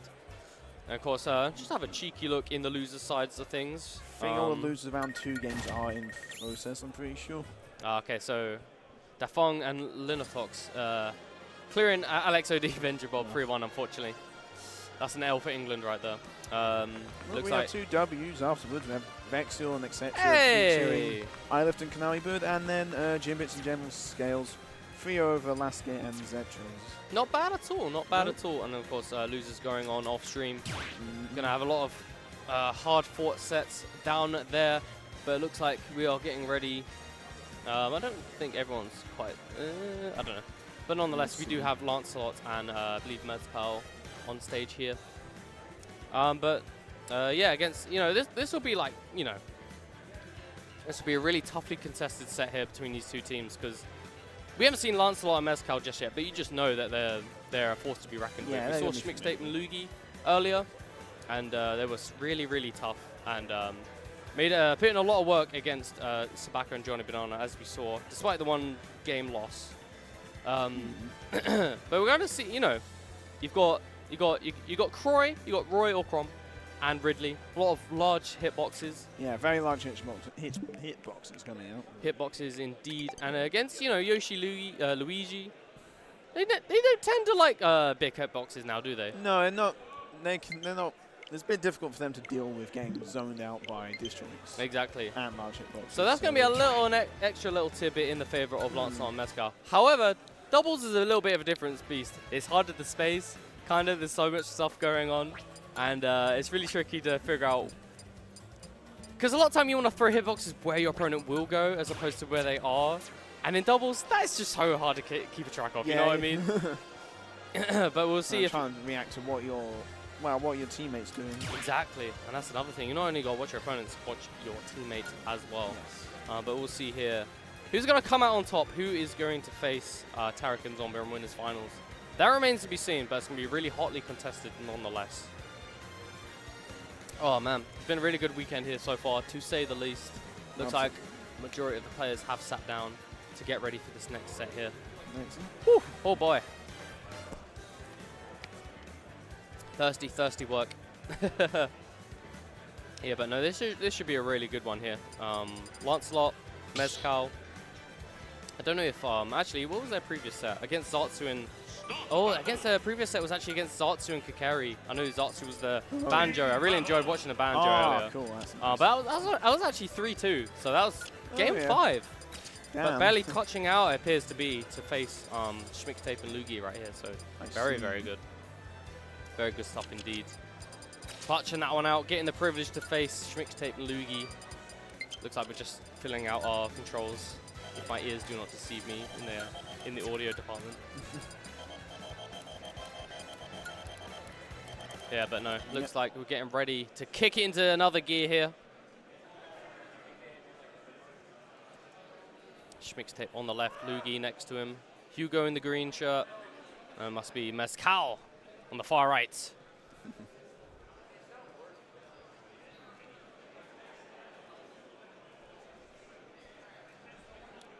So, what are you saying? Where are the chips lying on this set? I think it's going to be Schmixtape and Lugi taking yeah. it, but I think it might be a close set, possibly game 5. Like, they're all 3 very formidable European players, so definitely. We'll have to see how it goes in the end. We do indeed, and if the game counts are at least in top 16 here, Lancelot and Mezcal have dropped more games here. So I don't know if that tells anything. Sometimes the way players interact just don't anticipate it as much, and you lose stocks. Just lose games here and there. But Lancelot, Mezcal, some of the best to do it in the whole of Europe. Let's see how they crack on here.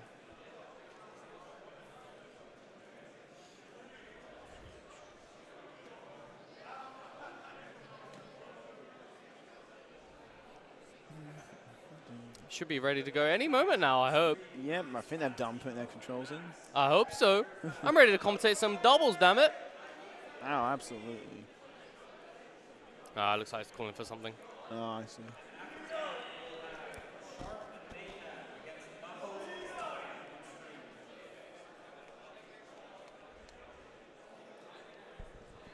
Yeah, but this is all to play for here. Get the privilege of getting into winners finals against Tarek and Zomba. And gonna split that lovely prize pot money. So, winning this set puts you in prime position to get into at least top 3. At minimum, I should say. There we go. Getting underway, fist bumps, all going I'll love to see that. Yep.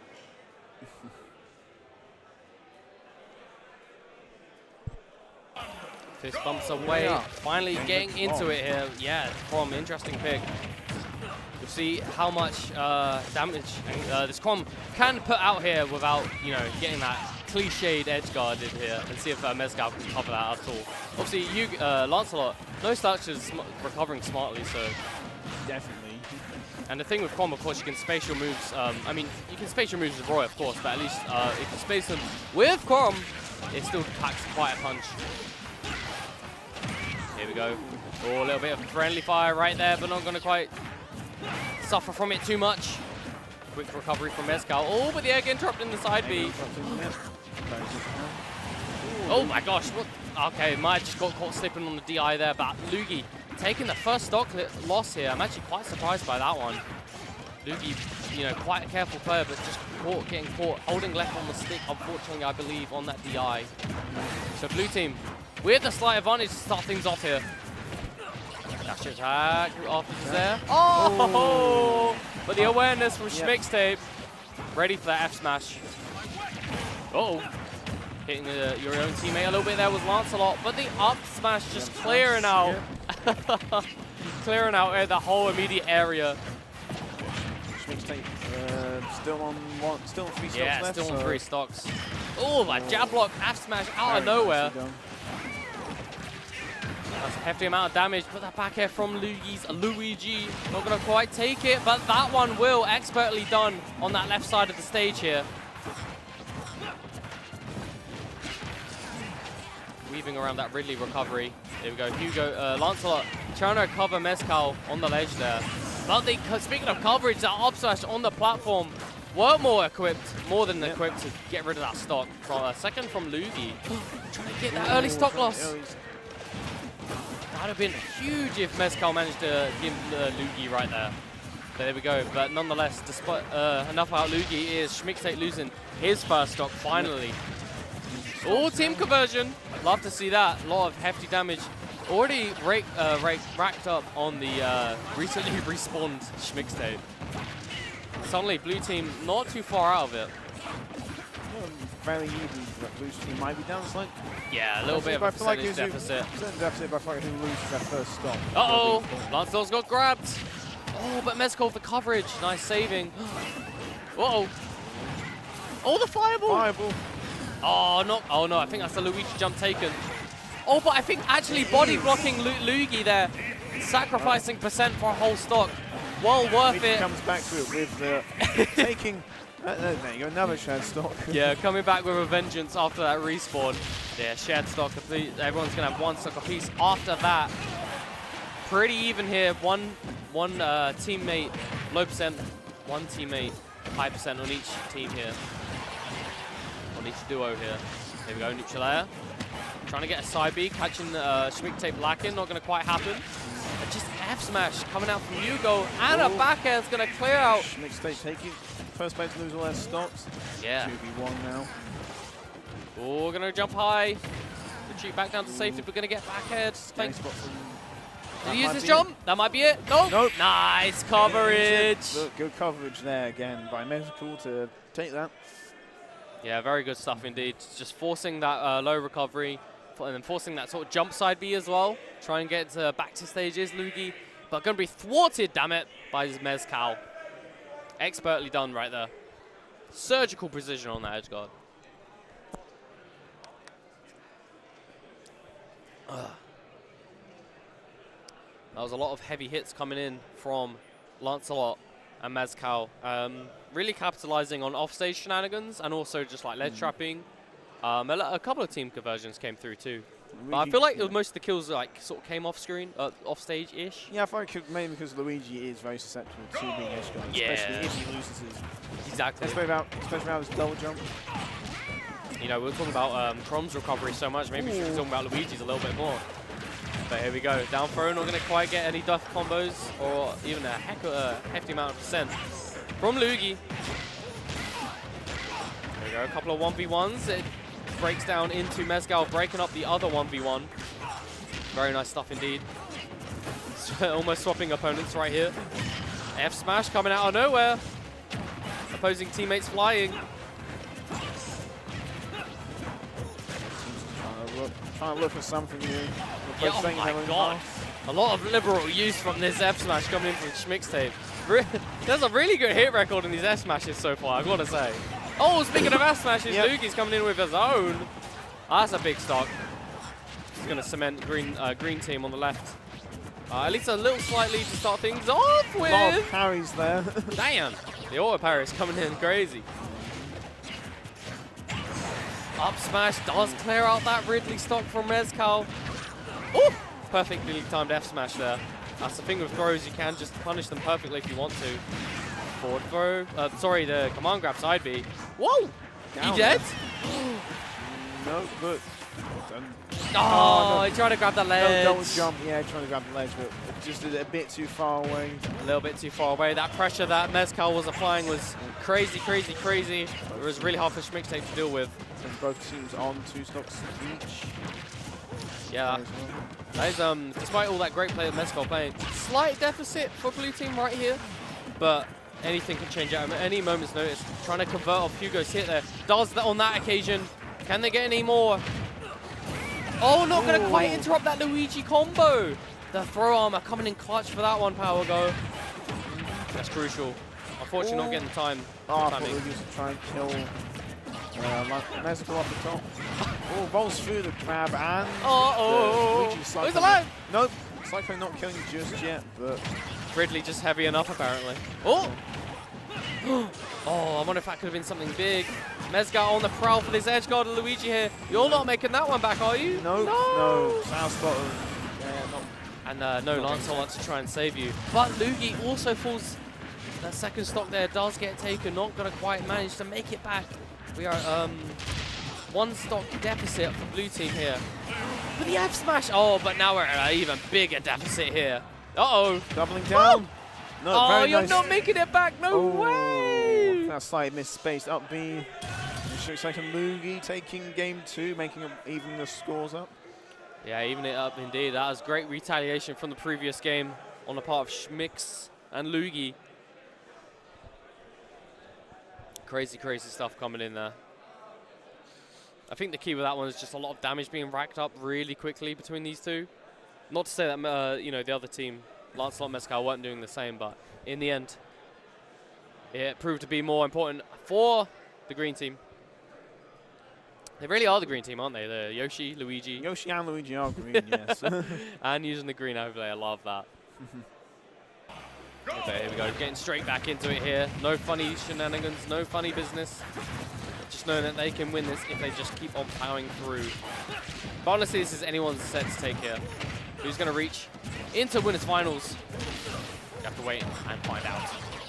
Dash attack. Actually does hit both members of the blue team here. Very strong start hitting the green team. Yeah, they had a lot of stage control so suddenly. Anything can change on a moment's notice. Here we go. Trying to get a jab lock perhaps. Not going to quite work out. Oh! Schmixtape getting flung into Luigi. A little bit of friendly fire. Gosh, Schmixtape just loves those forward airs. In that position, doesn't he? Oh my lord. Oh, back air forward smash! Back air forward smash, a classic. There's another back air from Luigi, clearing out that stock. Or blue team already 2 stocks down. And red team, playing, if they play the cards right, not even going to die anytime soon. Perhaps a back air off the ledge may take it. Oh, that's a lot of damage. Oh, but the awareness to get that down B to get rid of Lancelot at the same time. Yeah, very good. Love Lancelot that. was trying to save basically. Exactly, yeah. That is great awareness from Luigi. Very fantastic stuff. Whoa. No forward there. Oh, no forward air on Luigi. The grab. That's going to clear out like a train running through the tracks. Clearing out Luigi's first stock, but again, this mistake. Clearing out the other players too, but clearing out the stock. Very nice. There we go. Well, I believe that is another stock loss from Mezcal. Schmixtape still on 3 stocks. Luigi still on 2. Low percent right now. Back air, not going to quite take a center stage. Just yet. Oh no! Yoshi's a quite heavy character, and with that air speed, it's hard to kill him off the side. It really is. Oh, we got an upbeat bottom. What a tech from Luigi! Saving onto these stocks like they're the last. Finally losing his first stock. Uh-oh.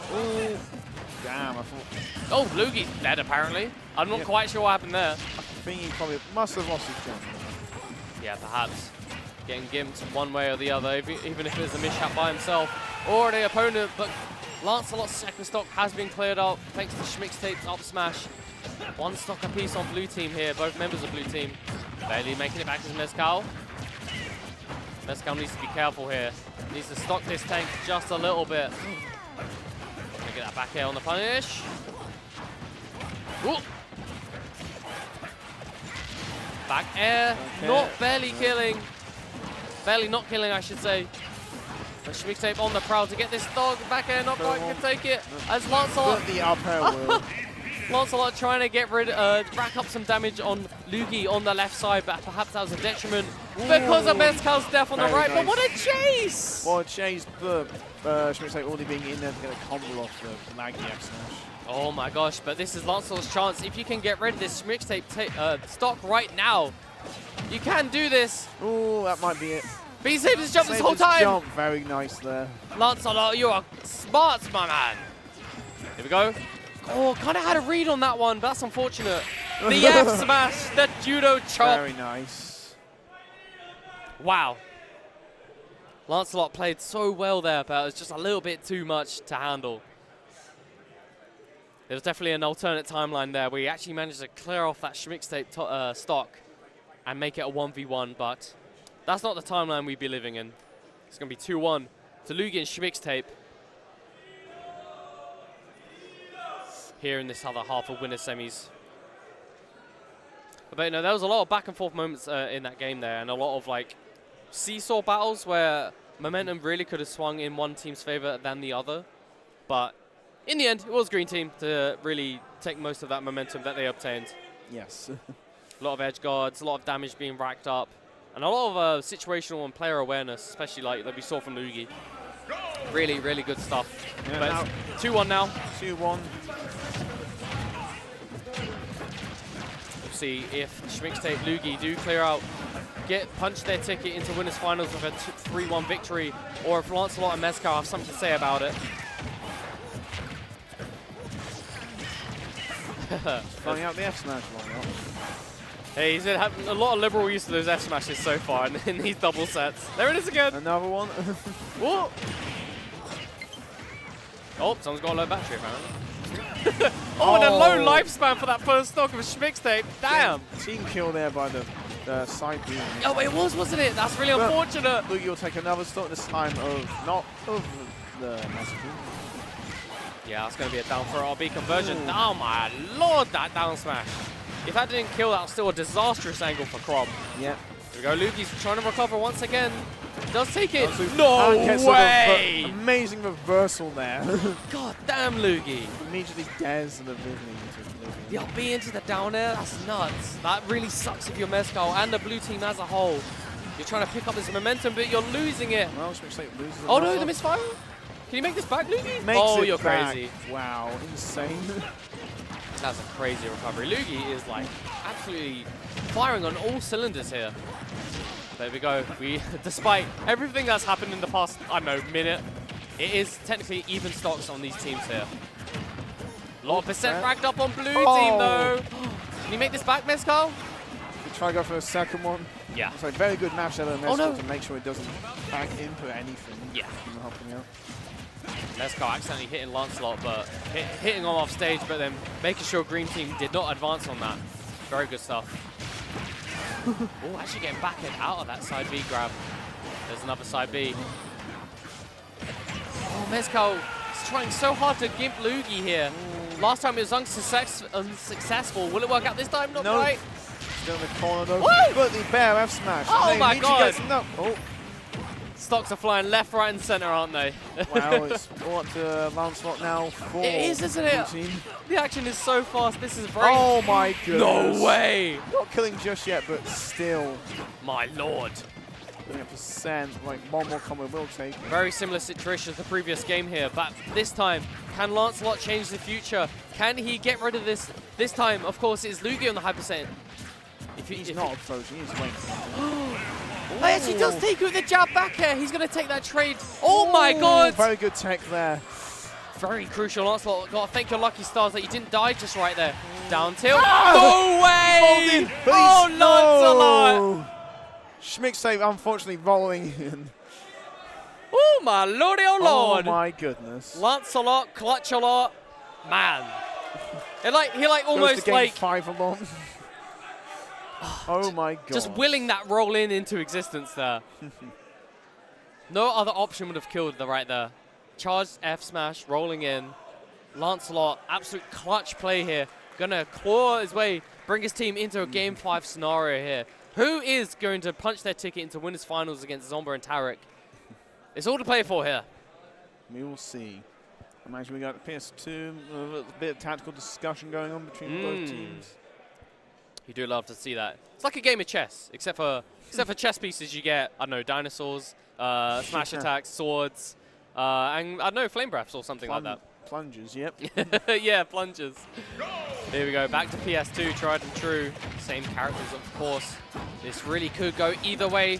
Let's see who's going to take it here. Let's get into it. Oh, man, what a reverse up air into back air. That's a lot of hefty damage. Oh, both blue team on the platform there. Quite a rough spot to be in. Oh my god, he got the sweet spot on Mezcal and the sour spot on Lancelot with that back air. That's nuts. Oh! Looking for a death combo right there was Lugi. Very nice. Buffing a bit. Wow. Coming back down to earth with that down there was Mezcal, but as we all know, that move not as quite nice as good as you like it to be. Gonna get caught. That was close. Nice oh my lord! Back, but getting smashed. Oh wow! All the S smash is coming out right now. An F smash for an F smash, that's to say the least. Stock's fine. Wouldn't have any other way here at Valhalla. Usual Schmixtape, last one to beyond 3 stocks. Yeah, he really is the stock tank. I guess he's technically the heaviest character, so that does help. Actually, he's usually heavier than Ridley, right? That's unfortunate. No, Ridley's heavier. Oh, is he actually? Okay. Slightly. Gotcha. But that he's definitely a heavy competitor. Yeah, of course.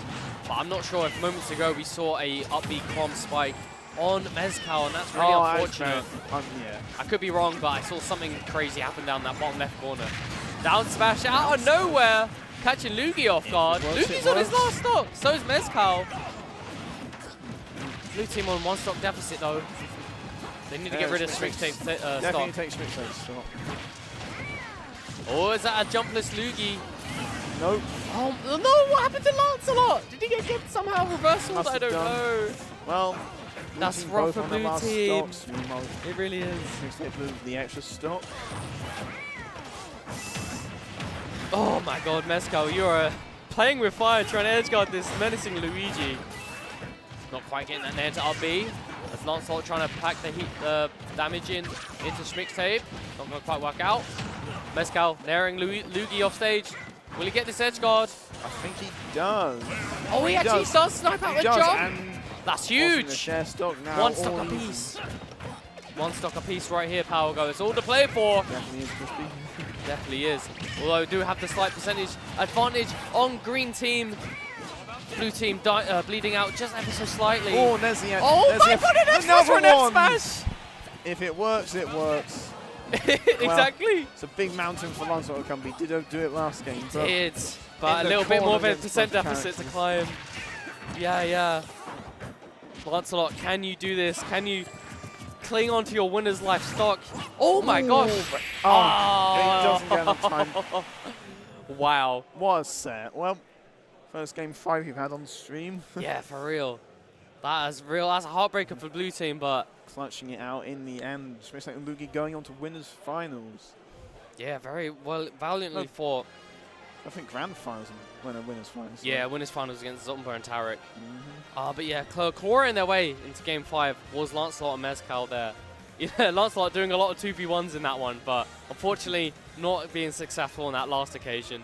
Gonna suffer the 3-2 loss here. Schmixtape, Lugi, gonna meet Tarek Zomba into winners finals here. I'm actually not too sure what much else we're commentating.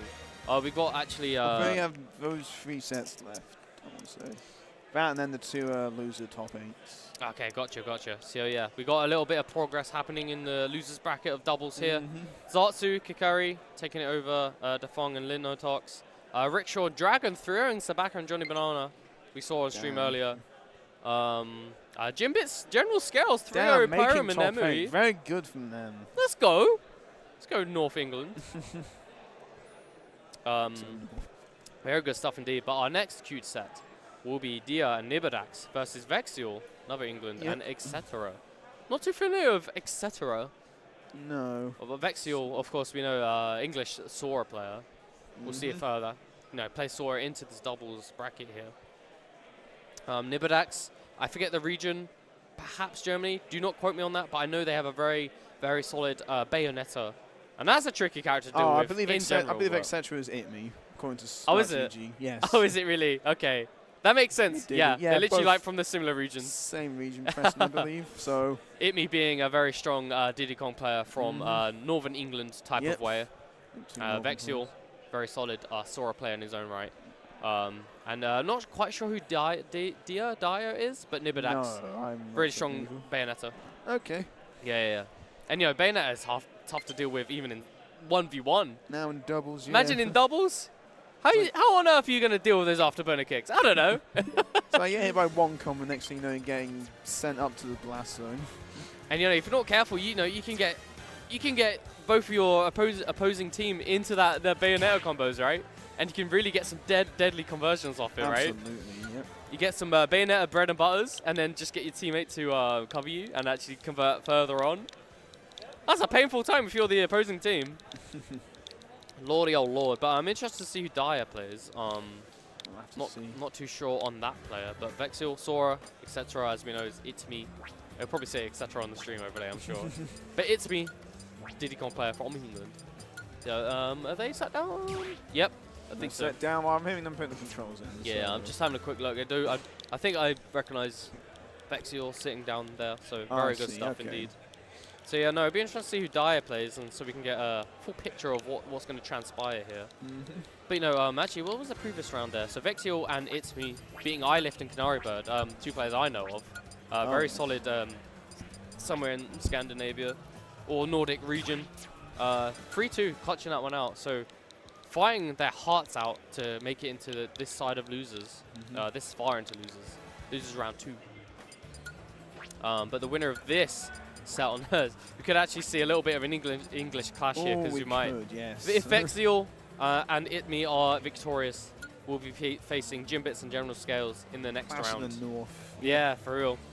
North versus Yorkshire, I believe. Yeah. If it's above the Midlands, it's North in my eyes.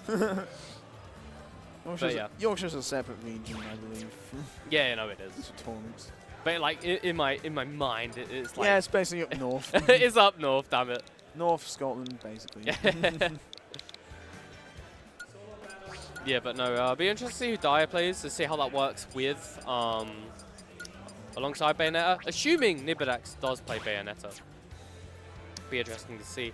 And we're gonna see, it's interesting because Vexil does play Sora. I assume they're gonna play Sora, and if Nibidax and their Bayonetta does get these team combos going, so Vexil and the Sora is gonna be able to use that high floaty double jump to intercept.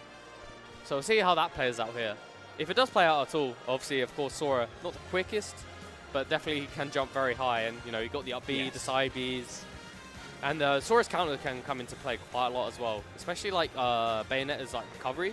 When it hits above ledge, you can just counter that. You can just counter it, and of course, the way Sora's counter works, kind of just freezes you in place and cancels out your hitbox. Yep.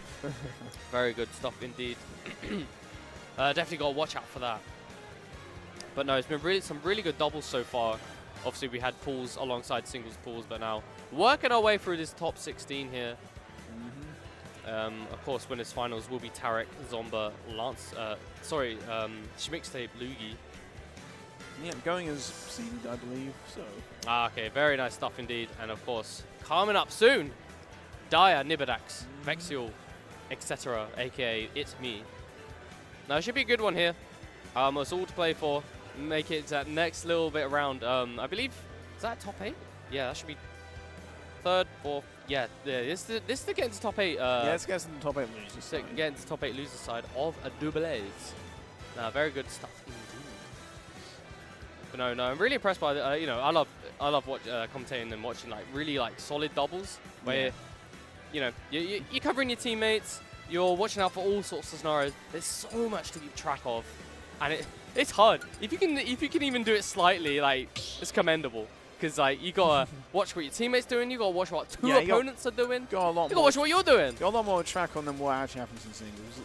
Yeah, for real, and it's really hard. It starts to look like Mario Party out there sometimes. It's really hard to keep track of, but my lord, when you get these top tier players playing on stream for us to watch, it's a thing of art. It's really, really nice. You know, I used to like, you know, not pay attention to Ultimate doubles too much at where the game first came out. I played a lot of Smash 4 doubles, mind you. But Ultimate doubles, I kind of just took not really a side eye to it for a while. But, you know, I've sort of got back into it, and no, it's really good. I really like seeing the team dynamics. Yeah, it's a good watch to have. It's like nice change from singles. Yeah, no, and you know, it's a really unique thing about Smash that Smash has over other FGCs. You know, you have doubles. You have multiple sort of game modes here. You have squad strike, blah, blah, blah. But obviously, singles, doubles, love to see it. It's very good stuff. Sounds like they'll be starting soon. I think they're selecting the characters. I hope so, because goddamn, there's only so much I can muster to think about. My voice is like, damn. This action is hot and heavy here. It's taking a toll on my voice, goddamn it, man. I need a sip of water. Bayonetta. I think Nibidax has selected the Bayonetta. I think you guys can hear that at home. I'm not sure. There you go. It should be starting very soon here. Yeah, so of course, if you missed it, of course, Vexil, and that is It's Me from England. I guess upsetting maybe, perhaps, iLift and Canary Bird 3-2 in the previous round of this losers here. And Dyer, okay, so that must be Dyer with the glasses there, and Nibidax on the left. Be interesting to see. I've said it loads, but I'm interested to see who Dyer plays and see how that complements. Hello, Nibidax. Hello, Nibidax. How you doing, Go? Waving to the stream. Oh, I believe that was the Belgium flag. It me staring us down. Oh, hey. It me jump scare. Love it. But yeah, I think that's actually Belgium. I think Nibidax, that was the Belgian flag we saw. So I knew it was somewhere from that region. Well, fist bumps out. Looks like starting very soon. Oh, ain't that sweet? Wouldn't be crazy if it lost. No. But you know, I know Nibidax. I remember playing Nibidax not long ago, and very formidable Bayonetta. And it looks like we got a very, very commendable Lucina being picked here. Like very. What's the word I'm looking for? Very.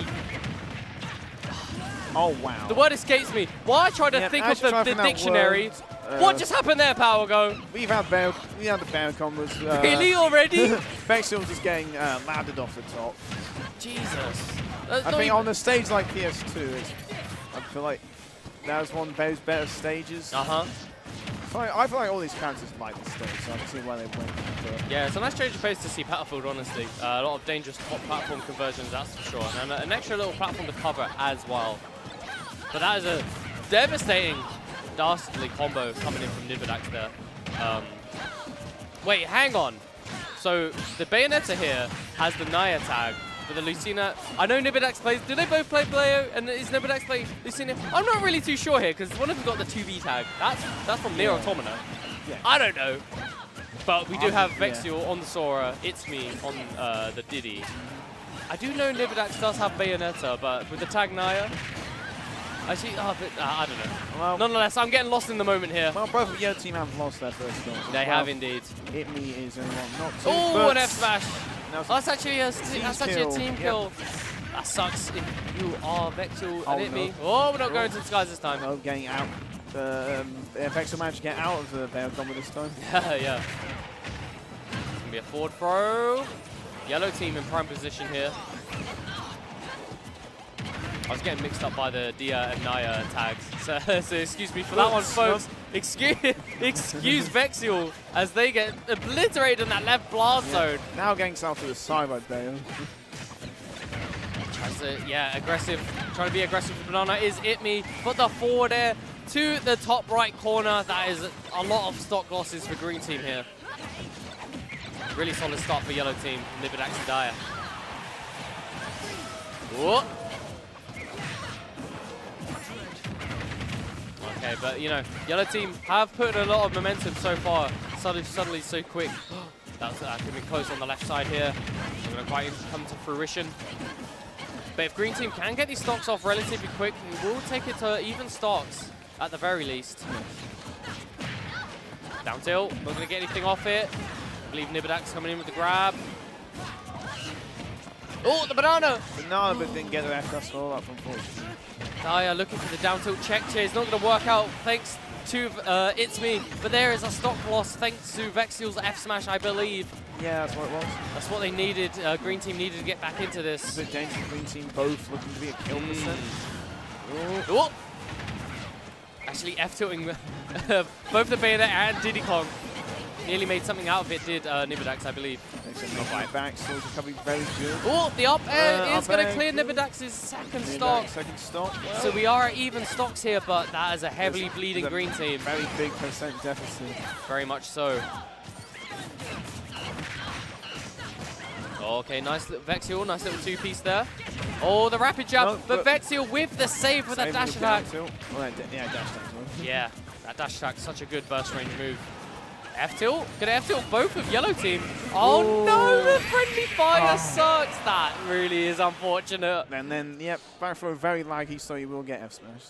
Yeah, very laggy indeed. That's a really unfortunate Thundaga. Unfortunately, clearing off his teammates' last stock. And you know, they were trying their darndest to bring that one back there, but I bet a friendly fire, not going to be very friendly indeed. That's going to be Nibidax and Dyer. Clutching out that first game here. You know, they had such a great start. It was really anyone's game towards the end there. Despite still having the slight lead throughout, like, pretty much all of that game. Vexil and me were starting to bring it back at the end, but the unfortunate team kill from the front. Exactly that. That really is unfortunate. Gonna see here if they do anything differently in this next game. For the most part, what they were doing was working out pretty well, covering each other's backs. A lot of ledge. And, you know, the few moments where they had stage control, they did quite a lot with it. A lot of damage racked up, but in the end, wasn't quite enough for Nibidax and Dyer to taking that first game. Yep. Hopefully just head into game 2 ASAP here. But we've got a lot of discussion going on. You know, despite winning the game, still thinking about a lot of things. What do you think they're talking about, Palgo? What do you think they're discussing? Probably discussing stage bans, I think. Yeah. Because it's interesting, right? You think about stage bans. Obviously, a lot of people like to opt to PS2 for doubles or whatever. Yeah. But we did see Battlefield there, so... Yeah, so it's like did do stage bans. I wonder if... yeah, obviously we saw. I kind of missed it. You commented on it, but we saw that very early stock loss, and I don't know if that was, that was thanks to Battlefield. I feel like it was. I think she managed to get the bBelcampo started off of the top platform. Well, at the very least, refresh a double jump off there, so they extend it even further. I was trying to think of a damn word that belongs in the dictionary, and I just see a quick Bayonetta death combo. I think one of the sort of word I was looking for is Lucina is quite reliable. Reliable character. Yeah. Jack of all trades. Master of a few things? I don't know. I don't know how to put it, but... yeah, okay, I know what you mean. Lucina can pretty much do it all. Really consistency. That's what you want in hectic things such as doubles, right? And I know that's really helpful to have. Sort of helps you get some... Because, you know, some characters have like really high highs in doubles, I feel like, but some are like have really low lows. You know what I mean? Like perhaps get gimped and stuff like that. Lucina, really nice hand to have in your back pocket. Here we go. 2 now. Yeah. Typing Caliphix to Smashville. Not Smashville, Hollow Bastion. Slightly bigger Smashville. Slightly bigger Smashville. Yeah. You actually don't have the top platform, so you want to get Bayo extensions as easily. Yeah, not going to have those dangerous death combos off the top platform, that's for sure. But obviously, this is Vexil's and Imi's pick. We'll see what they do with it here. Already got a freeze, trying to get an up smash kill. That would have been really nice for Vexil to get there. Just a quick lead barrel blasting coming through. Oh my, was that up it? Yeah, must have been. Oh, wow. And an F smash. Clearing out two stocks, but killing everyone right now. Literally. I'll take that honestly. Kill your teammate, but take one stock apiece from both your opposing opponents. Yep. Screw it, I'll take it. Yep. Very nice stuff. You know, it is interesting doubles like to throw hitboxes through your other characters. Sometimes it works out. It does help extend them as well. Exactly. And it's also hard to keep track of, but Vexil suffering a first stock loss. 2 stocks apiece on every combatant right here. As Nibedax, I believe, tries to get a Bayonetta combo starting. Not quite. No, accidentally hitting their own partner. Counter. Oh, that's within the counter. Saving. That's going to be a stock loss on the Lucina and a stock loss on Sora by Nibedax. And a stock loss on the Bayo as well. What on earth is happening here? There's a lot of stock losses. He basically evened up now. Under 2 minutes. Everyone on their last stocks now. Under 2 minutes and on their last stocks, like you say. That's crazy. Here we go, dash attack. Trying to get something cooking here. Keeping yellow team at bay. Couple of 1v1s happening on opposite ends of the stage here. Tries to get something off the freeze. Wow. Sort of fainted going after one side, but actually trying to get an F smash in the opposite direction. Not going to quite work out. Bayonetta here to play. Move there, but frankly for a match, frankly for Amy seems like yeah. But Amy loses their stock to the F smash with the Lucina. Yeah, and you know, Lucina F smash is such a great, like, you know, you can convert off it. Really good tech chase in a 1v1. Catches landings just like that also. Really quick smash attack! Getting sent off the edge. Wow. Nibedax just all over the opponent there. Like that was crazy. Just the coverage was obscene. And that's the thing with Bayonetta, just have so much coverage and like quick like aerial burst movement, ABKs, witch twists, and they can either convert into a lot of damage or edge guard scenarios or even just straight up death. I feel like Bear can also sort of like, if she knows that her teammate's going to send someone off stage, she can position herself off stage already just so you can intercept with the ABK or witch twists. As I did at the end. Yeah, no, that's a great point. Bayonetta a really good doubles character here, and we're seeing it in spades. Thanks to Nibedax, and of course Dia. I hope I'm saying that right. Dia? I don't know. Apologies. But I assume Dia is on the Lucina. Here we go. Game 3. Back on. I believe that there should be 2-0 to Nibedax and Dia right here. Unfortunately for Vexil and Itme. There we go. A couple of close games here. Definitely can do it if they shape up a little things here. Tweak a few things in their game plan. Perhaps cover each other a little bit more. Here we go. Up tilt. Gonna hit both players there on opposing teams.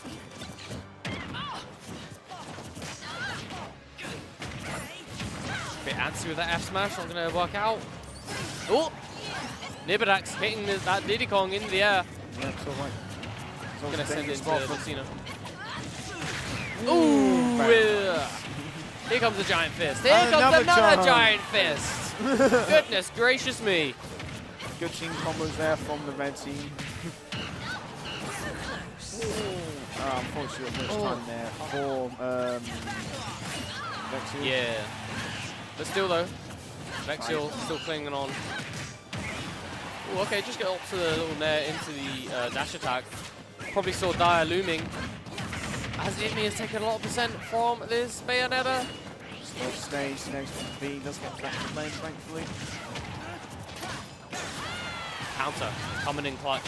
Uh-oh. Crowds into stage, but gets saved by Neo. Yeah, the recovering Nibedax. There's the Sora up B.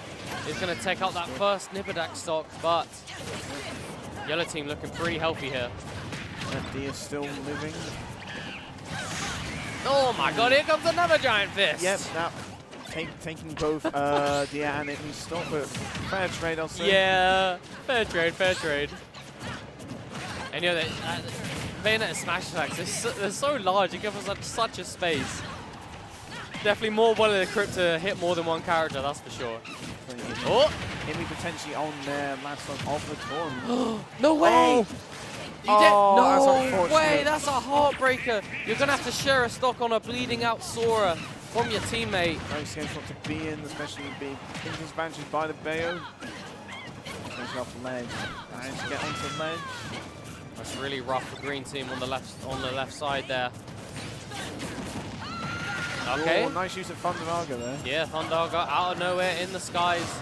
Getting rid of that stock, but getting rid of Vexil's final stock. All up now, all up to Itmi now. It really is. You have to hope and pray that maybe you can make something happen here. Beautiful little floral trade-off. Yeah, have the opponent right here. Ooh. Into an up B. Nicely not done. killing, but still That was a nice heavy damage helps. Exactly. Back air, swatting. Yep, there it is, perfectly timed. And a wish twist to kind of cover for your own teammate as well, yeah. Very nice stuff. That was great synergy coming in from Nibidax and Dyer. We'll go on to losers, makes it through to losers top 8 now. Yeah, no, exactly. Losers top and 8. General Scales. Very good stuff indeed. Very well synergized, to say the least, from those two. And, you know, let's see. They will be playing Jimbits and General Scales. And it looks like, so we got a few more stream sets queued up. We got Zartsu and Kakeri against Rickshaw and Dragon. And Tarek Zomba, Schmixtape Lugi on the winners final side of things. But no, it's been real good doubles here so far. Absolutely. Not 100% sure what we're getting up next in terms of sets. I imagine it might be another loser set. Yeah, I think the other winner's set, that'll be for the top 6 companies. Yeah, right. I think we have 2 more sets, the 2 losers, top 8. Gotcha. Yeah, so that'll be Zartsu, who I know, of course, is a very nice banjo. But I'm not too familiar with the other players. Kakeri is their partner, Rickshaw and Dragon, the opposing team. Dragon's Snake, I saw them on. They were they played in singles earlier. Okay. They were on stream earlier. Ooh, Snake's a tricky one in doubles. Rickshaw, no idea.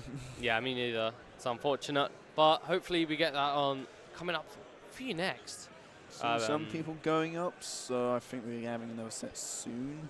Okay, lovely. So yeah, Dyer, Nibidax, 3-0ing Vexil, Itmi, despite the best efforts. But that synergy was really good here. Going to face Jimbits and General Scales in loser side. But yeah, we'll see what other... I imagine it would be giving them a little break, and then we'll have Zartsu Kakeri against Rickshaw and Dragon.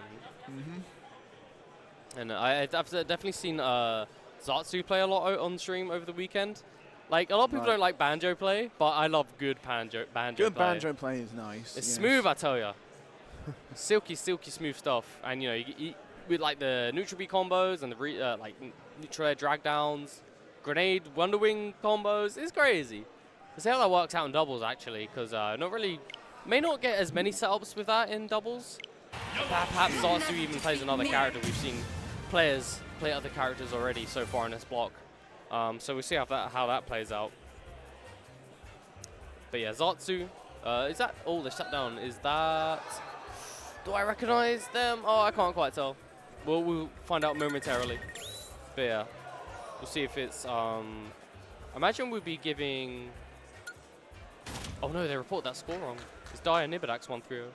Oh, I see. Hopefully the TOs get that. Yes. Yeah, if you're looking at the bracket right now, it's Dyer Nibidax advancing with the 3-0 victory there. But I imagine, is this Zartsu and Kakeri and Rickshaw and Dragon on stream now?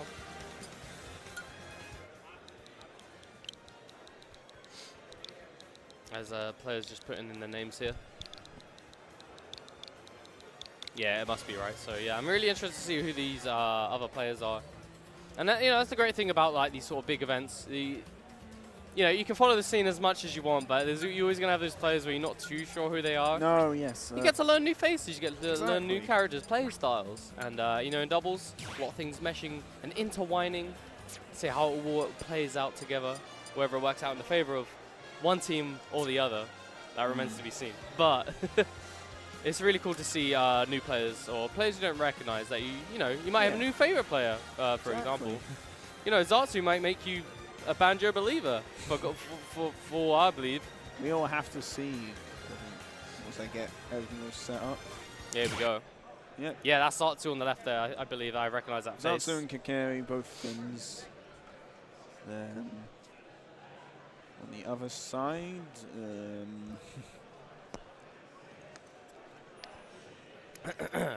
oh, you said Dragon was a snake, right? yes, make sure I'm trying. Okay, so it's a Finnish showdown.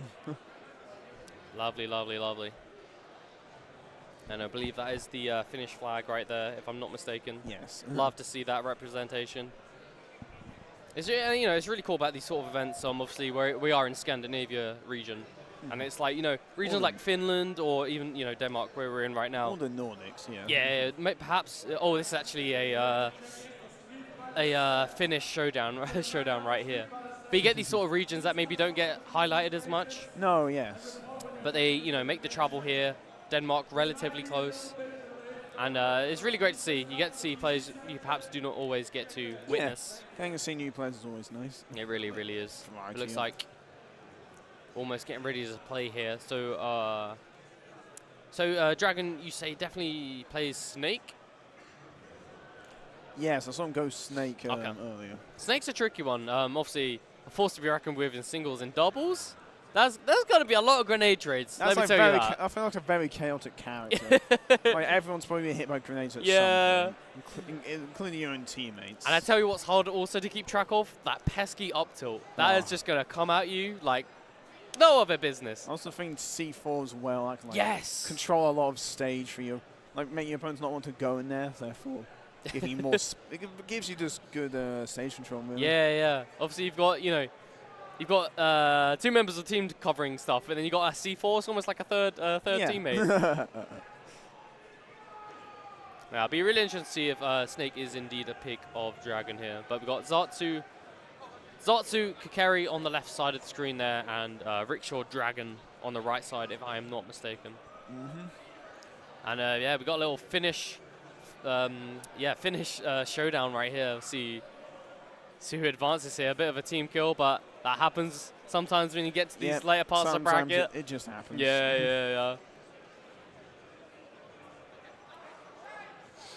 And we're already discussing game plans and stuff and whatnot. It's like a game of chess, I tell you. It's just like I was saying earlier. Except for there'll be grenade eggs and C4s instead of chess pieces. I don't know. It's tactical, but goddamn is it chaotic.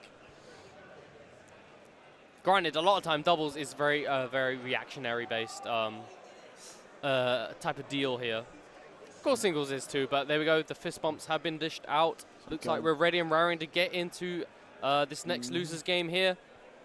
And winner of this will have the privilege of fighting Osk and Hope.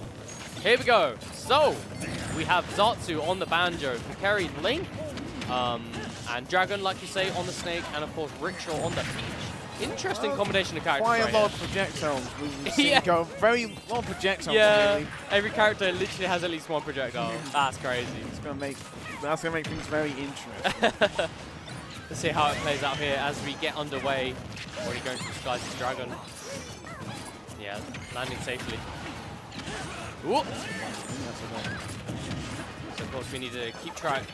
Banjo and the Link are the blue team here. Peach Snake on the red side of things.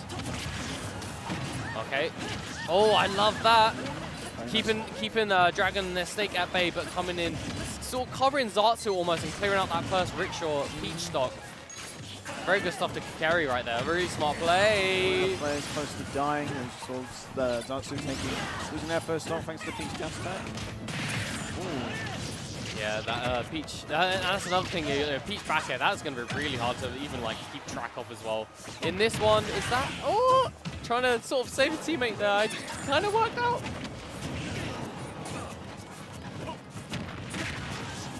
There we go, get off the tool with that up tilt on the snake. Oh, but that is a cleared stock on the part of Link. Carry losing their first stock. Zatsu in a dangerous spot. Oh, not making it back, are you? That's an early stock loss on Rickshaw. Sort of saving Zatsu as well with the up B. Oh, that's unfortunate. In the meantime, Dragon's also lost his first stock. Yeah. But still, though, relatively close. The blue team do have a stock up, but Zatsu leading out a little bit here. But that is a heavy bear and bird, so might be living a little bit longer. Back throw. South spot back is going to keep Zatsu at bay. Oh, just a run up tilt. Wow. It just works sometimes. Zatsu now. It really does. Yeah. Yeah, pretty somewhat even here. Definitely even stocks between these two teams. Oh, what a conversion! Very nice. My lord, that back throw is so quick too. I mean, sure, yeah, he swings you around a little bit, but like the launch is so quick. Still, yeah. What awareness from Kakari. Well, from both players there, honestly, on that team. That's exactly what you need sometimes to you know, shut those stocks. There we go. Those float council bears are oh so dangerous at ledge. Yep. Very safe as well. Trying to convert off her snake back throw, they're not going to quite work out. Oh, that was weird. I'm not sure. The counter from Peach not quite working out there. Uh-oh. Maybe a back air, but going to kill a cross stage. We're at a really delicate moment here because we've got a bleeding out snake. Oh my gosh! Wow. The Wonder Wing out of nowhere, and suddenly Red Team only has Rickshaw left standing. Another quite a couple of stock deficits right here. Neutral there, great coverage. Kept off stage by the Banjo. Oh, once again, a lovely conversion, really ready for it. Was that the C4? That was the C4. No way! That went not. Even the Dragon dead, he still had an impact on that game. The fifth player was not out. That's like the longest team car I've ever seen. That was unfortunate there. Oh for no. Vexil. Oh my. I was not ready for that. The hidden fifth player still at bay. That's crazy. Damn. If I'm Dragon the next in, if that happens again and Rickshaw is like left standing and I've left a C4, I gotta let him know. Let him know what's up. The C4's there, bro. Watch out for it. That is a bit of a heartbreaker for the right team there. The right side team, I should say.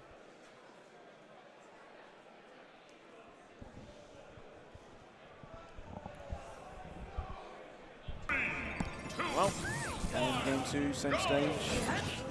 Sorry, I thought I was going to sneeze. Anyway. No worries. Here we go. We're off to Hollow Bastion.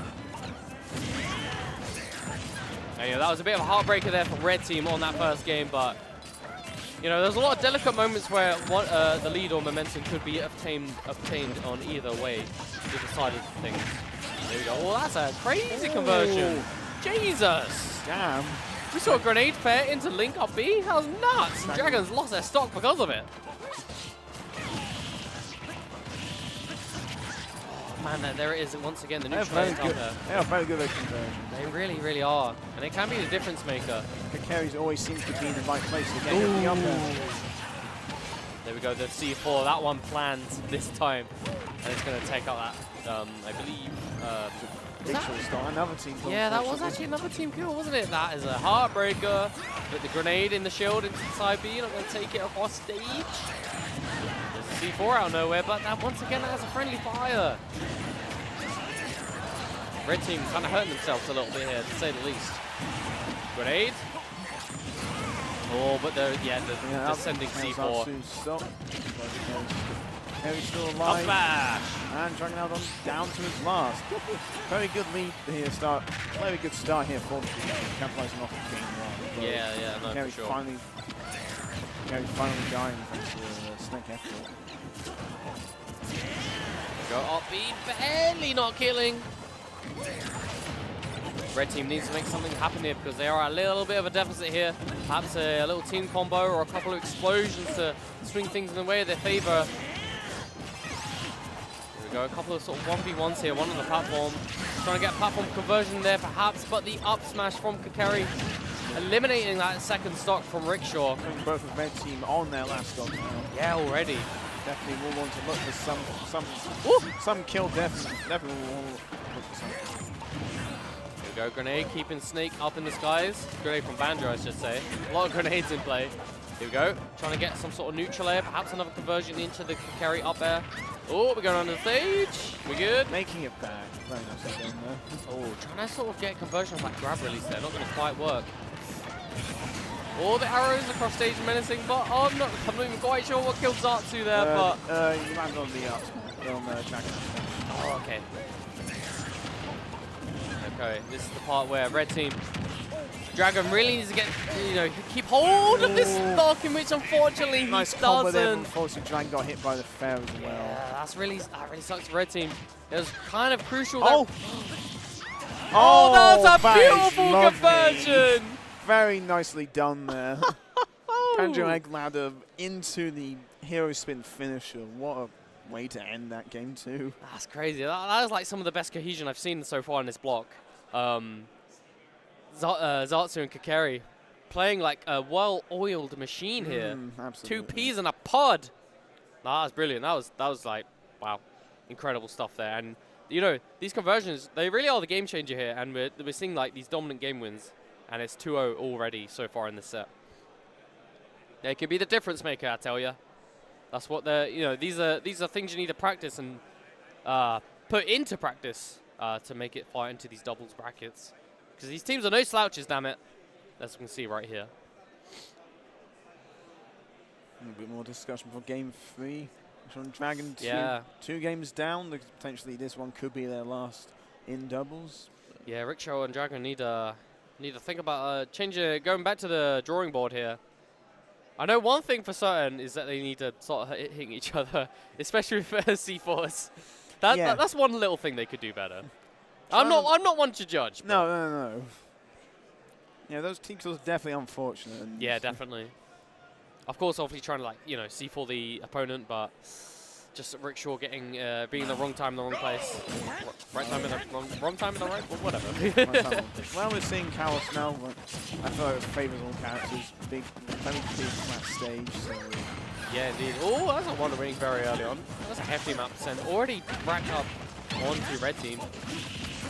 But still, though, this initial lead momentum can shift at any given moment here. Oh, but there's a snake lost death on the left side. I'm not quite sure what happened there.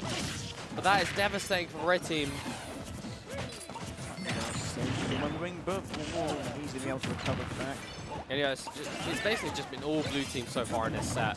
It's really hard to contest with. You can really tell that these team conversions from Zartsu and Kakeri, the synergy is really working out. Link down to Wondering on the picture. Really? Damn. Whoa! Another Wondering. It's so hard to keep track of. Although off stage without any Wondering, but it does manage to air dodge. And that's another thing we alluded to earlier. Hang on, pause that thought. I thought someone was going to die there. No. We alluded to earlier, it's so hard to keep track of things in doubles, especially Wonder Wing's another thing. And obviously all these grenades and oh my god, I think the arm still hit from behind. That's disgusting. That's what was surprising. Still disgusting nonetheless. Absolutely. But if you're Dragon, you'll take that any day of the week. There we go, trying to get 4-day conversion off of that, but Zartsu losing their first stock. Go Wonder Wing. Hit the mark. Long-lasting neutral layer is going to catch Peach slacking. Trying to go up high in the skies against Snake here. Woo! Tried to get Zartsu really off stage, but there you go, another Wondering will take Dragon down to his last stop. Make sure surviving. Never mind. Oh gosh, they were at even stocks for a moment there. Yep. There's a combination of fair kill, but then the C4. So yeah. That's really unfortunate for a red team. There we go, finally getting a bit of C4 damage onto Zartsu in their Banjo. Dash attack. Dash attack is also another really hard thing to keep track of. Literally one of the best burst attacks in the game. But there we go. I believe that was on up tilt, getting rid of Kakeri's second stock. Suddenly red team back in this. Definitely more even this one. Yeah, for real. Oof. Maybe thanks to the new stage choice. Oh, Zartsu, where are you going? I think he's got another one left. He should be fine. Nah, he's actually run out, but he's got the grenade. Very good use there. Meanwhile, Zartsu tries to recover. It leaves Kakeri all on their lonesome. Yep. Kakeri thankfully being able to survive. And when you get one team member on their ones, you want to take most advantage of it. Oh, I believe that has a C4 on the left platform, C4 getting rid of Zartsu's stock. Got some the last stop. Vexil still has one left, so red team with a lead now. Oh, they're not going to quite take Dragon's last stop across stage. Oh, what a conversion! The up throw to Wonder Wing! That was a nutty! Everyone on the last stop now, but Dragon very precariously on 150%. Oh, you're dead from this back throw. Yeah. Oh, Rickshaw just slightly too slow there. That's crucial. That could have been everything. But now Rickshaw finds himself. Don't have a chance to bring it back. 1%.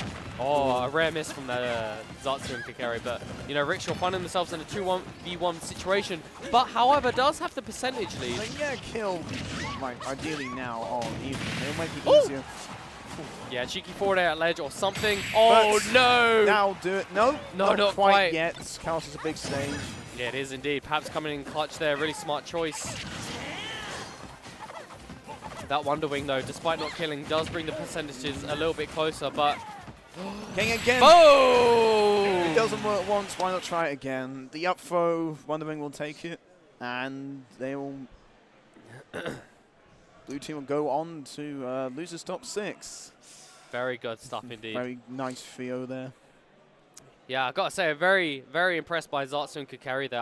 I'm actually curious to see who they dropped to in winners, but they've obviously made quite the run here to make it into losers. Oh, they made it losers on nice. Yeah. And, which is quite surprising. You see all those team conversions, you're almost surprised that they dropped down in losers kind of early. I believe before this top 16 section of the bracket. Damn. But, those, you wouldn't think Link Banjo has all these crazy conversions. A lot of them were, grab release Wonder Wing combos. But then, you had neutral air into up B. You had Banjo back throw into Link up air, right? The Banjo neutral B guns into up B. Yes, as well. That was a good one. That was very nice. Yes, that was the lit one. That was probably the best one, actually. That was very, very good. All right. Okay. You want to go ahead? Sure. Why not? Well, make sure to like, follow, and subscribe to VGBootCamp. There's many socials. You have Twitch, Twitter, YouTube, Facebook if you use that. Of course. Hell yeah. Along as well. You can also subscribe to VGBootCamp to support them for the lowest $4.99 a month, or if you have Twitch Prime, get it for free. All these amazing emotes. I say, which one's your favorite? Hell yeah. And you know what the best part is? They say VGBC is the home of Smash. You can subscribe, not have those advertisements, and just straight up have all Smash action as long as you want it. And all these amazing emotes as well. Exactly that. But I take it that is our little doubles That block. is us done. Finally at an end here. But no, that was really exciting stuff. A lot of team synergy was on display, a lot of crazy team combos, and we've set up a really good stage for top 6 here. Yes. And we've got Tarek Zomba, Shriek Luki in winners. Sets. So you'll be very good sets, and I'm sure there'll be very good commentators to do that. But I have been PowerGo. I've been Crispy. It's been an absolute pleasure. Absolute pleasure. I've done commentating for the weekend. It's been a pleasure. Thank you to TOs. Yep. Production. Thank you to Valhalla Production so much for having us. Thanks to VGBC as well again. Yeah, and thank you guys, and stay tuned. Thanks so much. Have a good night.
and especially the Finnish people have been doing super, super well. We just saw Kekeri and Sartsu doing some crazy double setup. I mean, they're fantastic at this. I feel like they're one of the few doubles teams that are really like they're doing this. They were earlier grinding doubles and money matches. They're brothers, like, I think. Yes, they are brothers. It's so cool. I love it so much, actually, because like we were sitting in the crowd and we were like that ass just popping off. Yeah, yeah.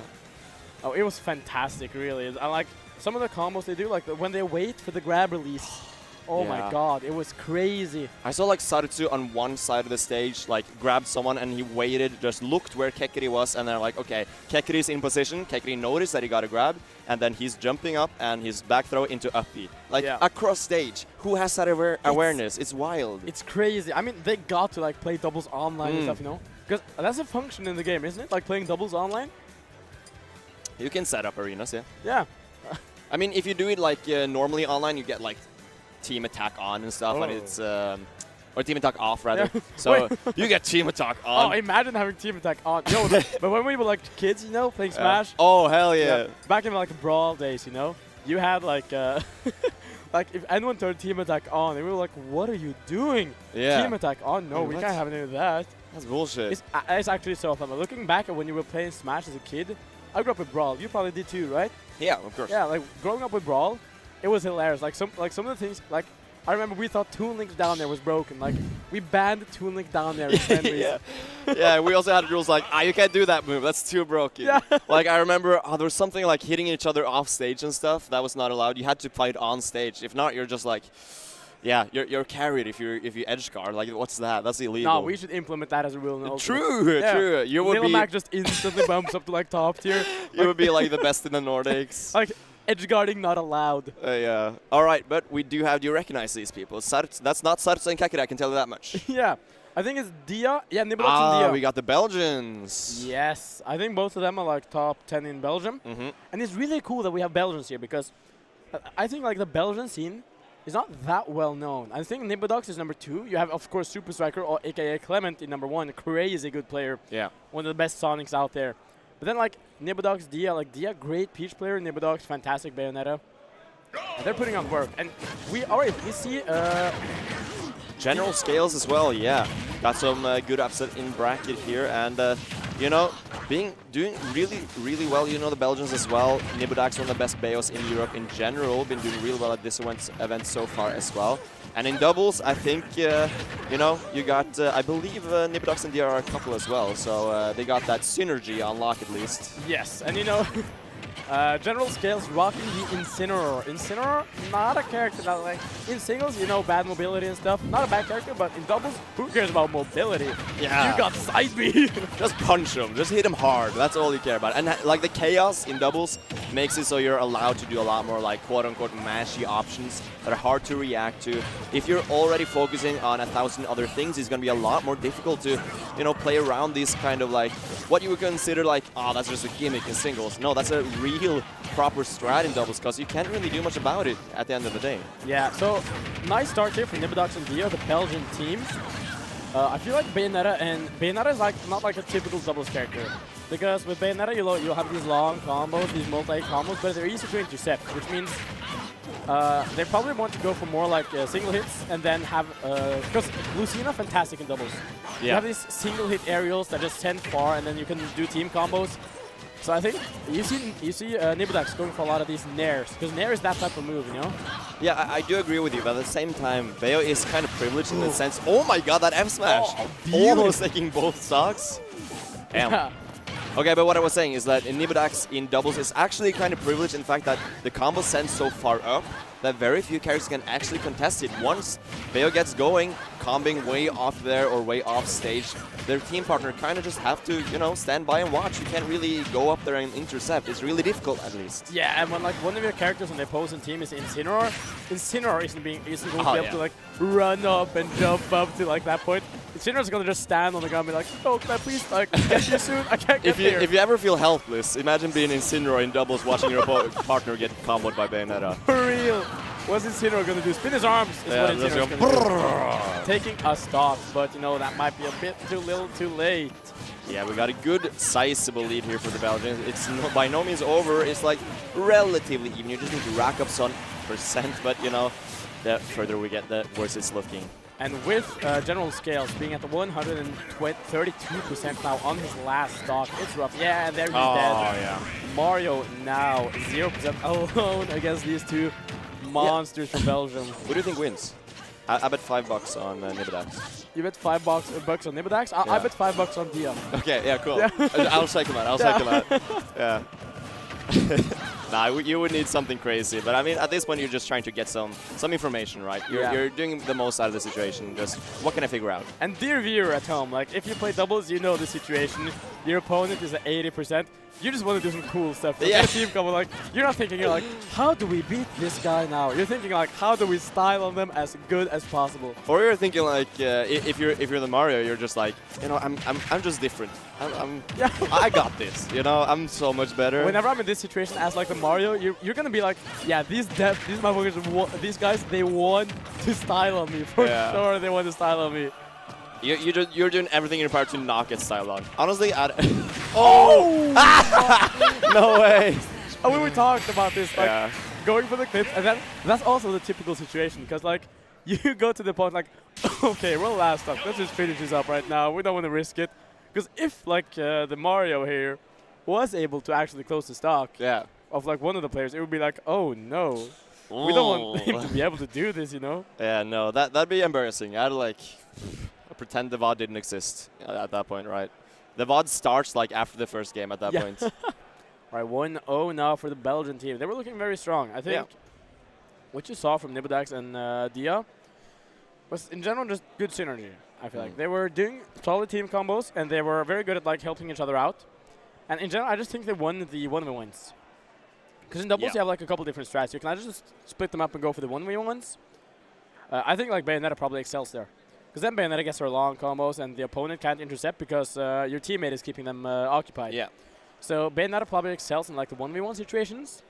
And then on the other side, of course, you have the more like the synchronized style, which you saw from like Kekari and Zartsu earlier. Yeah. Where they like play together. They know each other characters super well. They know each other's play style super well. They're so ready for anything the other would do. But it's true, I'm assuming like Nibidax and Dia probably do play a lot of doubles together. Yeah. So it's going to be... yeah, I believe they're probably going to... they know how each other play. They know how each other approach in doubles, and they know each other's characters really well. Yeah. So I feel like generally, even though they might be like really familiar with each other's play styles and such, I still feel like they generally just 1v1s, like you said.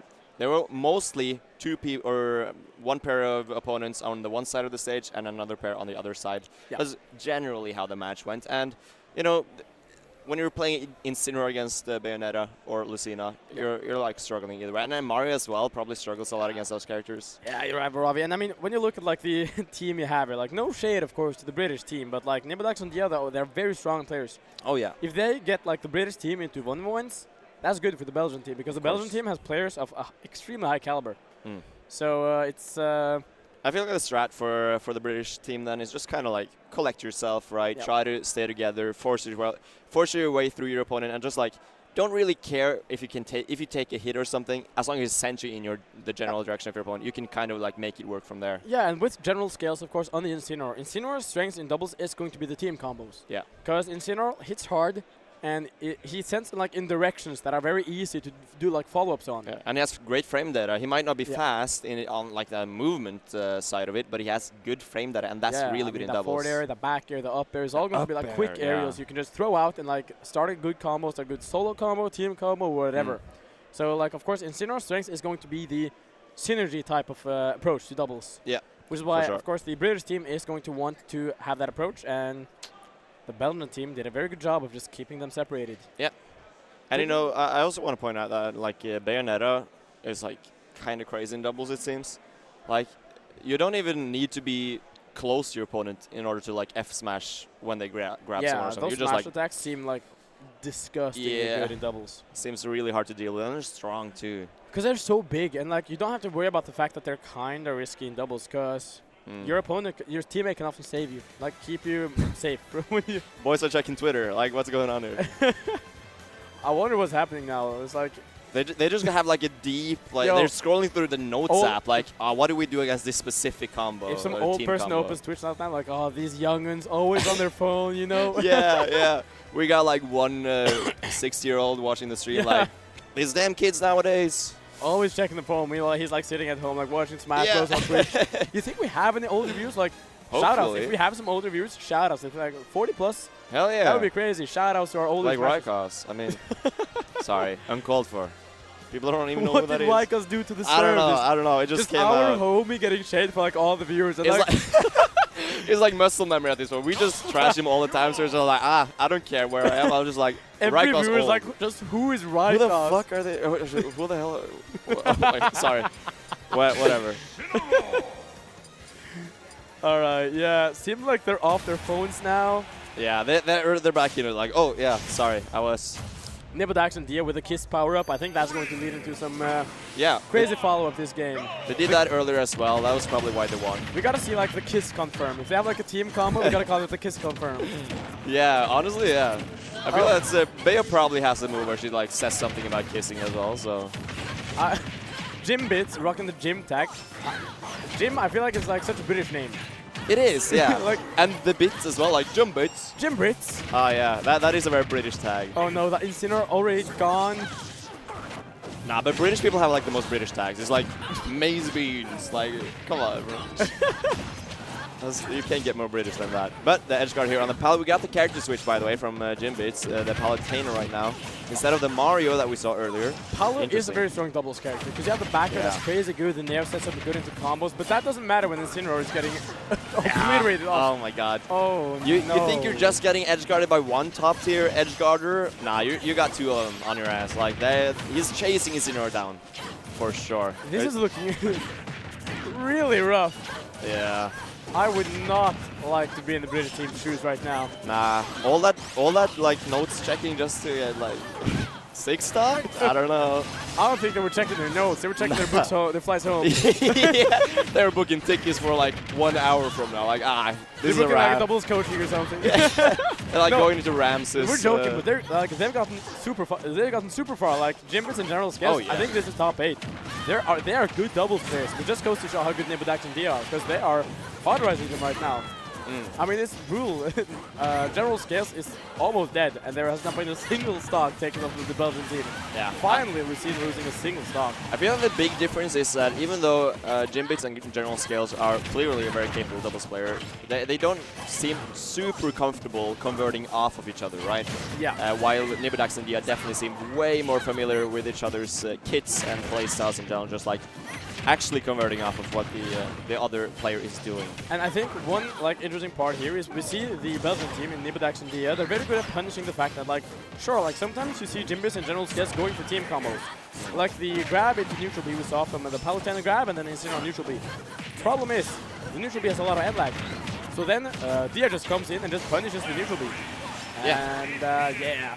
Yeah, that's a very good point. And it's looking rough right now. Like, it was rough last game, but I don't know. Maybe switch back to Mario? Maybe? Yeah. Oh, yeah. No. Ouch. That's what you were talking about with the lag. When you're 2v1 especially, it's like, yeah, there's just like, it seems so impossible sometimes because you can't throw out any move that has like, even if you hit it, like a grab, seems like a safe option to go for. It's really not in doubles, not in a 2v1 at least. Yeah, because you gotta know the fact that like some moves are like, yeah, in singles this move might not have a lot of end lag, but if you hit it, it doesn't matter. But in doubles, you hit one person with that move with a lot of end lag. Yeah. Another guy is just gonna come jumping in like, yo, I'm here too, don't forget me. So I think the British team here, Jimbits and General Scales, they just gotta smile for the camera, have their one last hurrah for the camera. Yeah. Get a good photo, because you're out soon probably. Smile to the camera, yeah. I mean, maybe, but it's like, yeah. I mean, the thing is, if Game 2 was looking more close than Game 1, I wouldn't be so pessimistic. But Game 2 was like, Game 1 was close in some situations. I mean, at least they got, I think it was either Dia or Nibodax down to last stock. This time around it was like low percent 2 stock. I think the general thing that they need to change in order to win the next game is like the positioning. Because like, when you think about team combos, it's not just like I said earlier, the British team didn't really get many team combos. They got like a few stray hits here and there off of each other, but it's not just knowing like, oh, let's go into training mode and figure out which moves lead into each other. You need to position yourself correctly. You need to pay attention to your teammate. Where are they? Where am I? Where do I position myself when they get a grab? Do I run over here or do I run up to them? And they don't seem comfortable doing that. But if they manage to just pull themselves together, like, okay, think, where do I go when my opponent is doing this? I think they can definitely make this work. Yeah, and talking about positioning, Vavi, like the other thing in doubles is like, for keeping stage, you see already, Nibidax and Dia immediately have advantage in terms of stage control. Yeah. And it just makes it so much harder because like, last game we saw Jimmy's and General Scales were basically like just trying to fight out of the corner the entire game. They were trying to like reversal, whereas Nibidax and Dia were just in control. Yeah. You're very right. And Jimbits has made the switch to Corin, but it's not looking like it was the correct choice so far. Yeah, I mean, character switch definitely can work, but when you're on your third attempt, something else might not be clicking other than a character, right? I do respect the switch though, because, you know, throwing stuff at the wall, figuring out what sticks, it might definitely be the strat right now. But we see, like, earlier, the Nibidax was converting off of what General Scales was throwing out. Like, that's not how it should be. So yeah, when your opponent is converting more off of you than your own teammate, it's looking rough. And Vavi, you were talking about the fact that like you have General Scales in all of these uncomfortable positions, and then there's Bayonetta. Just being able to like, now taking him to the sky, you know. Yeah. Earlier, edge guarding, and the problem is, Corin doesn't have the mobility to go out there and save General Scales. So Bayonetta can just like, kidnap General Scales, like put General Scales in like Bayonetta's car and just like take him for a drive outside, right up to the blast zone, and Insyn is just sitting there on the street, like watching them go, like yeah. It's like what am I gonna do to help you? Like, yeah, like sorry, like I got a bike, I can't make it. Yeah, like honking his horn, like Dad, I'm coming, honk, honk. Like, no, you're not. Let it go.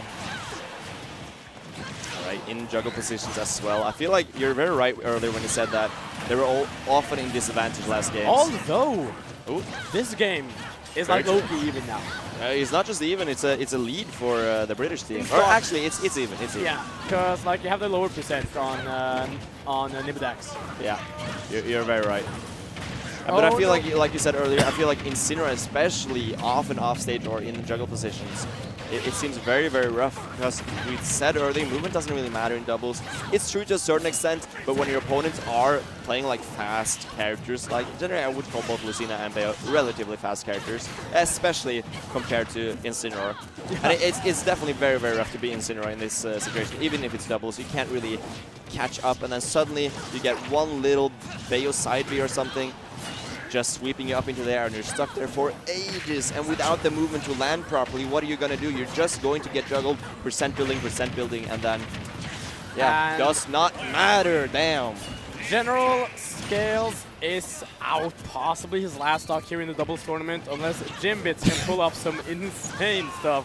I love the idea that we're going for. It just looks so goofy when it misses. Like, the downer not hitting, but I do like it. Can we see some sauce? Or is that it? Yeah, right off the top. Just keeps it safe. Don't go for the clip this time around. Yeah. And Nibidax and Dia with the kiss power up, just clean, swiping through the British team. I mean that was. I'm gonna be real with you, Vavi. I felt kind of sorry for Jimbits and General Scales. Yeah. Of course, though, they've had a really solid run, so no shade to them as players. They made it to top 8 of a fairly stacked doubles tournament. Oh yeah, and now Nibidax and Dia moving on to top 6, where we will see them later tonight. But first, I believe we might be moving on. Are we moving on to winners, or are we doing losers first? No, I think we got one more loser set before we move on. I think we actually have 2 more loser sets, because we're doing probably Sartsu.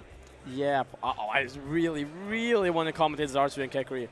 Yeah, I want to commentate Sartsu and Kekri so bad. I think like they are like a doubles team. Like Kekri, of course, like not a bad player. Like top 8s, they're locals, but like Kekri being here in doubles just goes to show how well they have how well their synergy is, because the other players you see in this doubles bracket, they are like top players. They are players you could expect seeing in top 16, but you won't expect seeing like Kekri in top 16. Zartsu, you know, maybe he's really, really good. Yeah. But just the fact that they play doubles really well, they have this crazy synergy. There are 2 American doubles players, Linus and Hawk. Yeah. 2, they also I think they're twins, and they like play this doubles so cool. They like beat top players in doubles because their synergy is crazy. You have like they're doing team combos, they do this. They take stage together. They're always like they're a unity, you know. They play doubles as a team. They're like a unity in a way. Yeah. Compared to like some people, you know, Nibodax and Dia, they were playing fine in terms of playing doubles, but it was a lot of singles and just beating out the other team by just being better players in a way.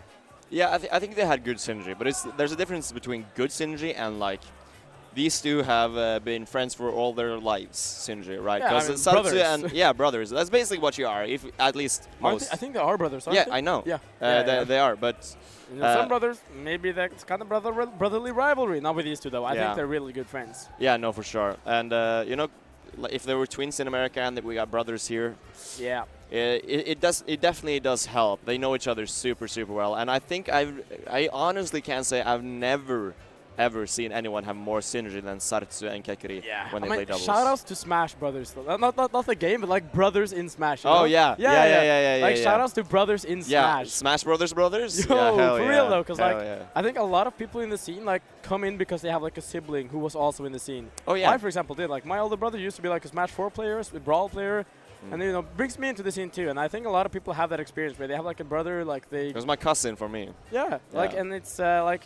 It's so cool, like having someone you can like look up to in a way, you know, and then you're like, maybe you eclipse them one day. So it's like it's weird when you have like an older sibling or like a family member or friend that's like way better than you at Smash when you're a kid. And you're like, damn, this person is so good, so incredibly good. You'll never reach up to them, and it's like now you know like they would go 0-2 in not only bracket but probably the redemption bracket as well. So you know it's weird thinking back on it, but. My brother still beats local PR players in Oslo, so I'll, he has like now he does, or like when he was good. No, I mean he's still. Was he good when you were a kid? Oh yeah, he was he was mostly a Wi-Fi warrior. I mean, we're talking about someone no one in chat knows, but still like he was but he was mostly a Wi-Fi warrior, but he was like beating all the PR players in Norway in Brawl. Yeah. And then Smash 4, he pulls up like I think it was number 1 in the early Smash 4 days in Norway, so. Yeah. You know, runs in the family, you know. Runs in the family. to rob stocks. Yeah. No, but yeah, that was brutal. Dia and Nibodax, very good doubles players, very good players in general. I think they're both top 16 seeds here. I think Dia is like 14th, 15th seed, Nibodax 8th or 9th seed, I think. Yeah, Nibodax is crazy, and Dia as well, I'm sure. I'm not just familiar. To talk about singles a bit, because we got Nibodax, who could face, if Nibodax upsets Hope, we could see Nibodax versus Zomba. Bayonetta Rob. Well, I mean, Zomba is crazy, but it could happen. I'm just saying. It could be close. It could be close, but Zomba. That's top 15 in the world. It's insane. Yeah. It's actually at Valhalla. Like, let's bring some attention to that. We got Zomba at Valhalla right here. Isn't that crazy? And he might not even win because Lugi. I mean. That's another matchup. I feel like Lugi can definitely do that. Zomba lost to Kiarash, I believe, in America not too long ago. So if Kiarash can do it, Lugi can do it. It's definitely going to be a hot set. And that's with Zomba in Denmark. And it's not a guaranteed victory. So far, we already have Zomba is in doubles. He's teaming with Tariq. Yeah. You have Lugi. I don't remember who he's teaming with, but he's also teaming. I think he's in winners finals too. I think it's Lugi Lancelot. No, it's Tariq Zomba. And Lugi Lancelot. Maybe it is Lancelot Lugi. No, it might be Mezcal Lancelot and Losers too. I think you're right on that. I think there was someone who was with Lugi. I got no idea. At this point, I'm blanking on that. Schmix maybe? It's Schmixtape Lugi. It's Schmixtape Lugi. Honestly, I feel like they look a little similar. Is that just me? Yeah, that's just you. Okay, that's just me. So I think they look a little similar. This just in, one random guy thinks Lugi Schmixtape looks a little similar. Vavi, he's not random. Oh, Vavi, he's the GOAT. The GOAT. Nah, but we are probably having... I think we are having Zartsu Kekiri versus... Do you remember who it is? I think that might be Lance... No, because they lost to Lance in winner, so we had the other side, which would be Mezcal and someone. Lancelot. Are you sure? Lancelot, yeah. For sure. So who's on the other side then? No, in winners finals, it's Lugi Schmix, I think. Yeah. Against the Tariq Zomba. And then you have Lance and Mezcal are in losers. Yeah, I'm just we're wondering sitting here who's that. theorizing as if there's like a phone right in our pockets that we can use to see the app. So You just got bonked. who bonked me? Oh, he's on the other side. You got Like, you I got got like pranked, this Donald bro. Duck like You're thing is getting- growing out of my head. Boring. Yeah. You got a cartoon looking ass. I was Tan who bonked you. Tan A little bonked me? prankster over there. Been bonking the He's commentators. gonna get a ton of later to that. a ton of punches. Little Mac style, you know. Oh hell, you got that F tilt on him. I like one day I wanna. Sounds kind of corny, but I wanna do like one of those videos, you know, where you do all your mains attacks. You can do like I imagine you doing. How would I even back do air. that? I got Charizard up smash. that's Club Penguin dance. Can you do Charizard forward air? Oh no, I'm not doing that on camera. I go like rawr. I wanted to see you do it just to have like clip it to make it look so like, silly. like a little bit gif, like a rawr. I love Charizard because he's like super big and scary, but his sound effects are like kind of cute. Yeah, I agree. He's like a rawr. Sounds like kind of a cat, you know? Yeah, I'd have Charizard as a pet. Yeah, me too actually. He could fly me places. Oh shit, that'd be cool. Yeah, and you wouldn't have to pay for public transport. No. Like imagine you're going out to like clubbing or something, you got Charizard to pick you up. You don't have to worry about like subways not running anymore. You just fly. Yeah. Charizard. Dude, I love that. I love that. Yeah. Now we're just rambling. We're Like, just oh yapping, yeah, imagine bro. having Charizard picking you up at the club. Someone's taking too long, so we're out here yapping about Charizard as a pet flying us to school. Like what's going on here? What's going on here? Yeah. No, someone's probably like sitting on their phone, like Gen Z style, you know? Yeah. Just listening to this on their way to something, just going like, all right, that's enough of this. I'm trying to see who we got. I see Zartsu, so we're going to get Zartsu. I know it's Zartsu and Kekiri. I'm just confused on who the opponent is because I know Mescal Landslide is on the other side, so it's not them. Yeah, it's us. It's us. We're just playing that's from why here. that's why we're we forgot we're still in. Lag, but we're gonna win anyway, you know. Yeah, just from here, commentating our own doubles like Dude, I'm doing down throw by the way. I'm doing down throw. Commentating saying like, yo, I think Varabi's and Dorman's synergy it's kind of bad, you know. Yeah. But they don't do team combos. Kind of because you know. I'm off stage like, come on, save me. And you're like, I'm Little Mag. Like, what am I I'm gonna off do? stage. I'm like, come on, save me. You're killing me instead. Yeah. Like accidentally. You're trying to save me, just send me far off stage. I'm like, Yeah, how would I even save you? You're off I don't stage. Little Mag. I could up air you, but I kill myself. You could have me. You could jump out and tell me you're attacking me, so I could counter you. Oh, that's smart. That's smart. Yeah, if we play double, we just shout our moves. Like, no, counter. I played Smash on the coolest controller ever. One day.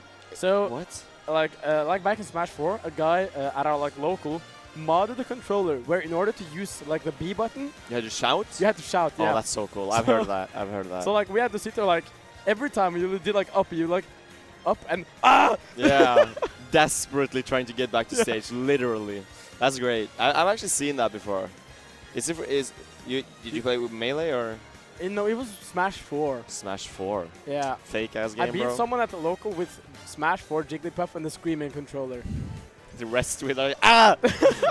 Sorry about the airs for people at home. People at home. Hope, of course. Oh, we got yeah. the Danish duo on our hands here. I was about to say the hometown heroes, but they're not from Copenhagen. They're from another region of Denmark, which has three-man locals. Close enough. It's a small country. Yeah, Denmark is not the biggest country. And there's 5 people in total in the scene, so it's amazing they managed to get someone this far. Yeah, I mean, the thing is, Denmark is like probably one of the harder countries to go 3-2 in. Yeah, because the only players are like very established. There are some very good players here. Very, very. So like going 2-2, people who are like consistent 2-2ers in Denmark are on the top 10. Yeah. So it's not an easy country to be you won't get the highest PG stats win rate, you know, on in Denmark, no, yeah. for sure. You can go to locals as like someone who would be 3-2 in like the US and go like 1-2. Yeah. So high quality of players, just not high quantity. Yeah. Very low quantity, actually. Like, abysmally low quantity. Speaking about quality, though, we got, of course, Hope repping the trademark hero. And then there's Osk with a Rob. I remember he used to be Paramithra player, but he's switched now to Rob. He's got the Zelda, he's got the Rob, he's got the Paramithra. We could see any of one of them. I know he's committed to Rob in singles, but in doubles, I mean, Hope and Ask have been playing doubles. I believe they're usually doubles partners in whatever tournament they go to, so they might be more established with their combos and conversions with Paramithra and Hero, or Zelda for that matter. And like in their, you know, very small local scene, because they're not from Copenhagen, they're from like an even smaller scene, which has like 4 or 5 man locals. They're like easily the 2 best players in that scene. Oh yeah. And they play together all the time. They're like practice partners. They play with each other like in Smash almost every day, you know? Yeah. And so they know each other. Like they know every ins and outs of their Smash gameplay. And but to the people we have been hyping up this entire block, you know, Sarutsu and Kekri, I'm so excited to see them. Man, like we said, amazing synergy. But if they can be rivaled in synergy, I believe Ask and Hope might be the ones to do it, because these people play together all the time, like you said, and I'm very convinced they are amazing doubles partners as well. It's kind of funny when we were like watching this off stream earlier, like when we weren't commentating, you know. Yeah. We were like talking as if we were commentating. We were like, oh yeah, they're doing like crazy stuff. We're talking about Kekri and Zartsu. So this is just gonna be like doing what we were doing earlier, but with a microphone in front of us. Hell yeah. And we are getting into it. We got that Banjo Link Classic Duo, and we are getting the Rob and Hero. Very interesting. I am curious to see if they do have the conversions down with a relatively, you know, new pickup that Rob is for Ask. Banjo Link, the type of like duo you would see in like Subspace Emissary 2. Yeah, you got like the So like you have the goofy ass character, then there's the like Link. I remember like Yoshi and Link in the original Subspace.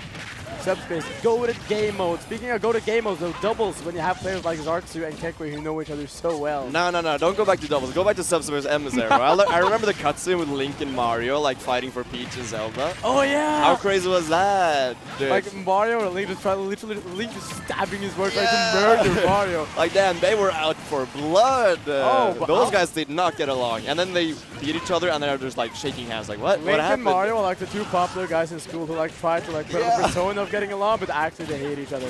Yeah, for sure. Nah, I love Subspace Emissary, bro. But I'm not gonna. We can talk about that later when we're off mic. But this right is now, super close right now. You have 1 player on each team with 3 stocks and 100%, and then 1 player with 47-point-something% each. I love Hope snoozing only Ask. Like only Ask. He's the only one who fell asleep. Yo, Hope's gameplay is so lame. His teammate fell asleep. So almost tipping the table over. Broke the entire setup. All right, but the reflect or the bounce rather on Hope is going to be interesting, because then you know Sarutsu can't do his classic egg conversions that lead into side B. It leads into up air, forward air, a lot of different stuff, and it's really good. But with the bounce, I think that's going to be a big factor in this matchup. What happened? Something. They died. I mean, you were just talking, and suddenly it's like destruction from the Finnish team right now. Oh, charging that almost fully. Like the nationality suggests, they're trying to finish this early, because this Danish team is getting whacked right now. Yeah, it's almost over already, and we got Ask on his last stock. Hope still clinging on to his second, and Zartsu barely hanging on by the thinnest of threads. Can he make this edge guard on the falling back here from ledge? Gonna take that. Whoa! I do not know what happened. Something happened. Some skibbity stuff happened. Skibbity stuff happened. I have no idea. You're not wrong about that. That was so close. I definitely thought Ask died there for sure. This is a very even game. I think Sarutsu and Kekri may just have met an even match with the amount of synergy. This is looking very. Ask just needs to cling on to life right now. Rob, of course, I was about to say Rob has the ability to survive long, but when a bear and a bird is flying towards you with yellow aura around them, there's nothing you can do about that. Yeah, and it's a 2v1, but if anyone can do it, it might just be Hope. Needs a little bit of magic from his down B. Just a little bit praying to the gods. He gets a little bit of some RNG to wrap this out. Wonder Wing is like one of the craziest doubles moves I've seen. Oh yeah, that move is insane in doubles. That's a good point. It goes through everything. It's so hard to react to when there's 2 or 4 characters on the screen. Yeah, that's gonna be it. Oh, he just knows. I don't care if I kill my brother right here, because I'm gonna get Hope too. Oh yeah, and closing out that game 1, we got the brothers right here, looking very confident, looking very sturdy. You know, it was relatively even. If Ask just clinged onto that stock a little longer, it could have been swinging entirely the other way, right? Oh yeah, I mean, we did see good synergy from Ask and Hope. It just felt like, but it's weird because To me, it felt like Osk and Hope were playing well, but it always looked like it was like the Finnish players were in control. Like Kekari and Zartsu were like, ever since like, there was a one point where it was like dead even, and then they just like ran away with the lead. It was insane. They just played phenomenally. Yeah, and I do want to point out, I love this set so far because, you know, on the one hand we saw earlier, we got like basically 1v1s on each side of the stage. Right here we're seeing a lot more like they're mixing in with each other, trying to play the more traditional doubles game, right? Mixing around. There's no 1v1s happening here, at least that I could tell in the first game. It was very, very dynamic, if you would say. We were seeing like actual doubles gameplay. Yeah. That was not 2 1v1s. That was 2v2 all the time. And I think that's very important against a pair like Satsu and Kekari, who has that doubles gameplay really down. If you play that 1v1, it's not going to work because they're going to be so prepared for each other. Even if they are upside sides of the stage, you're still going to get those conversions. Yeah, I mean, their game plan is not going to be 1v1s. Their game plan is going to be team combos. Yeah. Like, you see there, so Zartu starts hitting Osk, and Kekari just leaves Hope on the corner like, yo, you stay here, I'm going to go help my teammate. Like, hold up a second, I'll be right back. Just my homie needs a little bit of help, I'll be right back, bro. Nah, but I think like once you start giving doubles players, like real doubles players, that space, and you just go like, okay, I'm gonna try to 1v1. You separate yourself, right? Vavi. Yeah, for sure. But if you separate yourself, it's gonna be big, big trouble. And I really like that Osk and Hope is trying to play the doubles game. It's just a matter of who plays the doubles game best. And right now, Satsu and Kekari is making a good case for themselves. Yeah, and Kekari just really holding his own, even in this like, you would almost like say like, in a 1v1, he would be the weak link, literally, but... Yeah. But he's really holding his own in these 1v1s, because 1v1s in doubles is something completely different. You're not playing for center stage necessarily. You're just playing in some place of the stage. Yeah. It's a completely different game when you have 1v1s in doubles. Positioning is important still, but it's important in a very different way. You want to be in a position that's beneficial when you get a conversion. Can your opponent or can yourself actually manage to get the kill or get a lot of percentage here? It doesn't matter where you're on the stage, it matters where your team partner is on the stage, right? Where are you in relation to your team partner? That's basically what matters the most, at least from what I can tell in this Satsu Kekari set right now. Kekari finally losing his first stock. Zartsu also only 30% on his second stock. Definitely outplaying this Danish team right now. Yeah, it's still relatively close though. You cannot deny that. Hope and Osk, I mean, they're putting up a good fight, and I think the way they're trying to play the doubles game is really, really big. And we see that the synergy of Osk and Hope is nothing to scoff at, for sure. Yeah, you're right. And Zartsu though, his percent is quite high right now. So if the Danish team is able to close his stock out quickly, they could be in a much better position.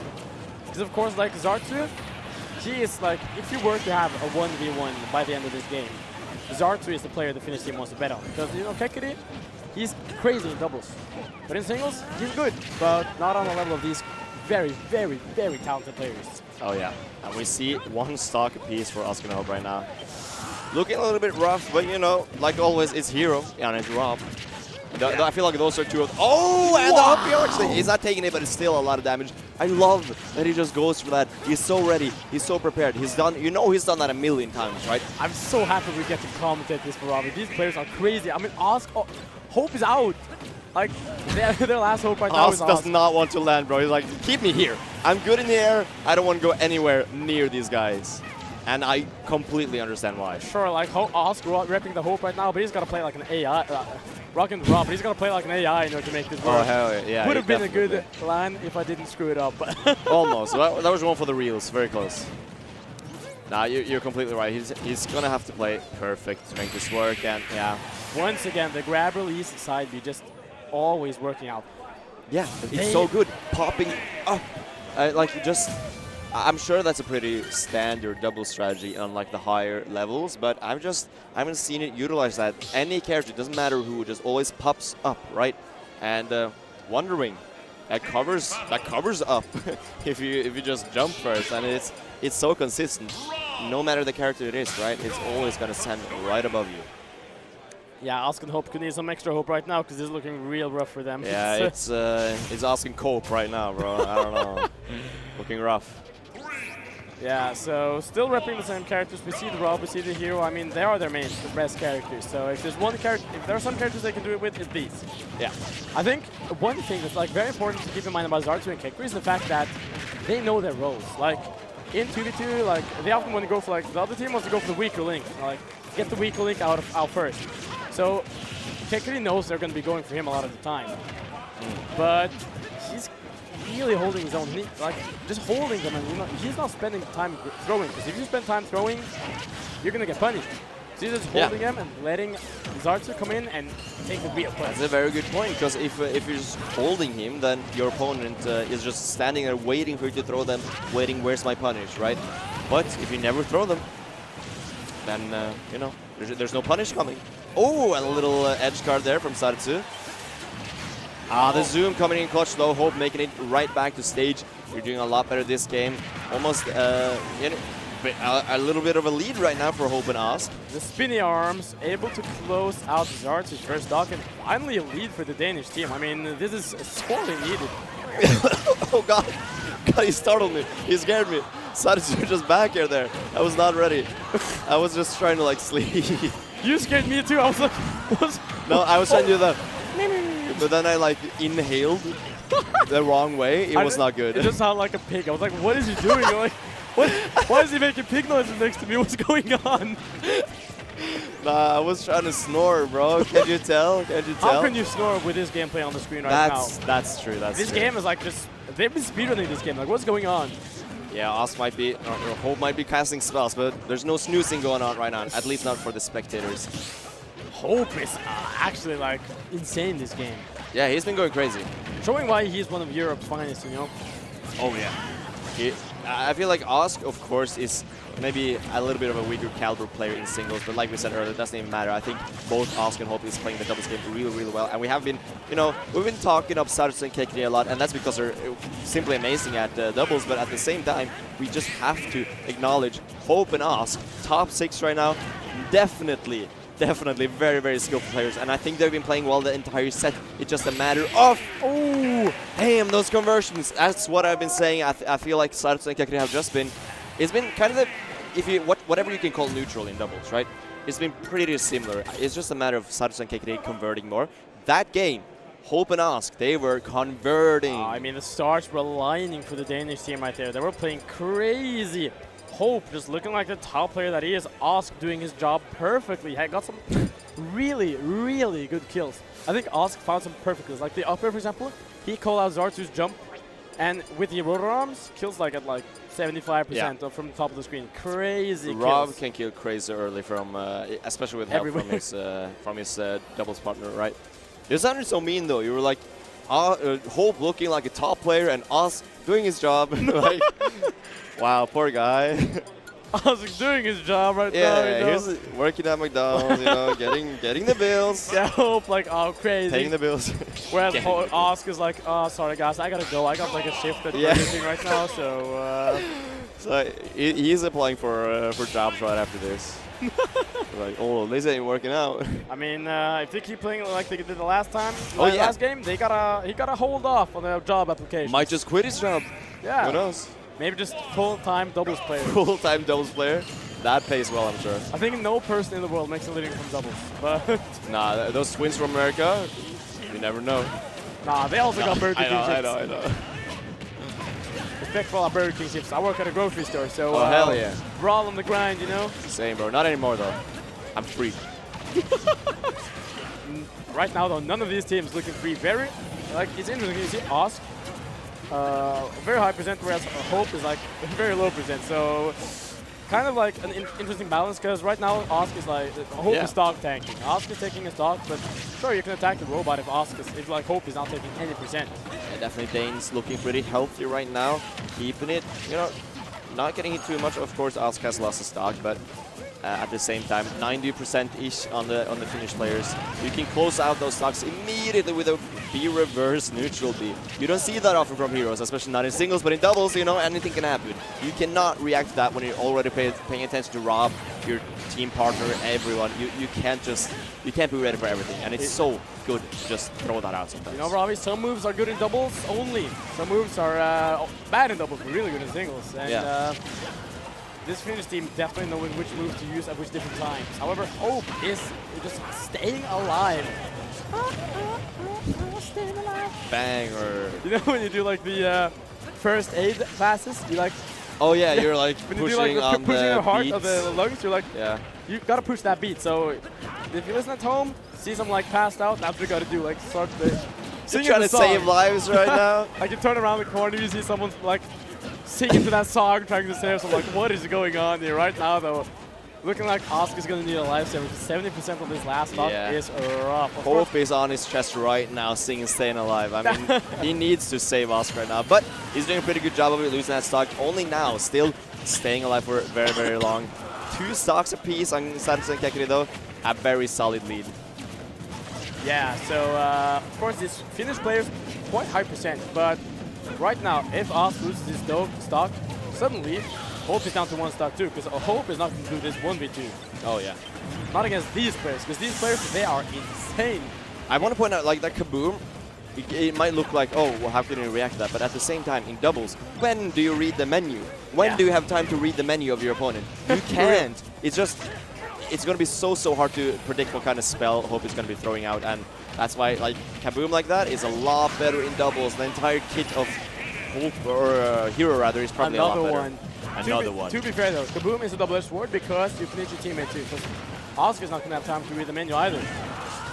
That's very true. That's very true. Whoa. I did not realize Oscar's like almost out now.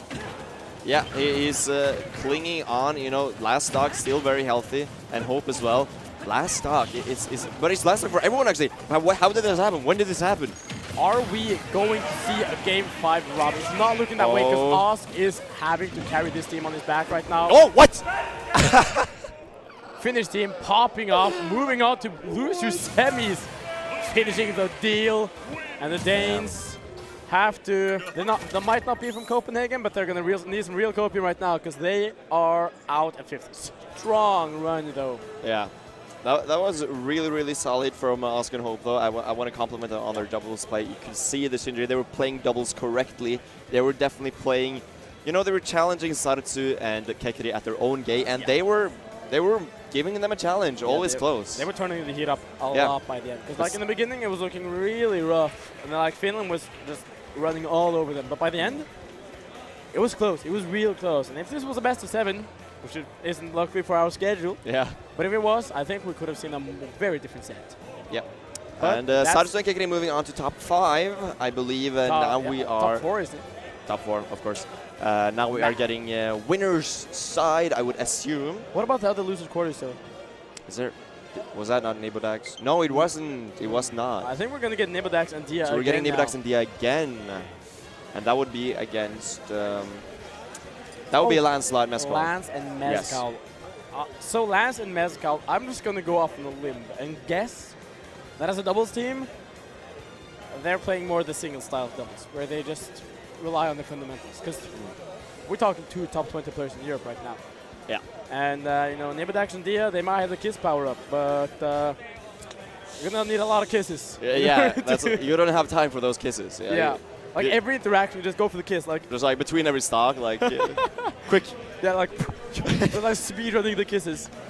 Just a spit at that point. Like aerial kisses. Like collide mid-air. Like no. Like something like this. Someone definitely stopped watching from that image. They're just like, no, I don't want to think about that. I'm out of this double stream right now. That's enough. I don't care that much. Like, come on, quit your yapping. No, we're having a good time here, commentating doubles of Valhalla 4. Truly one of the best events I've been to in a long time. Oh, for sure.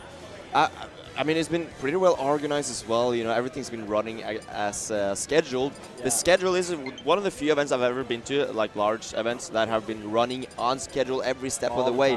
Every pool started on time.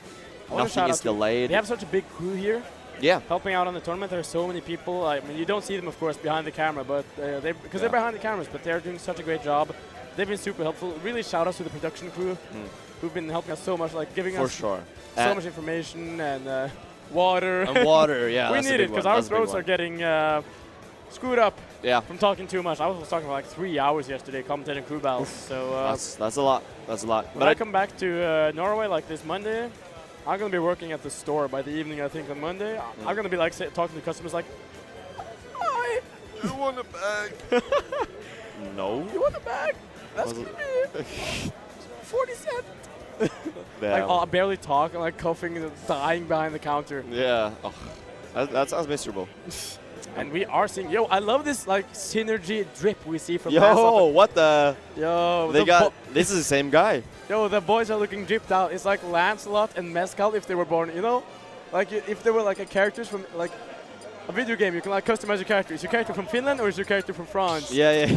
You got like it's like you got like different Spider-Mans. You got like people from different alternate universes. It's like Lancelot and Mezcal from like different universes. The Finnish Spider-Man. But they always have the Spider-Man suit, or they always have the yellow jacket. What is Spider-Man gonna do in Finland though? Like stop some drunk guy who's like had too much vodka? What's Spider-Man gonna swing from in Finland? Like I was like, the tallest building is like 2 feet tall. It's like, I'm on the ground again.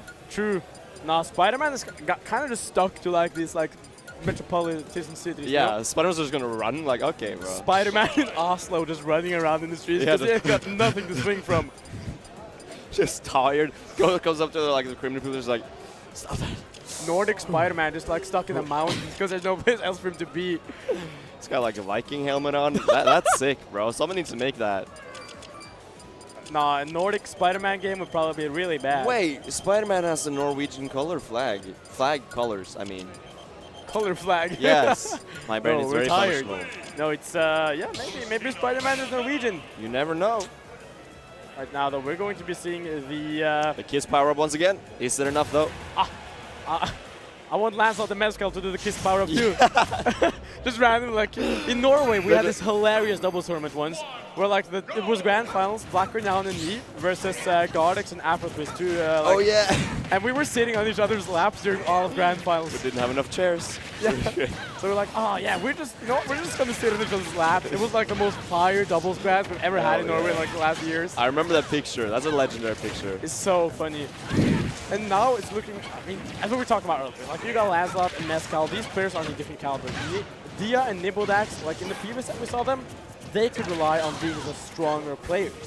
Yeah. This time around, they gotta be the ones with a double synergy because I don't think Lancelot and Mezcal plays a lot of doubles together.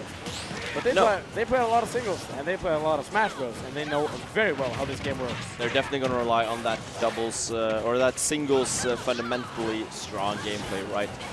But we did see, even though the Nibducks were kind of relying on being the strongest singles players earlier, they were also very, very strong in the synergy department, which I believe we're going to see that being an advantage. But maybe the fundamentals are just too strong right now.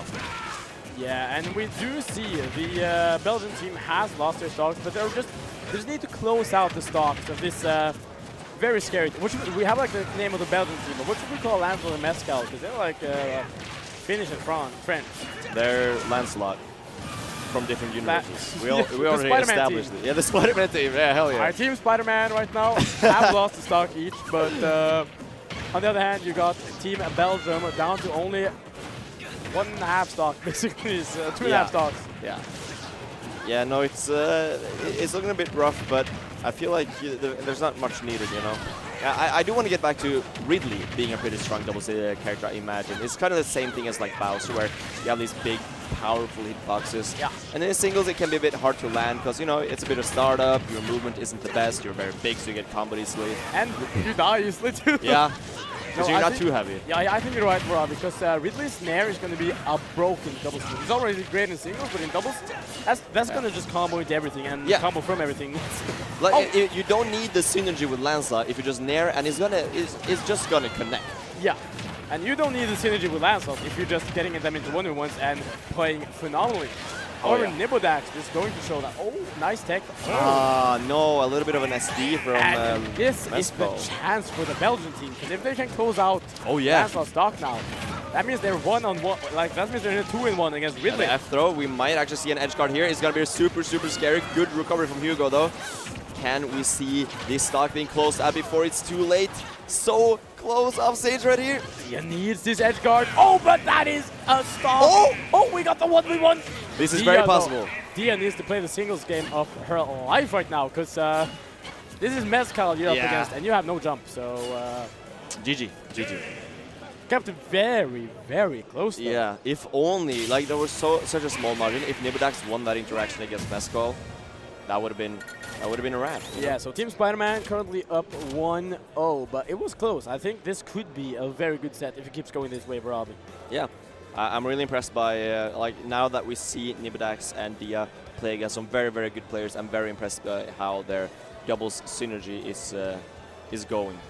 Because, you know, they're not just solid players, they have that synergy, and converting off of each other, making it work beautifully right there. Doorman. Yeah, you're so right, Vavi. And talking it out, I think they're probably like talking about double strategies here. They probably haven't thought too much about it, because when you're two players, you are like expected to make it this far. Yeah. You're top 20 in Europe, both of you. Some of the best representatives of your characters in the world. I mean, that's so cool. When you're at like bigger tournaments, you know, we're from a smaller scene, Vavi. We're from Norway. We have like a couple of solid players, you know, but like when we're at these bigger tournaments, being able to just see like, oh yeah, I'm just right now I'm chatting with the best Ridley in the world. Oh yeah, I'm home is with like the best Crom in the world. It's it's so funny, and I think Smash is so cool in that way, because from my experience, like these top players in Mark, they're like very down to earth, easy to talk to, and it just, you know, I like the Smash community a lot. I think the chat can agree to that. Like if you're part of the community, you're talk about combos though. Team Spider-Man really getting those combos on lock right now. I forgot we called them that. But yeah, Team Spider-Man definitely making this really, really work. They got some good conversions. And you know, I have to say, off of what you said earlier, with like, if you don't really need to be amazing doubles partners if you're just solid at doubles and you're really solid singles players as well. Yeah. You're usually going to do really well. Yeah, when you play Ridley and you play Roy and you see someone flying towards you, you know what to do. Yeah. You're Ridley, you got the nair. You're Roy, you got the fair. Of course. It's not that hard. It's got to be so annoying to be like Sarsu and Kekri and be like, we're grinding doubles, and then some people who are just really good at singles and they play together and like, damn, that's really hard to go against. Like imagine you're like, oh, we're like crazy in doubles, we do so well, but then like MK Leo just pulls up with like his homie and just beats you. Like, yeah. Yeah, or like you just get F smashed by Ridley and Zomba could probably win winners finals right now if he just went to the streets and picked up some random ass guy from Copenhagen and we're like, he top 8. He top 8. Yeah, like we're gonna be in top 8 right now, homie. Yeah, just press jump and A, you'll be good. Yeah, I'll do the rest. I'll do the rest for us, you know. Honestly, you just need to nair sometimes. You have a good partner, you can just nair sometimes. And yeah, this is rough for the Belgian team. It's oh no, they're both off stage. You just see the Belgian team just stuck off stage on ledge for so long now. Oh yeah, they're just double edge guarding, and it's so hard to get off the stage or back to stage as well, rather. Yeah, when you have two people covering every option. It's not just, normally you have like, I can go there or there. Now it's like, both of those options will be covered, right? It's going to be super, super hard. Yeah, and I mean, Lazlot still got 192% on his first stock, whereas Nibidax is almost out. So it's, and there now Nibidax can't even take a stock. So Hugo still not dead. Okay, Hugo dead. Jump scared. Hugo jump scared. Hugo just, we were just like looking away from the screen for 2 seconds. We turn back and you just see Roy like full face on the field. Like, whoa. Oh, and they are gone with that upbeat downwards. That is the meatiest thing Ridley has. Like, Ridley hitting downwards angled upbeat is like, if you get hit by that, it's like... Yeah, you're a 0, you're dead. Yeah, you should basically like not go to sleep that night afterwards because you're going to have nightmares. Oh, yeah. Yeah, like you just got to, okay, I'll just drink a lot of coffee because if I go to sleep, I'm going to have nightmares about that upbeat.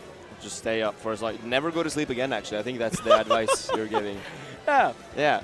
You can live the rest of your life without sleeping. Don't worry if you don't sleep, you have a lot of time to practice Smash Bros. That's true. That's true. You got coffee. Who needs sleep? Yeah. I got this Red Bull here, and it's doing wonders for me. Ah, I wish I had a Red Bull. You can probably ask for one. Can I get it? Is it free? You know, just give me your cup. I'll oh shit. Give you some. Thank you very much. Here you go, partner. Thank you. Look at this. Such a nice guy. Aww. Oh, damn it, you can stop now. That's enough. That's enough. That's enough. Oh no, the brain rot conversation. I mean, I'm trying so hard not to have like the most brain rot conversation with you. You're about to be like embarrassing yourself with some dumb pun. Like talking some gyat punches. Yeah, like, oh, we got Nibble Gyat. Like, shut up. Shut up. Gyat a lot. Gyat. No. Rizcal. No, not Rizcal. All right, we're gonna stop this. Back to the game. No more. Oh no! Oh, sorry, chat, for the. Your ears might turn down the volume just a bit, you know. These smash attacks are flying right now. Oh yeah, and we got Yoshi's story as well. This is really, really good for Bayonetta, considering you got those really, really solid conversions with like you can kill off the top super early, convert from the platforms. It's even earlier.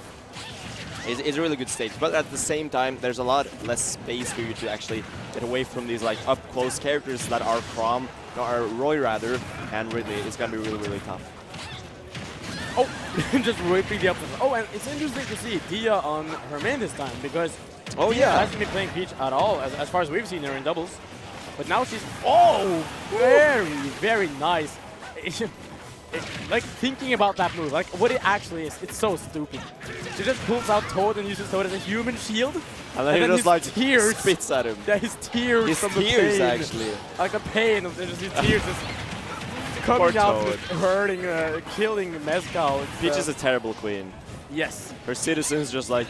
Peach is basically like a bourgeois in Smash. Yeah. Like every communist's worst nightmare, like Peach. Yeah, like I'm an anti-royalist. I don't want to say no to Peach. Dethrone Peach, honestly. And right now, though, the Belgian team might be dethroned from doubles because I'd love to see like an elected Toad president. That'd be Toadsworth. Toadsworth, yeah, hell yeah. We got like Captain Toad up there. Oh, like Captain Toad for president for sure. He's like the conservative option. He definitely has some opinions. Yeah, Captain Toad is like the farmers' party. Yeah. Look, you know, Toadsworth is like the conservative party. Toadette is like the socialist left. He's got like the explorers party or something. And it's like, yeah, this is the next Mario game. Sounds kind of imperialist, to be honest. Yeah. Explorers party. Yeah, we're going to Koopa Kingdom. We're going to take over Koopa Kingdom. Oh yeah. Oh, but while we've been yapping, Dia is out and Nibodax is probably on his last stock of this doubles bracket. Let's be real. Unless Nibodax is going to play the Smash Bros of his life. Like, how is Bayonetta going to make this comeback? Yoshi's story, that's a possibility. But it's more likely that we got, Ridley up air or back or something closing out. It's definitely going to be rough getting back there. Oh, and actually the jab almost killing. Getting through that, but not for long. Oh, this is... Oh, we went for the clip. I love that down air so much. It's like, and the counter. That down air is like the most anticlimactic move in the entire game. Like Ridley so down here, he was like, it's so hilarious because you have Ridley like in the games, in the Metroid games, he's like this menacing, super evil, very smart space pirate. And then he's like T-post down air. It's like, yeah. what? And in Ultimate, he's like, down there, go. Yeah, he's like falling down. Well, you see Dia and Nibodax with a kiss goodbye. They are out of the bracket, but they did phenomenally getting top. Big shout out to them. Showed great synergy, great 1v1 situations too. I think they just really, really showed up in this doubles bracket. And you know, tomorrow when we continue singles, just keep an eye out for both of them because they could go on deep runs. So once again, big shout outs to Nibodax, big shout outs to Dia. But we're gonna move on. Team Spider-Man is now in top 4. We're getting Team Spider-Man versus Kekri and Satsu later today. That's going to be a rematch. But first, I believe we are moving up to the winner's bracket, which is Zomba and Tariq versus... Vavi. No, not against me. No. That'd be... against Vavi and Doorman. Nah, I'd win. Thug finals. We just go up there like, yo, Zomba. We got that Little Mac in doubles, you know? Yeah. Doubles Little Mac, crazy. Can I just tell you, like, isn't it so insane? We're sitting here, we're commentating Zomba. Yeah. It's so cool. We're going to commentate a Zomba set, a Tariq set. You're so starstruck. Look at you. What? Look at you. You're so starstruck. I am starstruck. Yeah. And, you know, we met Zomba the other day. Super chill guy. It was real fun talking to him. We went, like, eating hamburgers and walked around Copenhagen together. And, yeah. You know, it's so cool to be able to have. I don't go to majors that often, you know, like bigger tournaments, and I should do it more because the vibes are always immaculate. Oh yeah. And, you know, if you're watching at home, you know, Valhalla, it's been so good so far. We were talking about it earlier, like the crew, so great. The venue, it's very good in my opinion. I think they're doing a great job of like keeping the temperature is clean. You have like accommodations at the venue. I like the way they put up the setups on one side, and you can easily walk like to the viewing arena, which is in the middle. So like I think the venue perfect. The space where the venue is at, you have so many like shops and stuff nearby. Yeah, restaurants. A lot of Airbnbs in the proximity too, and hostels as well. So it's and of course you got crazy good players. The Danish community is fantastic. The Nordic community is fantastic, and we will be seeing a Nordic player in winners finals, I believe. True. Because we are getting the Schmixtape. And Lugi. The Schmixtape, one of the best tags in all of Smash. Lugi, not so much, but one of the best players we have in all of Smash at least. So makes up for it that way. I mean, I wonder how he got his tag. I wonder how did he come up with that? I mean, to be fair, I respect him because at least he plays Luigi. Because like, I'm like Kendrick Olimar, for example, the British Toon Link. His tag is so goated, but why doesn't he play Olimar? Yeah. Like I'm like, please play Olimar. Like, what are you gonna be, Kendrick Youngling? Yeah, that doesn't hit as well. Yeah. That doesn't hit as well. And there's not, you can't really make a pun with like a popular artist with Young Link. I don't know. Oh no, you definitely can when I think about it. Young is like a typical. You got rap Young name. Lean. you spell Young Link with like Young Link. That's perfect. Somebody steal that. Some Young Link player out there, please steal that. Yes. Vavi just inspired you to switch your tag. Yeah. And do it. Do it. your tag is definitely worse than Young Link, so just do it. Young Link. What are you waiting for? Do it. Do it. Just do it. Remember like 2014 era memes? How times have changed. Yeah. And we're getting the awkward doubles fist bumps right now where you're trying to fist bump over By the each way, other and stuff. Chat. So Vavi said Lugi and Schmix look alike. A little bit. Press 1 if you think they look alike. Little bit. I'm pressing like 9. Like, they don't look alike at all. Really? A little bit in the facial structure. Vavi rocking that screw punch tag. Vavi? Vavi, I mean Zomba. We're about as good as each other, you know? So, these team synergies, I think. So Rob, very solid doubles character for sure. Greninja.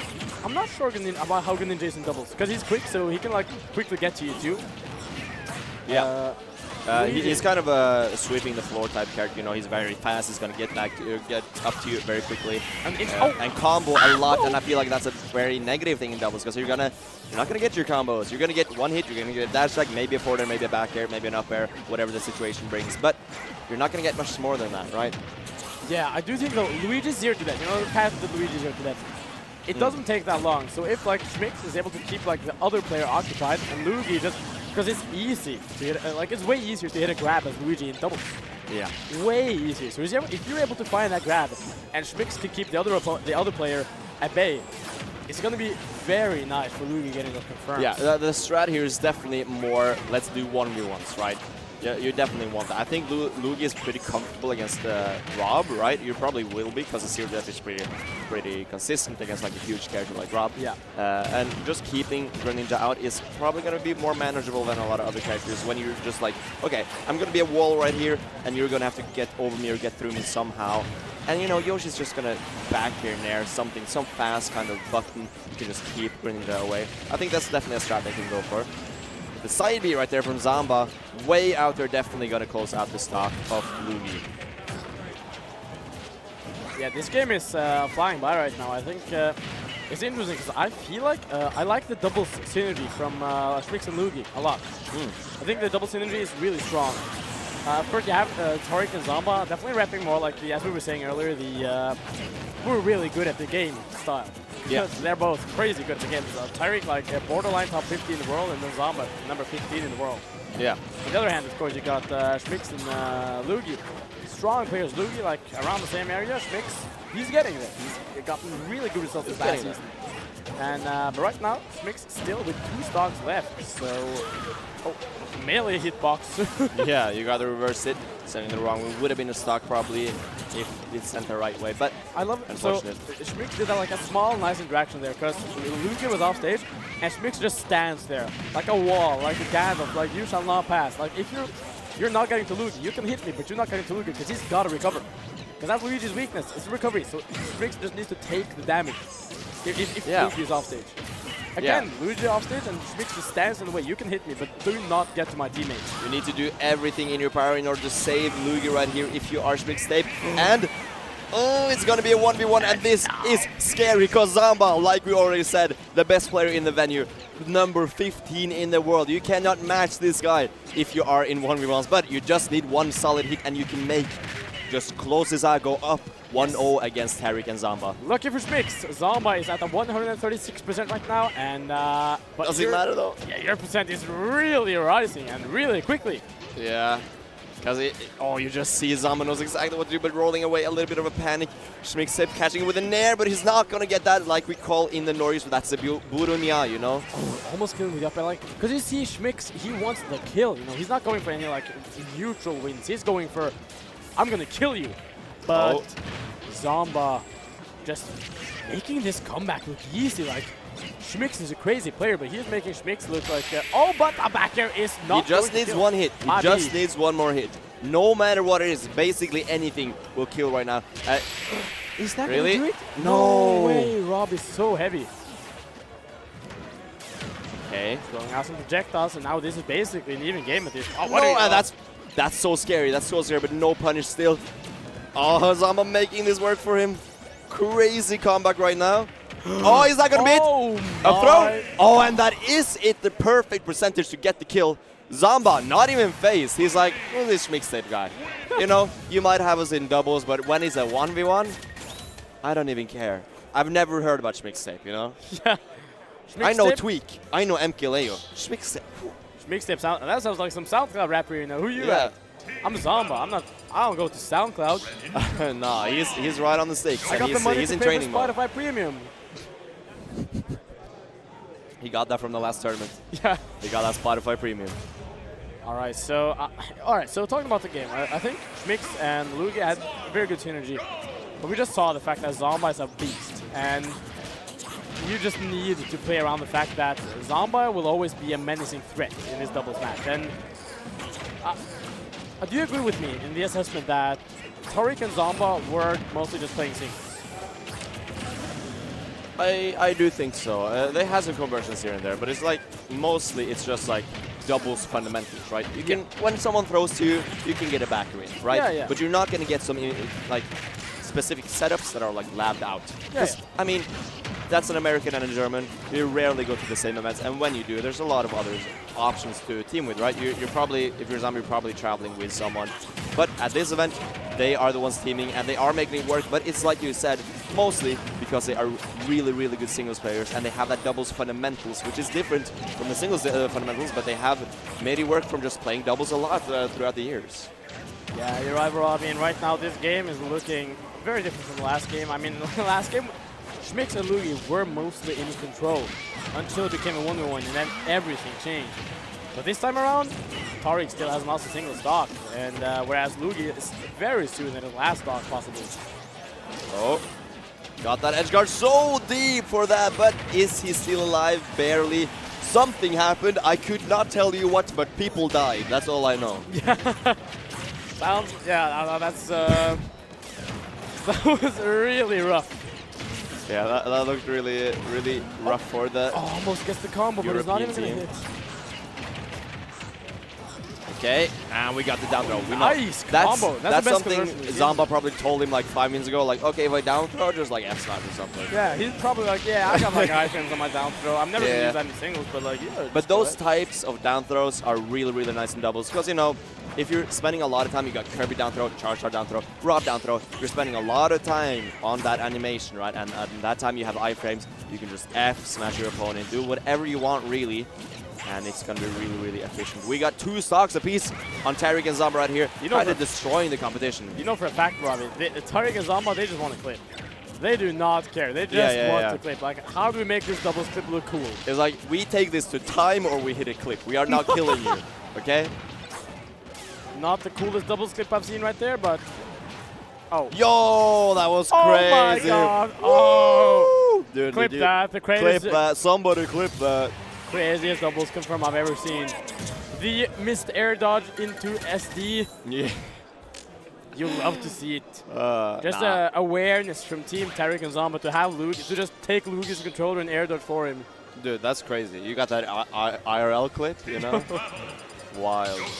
Nah, but that is, you know, you could say it's an unfortunate end, but still, they got outplayed with like a capital O. That's that was a crazy performance from Zomba and Tariq. You can tell that they kind of figured something out. The synergy is really good. We have been saying like, oh, they're doing 1v1s, but at the same time, they're still working together and making, you know, like I said, the doubles fundamentals. They work together really well. They might not have anything specific, which, you know, that's fine. They still got that. They still got that fundamental play. I don't think Lugi and yo, we got pizza. No, I don't think Lugi and Schmix are playing the right game right now because they're going for 1v1s, but you can't go for 1v1s here. Like, they are the ones who seem to have like slightly better double synergy. So you just gotta take that and run all the way with it. But right now, instead of that, Lugi just flying to the bottom blast zone. Kind of funny. Lugi now switching to the blue skin. Like, what is he trying to confuse them or something? He was playing yellow all the time until now. Like, oh yeah, I'm gonna confuse them. They're not gonna see this. I'm Luigi, but I'm blue. They're gonna think I'm on their team now. He's Bluigi, bro. He's just yeah. That is a little bit confusing. What is Schmixtape doing, bro? I love Tauri so much, but in this match, he's a little bit of that, you know, that three-headed dragon with like the goofy one. He's like, you got Zomba, you got Tariq, you got Lugi, you got Schmixtape. He's here too. Yeah, Schmixtape is like the guest appearance in the sitcom. Yeah. He's like. Hey, Homer Simpsons, why is he here? Schmixtape like enters the room and the crowd applauds, but like, then like, why is he here? They whisper to each other. Nah, but he's definitely doing well in the doubles aspect of things. Yeah, we got the main characters though, Tariq, Zomba. They're just, you know, but the thing is, like, if the show is going to be good, the main characters need some type of struggle. But right now, there's no struggle. There's no storyline. Yeah, this is a pretty bad show right now. You know, I give it a 2 out of 10 on IMDb. It's just a dominance. But who likes the main character? Oh! Right now, though, maybe this is the plot which we've all been waiting for. Schmixtape just suddenly, like, crazy out of nowhere. And you see Zomba not attacking Lugi because he's blue. So he's like, that's my teammate. Yeah, maybe Lugi just wanted to switch teams. It's like, I'm with you guys. Everyone just ganging up on Schmix it's alone. Just like 3v1. Like, can I join you guys in Grands if I just go on your side? Do you think if you, me, and like some other, like say Rykos or someone, like play doubles together, triples against one player, is any player in the world could beat us in a 3v1? Zomba would beat us in a 3v1. Oh, maybe. I firmly believe that, yeah. Well, no, maybe we'll not. Never find out. Yeah, or maybe. Maybe we will. We'll have to ask him tonight. And Lugi will bid farewell right now, leaving it all to Schmixtape once again. It's all down to Luigi Schmixtape. just doesn't seem like a good doubles character. I'm gonna be real, because he dies too quickly in doubles. So, because you get sent off there so quickly. Yeah. And it doesn't feel like Schmixtape was able to save him. And earlier you also said like, oh, his seriousness doesn't take too long, but we haven't seen any of them come out. So I think they definitely take too long to be able to perform them in doubles, unless it's like 2v1. But I feel like just a combo-heavy character like Luigi, it's not going to be too efficient in doubles, right? You're going to struggle. And we have that down throw to F-Flash once again. Very, very solid by Tariq and Zomba. Moving on to Grands, very dominant. They've been tearing through. I don't know if they've even lost the game so far in doubles ranking. They are getting their money. They came here for the money, and you know, doubles alone might be enough to at least make up part of Zomba's trip here to Denmark. Yeah, but we definitely appreciate him coming here nonetheless. You know, like we said earlier, this event has been great so far. We got main day basically. We got the big top 8, top 16, the whole thing tomorrow. Make sure to tune in for that. We also, I do have to recommend anyone out there, you should go to the Nordics. This is like an up-and-coming region at this point when it comes to events and players and everything.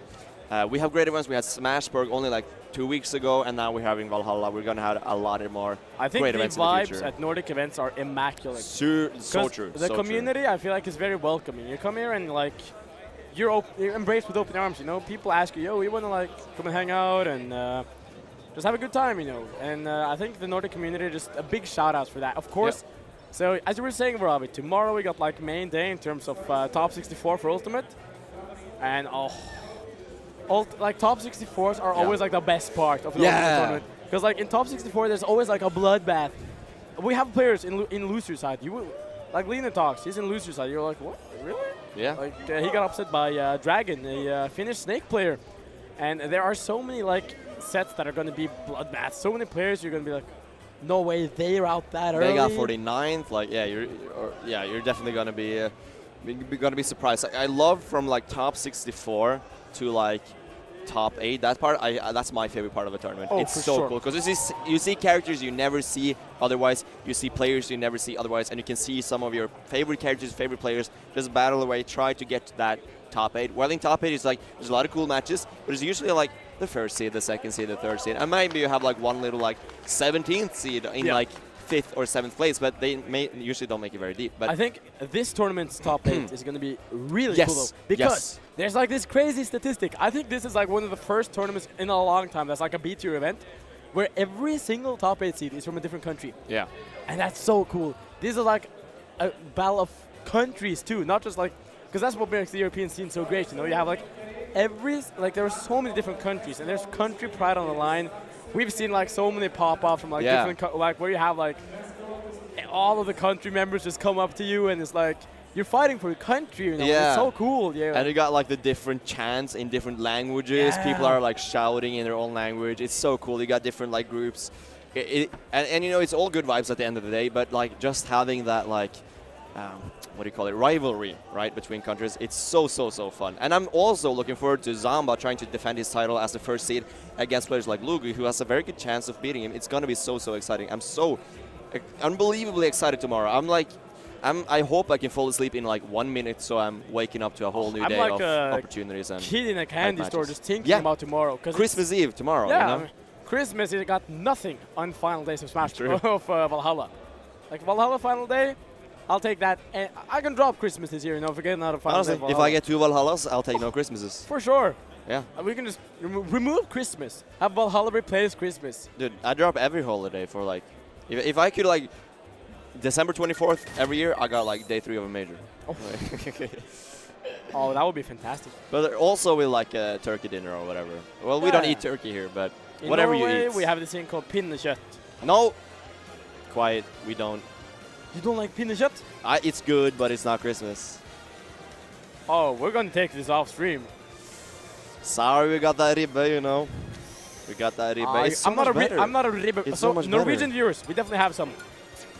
Tell us if you're a ribbe person or a pinnekjøtt person. Press 1 for ribbe and 2 for pinnekjøtt. What are your pronunciation? A ribbe and a pinnekjøtt. Yes. So it made it sound like French. To have like French people be like, oh, I like a ribbe. I like ribbe. I like pinnekjøtt. They wouldn't be able. They were like pinnekjøtt. Pinnekjøtt. Norwegian grammar. Weird. Holy weird, bro. Holy weird. Oh, the art. Stop it. We can't have our brain might be. Yo, this pizza though, is it ours? It's mine. Oh, You can have some. I'm not that hungry. I thought they were like so good. They were like, yo, you guys been commentating. You want a pizza? No, it's because I'm a real commentator, so I get pizza. What does it say, banana? Oh, I thought it said the bananas Yeah, pizza. I thought so too. I was like, banana pizza. Banana pizza. Like, okay. That's interesting. I'd like to try that. It's like a cheese pizza. it looks really good. My bad. You can have a slice if you want. Oh, it's you can fine. have 2 slices. I've As eaten much as so you want. much today. I'm stuffed. Yeah, I'm thinking of saving it. But either way, we are probably getting. I'm hearing the Link selection in my ears. So I think we got Sartsu and Kekeri once again with a rematch against Mezcal and Lancelot. This is definitely going to be a sign. And the lost in winners. It was a game 5, though. I did not see how the last game went, but definitely keeping it close. Like yeah, we already said a million times, Sartsu and Kekeri probably the best doubles players. Relative to skill level, by far. Yes. But like, let me ask you, brother. Like, that's like dead ass, you know. Are you biased? I'm biased. I'm biased, bro. I want Zartsu and Kekri to take this. I love Hugo. Mezcal seems great, but you know, Zartsu and Kekri, they're my goats. They're so sick in doubles. I gotta reach for them. There's no going around it. However, I mean, you have a daunting task here because no matter how good a doubles team you are, you're playing against 2 of the. Oh well. The daunting task got to his head. Yeah. Like, it was too daunting. He was like, oh. Yeah. No, actually, it dawned on him, bro. It's the other way around. He was like, nah, it's too easy. We gotta yeah. like, oh. Can we protect our friend here, or do we get a little F smash? Oh, and he baited him into it. He baited him into it. He's like, I'm gonna save you. Gotcha, bitch. I got that F smash instead. Lancelot just got screwed by Mezcal. Mezcal was like, Zartsu, I want to do this team combo with you because you're so good at team combos. Let me in on this stuff. Let me in. Yo, he did the loogie. He's like, you guys are sick. I'm switching colors, bro. He's blue. You know, like Lancelot though, Loki, he should be throwing this for his Finnish boys. Yeah, honestly, like we get finish in top 3 either way. Yeah, so. true. I like I said in the beginning as well, the Finnish players have been popping off so far in doubles. You know, we have Sarsu and Kekiri, of course, we have Lancelot and Meskal, we had Dragon and I believe Metabug or someone as well earlier. The Finnish players are super good at doubles and they grind that stuff. It's like they're one of the few countries in Nordics that actually like practice doubles, and it's super sick to see, and the rest of us should take notes, you know? It goes to show Hugo down to the last stock now, of course, and Mezcal with 2 stocks left, and Banjo. I think Banjo's dead scream is so silly because it just sounds like some random ass guy. Like, yeah, he's like, you almost fell and you're like, whoa. Yeah. No, almost slipped on the ice. Oh, nah, he's alive. Oh, but actually Mezcal is the one who's dead, and Zartsu can make this back. No. Oh, but actually... He can! And oh, yeah. if Kekiri wins this, he's just like... He's a GOAT. For real. He's a GOAT. This is like the worst situation in the world for Kekiri. Yeah. Because Kekiri's been doing good in the 1v1s too, but... Yeah, yeah, okay, GG go next. GG go next. He was like, I'm not going to give you guys any download. That was just for the friendship of Hugo. He was just like, okay, I'll give you this one. See me next game, bro. No, Hugo, why did you take off your jacket? I love the There's team no more drip. Spider-Man. I love the team drip. No more Spider-Man team. Oh, Team Spider-Man is dead. Now we got Team Batman is dead. If he loses, we know why. Yeah. Now I especially hope they lose. I wonder... I'm not going to do it, but I was so tempted to just run over to Hugo and go, like, get your jacket, bro, now.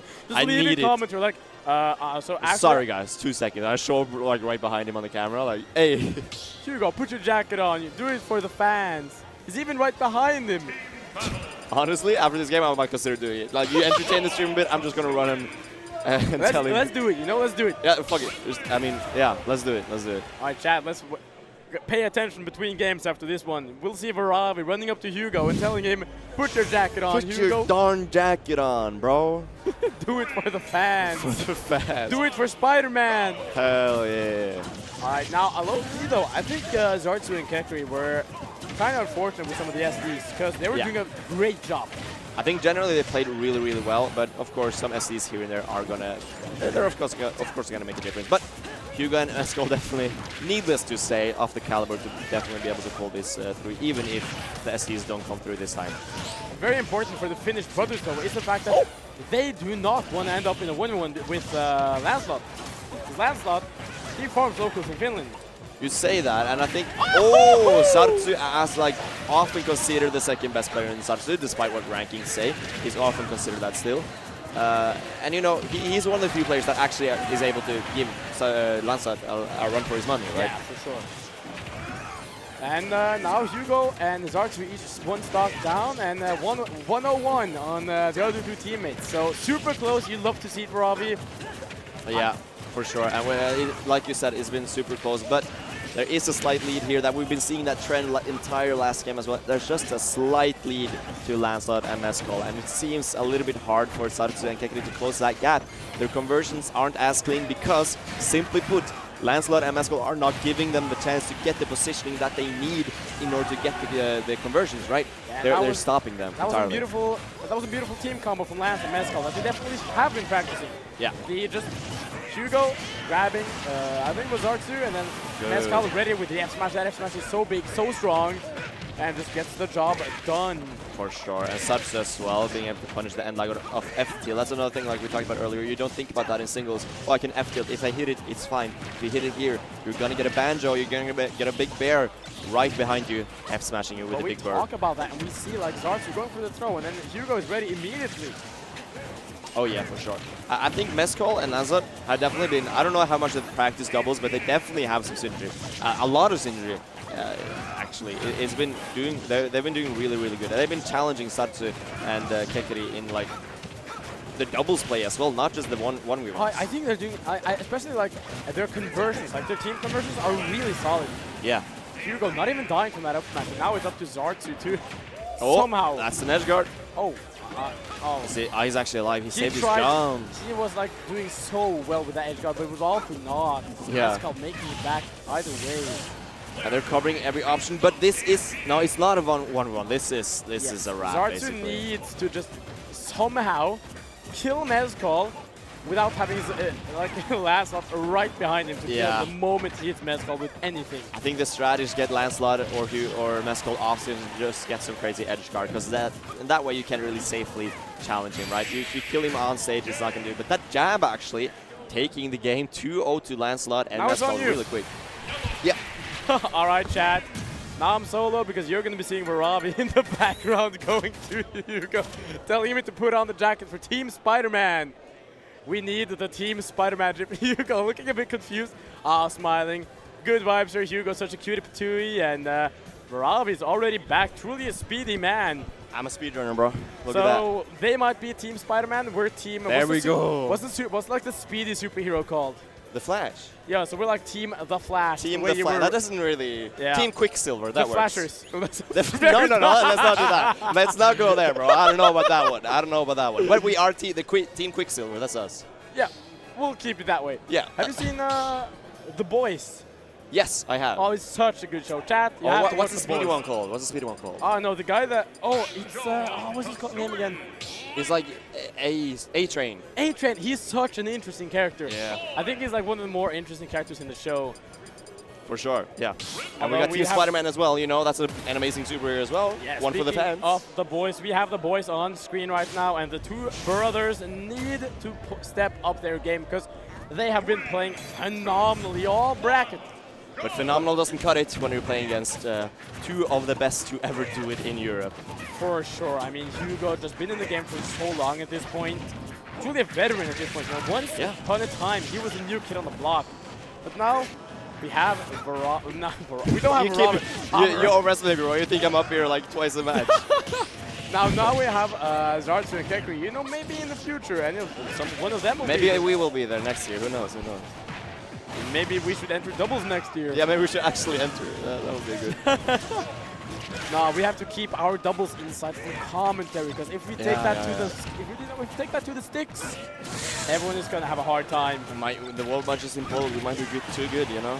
Something will go wrong. But we are seeing a very, very solid performance right here from Zartsu and Kekri, doing really, really well, taking Hugo's first stock. Of course, he's just charging that. Okay, I mean, he definitely could have led something. I like the idea from Kekri right there. That's something you can do in doubles. Once again, there's so many strats in doubles that are completely valid that you can't really do in singles, and you don't see in singles. That's why I really love watching doubles, you know? And the grab release from Kekri into the Wonder Ring from Zartsu.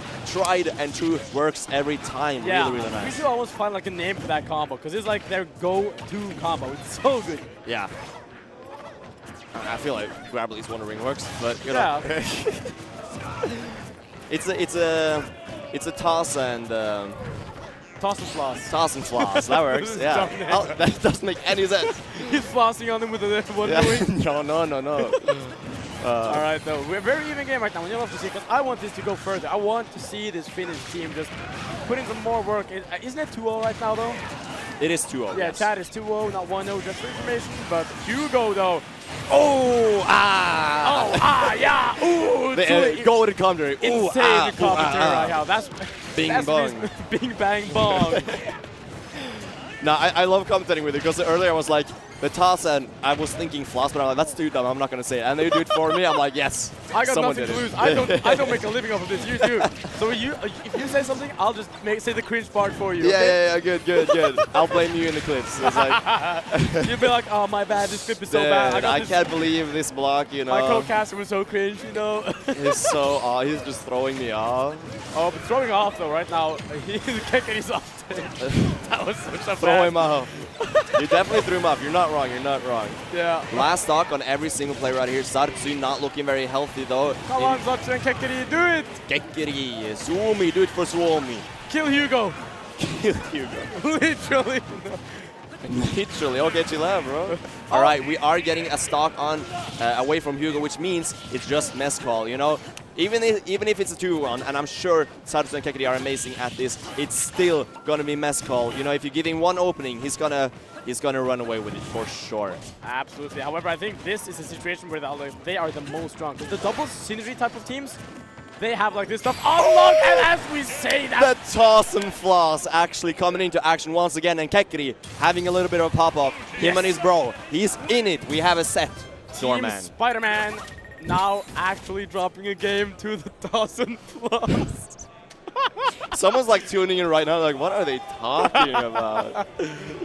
Okay, so the Drip brothers right here from Team Spider-Man are probably chilling. You know, you drop one game, but you drop 2-1. Yeah, everybody takes one. Yeah. Yeah.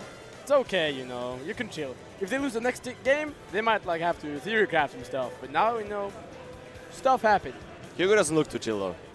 Yeah, He's a little bit stressed. It's a bit of money on the line, you know. Maybe the jacket that's is working. Maybe the jacket is not working at all. Like he puts it Oh, on. he put it on, then he gets reverse 3. Oh, I feel bad. It's Actually, your no. fault. Let's go Kekri and Zartsu. I'd be like, that's me. I did that. Oh, I did that. No, we didn't get bribed by Kekri or Zartsu at all. I promise you. No.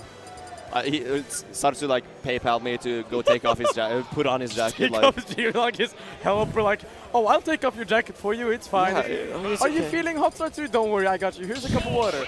I'm like standing behind with a fan, like just like. You're like his biggest fan, literally. Yeah, that's me.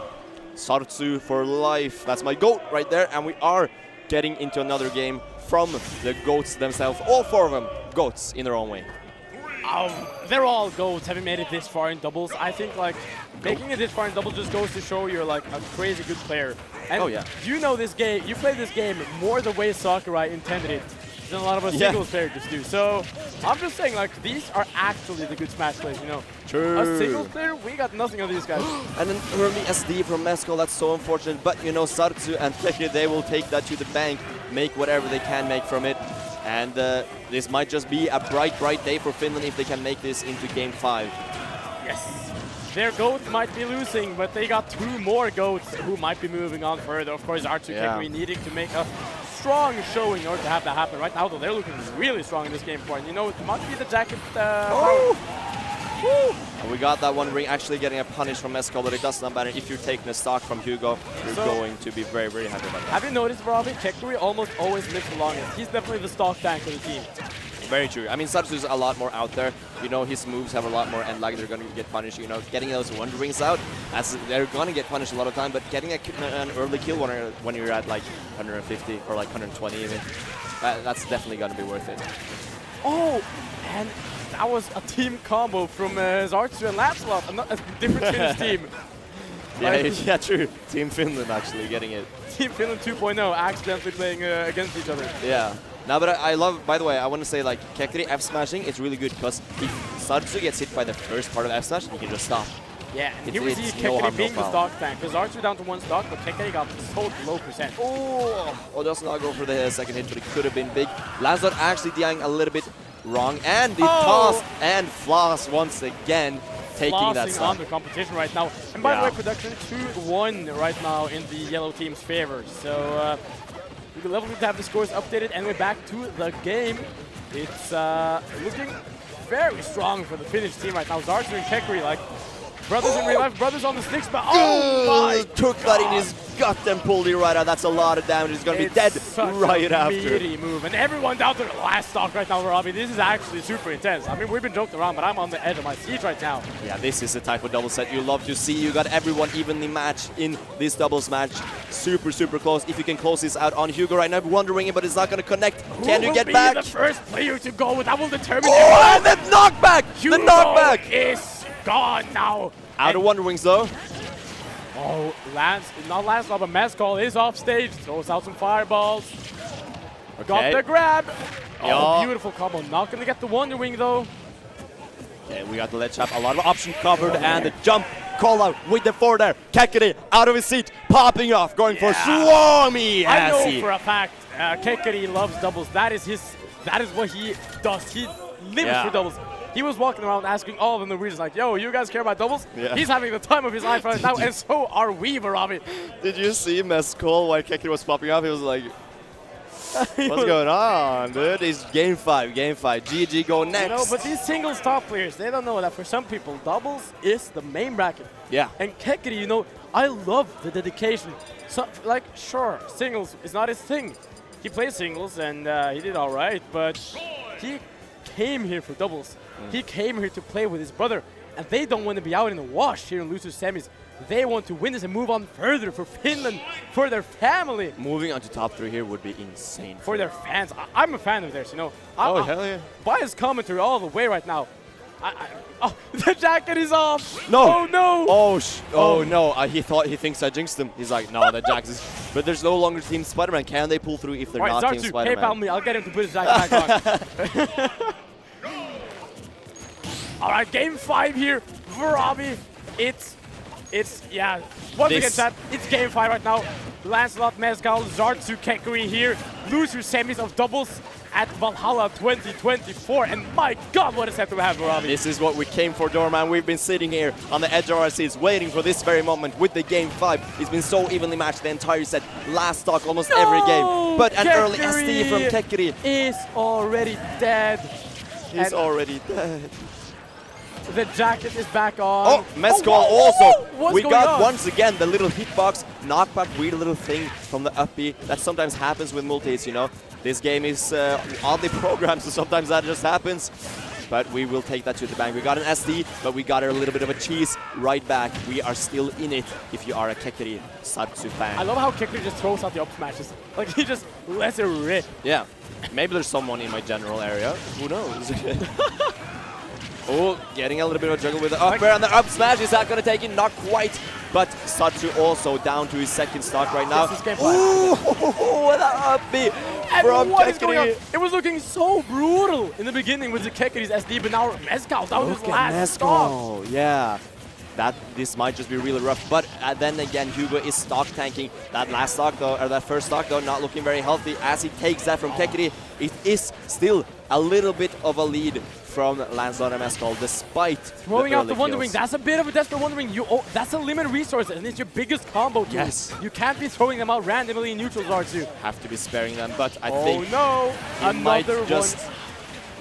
So close, but it might just be a little bit scary for Zartsu right here on the edge, but he gets back. Abrupts that side B from Ridley as well. Back off stage. I feel like Zartsu has been so much in disadvantage this game. It's been so hard for him to Kekuri get saving his brother though from the Mezcal edgeguard, and somehow Hugo is right by Zartsu. This is a completely even game for Vavi. For sure. This is a movie right now. We are seeing the ups and downs, the plot twist, and we got the up air from Mezcal. We got one stock on almost everyone. Hugo is still holding on to his second one, but can we make this a last stock situation once again, or will Hugo and Mezcal just run away with it? Kekuri needs to save this stock as best as he can and get this stock. Oh! My goodness, Vavi, we're on the edge of our seats. This is actually super intense right now. Okay, can we get it? No! Oh my God! No, he might not be it. He might just be alive. Oh, and he's alive! Kekuri's out. No, this is looking over at this point. Yeah. And there, Lancelot and Mezcal are looking like they're about to take it, but Zartsu still hanging on. Can he make the comeback of a lifetime? He's gonna have to do something crazy. He's using the throw that doesn't have a lot of animation. I mean, you have to throw it out at this point, but it's looking as good as over. This is one Wonder Wing, and he takes both stocks. You know, you never know. Now he's not got a lot on the left though. Only 2 Wonder Wings left on his last stock. Okay, yeah. That's gonna there we have it. Well played from both teams. I mean, Zartsu and Kekuri definitely showing why they are some of the best doubles players out there. But Lancelot and Mezcal just a little bit too good. Lancelot game 5, taking the gloves off, taking the jacket off. No more Team Spider-Man, just Team Lancelot. There's something about that jacket, man.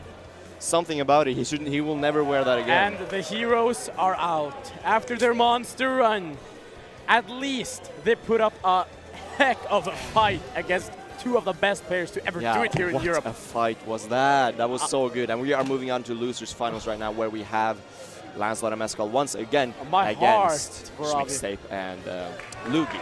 Yes, so now we have them here, the top seeds. We all expected this, but I don't think anyone expected it to be as intense as it was. Of course, Mezcal and Lancelot will now be facing Lugi and Schmixtape. I don't think they faced yet, have they? I don't believe they have. No, I think they were on the opposite sides of the bracket, if I am not completely mistaken. Yeah, I'm not sure, because I feel like they would be second and third seed. Actually, because Zartsu, Kekuri lost to Lancelot and Mezcal, so I think they might have actually faced after that, but I'm not entirely sure. Who knows? The one thing I do know is even though the Finnish heroes are out, I mean, we got some strong teams left. Yeah. So I think this final stretch. Our 3 final teams, and we got a lot of different countries. We got the US, we got Britain, we got Sweden in Schmickstape, Germany. we got Germany, and we have Finland, France. of course, and we have France. That's 6 different nationalities for 6 different players in top 3 of doubles. It's like the United Nations of doubles, like Yeah. countries just teaming up. You don't have like, you know, with the Finnish team, you had like 2 Finnish players, brothers teaming up. But at this point, it's brothers from different countries. Yeah. We're all brothers or sisters here in the Smash Brothers community. from another border. Yeah, brothers from another Almost from worked. another border. Almost worked. You So know? it works out some partly. You can't know. be from a border, but you know, you get the picture. You get the picture. Some people are probably born on the border, but very marginal. Right on the border? So if you're born right on the border, which country are you born in? Like, if half of you like comes out in like one part of We the should border. do that experiment once. Just try it, you know, see what happens. Well, See, yeah, just I'm not going to talk about the optics. What do of you that. mean? What do you mean? Yeah, whatever. That was a That's tangent. I think that was a fair question or situation to put out there. I don't know. Yeah, it's a anyway, like, so, chat. What do you think? Like, if someone is born on a border, like, so let's say between the border of North Korea and South Korea. Why do we have to do that one? So where are they from? North Korea. Probably. I think they'd claim it, and South Korea would be like, take them. I don't know. North Korea would take half the baby. Yeah. North Korea would like expand the border a little bit, just like take the baby, just like get like 1 foot this way. Literally going to war over the baby, like, yo, this is our baby. This is our baby. We are talking about the most random. Yeah, I love how we were like, enough about the tangent. Chad, what do you think? And then I thought he was going to talk about South. something else, and he was just like, if a baby is born between North and South Korea, like what? I thought we were done. All right, but Production like, yo, why did we put these guys on commentary? We should have had someone else. Out of all the people, Just yapping the most random stuff ever. You guys didn't that's see our it, but job, bro. Yapping is our job right now. I just spilled some water, so I can tell. yeah, you can tell, but Jack couldn't tell, so I just had to let them know that. Why did you? I know. I felt like telling them, tell them about my struggles. Fair enough, fair enough. You know, that's what you got to do. Our job right now is to yap until our players are ready. I can hear them getting up to their stations. I feel like we're like chilling right now because we have swirly chairs and we just keep swirling it back and forth. Yeah. Like oh, dude, if I had like a normal school chair, I'd be like. If I didn't have this like line here, I would be spinning around like something hype happens. You just spin the chair to make it even more hype for yourself. I wish we had like the microphone here, so you spin around, it would be like quieter as you turn around and then get louder again. You're as like, you come back. oh my God. You got like the Doppler effect or whatever it's called. I'm not very smart. I don't know these things. No, you're very smart, Vavi. No, you're not. Oh, I've been a little mad. But we have Schmicksape and Luigi, which is of course Yoshi and Luigi versus who we just saw play, which is Lancelot and Mescal, of course, rocking the Roy Ridley. What do you think about this matchup? I think. I like that. They're going for the green colors this time around. Yeah. So He hasn't switched teams just yet. Luigi about to switch teams next game. Like, I'm out of here. I don't know about this Schmicksape guy. Next year, I'm going Lancelot. Well, Someone died. Hugo just killed his teammate. Unfortunate. That's kind of the thing. Crumbs say that's intentional, but then you go doubles and you kill your teammate. And, you can't have your food or your cake and eat it too. So you can't be saying it's intentional and not that time. Not that time. All right. Luigi repping the reunion tag, but he's going to have to work quite hard in order to make the reunion in Grands happen. Of course, with the Grands team sitting there very pretty, I feel like... oh, yeah. I feel like Zomba and Tyreek were so comfortable against Schmicksape and Luigi that if they get Schmicksape and Luigi again, they're probably just like howling in excitement. They're just like, yeah, we got this, that's our money. But if Lancelot and Mescal comes out, that might just be a little bit more rough. You never know. Yeah, Lancelot has to not kill Mescal. Yeah, you should probably stop doing that. Right now, though, the green team is in the lead. So, of course, we have Team Spider-Man. But what's Luigi and Schmicksape? We need a name for them, They look alikes, as we already established. That you agree with me that they look the same. We'll just run with it, okay? The twins, that's it. it. The twins. We got the twins and the Spider-Man. Exactly the same. And we got the F smash. No, not getting the B. A little bit too far away, probably. But the back here on Luigi is gonna take that stock away. But you know, he's still looking very healthy with 3 stocks on Schmixtape and 2 stocks on Lugi. I love doubles when doubles has like when every player's in like a red %. It's just a mayhem. Like everyone just flies all over the place, and everyone's wanting to kill everyone else. So it's just like, oh, he does not get the combo. That's this kind of situation you can actually get a serious death. But I mean, the thing is, like, knockback and percentages are a little bit different in doubles, are they not? Yeah, that's true. I always. No, you gotta. He's done, bro. He's done. He's done. What is going on, Vavi? Dude, he's a mass murderer at this point. He's not letting anyone go. Oh. Not that. Schmixtape! Schmixtape, Towdy, you gotta try. That's Lancelot right there. Okay. Okay. Oh my yeah, God. ladies and gentlemen, we're talking about the level of gameplay here, but maybe I'm taking that back. I think they're all bad. That's what I got for this. Yeah, I think they're all gonna losing grands. They got no shot. I think Tariq and Zomba got it. I'm not gonna lie with you. I think they have it. That was great. Tariq and Zomba can go like back to their like hotel or whatever. Just play online from the hotel and win. Like horrible connection, like not even in the same room. Like, oh yeah, it's fine. They just add like put on like drunk glasses or whatever, or like they can get some handicaps. You know, they still get it. They still got it. Oh, no, I laughed. I haven't laughed that hard in a while. That was good. That was good. They, you know what? I think what they did is, you know, a good laugh extends your life. So they just wanted to, you know, help us out, extend our lives. And thank you very much for that. Appreciate that. When I'm 91, I'll be like, thank you, Hugo, for letting me live another month. You know. Like you're on your deathbed and you're like, oh, I got one more day. Oh, thank God, because of that one set at Smash, like Valhalla. I remember when Hugo killed people 3 times in a row with Uppy. That was funny. And all my like grandchildren are like, what is going on? Who's Hugo? What is an Uppy? Yeah. They're like, the Alzheimer's finally got to him. Yeah, grandpa like keep yapping again. Like talked about like good old days of Hugo upping. Dude, people. They wouldn't say keep yapping. Imagine like yapping and stuff is like old people lingo. They'd be like, keep yapping. Like old people like in the nursing home like, yo, keep yapping, Harold. Excuse me, can you help me go to the skippity toilet? No, we will not say that. If we say that, I'll never want to go to the nursing home. I'll be gone by then. Talked about like, oh, when I was young, I had immaculate whiz. Back in my days. You show like pictures of yourself when you were like 20, and you're like, yeah, damn, Grandpa, you were looking good. Like, had immaculate whiz. That's good. I was quite gapped if I was say quite so. the wrestler. Oh my God, no. All right, that's enough. Well, we should stop. People like the viewer count is dropping slowly. It's like we're down to 2 right now at this point. Like we're aging ourselves, bro. We're like.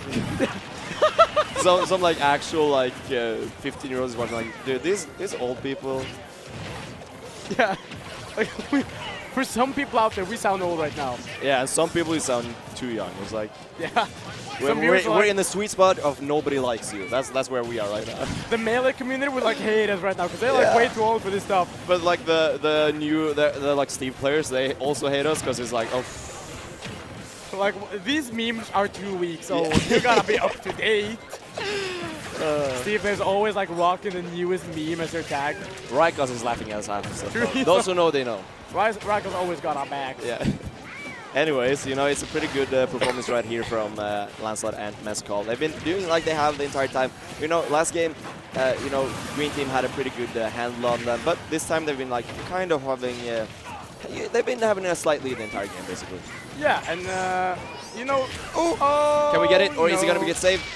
Keep him away as beautiful gets team combo. Yeah, that was really smart. Teamwork right there. I would have gone for the S-Smash and I would have not worked out. Yeah, so smart. Mixtape just kidnapped Mescal to the side and so that Lugi could kill Hugo.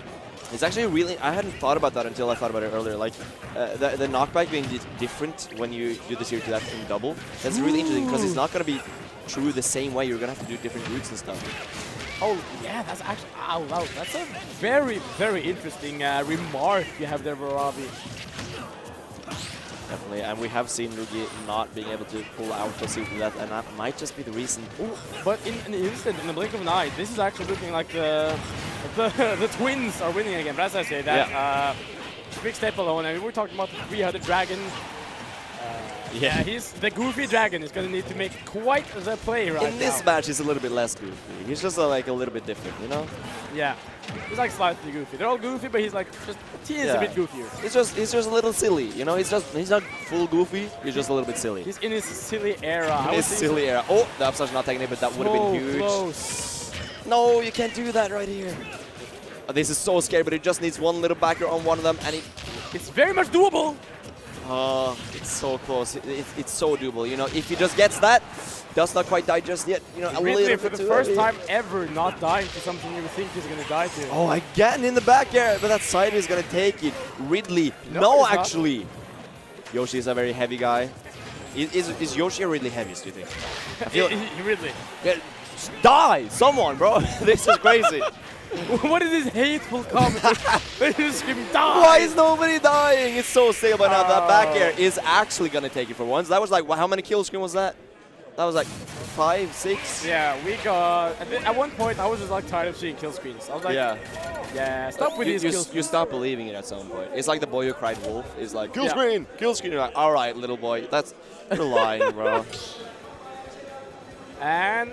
you know, we got a set here, Vavi. It's game 3 now, so 1-1 you love to see, because this is probably going to be the last close set we have. And actually notice how Mescal also took off his drip, his jacket. So now there's Spider-Man again. Well, they have jerseys, but very different ones. So yeah, there's still, you know, Spider-Man can have different colors. Yeah. We'll go with it. We'll go with it. It's we'll Team go Spider-Man. With Team Spider-Man. It was a stretch to begin with. Now it's even more so, but we'll go with it. Yeah.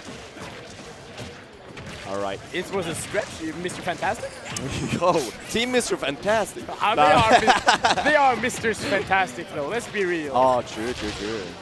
All right, so moving into game 3. I think in general, like the team synergies have been quite similar. I think each team has like about the same amount of synergy, to where they're starting to like feel each other's out at this point. And it's interesting because each team has like Luigi and Chrom, like that dies very early. And then the other team has more of like a stock tank, you know, in Yoshi and Ridley. Ridley right now, although not the tankiest tank, because he's got a lot of percent on him. Yeah, but we saw earlier that little bit of weight, you know, he's not quite a superhero heavy, but he still is able to, you know, I almost, a little bit of Freudian slip there, but he is still being able to stock tank very, very well. You saw it last game as well, not being killed by those backers at very high percent as well.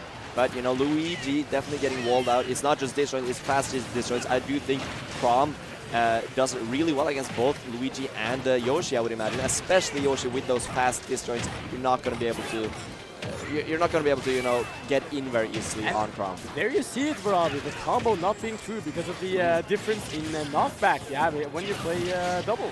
Yeah, and I don't imagine Luigi has been mad. Oh, wow, that was a perfect 2-frame right there from the up B. Now this is like basically an even game, not anymore. Oh, wait, hold on! Again! What? Oh! He's doing it on purpose, bro. Did you make it happen? Don't worry about it. All right. Anyway, oh my god, Hugo just... I don't even think that was on purpose. Like, he's gonna No, I mean, Schmickstape's doing it on purpose. Like, he's just... all right, let me get it. This would be funny. Like, just let it happen. Let it be you. That's Schmickstape's motto at this point. Let it be me. it's not don't let it be you. It's like, let it be me. Let it be I me. want to be the guy if something funny happens to That's good, that's good. His fighting last just... Oh!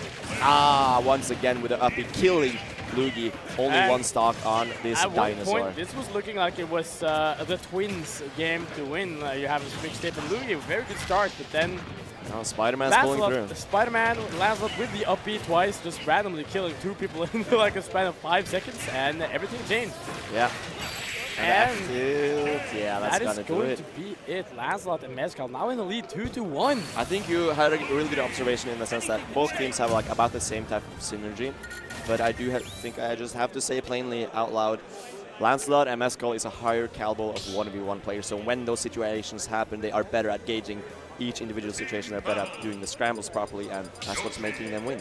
You're right, Vavi, but as we say that, like the thing that made Lancelot win, that was cheese. 2 up B spikes on ledge. Yeah. I mean, it smells like cheese all the way from the stage over to where we're sitting and commentating. Oh yeah, you can get a whiff. You can get a it whiff. smells like there's you know the French cheese that smells so bad? Oh, like Mezcal brought some with him and then that gave like it to Lancelot. Yeah. He's like, take this. This I'll is always good. believe no one actually likes like those weird cheese. No, it's good. It's good. It's good. Don't talk like that. No, Mezcal will hear the one and be like, "What are you saying?" I don't actually like it. I just don't need the French to get after us. Oh, whoa. Interesting update from Lance out there. I think he might have misinputted. Is that going to be it for... Oh. Yeah, that's going to be it for Mezcal right there. But still looking pretty healthy on Hugo. You know, he's keeping his percentages low. Hugo keeping it together for Team Spider-Man right now. They are about an even game, I would say. Oh, not really with Mezcal taking that much damage in a single combo. I mean, Luigi seems like he's getting accustomed to doubles combo. I was going to say, like, he's getting better and better combos, and now, unfortunately, getting killed by Hugo's up smash, but still looking pretty good for the Twins right now. The Twins. People are going to be like, yo, for real? Mixtape and Luigi are twins? Yeah, I didn't know. someone's going to actually think they're twins, and like, that's because they look so similar, they can buy it. They don't even, I mean, they look very similar. Yeah, go with it. That's like the rule. You got to double down. Very different game. I think we need to see Hugo do some up-Bs on ledge again to even this up. Oh yeah, for sure. And Schmix just isn't dying. Oh again, wow! Like, not dying. He's a very heavy dinosaur, you know. Living for very, very long, but that's still not gonna do it. 185%. Like these offstage interactions. It was like quiet. Yeah, you were talking, I didn't want to interrupt you, but I was really excited. I just stifled that oh damn. I was like, oh damn. Alright. Oh, whoa. Everything is suddenly turning around, like real quickly. I'm like what's it called? The short guy who's a comedian with Dwayne The Rock Johnson. What's his name? I don't know who you're talking about. Alright, whatever. But he when he's like, damn. You know what I mean? You know what I mean? That gif? Yeah. That's basically me. That's me right now. Oh, and the dash attack on Sheila. That's going to be very, very unsafe. You can get that up B 3 out of that. Hugo now on his last. Oh my goodness, Vavi. That F smash is going to seal that stock. You said Hugo needed to make something happen, and he did right there. He was proving you wrong. Oh, They're definitely still in it. Still though, I mean, this is the green team's game to this point. They are real strong. Ridley being as big as he is as well, it's going to be difficult to avoid both players at the same time, but you just need to end Luigi or Speak Safe. Well, Luigi is probably the best bet because, you know, Luigi is fairly easy to edgeguard. The problem, though, is that where a lot of characters can't chase you when you're trying to edgeguard, Yoshi definitely can get out there and challenge you while you're trying to get his teammate away. Back there is going to close it out. And ladies and gentlemen, another game 5. We're truly getting some exciting doubles games here, Vavi. I'm really happy about that. For sure. This is definitely... This has been a good top 8 so far, a good top 6. What we've seen has been really exciting. I love seeing Kekri and Sartus run, and we've been seeing Team Spider-Man as well, of course, doing super, super well. Getting some interesting game 5s. We got another one on our hands. Can they make it all the way to Grands, you know, secure that little bit of extra cash money to, you know, that comes along great. You know, that's very helpful in your wallet. Like, it feels nice. Yeah, and I do think, though, like, Tariq and Zomba were having Schmix's and Luigi's number. However, Lance and Mezcal, you know, if they win this, we could be seeing a different Grands, and it could be very much different. So it's going to be exciting to see if Schmix and Luigi will be able to get the rematch that they definitely are looking out to get, or if Lance and Mezcal will make the losers win in reality. Right now, Luigi in a very uncomfortable position. Mezcal actually SDing, going a little bit too low, trying to chase Luigi, and with Misfire throwing him off a little bit as well. He's going to be off stage and not being able to make his way back. That's an early, unfortunate SD from Mezcal. Don't do it again, Mezcal. Ah, but that was nice. He did it properly this time, and the edge guard might just be it, and he body blocked him. Yeah, you hit the back air, great. You miss it, fine. He's still dead. However, that should have been what happened earlier. And instead, the Mezcal is dying on 7% now on 2 stocks. Yeah, but it's still not too bad because it calls out the stock of Luigi right after. So, yeah, it's still fairly even. No harm, no foul, you know. Absolutely, Vavi. And, you know, they're putting up a fight. But Hugo, like, I think in general, you see, like, Lancelot and Mezcal, their percents are a lot higher. Oh, this is going to be the most insightful, deep comment you ever heard. Their percents are higher, which means they are in a worse position. Oh, wow, is it? I bet you never thought about that before. Have you thought about how when stocks are lowering, they're closest to losing? way. That's wild. Damn, Vavi. I love commentating with you. That's why they pay me the big bucks, you know? You got the deep, insightful, analytical commentary. Yeah, but we do have this ledge up situation from Lancelot and Hugo. It's going to be really, really tight, but missing the forward. That's going to be big. A little bit of a fast roll from Hugo. But the down smash as well. This is a battle off stage. Can they make it? Better up B. Oh my god. Luke is one to lose it. Oh, and again! Schmixtape! Stop it! Stop, Schmixtape! For the love of God, stop getting hit by that. We talked about it. He wants to be the guy. Let it be me, he said. Let it be me. Let it be. Let it be. Let it be. Let it be me. Although Lugi will be sending Hugo to the upper blast zone. And now the blue team down to their last stock each. Of course, Lugi though, high percent. They need to murder this Luigi in order to have a chance. Yep, it's looking really, really difficult, but you know, Schmixtape looking pretty healthy still on his second stock. It's going to be really, really hard for Mescal and Lance to just close that one out. But as I said, the backer actually taking the stock super early, and Schmixtape as well on his last stock, but Mescal as well, just gone. No! No! Stop it! Schmixtape just threw the whole set by doing that. You let it be him again! Let it be. Let it be. And somehow, Vavi, we're in the most random 1v1 situation I've ever seen.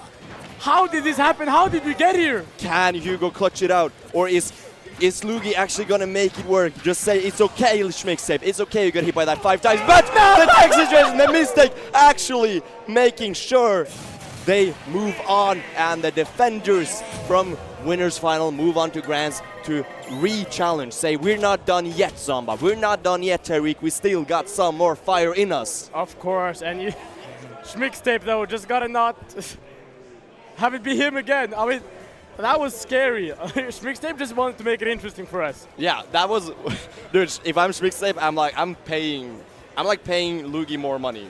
Of the price pool, I'm like, okay, you get like a 6% cut, because I'm sorry, bro. That was my B. That was my B. My fault. Schmixtape just gotta be like, yeah, you're not getting all that money. Yeah, yeah. Luke is just, sorry, bro. This was all me. This is all. That's my money.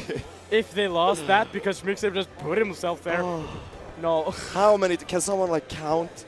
How many times? How many times did he get hit by that? I think Schmix just liked it, to be honest. He's like, this is funny. Look at this. Like, he's like a roller coaster. He goes up and he goes down. He's like tingling in his stomach a little bit. Woo. I was on my feet, bro. I was like hopping around. That was crazy. That was one of the most fun double set I ever commentated, by far. It was so goofy. Goofy ass set, bro. Mickey Mouse Clubhouse looking at set. Mickey tape, bro. Oh. We got Mickey tape. I screamed so much. I'm getting like lightheaded at this point. Yeah, same. I'm like, I need a moment. Yeah. Collapse on commentary. I'm gonna do like the Hunger Box one, where you you open the pizza and you just no, I was thinking more what he just like, let's go, and he just faints. That's a good one. But we could also do the pizza. Look, anyone hungry? Oh, look at that. And then drop it. I don't want to do it though. Do it. If I accidentally did it, nobody would believe it. It would be like, no, you did that on purpose, bro. Imagine just like wasting a whole pizza for content. Dude, honestly. That's a true commentator's grind, though. Oh, it's not. This pizza is cold at this point, though. It's getting cold, but I'm not hungry. I don't know. We should probably. What type of pizza is it, though? What'd you get? I didn't order anything. I just got it. But I think. Hold on. All right. Well, chat, Vavi is going to do something. I have no idea what he's going to do. He's just taking the pizza somewhere. I'm just going to eat. Vavi has left commentary. He's going to be eating, so I'm all alone now. What is he doing with the pizza? Vavi is handing out free pizza to the crowd, just like he was handing out free. He's going to be handing out a free win to Zomba in bracket tomorrow. Welcome back. Sorry about that, but I'm back. All right, we got Zomba, Tariq versus Schmixtape, and Lugi. We got the rematch. It was looking really rough. Already game 5. They were quick about it. I mean, entire set, bro. I was gone that long. No, but this was looking really, really rough in winners finals rather. But of course, some adaptations, it can definitely go the other way instead. It's funny though, because game 1 was looking very much like Schmix and Lugi's game, and then Zomba entered the 1v1 with Schmix and showed why he's one of the greatest to ever do it. For sure. Schmix though, he was like, I want my revenge for that. Taste my head with a noggin flogging. The noggin flogging? That's what it's called. No, that's what his F smash is called. What? Yeah, There's yeah. no way that's It what is, it's called. It is. That's so good. In Melee, it's deadass called the Noggin Officially? Yeah, yeah. That's crazy. That's hilarious. Crazy. Oh, we got some gyro combos as well on Yo, he's Zomba. kind of crazy with it though. Zomba's of course going to make it right back. That's one of the good strengths of Zomba, or Rob rather. It's so hard to edge guard, especially in doubles when you have to consider so many other things as well. It's too big of a risk to actually go out there. So Zomba's going to get back to stage for free most of the time, which is a big plus for Rob. I do believe Rob is a really good doubles character. We have to point out the fact that this is like the blue team has lost their stocks. Quickly. Oh, by the way, production, not Zomba and Tariq are winners, so the L should be behind the Mixtape and Lugi. That's nice for chat to know too. It'll probably be fixed real soon, but yeah. Anyway, so great start here for the green team. 3 stocks each, whereas Bambi do down smash. Zomba now down to his last stock, and yeah, stuff is looking different. They might have been warmed up.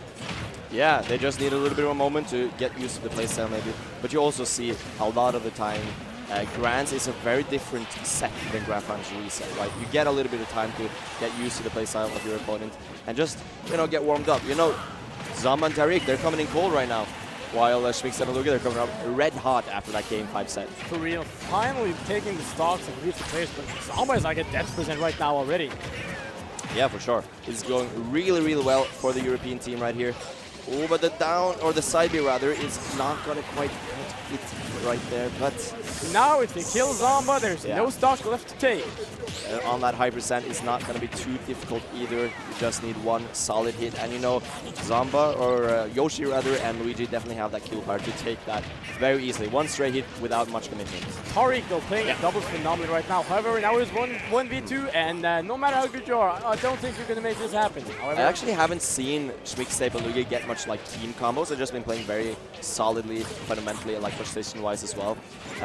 But we'll see. We'll see if they can get a clip. They haven't been in this position much. I think you're very right, Brad, because the thing is, oh no, okay, he's living. So the thing they're doing really well as a team is the fact that they are saving each other. They're there for each other. They have very solid positioning, as you're saying, because they position themselves in areas where it's very hard for example, Tariq to get anything. Like Tariq hits Lugi, but then Schmix is right there. Hold up, Tariq is kind of moving. Like he's doing really well, just kind of avoiding everything. Of course, you can't do it forever. You will have to land a hit, and this is 4 stocks on the European team. But nonetheless, I just want to compliment Tariq because he's doing really well, avoiding the win conditions of Lugi, and Schmixtape is he's being wildly good right now. Yeah, he's playing phenomenally.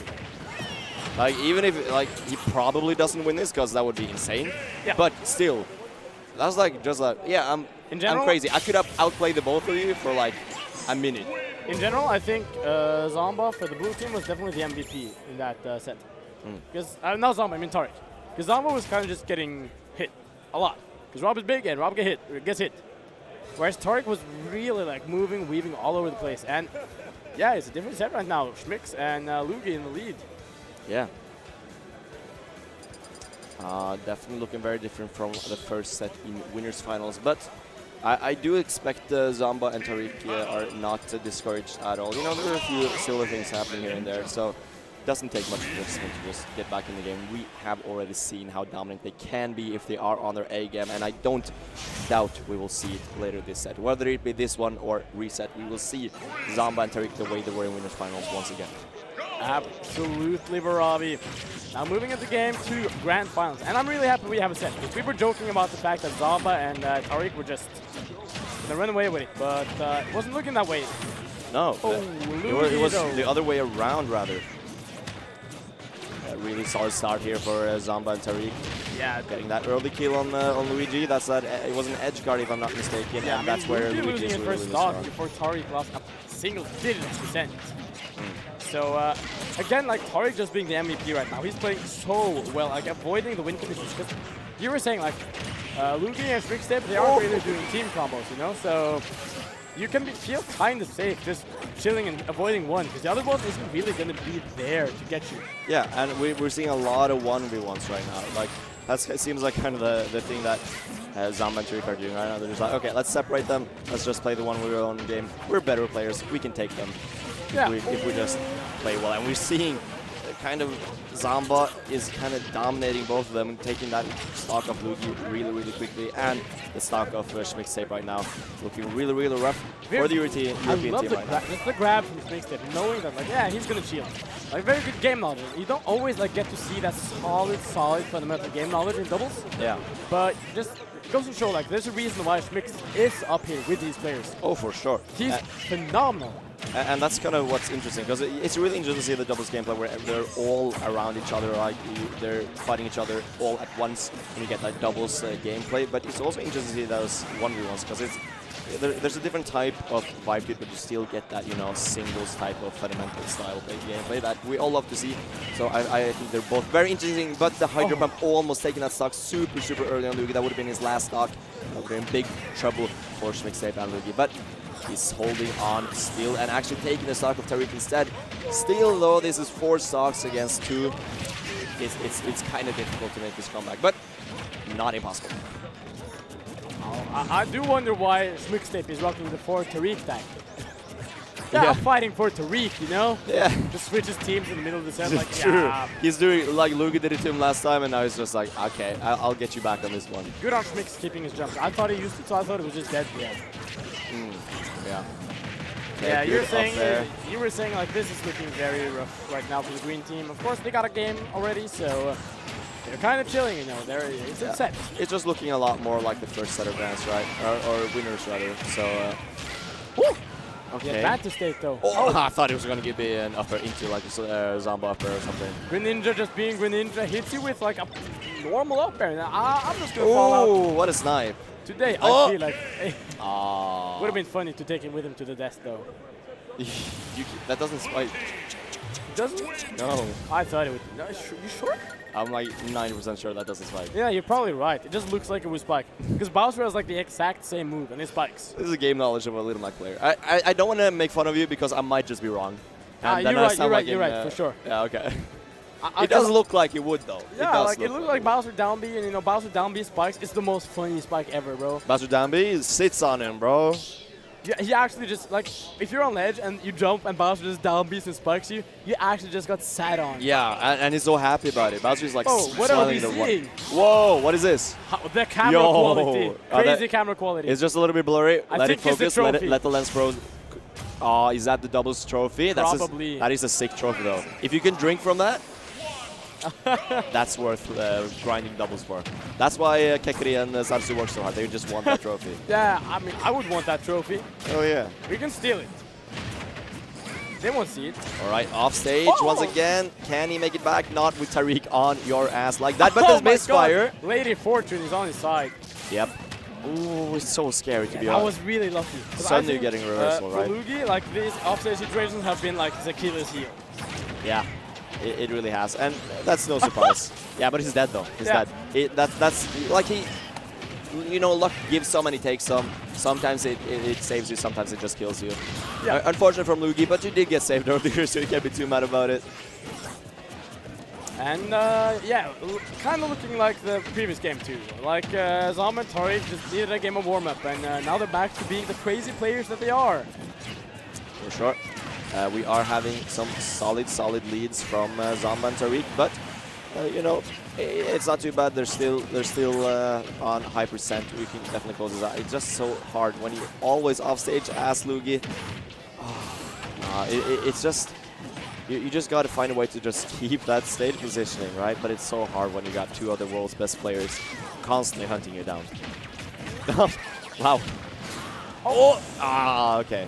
I definitely thought I was going to chase him down, but Zomba all the way off stage. Nice back air. That's that team synergy, you know, sending him off stage, and Tariq is right there being ready to finish the job that Zomba started. Tariq was killed by the laser that sent Lugi to that position, but Tariq didn't think, yo, why'd you hit me? Tariq thought, that was a good play, Zomba. I'm going to be there and edge guard him for you. Don't worry about it. Beautiful synergy from the blue team right now. Tariq and Zomba just showing why they were so dominant in winners finals. Yeah. All right, one more back air might just do this. Okay, he just goes back to stage, opts for that instead. I don't hate the choice because it does bring him in a good position to help out Zomba instead. I do like that from Tariq. Let's see the combo, Lugi. Yeah, and that's why Tariq went back to stage. He cannot let Zomba and Lugi be alone for too long, especially not while Zomba is at low percents, because that might just mean a 0 to death, and you don't want that to happen. that is the ace of Luigi's sleeve, and you don't want to let him get it that in doubles, right? And already taking the stock from Schmixtape. Looking really rough. Oh, was unusual SD there from Tariq. Might be, you know, the luck they needed. Oh, it's so hard. Luigi is going low, he needs something, but instead it might just be reversal. He's risking a lot, and the down throw into F smash once again. Again, he's getting that.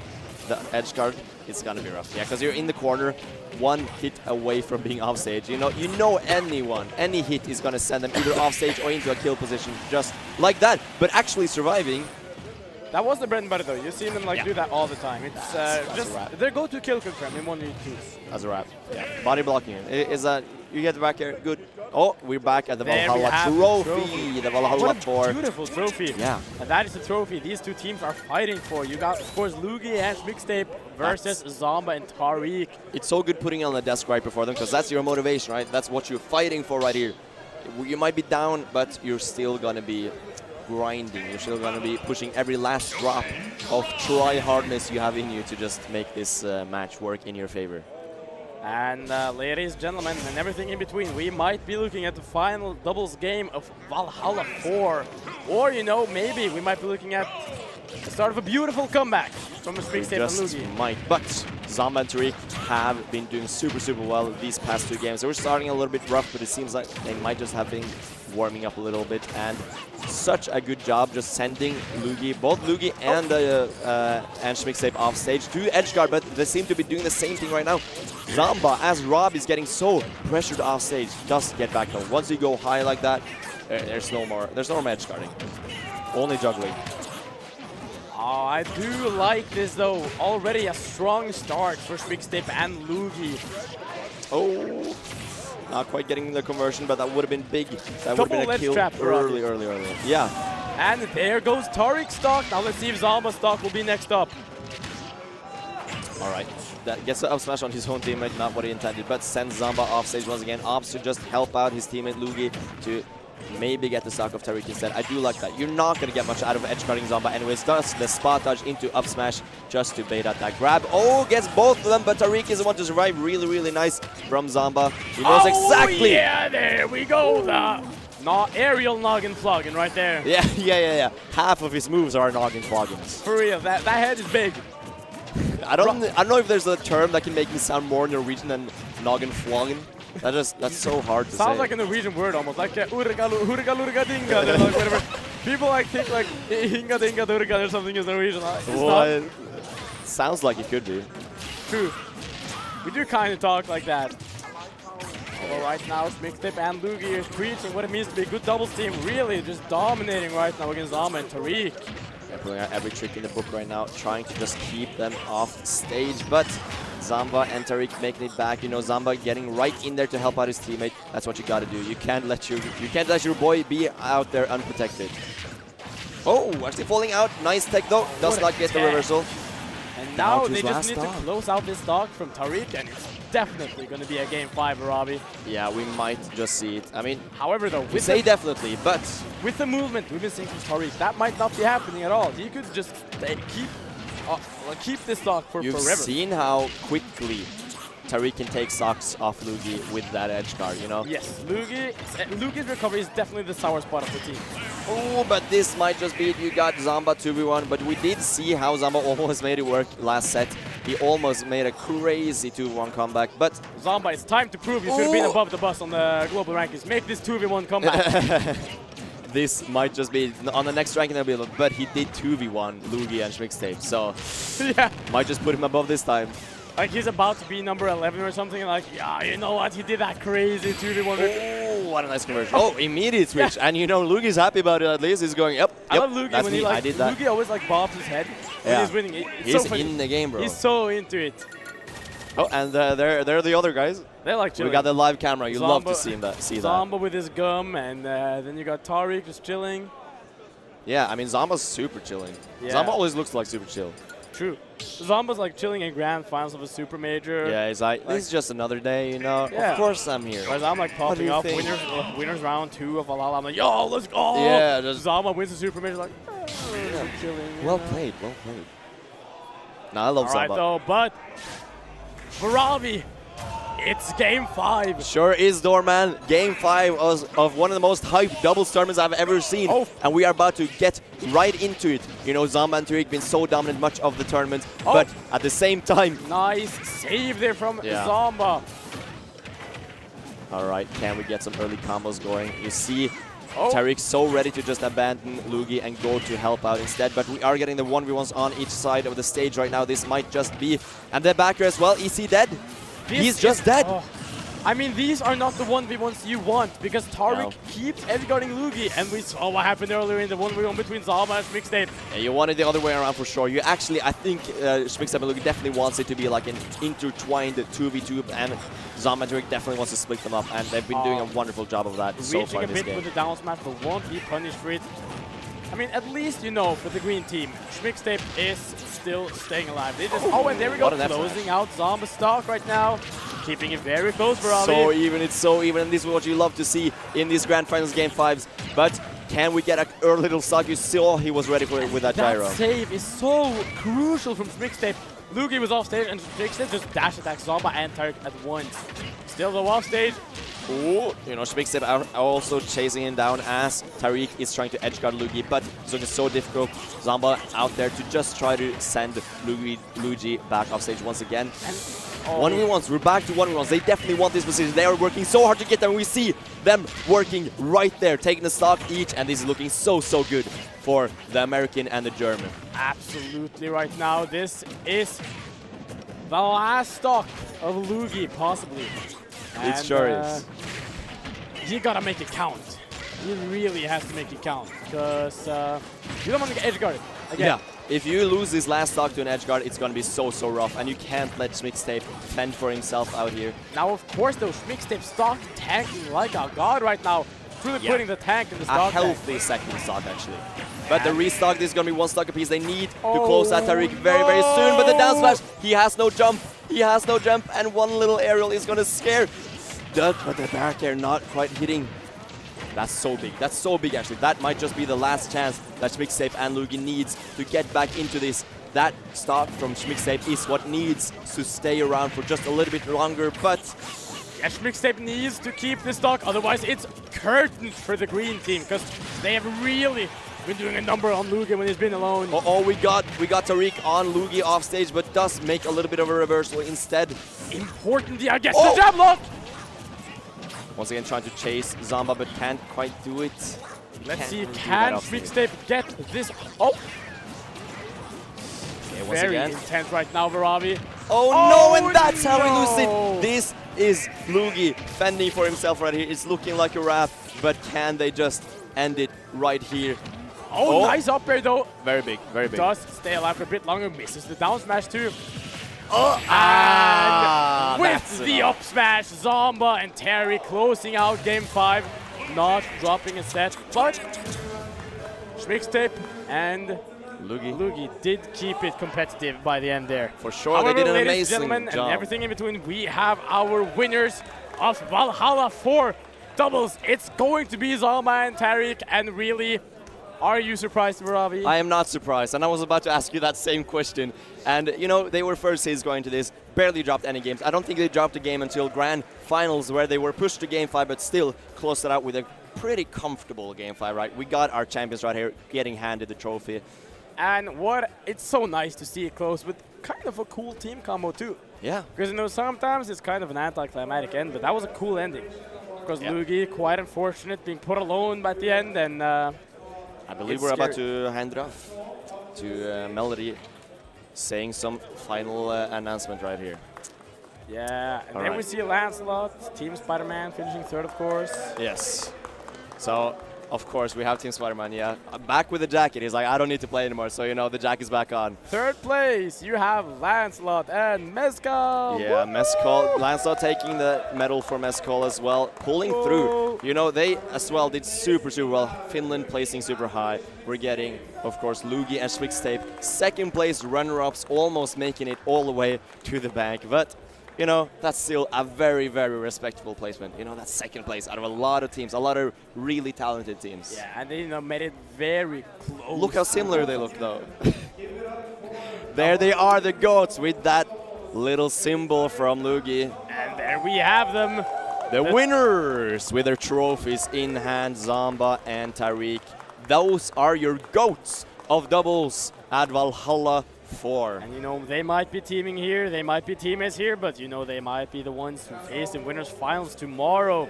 Because this tournament is far from over, of course. We had a fantastic doubles bracket. Yes. But this was a side event. And it was so intense. For me, it was almost like a main event with how intense it was. I had a blast commentating it, and you know, doubles is, you know, it's super fun. I've been reinvigorated with love for doubles. I want to participate in doubles again now. Yeah. I was seeing this, I was like, yo, Kekuri and Zartsu, they were kind of inspiring me with the way they were playing. Before we go on, we gotta shout out Sekiri and Zartsu. We've been like a little bit too positive about them, because like, you know, they were the main stars. Okay, let's be real. They were the main stars of this show. But, you know, final shout outs to them. Shout outs to all the people who got really far, and all the people who participated, all the people who watched, you know. I've been Vavi. We got Dorman. And right before we end, we are going to do a little bit of a showcase of VGBootCamp. You got to like, follow, and subscribe, of course, Dorman. Of course, VGBootCamp does so much good for the Smash scene in general. We're so honored to have them help us out with casting Valhalla, showing this fantastic tournament to the world. So as Vavi was saying, if you're watching on VGBootCamp and you're not following them or subscribing them, you know what to do. Yeah. One of the greatest organizations we have in the Smash community. Of course, and you can also subscribe to VGBootCamp at Twitch as well. Only $4.99 a month, or free if you got Twitch Prime and you got those awesome emotes. You know, what's your favorite, Dorman? I'm a big fan of the VGBC JV. That's I was just about to say that one too. Oh, you were? Nothing is better than JV, Vavi. Yeah. And we got the VGBC stock as well. That's a pretty one. I like the VGBC Edgeguard. It gives me quite bad memories of my character's biggest weaknesses. Of course, and VGBootCamp, one of the biggest supporters of Smash in esports. If you're not supporting them, what are you doing? So, but that was it for us. Like I said earlier, I've been Vavi with my co-host Dorman. Very fun casting with you. It's been a pleasure, and stay tuned tomorrow for top 64 of Smash Ultimate at Valhalla. We got so many great matches. So thank you for watching Smash Ultimate Doubles today. See you tomorrow. See ya.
to have to act if we want to live in a different world.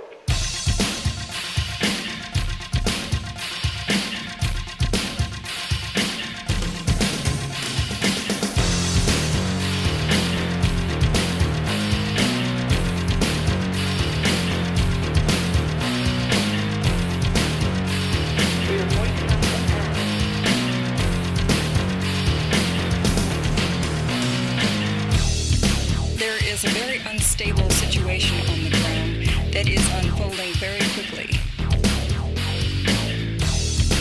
Move toward more ideas that will actually help bring this thing to an end.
There is a very unstable situation on the ground that is unfolding very quickly.